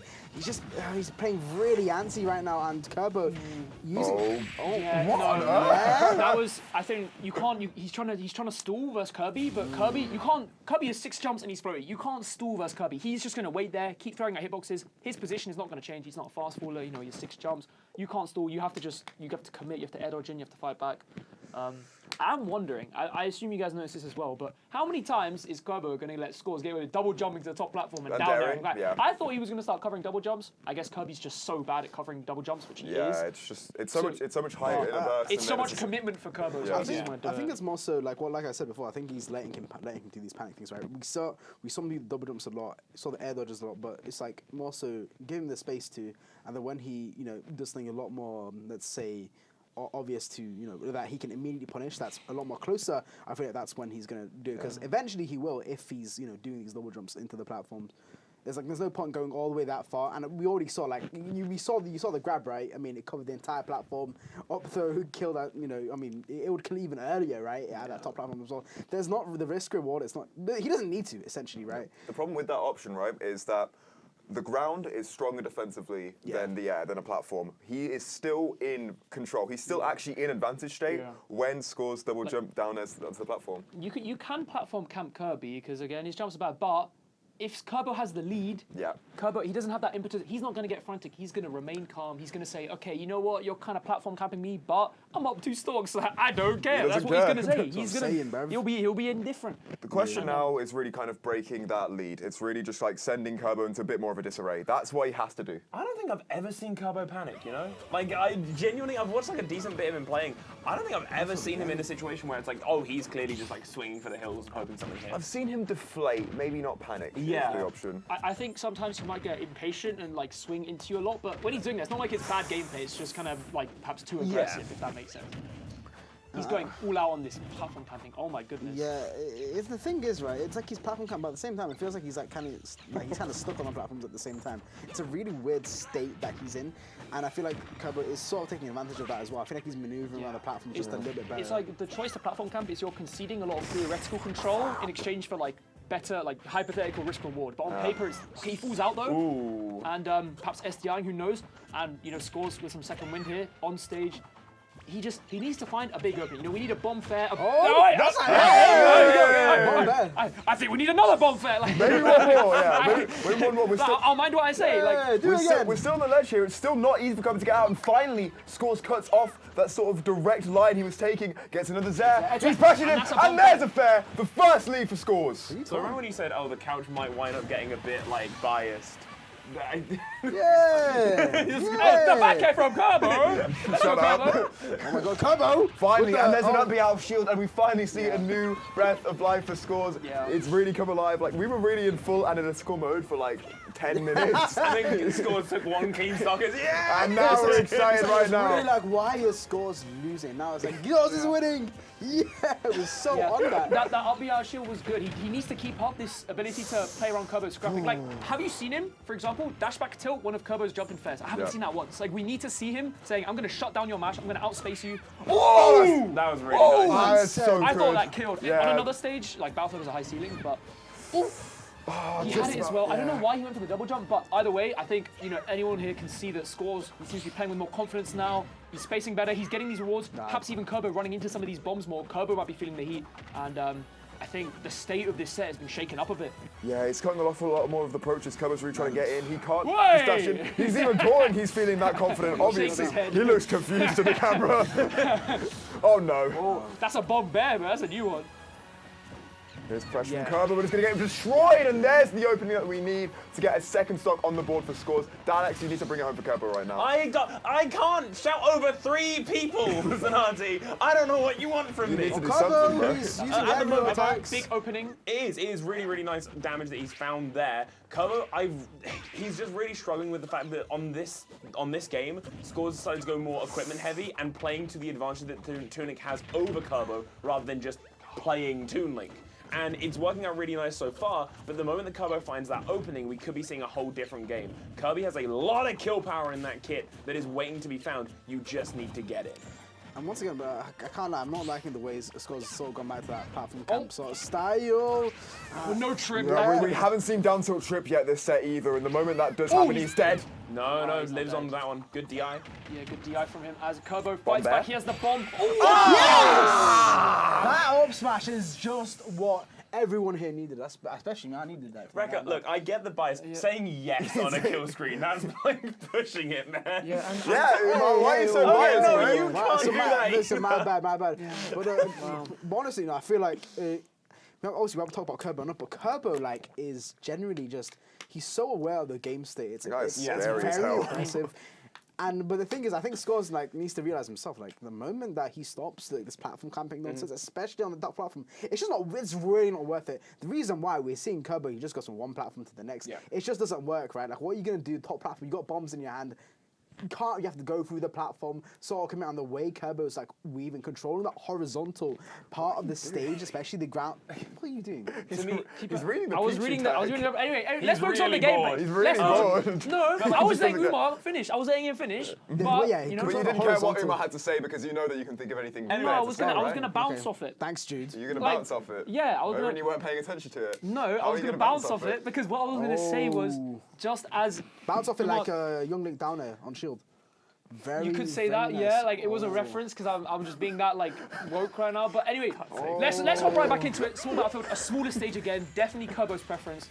I think that Scores was really breathing some life into his gameplay there. He was getting more consistent with the whiff punishes on say these landing aerials and such, which he needs to be doing. Yeah. I think right now he's a bit of an improper philosophy where he's sticking to the flowchart in his head, but he's not actually realizing, okay, let me just wait, let me see, is he doing an approaching landing aerial? I can whiff punish that. Yeah. And if he's doing that, he will find great success. But Kerbo right now, he's going to try to shut it down again. Just depends. Does Kerbo get the big openings? Yeah, there's already so much more patience and so much more focus on shutting down how Kerbo's getting in. Unfortunately, it's not just how he gets in, it's how he gets you to die right now. Kerbo's really looking for a lot of pressure here, trying to continue his string. Finally, scores a bit of repose, and we're going to see a lot of projectiles again, a lot of Zaire come out, but Kerbo's finding a lot of these fares actually just kind of catching when Scores wants to press his own advantage and shutting that down each time.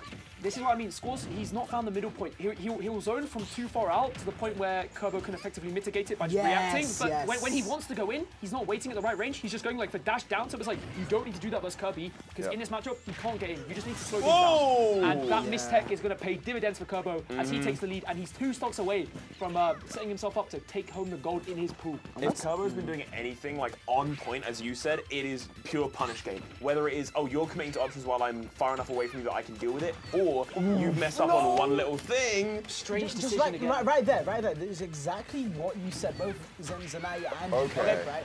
Where not only if he found that sweet spot for just a little bit, and also utilizing that broken ass there to try, to actually start up that ridiculous engine of his and nearly get the kill. Like this is what I mean. He's in his head too much about the pressure. He just needs to sit back and react. Matchups like these, a lot of it is just about the reaction stimulus. You don't actually have to do much thinking in your head, and I think he's overcomplicating it, because anyone will be nervous, right? You're on the stage, you're in a very professional environment. You're like, okay, this clearly has some gravitas to it, and perhaps you could even say Kerbo showing his experience, because this guy has been on insane runs all year, and he's seen pretty unfazed. Like as we've said, he's thinking of the game plan.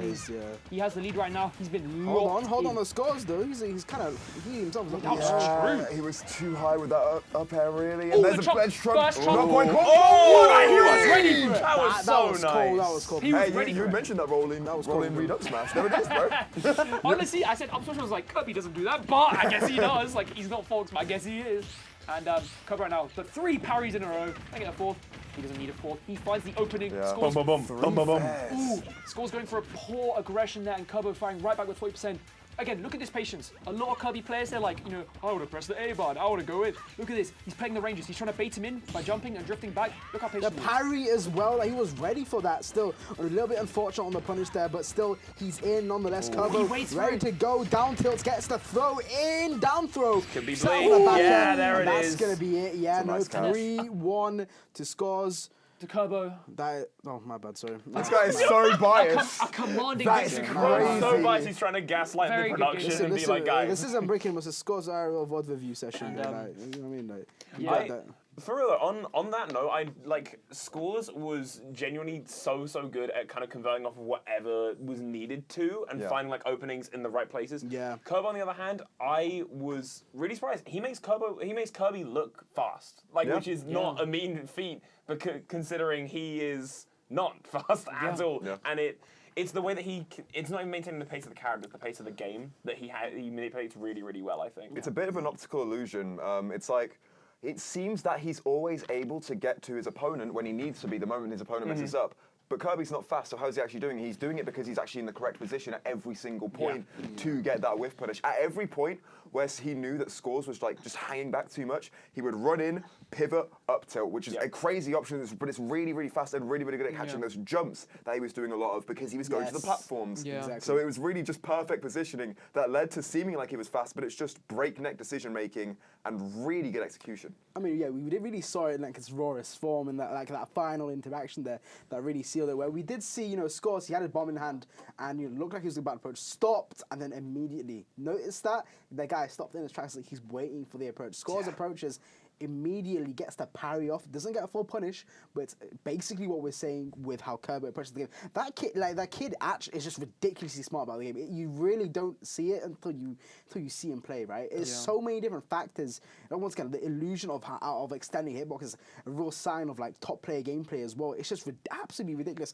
And piloting Kirby on top of all of that is just, it's the nail in the coffin, to be honest. There was just a realization upon seeing the bracket that was the best 3 players are Bloom, Lugi, Maze Beans. Who's 4th seed? Oh, it could be a wide collection of people. And then I took a second look and I was like, no, it's actually just Kerbo, isn't it? He really does look like the 4th best player in the UK right now, and he's doing it with Kirby because he just loves the game, loves the character, and loves to play well, clearly. I was thinking about, we were saying the illusion of him being so fast, and it shows how his gameplay is fitted around Kirby's attributes so well, because, Kirby is fast in one stat, and that's his dash speed. Like, his dash is actually quite fast. In the air, he's so slow, but you see how he's, he stalls out the game a lot in mid-range outside of Scores'. Essentially, he's just outside of where Scores' reactable projectiles are, and he's very comfortable to just jump, try bait stuff by jumping in and out of that range. He'll land with aerials to trade with boomerang or that sort of thing, or pick up bomb. But again, as soon as he's an opening, he's there with the dash forward air, the dash up tilt, and he's just he's so good, man. Scores. He'll identify some things about Scores, and he's made the most of them. Scores, for example, has a bit of a habit and disadvantage where he'll buffer options when he gets hit, because he just want, a lot of people do it. They just want to get out of tumble, and they they buffer an option. And Kerbo got 2 kills from him. He got 1 in game 2, I believe, where he gimped him because he buffered a back air at shield. Yeah. He got that double jump forward air to really set the momentum for that game 2 and to seal the set as well. Scores buffered that Zaire out of hit stun where he probably could have taken things a bit slower. And Kerbo again, as soon as he hit that first hit, he was like, I'm going to jump off stage and back air, because he just read that Scores would pick that option. Yep. And it's not like these guys, like I said, these guys last played 20 months ago. He didn't memorize that. He picked it up in the moment because he understands the game very well. And And he's pretty good. And he's pretty good. He's pretty good. Just a bit. Just a bit. It's all right. Speaking of pretty good, we do have Astro next, who is another player that's kind of really been on the rise recently. The most recently. exciting player for me in the UK right now. Really? He's just, his gameplay is so you watch and you're like, oh my god, that's genius. Or just you can tell he just feels a certain way about the game where it's he'll just make the most out of any opening. Yeah. You see things where I just play him in friendlies and he'll just he just sees opening to just run off and down at me at 25, and it's like no one else in the UK would see that opening. It's I love how he thinks about the game. Obviously, as someone who likes execution and tech skill, I love my B reverses and stuff, and he's the exact same. He really optimizes his combos. He really loves his tech skill. He makes the most of it. He'll have pressure sequences where he'll use 2 wave bounce magnets and stuff, and he'll use 3 arrows on your shield, and all 3 of them will be fully spaced or fully crossing up, and it's just this is amazing. And you just have that potential, and it's as he matures as a player, because he's only been attending for about a year now, under a year even. As he matures as a player and he develops better tournament mentality and better overall gameplay mentality, he has the potential to become a phenomenal player. So. Yeah. I was gonna say the first time I ever saw Astro was at DBZ, last year, funnily enough. I don't actually know if that was his first showing or not. Was it even DBZ? Was it Limitless? Limitless. Same venue. That's the one. Yeah, that was his 3rd or 4th event, I believe. So that was the first ever time I saw him, and I was actually casting top, whatever, it might have been 16 or 32. No, it must have been higher. It must have been 16 or 8. He got 5th or something. Yeah, with, shout out to Azura, I was with Azura. And we were casting him versus Darkstalker. Yeah, I was thinking you were going to say that. Oh my what a set. Yeah. Jesus Christ. Yeah. And it was the first ever time I'd seen Astro, because I hadn't actually caught anything of him early that tournament. And then I'm watching this literal kid. It's not even an insult. Literal, how old is he? 13? I think at the time now? He was 14 or 13. Yeah. 14 now, I think. Nest player who I never heard of. That I was getting gassed, bro. There's a little part. Focus on the game, bro. Don't listen to us. Bro, focus, bro. That guy's still listening. Can anyone go to bat for Brinky Bird real quick? Please. I love Brinky Bird. He's a 7 on Kendrick Oliver. I love Brinky Bird. His tag is the event, man. What a go. What a guy. I love Brinky Bird. I love Brinky Bird. We are gassing up Astro, but this pool is sick because Brinky Bird Serenity, he is so aggressive, his gameplay. So cool. He's pretty tech skill heavy and he's pretty execution heavy. Yes. He also has an appreciation for the finer things in Smash. He likes his wave bounces and such. He likes his optimal combos. Just trash, innit? Yeah, pretty much. Full on terrorizes local scene. I hear none of them, every single one of them despises every character he plays. He called you trash. He called you trash. He called me trash. Let's focus on the gameplay, guys. As you were saying with his local scene. Use that. What did he say? No. Can we bring it back? He was just bro, that Jude guy is trash, bro. In those exact words. I think I ever said that. The game started, by the way. About to have here. Oh my god. Hey, Umar, what's your best result at tournament? Here's the double jump. He's dead. He's dead. Oh my god! He's dead. You guys are too busy calling each other bad. Astro, he's locked in. He's 0 to death in his opponent. What a statement. But this is how it goes with Astro. Watching an Astro game genuinely, yes, he's so tech skill heavy. Yes, he's made stuff to perfection. He's also like watching a pair of bumper cars, because he will kill you in 30 seconds, but also sometimes he'll die in 20 seconds. Yeah. And Astro is maybe the most single nuclear warhead person here, where stocks will go. Easily. It's like, 100%. we see it as these newer players, they have this like initial spark and they kind of refine it over time. Like I think everyone can agree Giggles has become more measured as he's developed. Oh, yeah. Astro, he's still on that development where, again, he's kind of kill or be killed. But if he can maximize the killing part and minimize the be killed part, like he could be crazy good. So I love watching this guy play. Oh no, that was such an easy confirm. It's just like that creative intuition. But, there it is. But this is even. There it is. That's what I'm saying. Serenity. Nuclear warhead bumper cars. It's even after that beginning because Astro's defense just gets broken through by a character like Diddy Kong. Yeah, we've talked about, how we say nuclear warhead, but a nuclear warhead is also kind of indiscriminate in its destruction. And that's true. So is this neutral, really. Astro's big weakness right now, I think some people would say, or two big weaknesses, is kind of when it gets into the neutral and disadvantaged section, it just seems like he suddenly kind of like, he fishes for the option he wants most, and he will look for that option he wants most, and he'll keep going for it. And if it works, he's going to kill you. But if it doesn't work, it can be a bit more difficult. I've seen him decide to drop sets to Giggles, like I love you Giggles, but I've seen him decide to drop sets to him, like, because he's just fishing for like the clip, Twitter clip, or whatever. Exactly. But he wants to play how he wants to play, but perhaps as he develops, he'll decide to win. But we'll see. Right now, he has the lead. Tries to snap the low recovery again, but like look at this gameplay is at breakneck speed right now. Both these players just going so fast. Yeah, Brinky Bird's using the movement of Diddy Kong in particular really, really well. He knows just how quick he can get around things. However, this setup right now is looking like it might be the great equalizer. Asgo is looking for something crazy. He could have probably just F-smashed him, but that's just not how this guy plays. That's the funny thing, right? He did all of that, but then he didn't notice like the banana coming out. Jumps right into the banana anyway. Right, beautiful there, closing out that stock. I think with that combo, the fire magnet there, he was trying to read STI out and there wasn't any, or maybe Brinky Bird STI'd in. Either way, guessing wrong and that sort of thing. But it's still impressive, and slightly faster here as he's trying to extend this as he gets his opening. I think Loki would have done way more if the banana wasn't in the way, but Brinky Bird firing right back, has him off stage. And again, perhaps Astro gets a bit lazy, because with a lot of players, Oh! Wait, he grabbed the ledge with it? What? That's insane! I haven't seen that before. And he takes a stock. Like, okay, this is even. This is still incredibly even. I think we're literally at the exact same percent we were last time, 25%. Oh my god. And this guy's listening to us. He went for the F smash. Put the headphones on! Put the headphones on! Cheater! Cheater! He's cheating! Oh my god, wait, he is! He's giving mid-set coaching to him right now. On the flip side. If you can hit me, kill him with a back air. Don't do that, don't do that. Don't do that.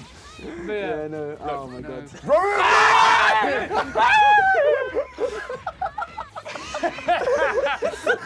that. Get him off. Don't him! Oh, so close. I'm seeing he catches the banana. Hold my on. experience at Brinky Brink. Bird, give me something. What on earth? Okay, that's not a back air. Down smash, nice. The win is going to Brinky Bird, bro. I'm disappointed. Yeah, I need a direct comparison between like people in the pub watching the football versus Brink official commentary. Can you guess the difference? No. That's what these players do to us. Do you see the way these guys are playing? Like both of them. Morbidly a beast right now, man. Astro is absolutely morbidly What does that mean, bro? He's just. What are you saying? He was nodding as well, bro. Why is he doing Why are you it? telling us to shush, man? Focus on yourself. Bro, yeah. He's okay. got headphones, by the way. He's just not wearing them. Put them on. Yeah! No! Yeah, but it's funny. Astro, he lives for the moment. He's actually really good at not breaking up while he does those things, by the way. He's not laughing. He's composed. actually really And he's going to use his composure in bracket to down air Brinky Bird. That's what I'm saying. Like, he's combining his composure. Okay. He's maximum Brinkage But, right but now. I did mention at the You did beginning. not say maximum Brinky. He is Look at it say Brink top, man. He's Brinked up. He's brinked up. He's brinked up as he misses the Oh, he's tag. gonna die, Jumps he's down gonna die, he's there. gonna die, he's gonna die. Oh, he doesn't get the trump down there.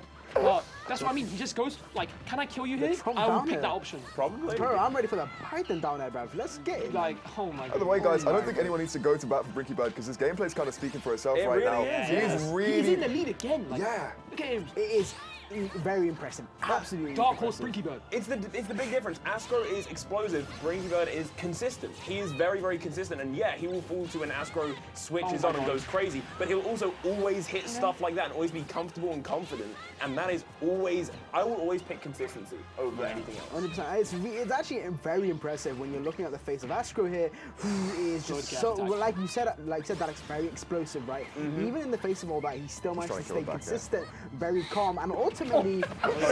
Is in the lead for most of the time. Unfortunately, there, the up smash will be taking the stock. I do think that Brinky Bird needs to be positioned around his PK5s a little bit more. No, he trips over the down tilt. Oh my goodness. This game is really good. Oh, it's such a good set. And now the damage.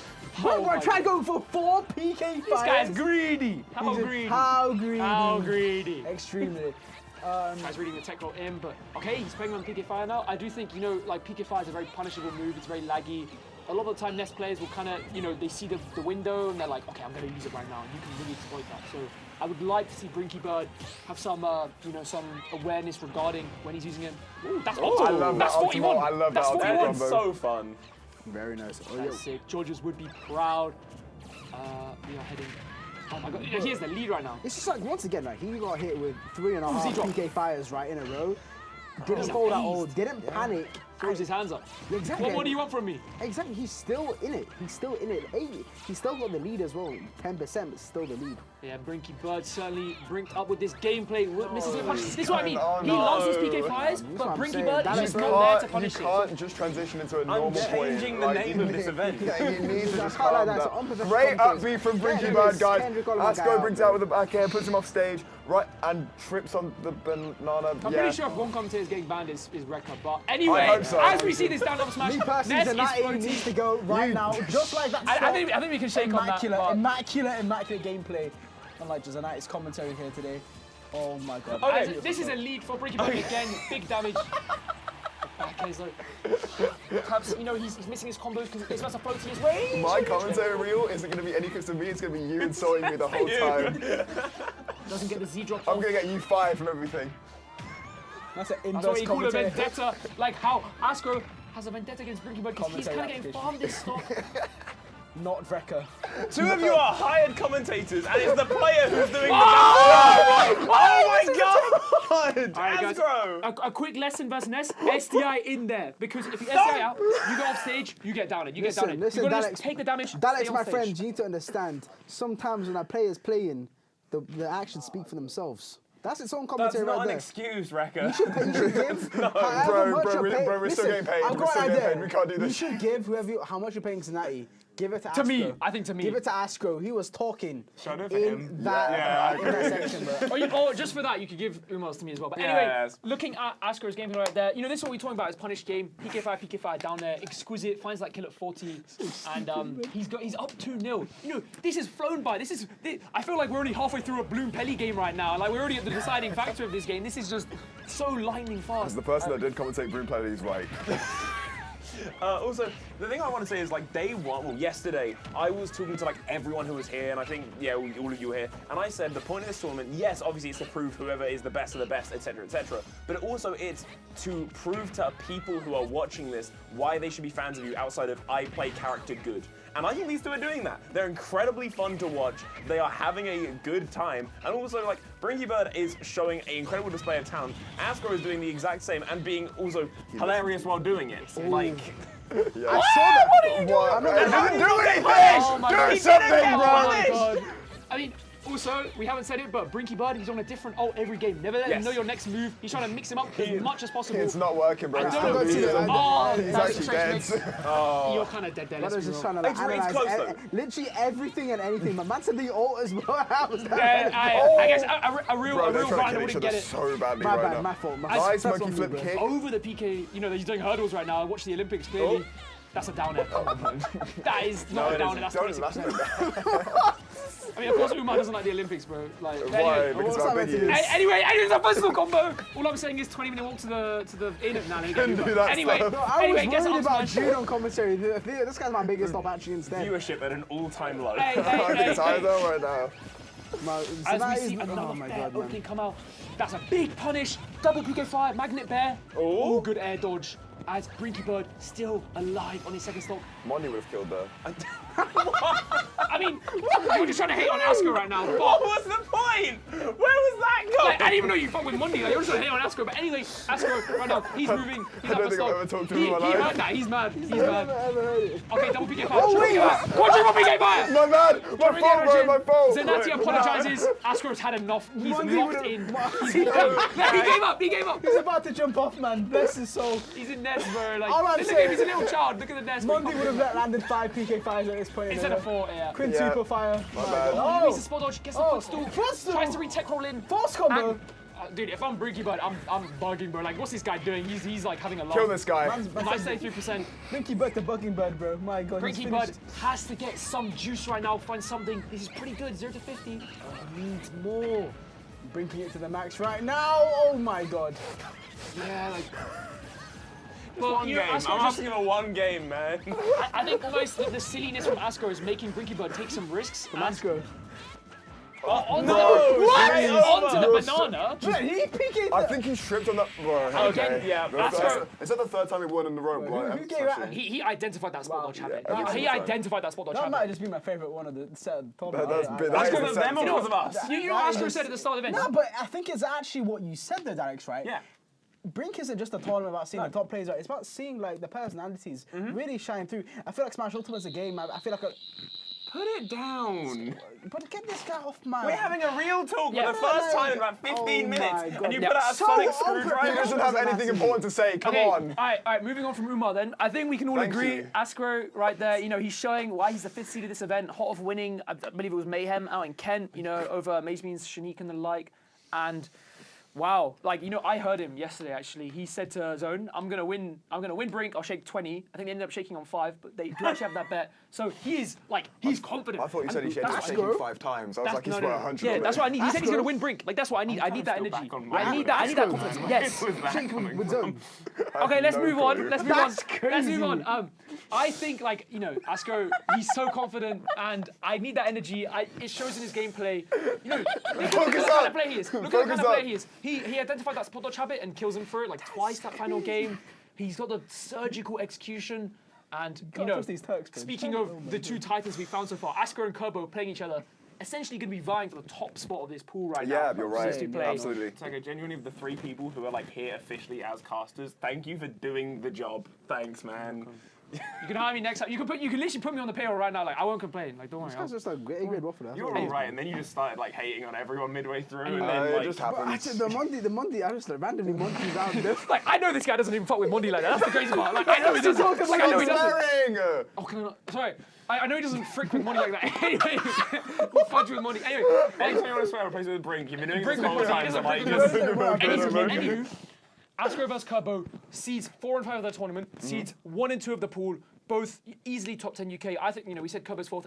In my opinion, Askro is definitely in that 5th, 6th, 7th region right now. He's on crazy form, and this is going to be the big determinant of who goes through first. Of course, the winner of this pool is going to fight Maze Beans, and second place of this pool is going to fight Kendrick Olimar. So I think that, like, honestly, like, they might prefer to fight me, even though, like, getting second is, they might, because Maze is, you know, he's better. Because you're not trying to get involved. Yeah, but, like, Askro has a better record versus me than Kerbo, but I think Kerbo would rather fight Maze. So Right. but Askro would probably rather fight me. So Kerbo's gonna.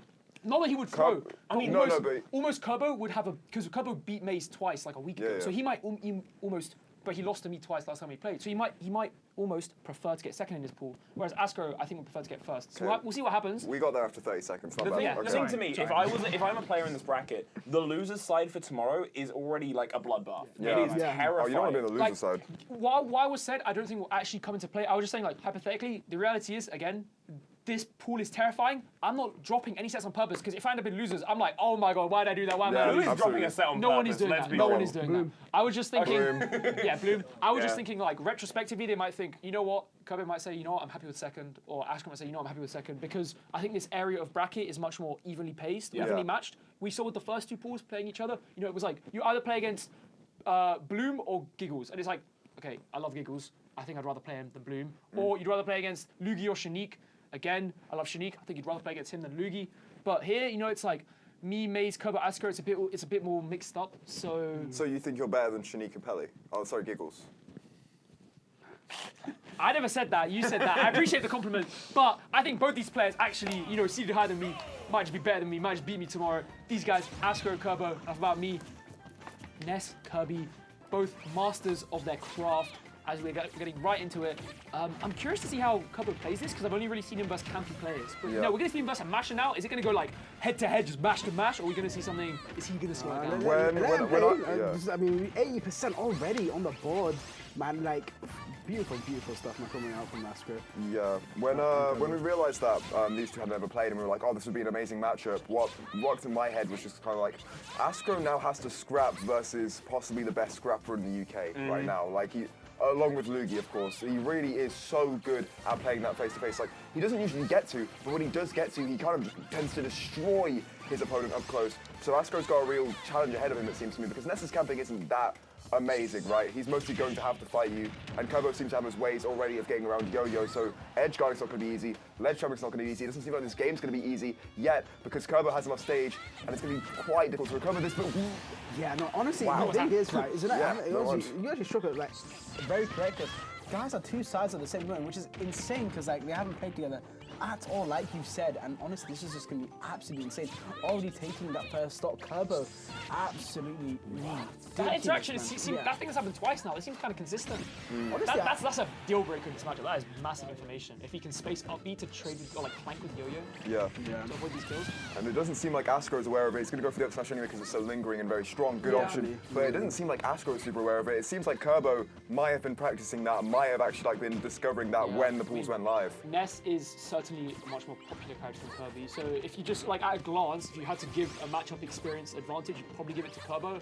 But you know, there's Night Pixel in Europe. There's like a few other Kirby. So perhaps Astro has some experience. Also, I'm not allowed to like. Kerbo has just come. Sorry, Astro has just come straight from playing against Brink. Like literally moments before. This is such a different matchup for him.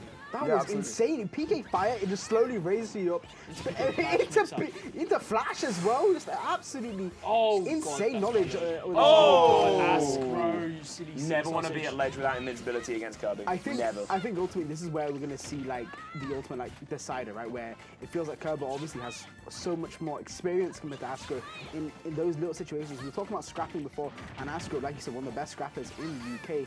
But ultimately, there's these little like edges that aren't completely clean about his gameplay just yet. Such as those situations which usually I feel like many people will be able to get out of. But Astro was taken by surprise in those situations. But it's still making it goddamn work. Honestly, I can't like these two. They keep playing. I feel like they could be like the future, like top two. Potentially, like just how Bloom and Lugi were, especially back in the day, like how they were going back. I feel like these two could be like the next. Yeah, I mean, this is great game from both sides. Astro trying to find something massive with that PK Thunder. He's not going to get it. He's doing a good job of keeping himself safe though when he picks those options. Yeah, I do think that Kerbo has been playing this matchup quite disciplined. I've seen him catch the landings. Astro is a very jump heavy Ness. Even by Ness standards, he's a very jump heavy Ness. He just double jump and neutral a lot. And Kerbo's been there. Yeah, ledge. They detrimentally managed to make it back with that forward air coming from the ledge. Beautiful and beautiful punish. Yeah, scoops him up directly. Kerbo.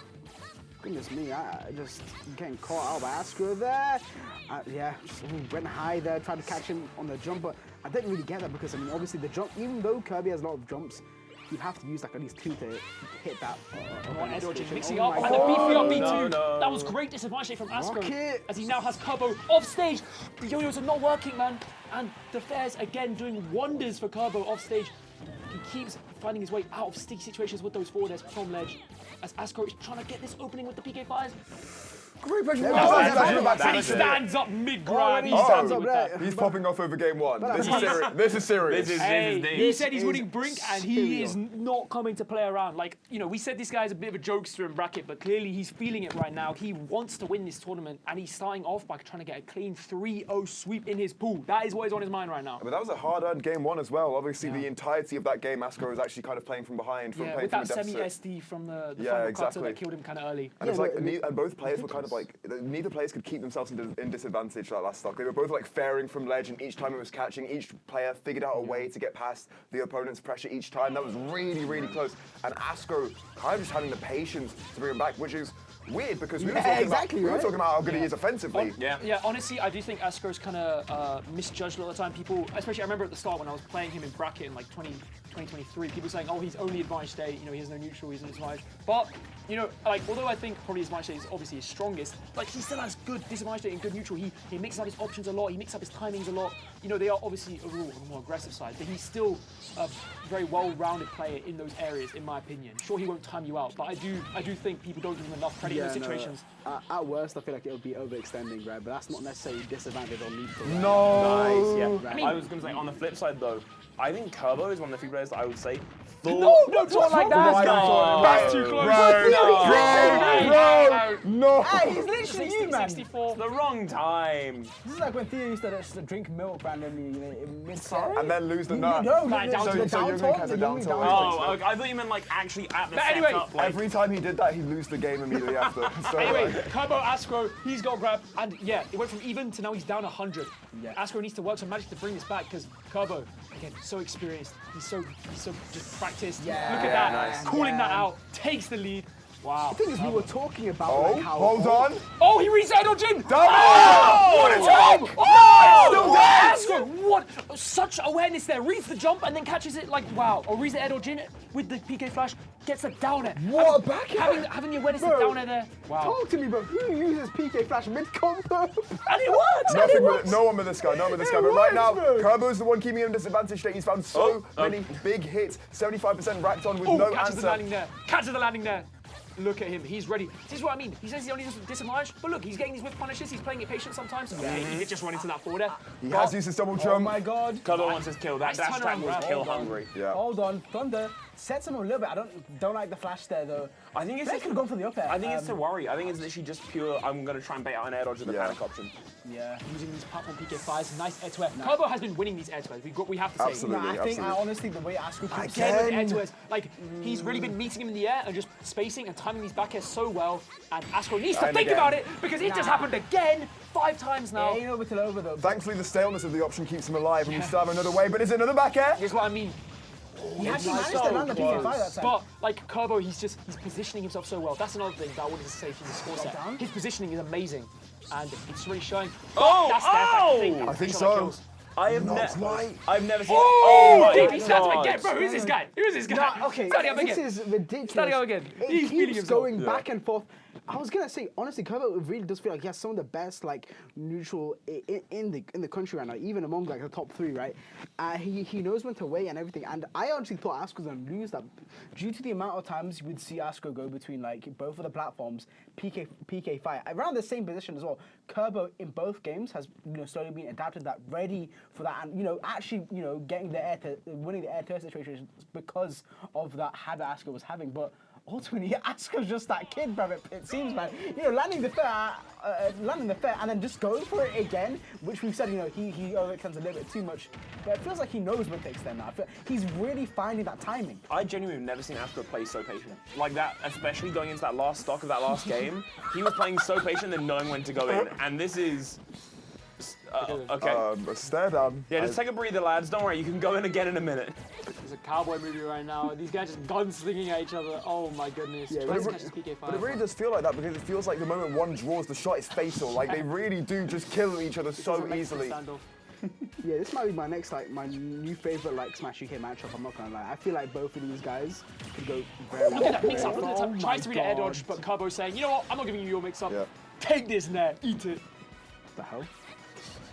You right, man. I think you're the holy one here, man. We were doing so well, man. We were doing so well. It was the full set. I don't know why you're trying to make me uncomfortable. But that spacing. That was so sick. Was that F-tilt? That was F-tilt. That was so sick. How many Nesses would say F-tilt in that you know what? situation? I'm gonna up angle F-tilt when I see this up becoming towards Who does that? Who does that? I'm going to up angle F2 to trade Damage. damage. Oh! It's still going. It's still charged. Okay. It's still going. Huh? He's dead. Oh He's just my dead. god, he's up 3-1. He's teabagging him. Oh my goodness. Bro, Astro, this guy's record is phenomenal. He's really trying to just expand his wins. He hasn't played against any Scottish player in bracket yet, and he's like, you know what, Scotland, I have something for you. Let me show you this. Let me show you this. Absolutely discombobulated right there, man. Disgusting for my. He's just making Kerbo look like a real slobbergullion. He's got a whole sock in there now. He's a lap thing for saying. It's an actual word. He does linguistics. Okay. And just the percentages coming up, the grab on the landing, the teabagging. Look at this guy. Look at this guy. Oh my god. All right, Kerbo, fine back. Give us some damage. Big damage. Talk to him, Kerbo. 50. Good 50. Tell him. Use the Smash Whiff UK punishes kick. that. And look, Kerbo right now, he's saying, you know, commentators, hold this, bro. Like, I'm not giving up just yet. Literally shut us up. Literally. Because what I'm saying. Once again, but this drag down, so much damage. 85. This is kill threat right now. And a 3-0 for Askro over someone who's currently probably 4th in the UK. This is amazing stuff for Askro right now. It's borderline unprecedented. We've had so many upsets, and this could be another one in that book if Askro can just find this kill. Again, he said he was going to win Brink, and clearly he meant it. He's going to do off the OK. Oh! He does. Stands up again. This guy's so good. He doesn't even want to let the games finish. He just wants to stand up. He's trying to find the camera. I know he's trying to find the camera. It's to your left. It's to your left. Askro. To your left. To your left. No. Crossing his arms. Look up. Yeah, right a bit. I think now we're going to get scores versus Serenity. So why you can stand up from the chair, bro. You can leave. Serenity. It scores Serenity. Get out, man. But good job. Brother, you're getting too gassed. Way too gassed. Don't worry, bro. You have me tomorrow. I'll throw you. Don't worry. What a kid. What an insane kid. He's getting first in his pool, yeah. right? So he fights. Oh, he won't. So you have Maze. Okay, Maze will 3-0 you tomorrow. Don't worry. So basically, Askro's beaten one of the Scottish best. He's coming for the next one. Go for the next one. Yeah. I mean, I just wonder because it's not like he's going into the maze being set blind. I mean, Limitless, the most recent, do you know DBZ? Yes. DBZ, and Maze won. Yeah, Maze won dominantly. But honestly, at least it isn't here. You know what I mean? He's gotten some Maze Beans experience, and he's probably watched it back or something, right? Something against Steve. But he comes back stronger, bro. He's been improving. Exactly. Like, he comes back he stronger. really does. He's so young. He's so dedicated. I'm seeing new things from him every day. What like PK Flashman up angled F tilt? I've never seen. I've never seen Nessus use that before. Like it's absolutely. How many years are we into this game and we're still getting a character such as Ness, who's often seen as like a low level a character you're gonna use against the character. It's a Wi-Fi character. Everyone sees Ness a and goes, it's Wi-Fi character. A character that doesn't usually get far. Very easy to know at the top level. And then you have Askro now. Like this is on this game. No matter how much even I might want to hate on it. Sometimes it's just it constantly just spews out new things. It's constantly evolving, even at the supposed near of its lifespan. Absolutely amazing. Yeah. Out of curiosity, why do you want to hate on it? Because Rivals 2's out, man. I mean, come on, bro. Don't just set me up here, man. Anyway, you're not first seed in Rivals, bro. Get real. Yeah, Rivals 2 is after this. If you guys want to see some Rivals gameplay, but for now, Smash. I've been saying this all day. I might fight Jude in Rivals. Actually, that's gonna be so. He's gonna ruin my life. You got to win first, bro. You got to win first. Yeah, side event wise, after Pool D is done, we do have Rivals 2, which if you don't know, isn't even a beta weekend. We got a little the go ahead from the Rivals team, and then also after that we have Mind Game, which is the Smash Brothers game show. It's gonna be a lot of fun. I'm hosting it. I don't think any of you are on it. No, okay. I'm surprised you didn't My application got rejected. It's crazy. Yeah, unfortunately. He's not funny enough, right? He's doing enough. That's what the commentary slot's for. It's from a highlight reel. So it's going to be a lot of fun. This stream is going to be live for a while, and also we're going to be live tomorrow as well. So if you are here now, make sure you're joining tomorrow for the final bracket. This is just the first half. Yeah, highlight reel you said. Got a highlight reel cooking up for you. Yeah, at the end of this. You're done, man. Go let the slot finished, simmer, bro. Jude Zanatti Daniels. Absolutely finished. Hopefully, ideally. I'm definitely not projecting right now, bro. I'm actually good at some games. I don't do this full time. This is all you, bro. Hey, man, I actually won most of my Pokemon games last season. I lost to Lito, and so I'm actually good at Pokemon. What's this guy talking about? I have been saying. I've been saying all tournament, like the comment we made about Askro, like we're 5 years into this game, still seeing new things. I feel like so many people at this tournament are really pushing their character. They're really showing me things I haven't seen before. I was saying it. Shanique's Inkling showing me some combos that we didn't really see a few years ago. Talking about Askro's Ness.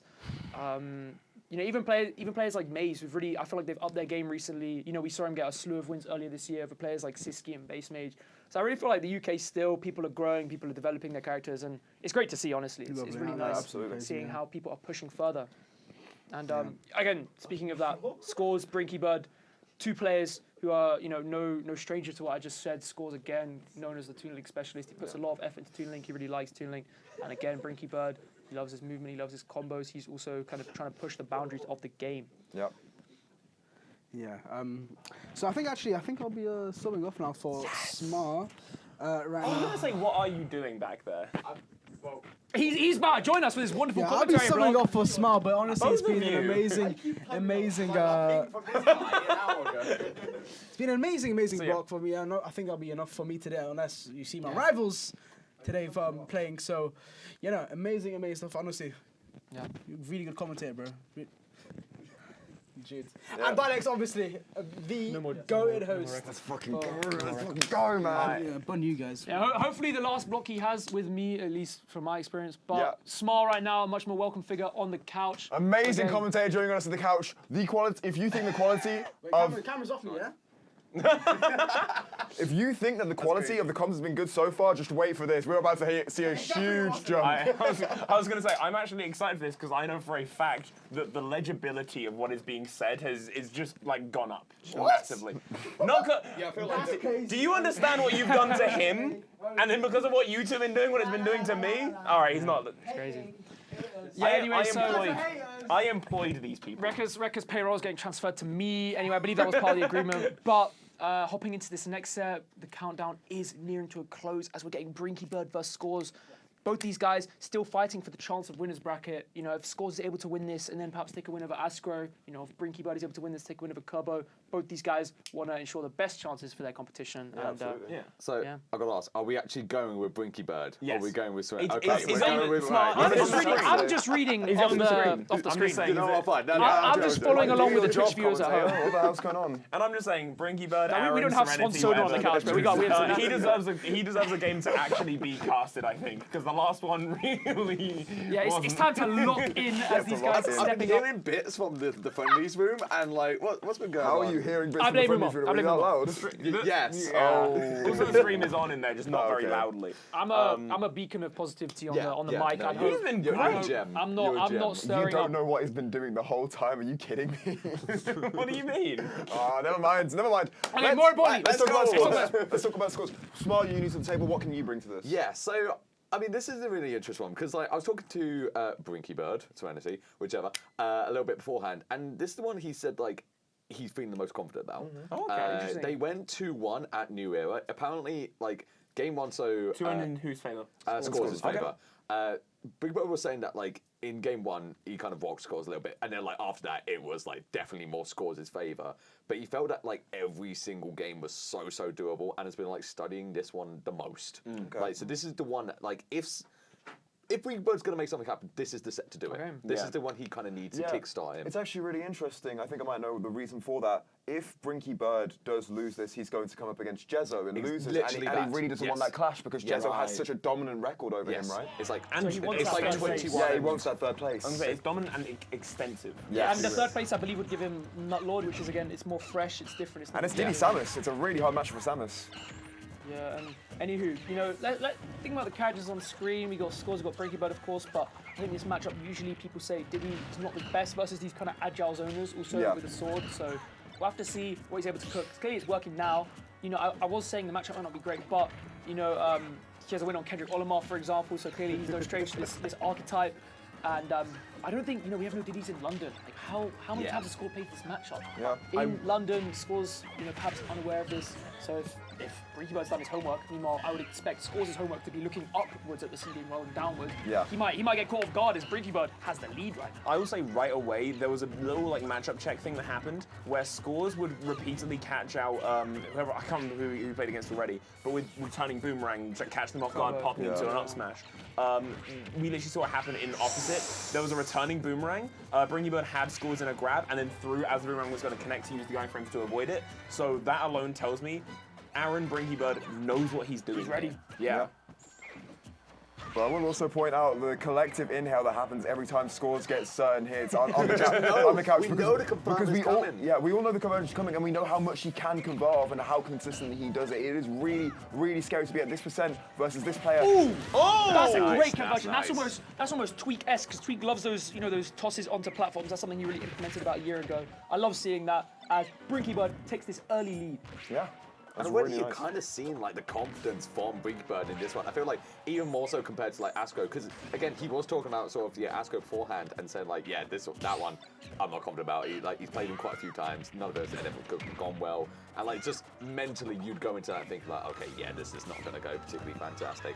But like with this one, you know you've gotten close before. You know what you can do. And certainly Brinky Bird is trying to cook right now and take down this Toon Link. Yeah. And again, kind of shades of the Kerbo set where I think the defense of the opponent is really important because while, you know, Toon Link has these subs, he's not exactly great at killing if the opponent has, you know, good mitigation around the kill confirms and such. And we're seeing that. I think he's positioning really well. I think he's DIing well. And again, the fact that he's done his homework, I think it shows because he's almost lapped him. In a 3-1 would be massive here, a big statement to bring out this game 1. So gonna see if Brinky Bird can make some magic happen in the corner. Ooh. Really strong cards in the corner, specifically because of that down tilt. It's so fast, it's so safe as well. The pressure is really good. Scores finds his way around it, but he gets caught by the monkey flip from the corner. Scores in the corner here. Back air would have killed, doesn't quite find it. We're still in the situation. He's looking to find any sort of hit. He's looking to find any sort of tomahawk. Scores is not letting go of that shield. He knows that he can't get him off the grab. Ooh. So he's playing it so patient, but so is Brinky Bird. Neither player is finding anything right now. They're both trying to use their projectiles. Oh my God. And F tilt finally breaks the pressure sequence, but it's not over. Oh, that's good catch from That was a quick F throw. No up throw? He had rage, but perhaps not enough. The up throw is quite nerfed. Oh, okay. However, good catch. Not getting the bear, getting a misinput F throw. That should be up That should be a kill. Or back throw, yeah. I mean, he's just in, let's be real. Yeah, I was going to say. And Scores right now leveled the playing field. I'm sure Scores would probably also prefer to, I think Scores has his aim set higher because he's going to try to beat Astro, but if he wanted to pick between 3rd and 4th, and imagine he picked 3rd as well, so he's going to fight as hard as he can for this stock here. It's interesting you say that, actually.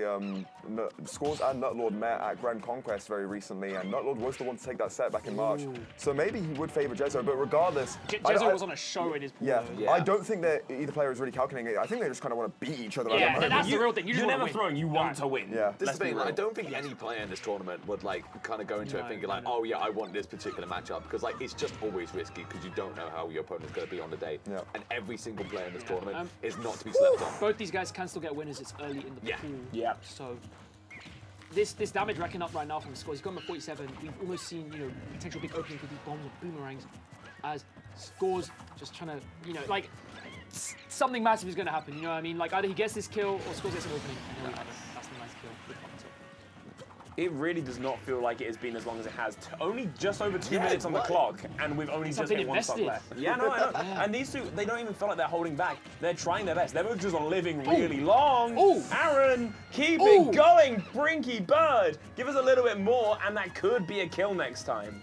Yeah, 45% racked on with incredible speed. That up tilt up air will not be killing just yet. Scores is going to have to find something else if he wants to get the kill. Sends him off stage with the side B, tries to pressure ledge. He can't quite find anything, and what a timing on the side B. He's able to just hold it back until he goes off with it.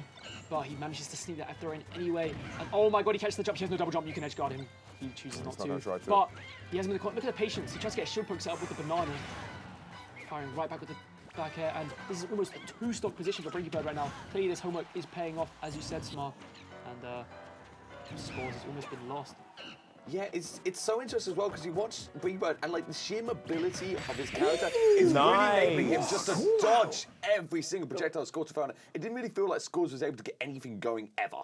It was chip damage for the most part. The confidence is showing. Yeah. It's showing. It The really research is. is showing. So much of just competition is mental, and going into a set by confidently going, I think I've got this one, and I'm pretty sure you are outseeded, and you're going into it going, yeah, I'm making this upset. That's already speaking volumes in not even necessarily how good you're going to be, but just the spot you're putting yourself in that you're going to be unshaken. You're not going to worry about things if they slightly go wrong because that's what people expect to happen. But you're here to make a name for yourself, so you're giving it your all. Yep.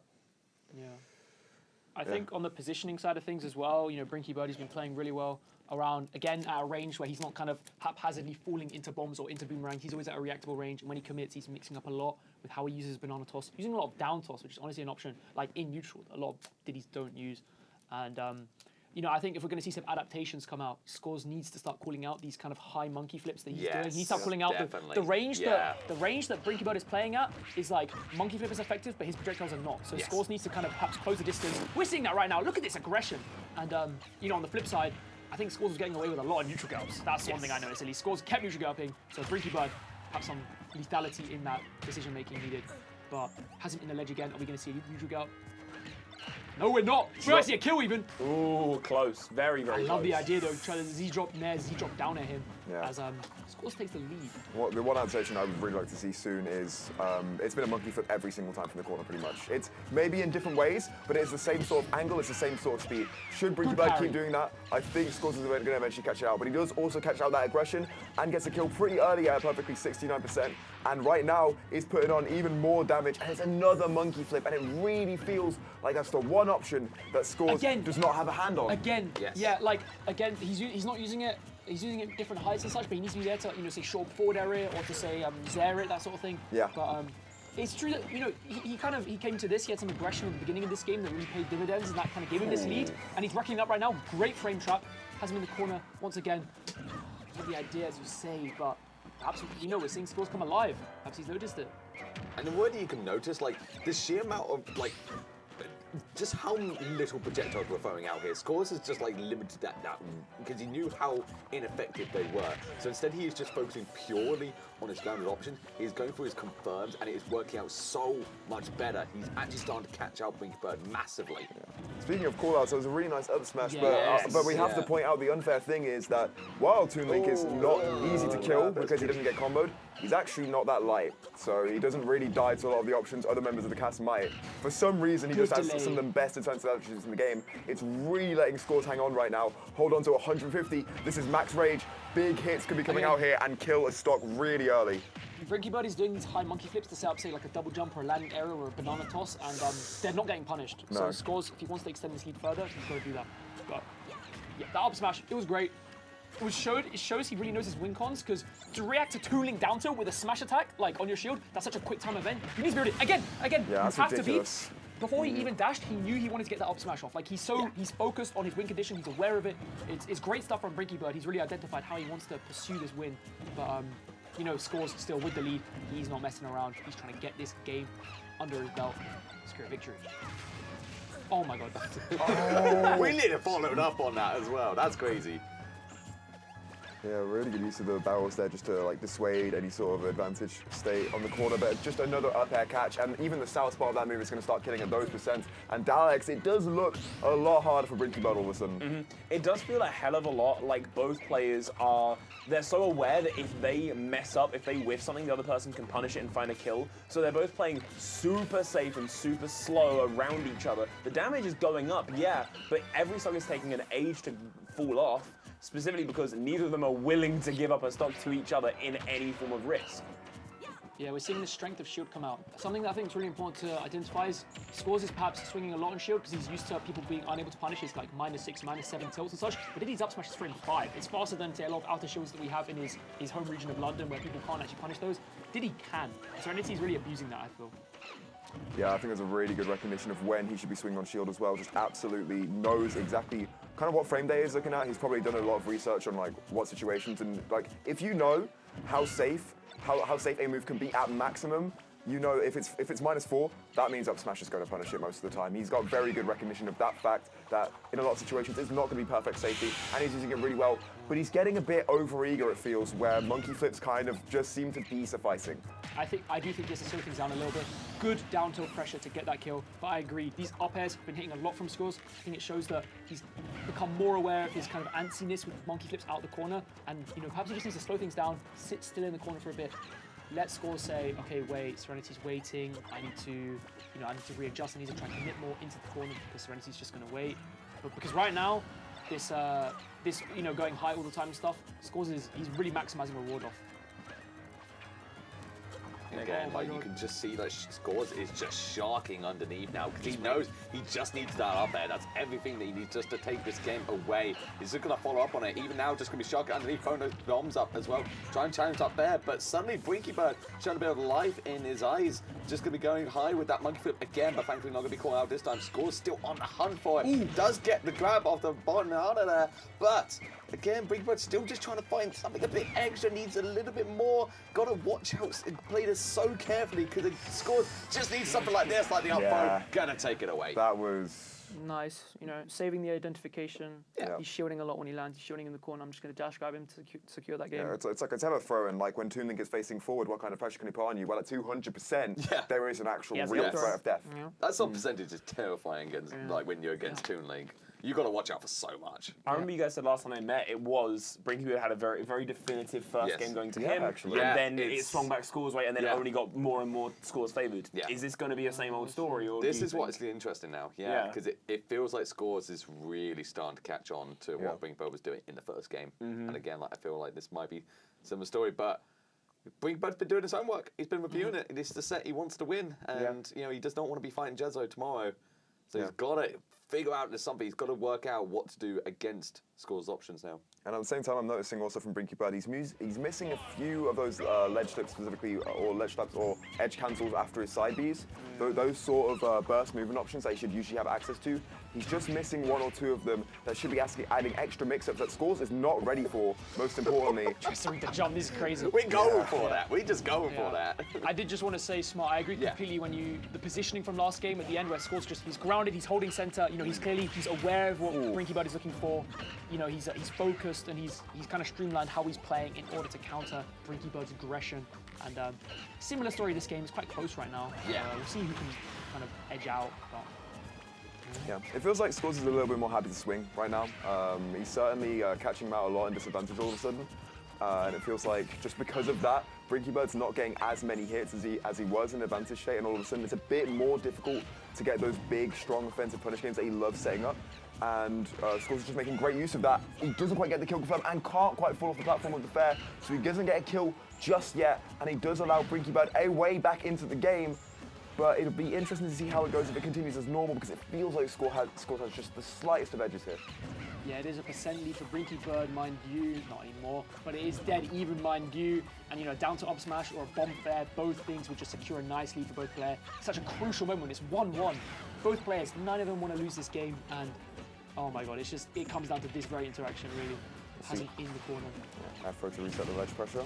Oh my god. I'm so glad Scores kept his shield up there. Oh, he's going You've again. got to watch out. Okay. You've got to watch out. But there we go. The upbeat going to take away that stock, and Scores in a good position here. Just going to get all this free damage here. And you can just see he runs off to that right side. He says, I'm just going to hang over there, like chuck out some projectiles. I'm getting my free damage. And he's so patient at advantage state as well, man. Every single time Brinky Bird lands with a swing, he's getting caught out. It's a good reaction the again. dash shield's a good He's so ready, but it's just not quite enough to kill. And now it's staled as well. I don't think the next one's going to be killing either. And as a result, so much percentage has just climbed in such a short amount of time. And he got ready at that time. Scores with pin perfect recognition. Yeah, Scores right there. We saw him catch his landing about 3 or 4 times. He really lays it in on how he wanted to punish Brinky Bird and maximize that almost 0 to death, really. You know, dash back, dash attack. Oh, no. There we go. I was ready for a downer. I was like, I'm really worried. But yeah, Scores, I think, really is kind of locked in now, and he's trying to maximize these openings. What a lead, as we were saying. You know, Brinky Bird put it all on black and it red. So he really has some thinking to do if he wants to take home this set and avoid Jezza. Yeah, let's go gambling, and Gamble Aware has got a thing or two for Brinky Bird. He's going to be feeling this in the morning. Okay, nice. Just sliding up tilt though, that's pretty nice. Pretty clean. But again, like, this is just kind of the perfect domain for his Scores now, because he's been playing this so patiently since game 1, where he was like going for the aggression. Since it slowed it right down, and I feel like now with just such a fat lead that he's got, it works perfectly for him. He can literally play this at the pace he wants to, just get all the free damage in the world and not really worry about things. Yeah, harkening back to what you said, Daleks, it does seem to be kind of like a repeat of that new era set. It's like Scores got just like a big down low after that game 1, and I didn't see New Era, but I'm guessing that's kind of what happened back then as well. Yeah, he's a very strong player. He's incredibly good at getting those conversions, and again takes another game to put him at 2-1. And yeah, I think you're right. I think he really did catch on mostly to the disadvantage habits. It was monkey flip and button Z landings that Aaron was making such good use of. But when you overuse an option, it just naturally becomes worse because it becomes more easy to predict. And as a result, Scores is getting so much more damage. Like you said, Smar, couldn't get a lot of damage early on. Now, it's not that he's getting long strings, it's that he's calling out that option repeatedly. Yeah, precisely. I mean, another interesting thing that, like Brink Bird said, is that for all of the people in his pool, he was saying that, like, he feels he needs to basically time them all out to actually win the set. And he did admit, like, he says, I'm not really sure if I've got that in me. I couldn't tell. Yeah. This is how he plays. This is how he plays. And he says he's not sure if he's got it in him to do, because he knows he has to play it so slowly. And I feel like sort of it's... The thing is, best of 5 round robin, timing everyone out. It's not even necessarily like, are you a good person? It's do you have the motivation to wait all that, especially if it's game 5 finish each time. You're saying into 7 minutes every single game. Oh my god. I do think the deciding thing is he needs to lay off the reversals, lay off the fast pace, disadvantage state, and just say, you know what, I'm going to drift back, I'm going to go to ledge, I'm going to sit on ledge, I'm going to just land and just land and roll, or just be relaxed. The Scores right now, you know, I've said it before on comms, but he thrives off those greedy options. He thrives off those kind of antsy options. And but catching the double jump, yeah, I mean, you know, like we'll have to see if he could make something up. But I think the most things, that's what I mean. He just jumps in, you know, just keep it slow, keep it slow. Oh, what that F-tilt angle is disgusting. What was that? Yeah, just one of the many hits of F-tilt that is absolutely abominable. Comes I don't think out I've Scores. ever seen that before in my life. I've been hit by it. It's hellish. I'm sorry for your loss. Good spot dodge. I was gonna say, like during the middle there, damn. Yeah. Ooh, nice awareness. Yeah, and I mean, on the flip side, I was saying that, but you know, VGBoot can also apply the same advantage to stuff 2 scores if he identifies how he plays. But right now, it feels like it's the other way around. And yeah, it's such good call outs. He's just more aware of how BrinkyBoot is operating. Well, he has been calling out these jumps. Yeah. Nice deep edge guard. You know, I did say Scores. He's kind of a victim to those deep edge guards. He gets a bit his brain off a bit when he's out that deep. Doesn't really suspect to get hit. Double jump bomb pluck Double in jump particular. bomb pull, He's highlighted down it as like temple. one of his biggest weaknesses, like his Achilles heel. Like we will just If you stop have Scores panicking. tomorrow, take notes. But if you have Scores today, you got to focus up because he's been getting these up airs, he's been getting these extensions, and oh my goodness. Well, this is the really interesting thing about like the taking notes part. You wonder if Serenity was watching, BrinkyBoot was watching Kerbo's Scores, where Kerbo was taking his sweet time in getting back out of those situations. If he was emulating that a bit more, I think he'd find a bit more success. Because again, that defensive Kerbo, I think we're seeing the difference now, where someone, you know, such with that Kerbo defense plays against Scores, and then someone else plays against Scores, we're seeing just how much reward Scores gets off these hits. He's so good that he's able to play his game. Oh my god, F-tilt again. This is going to be the bane of BrinkyBoot's existence. And there's the catch. Spacing, the relax. That's what we need. We need the relaxation from Scores. He's letting himself have the control. He's not rushing things. Again, you know, we're seeing the difference in these players from set to set, but right now, Scores just... he secures this kill, you know. Yeah. It might be over. BrinkyBoot probably looking for some sort of like big conversion here to try and like maybe get the stock back, because it's 179 to 91. It seems like a huge lead. If he can find a stock, which he can at 91%, it could be made even, but right now it's looking so difficult. There's so many projectiles you have to dodge each time you want to go in. There's so many hitboxes you have to get around each time you go in, and they're fast and they're safe. When he finds a down tilt, he can't quite convert it. He might look for another, but there's a back throw. He's the fear. Yeah. And you don't understand why, like, Scores' gameplay is so scary in the wrong moments, and he's really proving it with this lead, trying to secure this game right now. He's just got one stock separating him from getting this set, and every set counts in these round robins. Yep, absolutely. It's the classic thing, I think, when you drop to, like, you drop from a stock, yeah, you're objectively in a worse spot than you were when you had a whole extra stock, but you were at 190, but you can now start fighting with reckless abandon because you don't have a stock that's immediately about to vanish. Like, yeah, BrinkyBoot does not want to take more damage, but he can happily swing a read or even a reaction like that without any risk, because if he messes it up, he's probably taking 20 to 30, not losing the game. Feels like reactively BrinkyBoot has actually been insane this set. Like, He's got to channel it more, honestly. He's got to slow things down, and that's his ticket if he wants to take us to a game 5. But, you know, again, Scores out of none of it. Look at that grab. These grabs, when a 2-link player is grabbing you, you know he's confident because it's a laggy move, the reward's not great. But he's saying, you know what? I can tell when you're shielding. I have a feel for your habits. Those dash grabs, those standing grabs, that's a sign of confidence. And Scores is showing it right now. Trying to get this set win. He's got a message, you know, he wants revenge. Bit of a misinput though there, sends Scourge off stage. It was a good air dodge. He doesn't quite get hit with a banana, really but that would have been Kearns. That also would have been Kearns. Lots of kills outs coming up from both players. They both want to secure this as soon as possible. BrinkyBoot wants to put himself on the board. He wants to take this to game 5, but Scores is not touching the air right now. Great call out on the double jump. He has to land. No way! Oh my god! The lingering hitbox of up there is ridiculous. The last possible second it felt like that thing could have connected, and it did. Wow, what a set. I guess because he was charging, he becomes lighter because that mechanic's still in the game. But Yeah. wow, I think if he released that up smash as well, I think he would have killed him because he had rage. He was charging. Right. That was just such a chaotic landing. And now, you know, 2 sets left. We have Scores Astro and we have Kerbo BrinkyBoot. I believe. I'm not sure who's going to be on next. It's one of these 2 players. I will say I'm probably going to jump off because obviously we've got other side events lined up after this, and I want to get set up on those so we don't wind up finishing at midnight. We're not going to. Do you want to bring Rekka back? If he wants to. Oh no, Preferably I don't. not. Wait. I want to experience this actually. I haven't had this yet, so yeah. But He's asking for it, bro. Yeah. Are you sure? Yeah. You're like. Oh yeah. No. Is this like stock? He might just just say, I want to play Rivals, leave me alone. Yeah. See what He's in the bracket. I know Becca's like weakness as well because I could just say domain and expansion and he just like crumbles. Okay. So. I've heard those 2 words enough from you over one day for a whole weekend. It's ridiculous. So I'm gonna dip. I'll see if there's anyone else that wants to join in. If not, there's 2 sets left. Good luck. Cool. Thank you, Daleks. All right, so we're going to try and see if we can get a Rekka or someone back. It doesn't necessarily have to be a Rekka. We can have Cinderace. It really doesn't have to be Rekka. Cinderace, what do you have to say? You know, what do you got to say? Analysis on the game, yeah.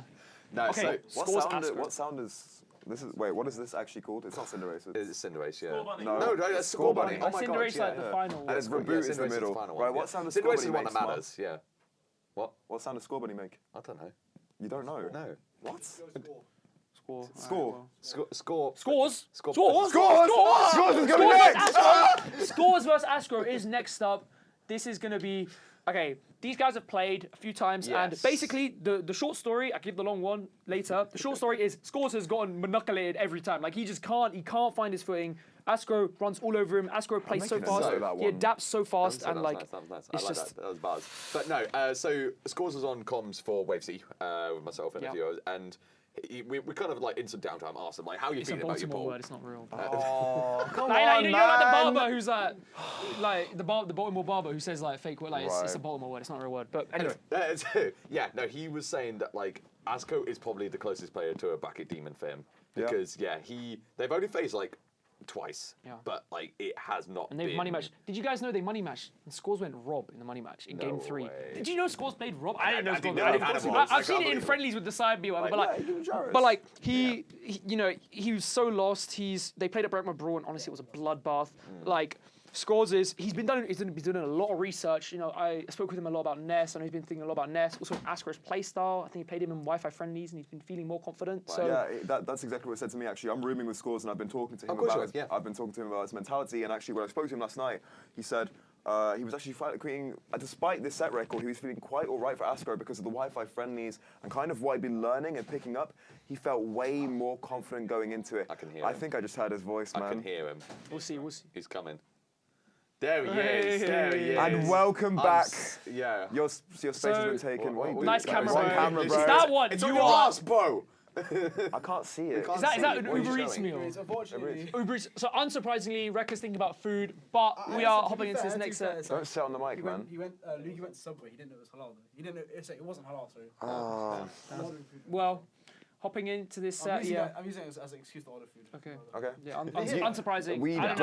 You don't need to tell us you need excuses to order food. But yeah, Scores has been practicing a lot. Again, he's the type of guy. If he loses a set, he's not going to just like let it happen. Like, oh, whatever. He's going to throw it on and be like, you know what? I want my run back. He's someone that kind of like, he'll feel like disappointed at the time, like kind of, and be like reading back. But like a day later, he'll bounce back and just be like, I want my run back. I want to practice. And we'll have to see what Scores able to cook up because again, he's been practicing for it. I'm just like we watched the Kerbo set earlier, Smarn. Like, you know, Kerbo was making the most of his Scores' disadvantage. She was finding openings, and I feel like Asker's going to do the same thing. Like, I don't want to be too foreboding, but you know, Asker seated above Scores. Asker on amazing form. We just watched him 3-0 Kerbo. Yes, exactly. I do think that I would favour Asker going to this, despite Scores' best attempts at grinding out for this set. But then again, it's going to be a challenge. Yeah. It's going to be a real challenge, and Scores knows that, and.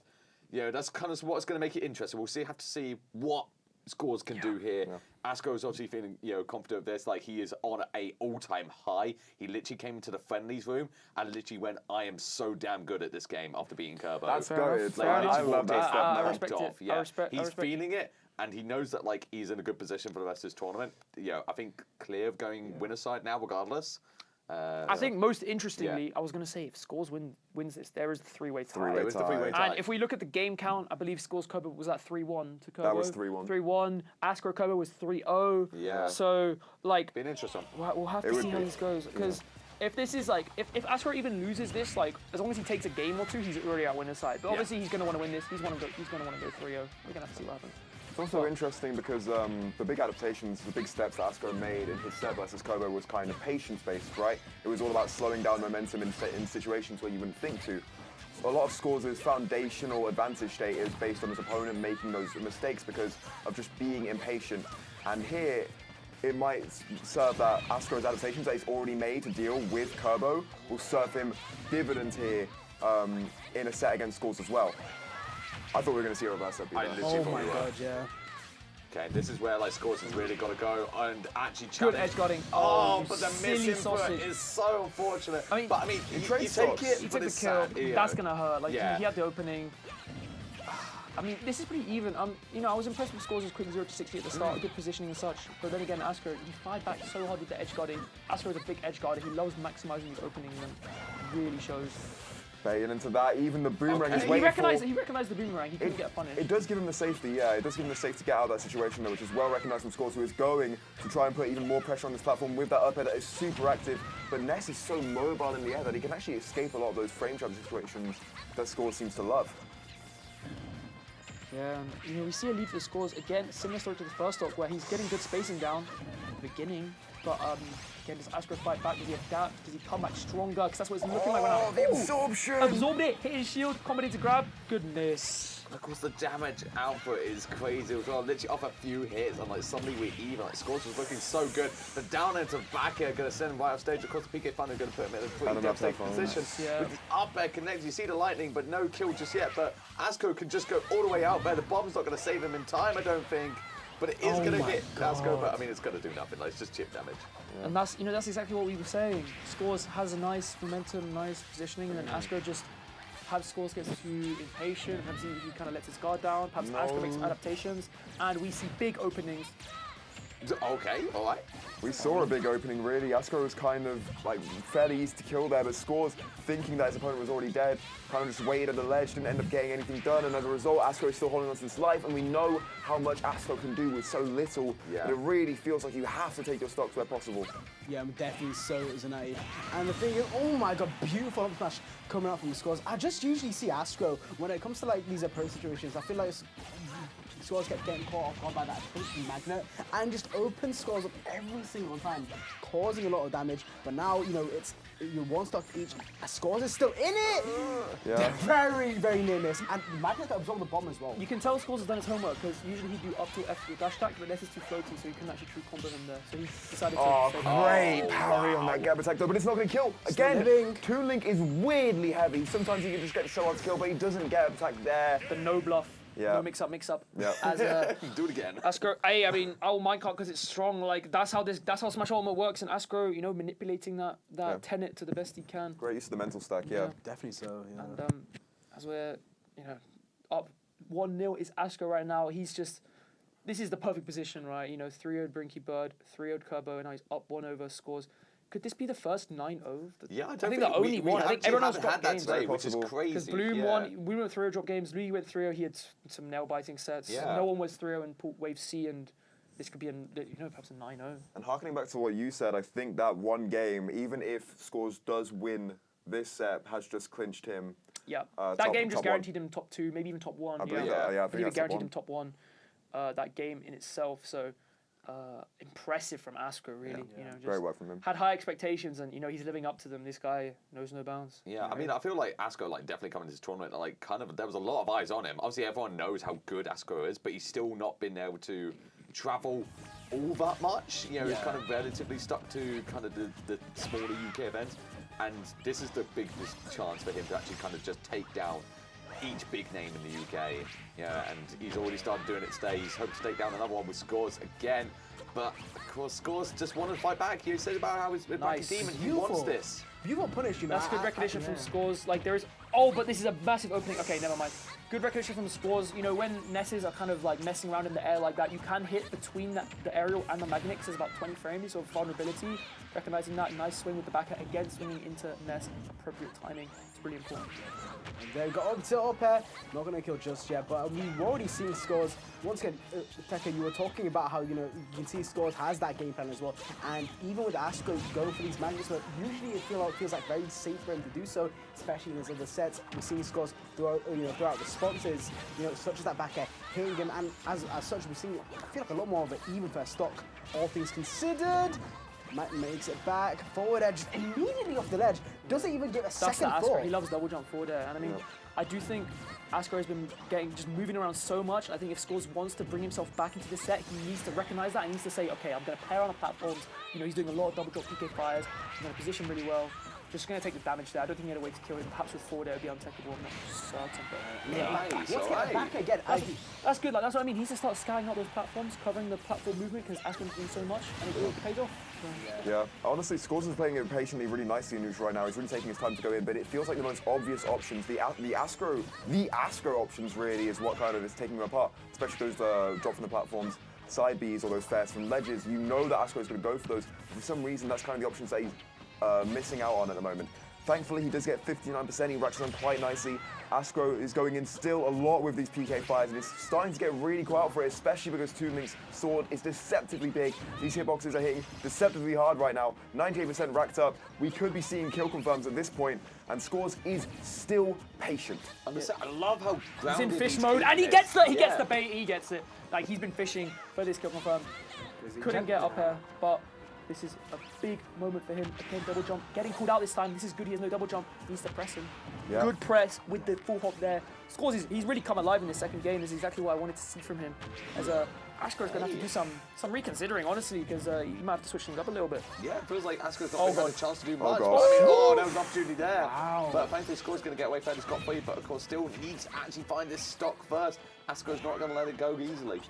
Yeah, even despite all of that, I mean, I'm pretty sure we were all talking about this before, right? Where we, you know, people usually say that Asco has a bad disadvantage, but he's just done such an amazing job of surviving so far. Even taking on these hits, his DI on point as well, threading the needle in a lot of situations as well. But Scores right now, he seems to be on his game. That would have been a cool mix-up, but Toon Link has up a shield, and that move, you can't cross it up. It's so fast, you can't hit the top of the shield either. Like, good awareness from Scores, and Asker right now firing back with these back air going so deep! Yeah. So deep! Look at that! He mentioned it last set, I think he mentioned it in the first one. Sometimes he just gets too comfortable with those bomb balls in the blast zone. He's weak to these deep edge guards, man. Like how are they going to get to every me? set now. But Ness really can get to you. He can get to you so quickly. But Scores is putting the paws on him right now. He's actually doing so much damage, 80% racked up. He's clearly not shaken by losing that stock, and that's what you love to see. Despite being a game down, despite losing a stock like that, he's not shaken at all, and he is firmly in control. He's fighting for his winner's life. The roll in. Oh god. He shields it though. That's big. Up air doesn't manage to connect. That's the one. Up draft. Wow. Yeah, Asco's still hanging on. Gonna get forward there. And that was very, very clean from Scores. That was a clean game, to be honest. Very good. That was really good from Scores. Just generally, I feel like usually, like he would land a confirm once, twice, think it might kill, you know, and then he doesn't manage to capitalize afterwards, after the fact, right? No, I will now that I'm getting it. What are you after, Daleks? I'm not after anything. This is probably the best I've seen Scores play. Again, left the mind game answers directly in eyesight of you and completely. Oh, fantastic! Yeah, I'm really. He's already got through it all, to be honest. But the thing is, Scores, even after landing confirms that didn't kill, he was ready for the aftermath of it every single time, especially in those last couple stocks. That's the confidence I've been wanting to see from Scores all tournament, and I'm glad we're seeing it now in such a pivotal moment. As the Mundi Ness colour comes out, trying to channel that set record Mundi has with Scores right now as Asco. Do you think he's still remembering that comment I made? I'm surprised how much Mundi comments have been made so far. But, yeah, I think 2 Mundi comments is 2 more than I expected. But anyway, trying to catch that jump, but Scores says no. Like this is what we need. You know, look at the spacing, good spacing, good decision making. He's calm, he's patient. This is exactly what Scores needed. It says Asco's up 2-0. We need to get some production to change that because it is 1-1 right now. And Scores is looking to make it 2-1. He's trying to make it Kendrick 2-1 because he's really, really moving nicely. Doesn't quite get that PK fire, and that's huge because that could have been a kill there. He gets him off stage, and he will be looking, I think, probably for some smash attacks. He waits, but he goes for a kind of an ill-advised punish there. It really should have been a grab, and gets caught. I don't know how many times I'm going to say it, but that is also, to be fair, Asco is amazing at that. It's honestly one of his best areas. He's so good at identifying how Ness uses that kind of floaty, disjointed forward air, just kill people off stage. Does it with me all the time. It's really annoying. Yeah. And Asco right now with the lead. He said, you know what? You can have your tempo. I see one opening. I take it. Yeah, once again, like you said, just way too comfortable with that, and beautiful nair dodge coming out from Asco, narrowly living. Oh my god! But once again, it's what I was saying before, right? Even if he doesn't land the confirm, even if it might not kill or anything, Scores is now ready for that. And that's the deciding factor. Look at that! Asco's moving mad. Okay, Yeah. quite mad. No, that's going to be hard to punish because he's gone all the way to the other platform as well. And Tunic isn't the fastest. On the ground he is, but... Yeah, there's deceptively little lag on that move as well at the end. I do like the Scores just waited it out as well. Like, wasn't even going to try and punish it. Just, yeah, going to let it happen. He's probably been burned before. Right now. Yeah. It's that intuition, that creative intuition of Astro is like, once again, he's redefining the character using rock as What to cancel the dash up smash. Like, look at this. I'm terrified and I'm not even the He one spaced playing. out that back air as well, mind you, by the way. Like, but Scores, you know, he's firing right back. He's getting big openings off these landings. Again, he's looking at these skill confirms. Can he find one here?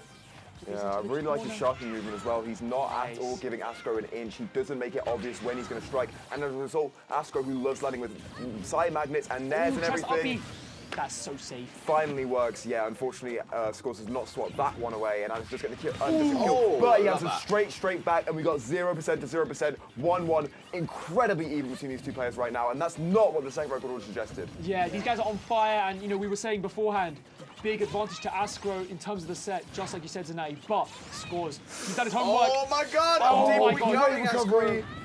Oh. I love the attempt from Scores. I really do. And not only that, escaping from that almost checkmate situation on the stage there.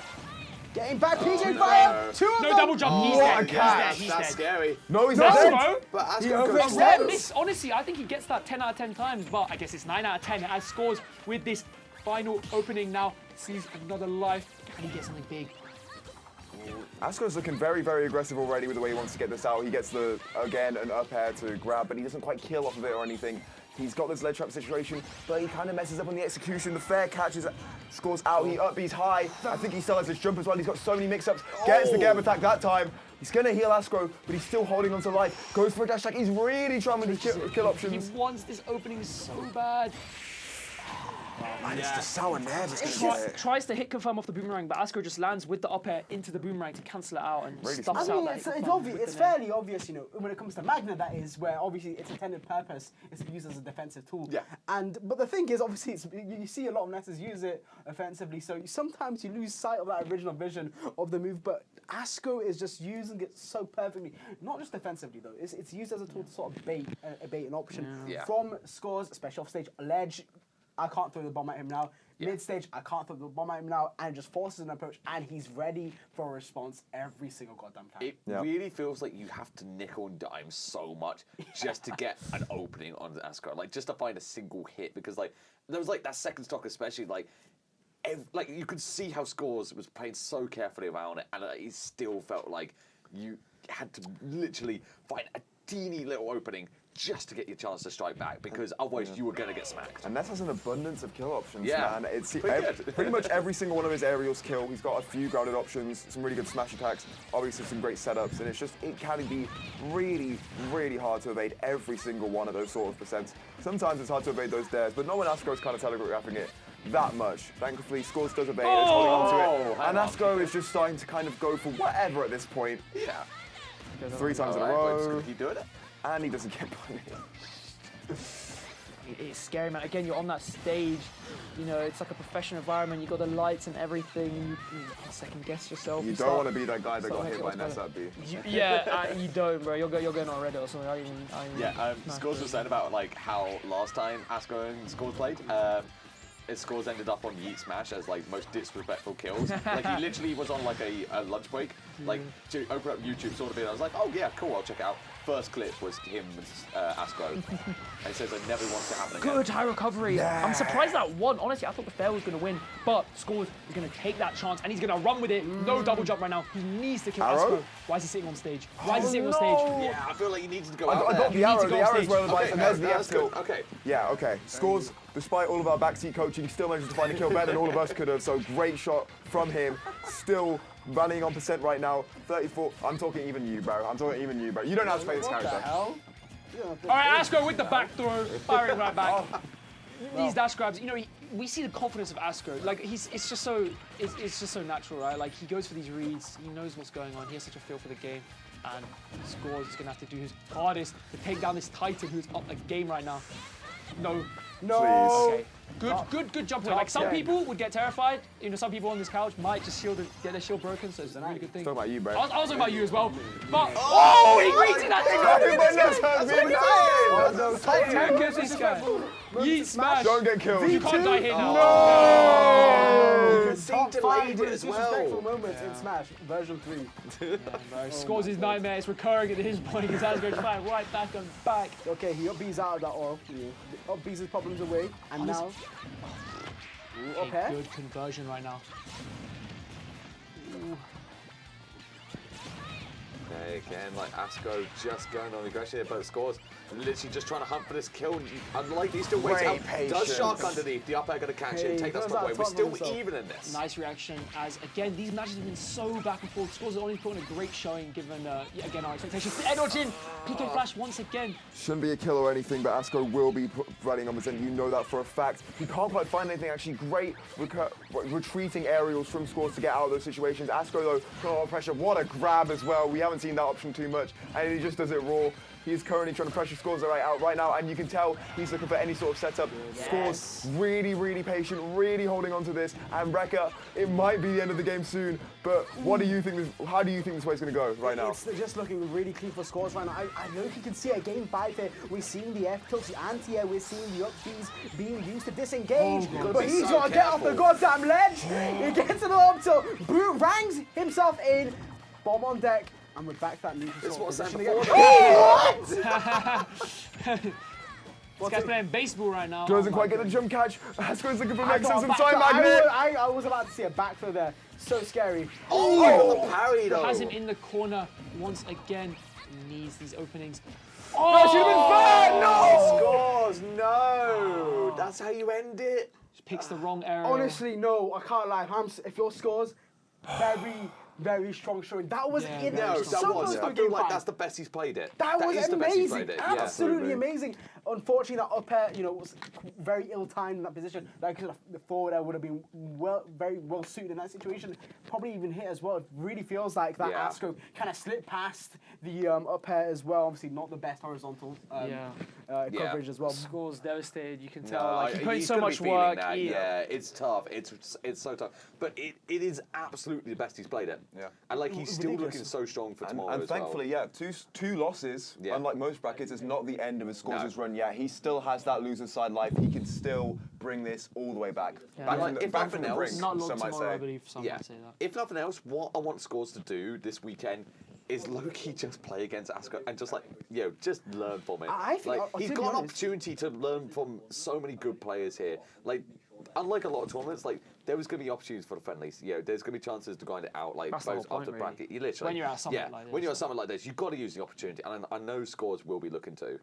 There's even hope for you yet, bro. Yeah. I'm done with this game, bro. The record cast is Remontana. He's going to come back like the best Shulk UK when you need it, bro. We can't let Scrat have that one. You got to come back and show us what's good. I honestly, Shulk in this game is just not. It's just the thing is, right?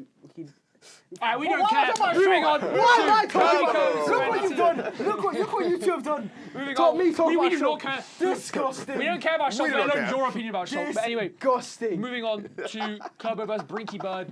This is going to be. This is going to be honestly my initial thoughts. Smart. This is going to be tough for Brinky Bird because Kerbo, they have Diddy's galore. They have Jodgers. They have Nathan Bone Crush in Scotland. Yes. So Kerbo is going to be practiced. He's going to know to crouch under all that stuff, catch banana, make scrapping a hell for Diddy and Brinky Bird. I can't name a second Kirby in the UK other than Kirby. So there isn't. This is going to be challenging. It's going to be I really guess it's challenging. Venom. From London. Yeah. It's not even like those two would have played. Exactly. Really. And I don't know if any of you follow Judges on Twitter either. I think I've seen it. Not like this I've seen 20 tweets of him hating on this matchup. He hates this matchup so much. To be fair, the Brink was saying that this poll is really annoying for Diddy. Hey bro, he didn't want to clash Owl or Jezzo. I was doing him a favor. Yeah, it's just characters that Diddy struggles against, weird, and Kirby is another one of those. Kirby just has the tools to actually just challenge and kind of just duck underneath what you want to do. Being such a character that pancakes so easily is not easy. It's a character that a lot of jank in these situations. In a character with Diddy that you already fall out. A lot of characters fall out of a lot of his moves in general. Yeah, Kirby is the cream of the crop in that regard. Like you said, very small. Pancake-ass character, man. A lot of moves will whiff. A lot of moves, you will fall out of a lot of moves as well. Yeah. Of course, this guy's thinking about pancakes. And also having two incredibly active options between 3, Nair, down air, rock. What did you say? I said he said, do you want pancakes? I'm like, I said, of course he's thinking about pancakes. Yeah, but like, you can't just talk about pancakes. They're not Anyway, 3 incredibly active options between No, that's not my... down B and down air. He can really edge guard Diddy Kong well. I think he's really good at the matchup. I think he's probably +2, to be honest. I feel like it's really hard for Brink. I think Kirby's top 5. I think he beats Young Links. I'm glad we agree on these things. Yeah, exactly. We agree on these things. But anyway, these guys getting ready. Get off your phone, bro. You know, like, last set of the day in Smash Ultimate. My Uber Eats order coming soon, actually, man. Again with the food. Alright, we don't care about Uber Eats because, you know, these guys are trying to deliver an amazing experience for us right now with this final set. That's my thing. That's my thing. You see it. That's my segue. He's actually stealing your money, bro. Your career was so done. We don't know how this is going to go. You know, we can't count these guys out because this is Brink. We got some great players here for Smash Ultimate. We just want to see what happens. Have I announced you for regen casting yet? Huh? Have I announced you for regen casting yet? Damn it. Okay, never mind. And you already know who it is. Don't worry. But Kerbo, these trips started off. Oh my god. Who is it? Can you just tell them? Oh yeah, it's Tekka Luka. Tekka Luka. Tekka We got Under Might, accompanied by Swan Sona, SMA. Lincoln Pikmin right now. Lincoln Anywho, Pikmin. this is kind of what we expected. A lead for Kerbo as he's just linking these moves and putting them together. He needs to come up with something right now, Breaky Bird, because this, you know, it's kind of what we expected. Kirby's down for is so violent. He actually really stops 10 times. Slams you at maximum. Only has like 10% as well, crazy. Yeah, it's actually Why terrible. did you sound so excited about that, Becca? What? What's going on? I'm smart side guy. You now, Smart. You're not. Freaky frog, Smart. Can't lie. Don't know what you're on, but I don't want to know. But Smart. We got a Freaky Frog and a Funky Monkey on the screen right now. As that Nair coming out, hitting that bear too. As Kerbo with a statement back off my bars. Alright. Yeah, and Down it? No. No, down it. DIing in. I mean, it wasn't okay. Shut up. I want it to happen. Why did we let the linguistics student on commentary? Yeah. Anyway, worst day of my life. It's not even June anymore. It's this guy. Theo's living the dream. He already did. He won his pool and he's embarrassing you. Yeah. That's really crazy. Is it good? Is it good to be Kendrick Lamar right now? Is it good to be Kerbo right now? Kendrick Lamar has a Jezzo loss. But anyway, Kerbo. How are you feeling to Kerbo right now? Yeah, Kerbo. I mean, this guy is also putting in work. You know, these guys both fighting their hardest. Again, it just feels like sort of Brink Bird is kind of. He is just so struggling bad to find these proper hits that he needs. Like Kirby is just able to maneuver around him so easy. Like even there, sort of just can stay off stage for a while, just hang on to this banana. Like what can Brink Bird do in that situation? Like what off stage pressure can you actually put on? Yeah. It's extremely tough, especially you can't do that. That's you risk getting traded a lot of the time as well in those situations.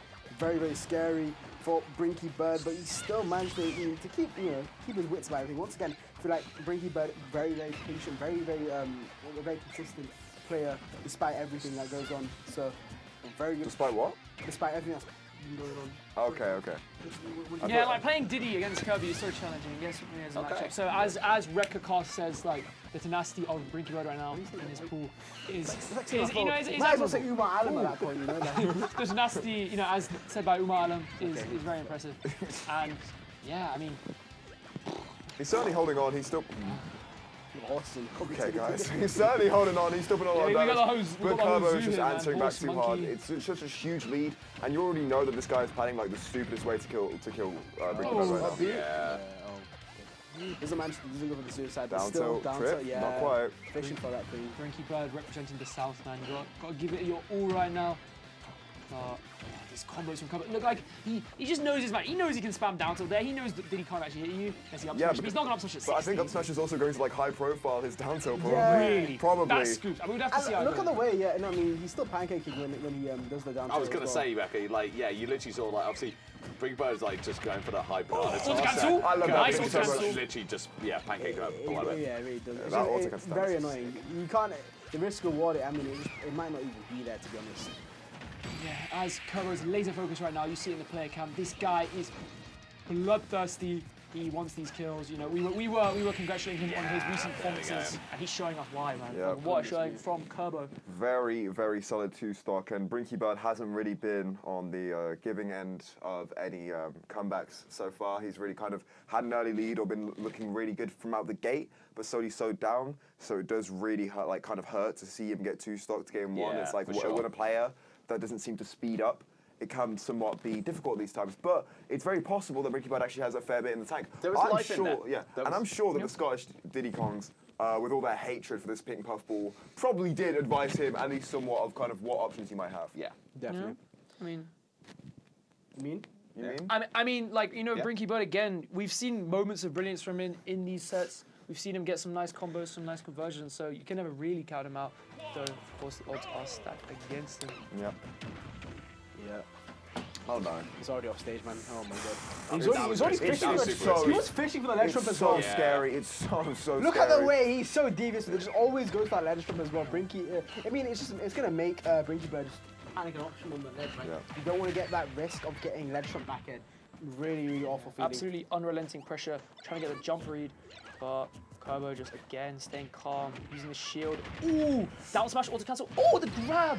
It's our Mephistophelian advantage state as he's just racking up this percentage. He's almost got him in the corner to kill once again. Definitely. What?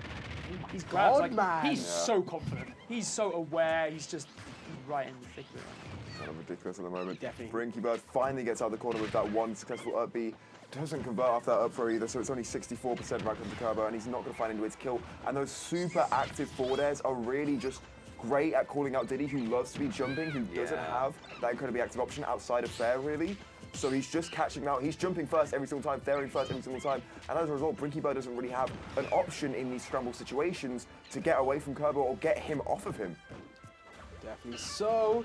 And right now, Kerbo is still hot on Brinky Bird's Nice dash trail. mix up. You know, he's still got a life in this. Nice catch on the platform. Really like that. That was really nice. That was really nice. Catching the platform line with a turnaround down B. You know, great creativity from Brinky Bird. Securing a lead in this game too. This is what we need to see. This is what we need to see. Okay, let's grab. Tried to combo off it. Wasn't true. Shields. But you know, you got to respect the attempt. Cross up, but Kerbo ready for it with the nair. Like, this is what I mean. Kerbo's just, like, this guy does not have bad days, man. It He's looks so like he's playing consistent. Steve, bruv, with the amount of the up tilt combos, man. It just keeps on going, extending him off the platforms. His offense is almost unparalleled. Threatening him with those jumps. I Oh my really God. like that movement as well, because you always assume that Diddy Kong's going to go straight towards their banana, but Brinky Bird is showing his hand slightly saying, I can come out, and you could have gotten hit there. Exactly. He can't come out. Oh, the Z drop, but these Kirby's like that nair is like -2 or something. So you know, any coming out getting shut down by that nair, and you know this Kirby is just a bit phobic. I can't lie. Like, oh my goodness. What on earth, bro? I'm so glad you caught what he says. I'm not sure what you're talking about, but anywho, so Brinky Bird has Kerbo in the corner. Oh no! I love the attempt. I love it. Absolutely. I do love it. Yeah, I mean, thankfully, Brink Bird kind of coming away from that one fairly unscathed. Oh, no, he's both got these banana dudes just hand. scrapping away for this final stock, for this second stock here. But obviously, like Kerbo, again, you can just see just going to keep landing these back airs. But Serenity going to pull the trigger on that up smash, take it away. Yeah, and Smart, he's up with the final stock now. So this is a real situation for him to take a game off. You know, someone who's top 5 in the UK. Big opening for Brinky Bird. You know, this is why he is here at Brink. Yeah, despite everything, he's still landing these confirms. Beautiful, man. Monkey flip doing the work right now. Banana in hand, tries going for the grab, air dodges to the left, man, and doesn't get punished for it. And Kerbo actually, weirdly enough, looks a little bit desperate. We don't usually see so many dash tracks come out from him. Obviously, it is a strong move, but it's an incredibly laggy move. And as a result, and he's not quite finding those back airs either. A nair from the corner works, but it's a nair from the corner. It's kind of those desperate, please get off the option. You need to die right now. Yeah, honestly, Brinky Bird right now putting in. Oh, again, had the right idea. But the no landing. Oh, tries to read the tech. This is great from Brinky Bird. Like, he's really come alive. Yeah.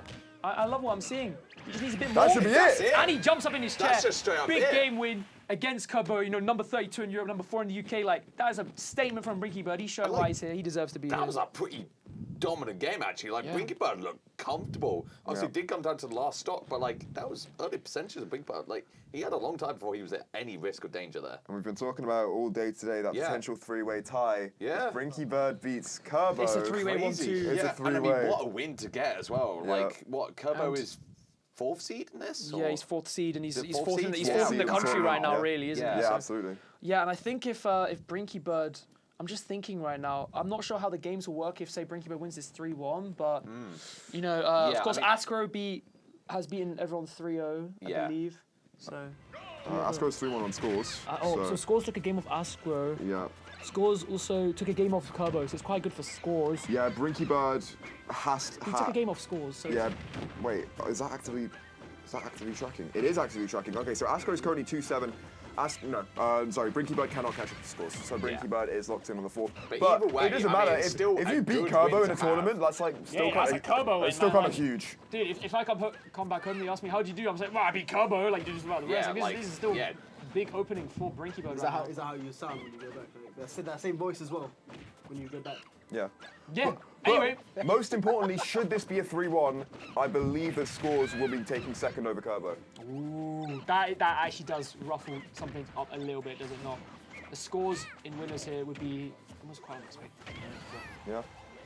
Firing right back. Still, once again, Nair just before the landing, you know, really does give you that extra space needed. Gets Brinky Bird out of the situation as well. Grab the ledge now. Monkey flip to recover, but Kerbo's hot on his tail with that tilt. Beautiful stuff. Ooh, nice pop gun cancel there. I love the recovery options. Like Serenity, he's out here to show it off. He's out here to show what he can do. Trying to put Diddy on the map in the UK. Great patience against the back air. So many people have been caught out by that Oh, all day. Okay, you know. He's going up there. I haven't seen Diddy's do that since Smash 4, man. He's like, I'll give this up there. I'll get out there. I don't care. Oh no. And Judges, this is why he's going to say the match was bad. I haven't seen Diddy do that since Smash 4 as well. No, you've definitely seen that stuff happen in Ultimate. Be for real. Especially Georges. Anyway, hopping into this, you know, Oh, you're Kerbo flaming with this lead. I'm not flaming Georges. I'm observing. I'm an I'm observer. not I'm a flaming noticer. I'm a Georges. noticer. I'm a noticer. Yeah, so Kerbo with this lead, you know, Brinky Bird, the lead did kind of disintegrate a bit after that SD, but it's firing back with this platform pressure. Yeah, the movement in particular is really nice right now. Unfortunately, Kerbo gets a nice call out with that down tilt that does dissuade the banana. However, Brinky Bird really is using that movement really nicely. It's kind of hard to predict at what angle or what timing he's going to come in. And for a character like Kirby, who kind of has to play proactively to a degree, that can be really difficult to deal with. Yeah. That banana ball, I can't like Kerbo, the way he's dealing with banana pulls though is really good. He can either shield it just before it hits him and putting it into a nice position to grab, or, you know, just actively interrupts Brinky Bird's banana pulls. In general, look at that! And capitalizes off many a time here and gets the up smash. That beautiful stuff from Kerbo. Absolutely beautiful catch. I've been seeing a lot after every single fair it's a down tilt, because that will catch banana immediately because of how safe fair is. That's really good matchup knowledge in general, and probably something that Brinky Bird isn't quite aware of. Usually banana, an incredible option out shield, will just immediately get people off you. Oh, that's risky. Yeah, I think if Brinky Bird wants to adapt to this CQC we've been saying, he needs to be more aware of how Kerbo's fighting back and when he's fighting back, because a lot of the times he sets up pressure and it just doesn't even help him. Ooh, I feel like he might want to go for the back here. There he goes for the up air. He doesn't manage to connect. Unfortunately, Again, a little bit like ambitious. Ooh, Yeah, pulling the trigger a little bit too much. Yeah, ambitious. How greedy. How greedy. He has the banana patient. Yeah, good monkey flip kick there. It's just bat away all of Kirby's options. I think we'll be looking for an F tilt here, but it's a really nice mix-up from Kerbo. Kerbo read that. He absolutely read that. Yeah, he knew. But it pays the bills if you're Kerbo, keeping his winner's dream alive. It's trying to secure this set. It's 1-1, but... And here's the return of Kerbo's demonic patience. Like, he actually just waited, and then just you could just challenge so much on stage. Like, you got the stock to play with as yeah, well. That's it. Like, Long-lasting hitbox are the bane of Diddy's recovery. Yes. It's exactly what kind of demolishes him, and Kirby's got those to spare. And just then, Kerbo realizes that Brinky Bird kind of changed at the pace. Yeah. And then just decided, okay, if you're going to go second, I'm going to go fifth. Yeah. And eventually you're going to come in and you're going to get hit. And it's just really nice adaptation to see from such a prolific player. Yeah. All right, see what Brinky Bird can do. I mean, he's taken that game before. This could go to a game 5. I feel like, especially in that previous game, he was just getting a little bit too ambitious. Like, when he was struggling to find the kills, he was getting too eager for them. Like, he said it before, he said it to me in the friendlies room, that he knows he has to play this slowly. And this is exactly what he needs to remind himself to do. Like, he needs to just slow it down. Remember what he was doing in that previous game that he won. definitely so smart. But once again, you know, it feels like Kerbo has really gone like full circle here, where he, you know, it felt like he was sort of crumbling in that game 2, and now he's back. You know, that confidence sort of back. And once again, the way he deals with items is just absolutely insane. Like you mentioned before tonight, with that fair to catch very quick and also to catch the items as well. But still, Brinky Bird just keeping it at bay. I love the starting lead for Brinky Bird, and he's so dominant here. Hopefully he can take the stock though. Really good patience from both players right now. They played that CQC option so carefully. Brinky Bird trying to use down tilt to not give anything away, but Kerbo spot dodge Shield F poke. tilt, but what a shield poke set up with the banana. Banana shield pokes are crazy, man. 49.6% on Brinky Bird. This is quite the lead. This is actually really nice, especially to play that slow game plan like you said, Smart. This is exactly what you want. You want a big lead that you can use to slowly chip away at your opponent, rack on that percent, and eventually the kill is going to look quite easy for you later on. Again, like this is all free damage, but Brinkbird once more just needs to keep playing, keeping up the same slow game plan that he's been utilizing so far. Been so effective, but of course Kerbo just on a hunt now for his kill. I love the banana just interrupting that flow as well. Yeah. And this is, you know, we've seen before Brinky Bird get shut down, his lead kind of gets squandered, but this is just, the momentum is here. Brinky Bird is, you know, he's not playing around. Like, this is exactly what he needs. See, this is a big lead. This is a real nice lead for Fighting right back, he doesn't care. Yeah. Look at that, racking up damage, again with the up air. This is confidence right now. Yes, Great fair as well. Goes straight over the banana, weirdly enough. But still, it's a really nice situation. Kerbo's kind of desperate with those back ends at this point. The banana saves him. Nair is -2, man. You gotta stop trying to punish that. Oh, I like the jab one pressure from Kerbo. He's scouting out these options from Brinky Bird, trying to bring himself back and secure this 3-1. Fair doesn't quite catch up, but the monkey flip will, and that is a stock. Yes. Kerbo just has been repeatedly keeping up that shield at ledge, knowing that his Brinky Bird's going to be going for that aggressive option. So just going to challenge it with the command grab. Love it. Yeah. Up air finally finds that first stock for Kerbo, but it is the first stock. It is quite the lead that Brinky Bird has accrued so far, and it is really good to use it like this with pop guns, making Kerbo have to come to him in manners that aren't beneficial, and it's really just that sort of pressure that is going to lead to a lot of chip damage, which is exactly what you want as Brinky Bird. Kerbo, we've seen, can really play around projectiles. We know that he's capable of mounting this comeback. The question is, how can Brinky Bird convert when he does get those little hits, and can Kerbo convert into something greater when he gets his own? Yeah, I do think Brinky Bird needs to relax. He's kind of mashing a bit too close. Like, see, like Kirby can fight back at those ranges. You got to pull back a bit. I was going to say the exact same thing, because like you notice that like this is a perfect opportunity for Brinky Bird just to keep it like real slow. But he has been getting a little bit too eager, like potentially sensing the game 5 on his hands. But he has still got to slow it down. It's been so powerful up until now. You can't let this game plan go. Again, tournaments are a test of experience. Perhaps Brinky Bird letting some, you know, just a bit of impatience or a bit of nervousness because he's not really sure what to do. You know, he's got the lead against a top 5 player in the UK, and it's like he's just getting a bit careless. You've got to maintain it. Nice grab. This is what he needs. Okay. A high up beat from Kerbo. Brinky Bird's going to look for a kill. Oh, we're going over there. Okay, I rate it. And he finds his way out. He's not being caught out by these Kerbo back airs that was so strong against Scores and Askro. He's really played that patiently. And so far, good spacing. Yeah, great spacing. He's working so well. Using projectiles, gets caught out by the Kirby Nair. But you don't know which edge he's going to go to. Nice timing mix-up. Can he get off this? That's the first use of gap attack. Yeah. Okay, again. Is that for going to kill? Yeah, it's going to be a throw. That will be a kill. And, but game on now for Brinky Bird. He's in a fantastic position to still take this away. Just needs to get something like an up smash. Up air will probably do the trick at this point. He's got to be careful. I'd love to cancel the pop gun there. Kerbo is still on the hunt though. Going to be throwing out these lingering forward edge. But don't pull the trigger just yet. Kerbo, what do you have here?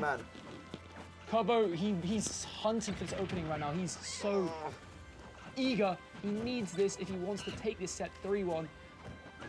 Okay, and I love that Egbert is just keeping up that shield there. He knows he has to just keep it going. But that's a big forward smash there. And we don't want to go off stage against Kirby because we know how dangerous it can be.